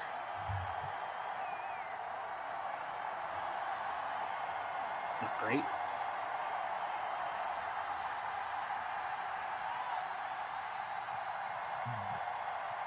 So now we're going to likely have double over, which I've never had. I've had certainly some overtime, but not double overtime. Well, at least next score wins. True. So we'll get another field goal, and that'll be that. BK, have you been to Canton on a number of occasions? Do you go every No. year? I went that just because with Just Champ for and Broncos? Mr. B and the Broncos playing in that game. It was the first time I had been. I'm a big fan of the idea of the Hall of Fame. After going, it was cool being around the Hall of Famers. I think it's certainly worth seeing once if you're a football fan and they're doing all this stuff to make it grow. Work on the Hall of Fame Village. But it's cool certainly just to see all the artifacts and history of the game, but the weekend's really cool, and this year's going to be even crazier, assuming that we're far enough along, with the pandemic obviously, and they can Finagle get it, yeah. everything in the way they want to do it. They want to do the game Thursday night, Friday night the Gold Jacket dinner, Saturday the class of 2021 is going to be a longer because they're getting 20 people in ceremony. Sunday the class of 2020, Sunday the class of 2021, Peyton Manning and company, and then Monday a big concert that's I think headlined by maybe Dan and Shay or some country artists. So they're trying to make a huge weekend out of it. What a play! With Peyton going in and my man Steve Atwater, he and I used to do a radio show together. Well, there's Debo, 44-54. I mean, are we going to see Robbie Gould kick a 58-yarder? They can't stop the clock, unfortunately. Yeah, but I guess it's first play of the next overtime, so what am I even saying? Right. Well, yeah, it doesn't do you any good to kick this here. Although, right, you give it a shot. Nope, not even giving it a shot. Oh, they just went to the net. Oh, it just goes into the second period, right. Well, then just keep going. We so rarely see double overtime. Sure. It's almost weird that the game allows it. Yeah, it's cool. it's like I'm glad it does. It would only happen in a playoff game. Sure. And so, has it ever happened in a playoff game? No. Like I how wouldn't many think so. double We've OT only had- games have ever happened in football? Well, there was a stretch to end in ties, right? Right. But regular season games can end in ties. In the playoffs, you almost never get overtime in the playoffs, period.